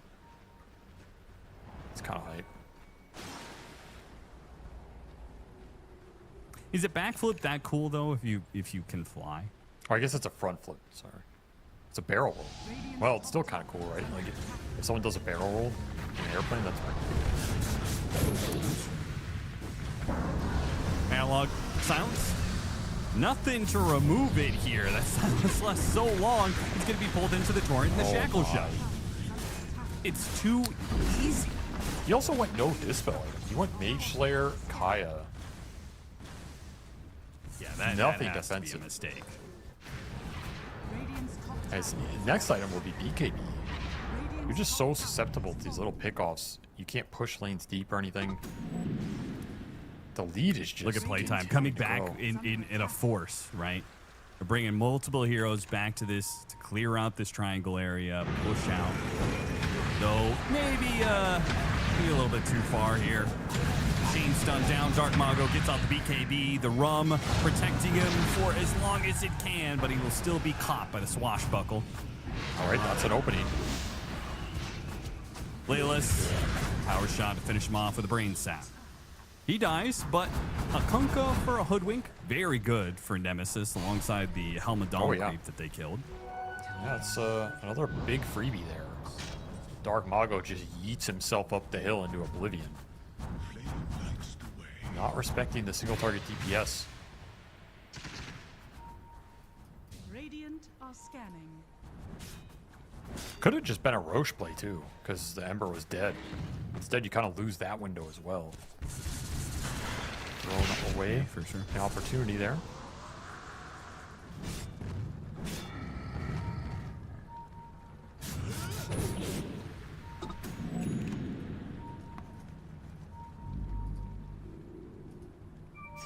May have been delayed a little bit, but PlayTime is still setting up for the Roche, that's for sure. Another 14 seconds for the Kunkka, but PlayTime is going to smoke into Nemesis' side of the map anyway. Smoke's going to break on Analog here. Analog, who doesn't have his BKB yet, needs to be careful. Roar goes out, but Lelis is already pretty far away. Beautiful shackle shot. Nice cold embrace, though. That helps buy some time. Winter Curse gets used, trying to help Rubicon separate from Wits, but it gets pulled back in by El Misha with the Nightmare. Now Wits with the BKB commits. Another shackle shot that lands, and the Clinks is down. Once the damage is out of the way, all the Jabs can do is just roll on out of there. There's just no way to bail people out from these initiations. Ember gets silenced 100-0 by Skywrath. The Clinks get shackled twice in this fight and slept in the middle. No defensive item for him. The Pango's rolling around, but they're just BKB running in. They just ran him over, man. Absolute mincemeat. And it was all this Skywrath pick, honestly. I feel like this pick just destroyed this game. did. Yeah. The silence is Destroyed the special. lane. And there's definitely something walking away from this series. Nemesis, I feel like, could definitely shore up on their laning phase a bit. I feel like they lost laning phase harder than they should have. What a torn boat. Yamson's going to be in some trouble. Cold Embrace, Glimmer. Ooh. Bam. That's a big hit from a regular dude right there. God damn. 2 for 1. Admiral Kunkka, baby. Hell yeah. Look at him. He looks so wide with this set. That boy be thick. Hell yeah. Like his head is too small for his body. That man's all chest, no brain. He's just running in, swinging his sword, not thinking about anything. That's a man's man right there. Never skip neck day, I guess, is the lesson. Roshan, what is it? It's just Roshan number 2. Aegis and Banner. Definitely for go high the ground. Final push. When you're talking about laning Goes phase, back to the attic. I feel like Nemesis they're just getting outplayed in the fights. You know, the items aren't there in time. They're a little behind, sure. That hurts a lot, but the way I don't think we've seen them set up a fight on their terms. Man, that's a big deal. I guess my thoughts were the laning phase goes better. I think they were missing utility items. Yes. Roar goes down. Frank gonna be chain stunned here, He's but again, the sleep goes off from Rubicon. Is he dead? Rubicon, it takes so long for them to kill Frank because Rubicon didn't put any damage into him after he got nightmared. Now the jump in. Oh, Mystic Flare! It was a misclick. He Click put the it on cliff. high ground. The Z-Access analog still dies anyway. A quick buyback, all in potential. Rubicon trying to finish off the 2 supports nice and quick, but Schofield gets off the Ghost Scepter, stalling things out, hits another silence on an Analog. Analog in some trouble. Wits trying to finish him off. Analog making a run for it. He has no remnants to play for. He's got a Cold Embrace though, but still the focus fire is back up from Wits, and a power shot puts him down. Now chasing after the supports. Wits is an absolute menace. Nobody's touching this Rubicon Wind Ranger. makes a run for it. Schofield did not die in that fight, by the way. got He does E-blade. Scepter himself. He E-blades the Clinks, who force staffs up to the high ground. Dark Mago's gonna find him here, and he's dead. Best you can hope for is you get a kill out of this somewhere. Tries to go for the kill on Schofield. Gets He got one. him. Did not get Dark Mago, and does go down.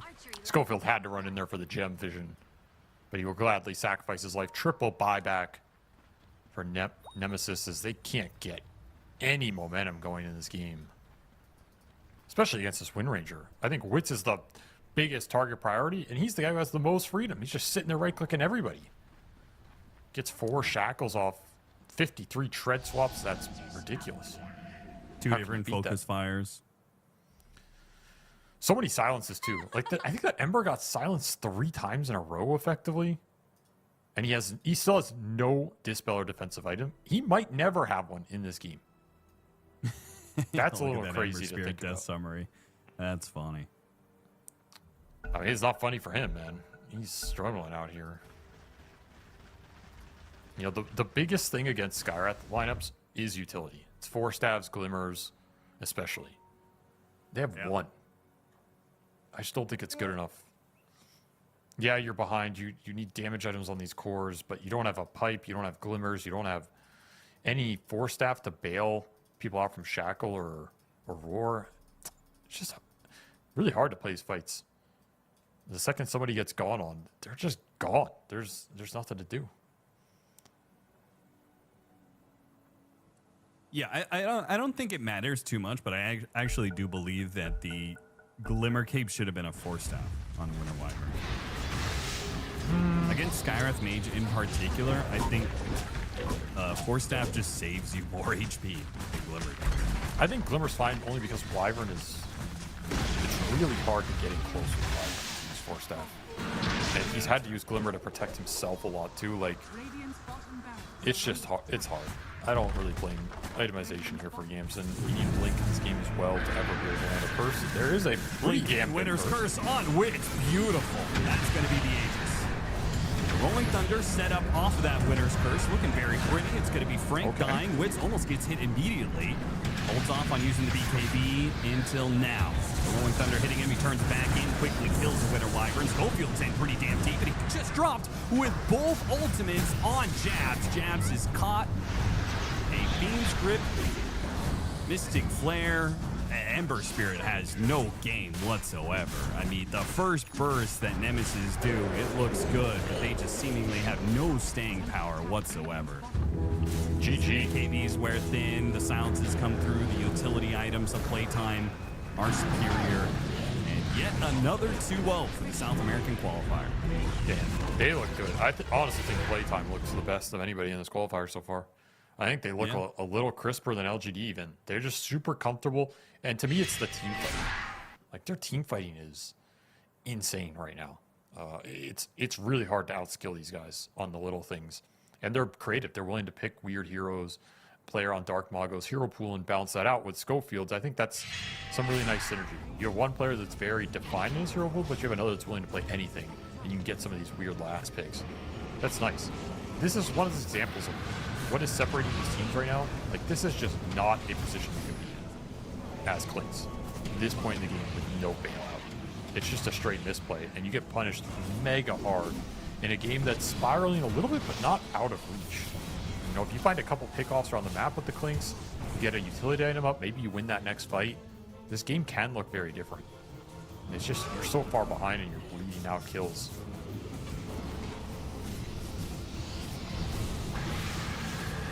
Cold Embraces. Sadly, the Winter Wyvern just did not prove to be good enough. I mean, so many situations, whether it's the Cold Embrace, the hero dies anyway because the Skywrath Mage counter pick, or because the Focus Fire, the Wind Ranger, is able to just keep going even after the Cold Embrace is expired. The Clinks, I mean, this hero is very hit or miss. And this game is definitely good answer to Beastmaster in lane, but that's about it. He had potential to do some work in this game. I don't think this game is necessarily on the Clinks. It's like nothing is really set up for the Clinks. And yeah, sometimes you can find pickoffs with this hero, but that's not always going to be there. Especially with such an early gem.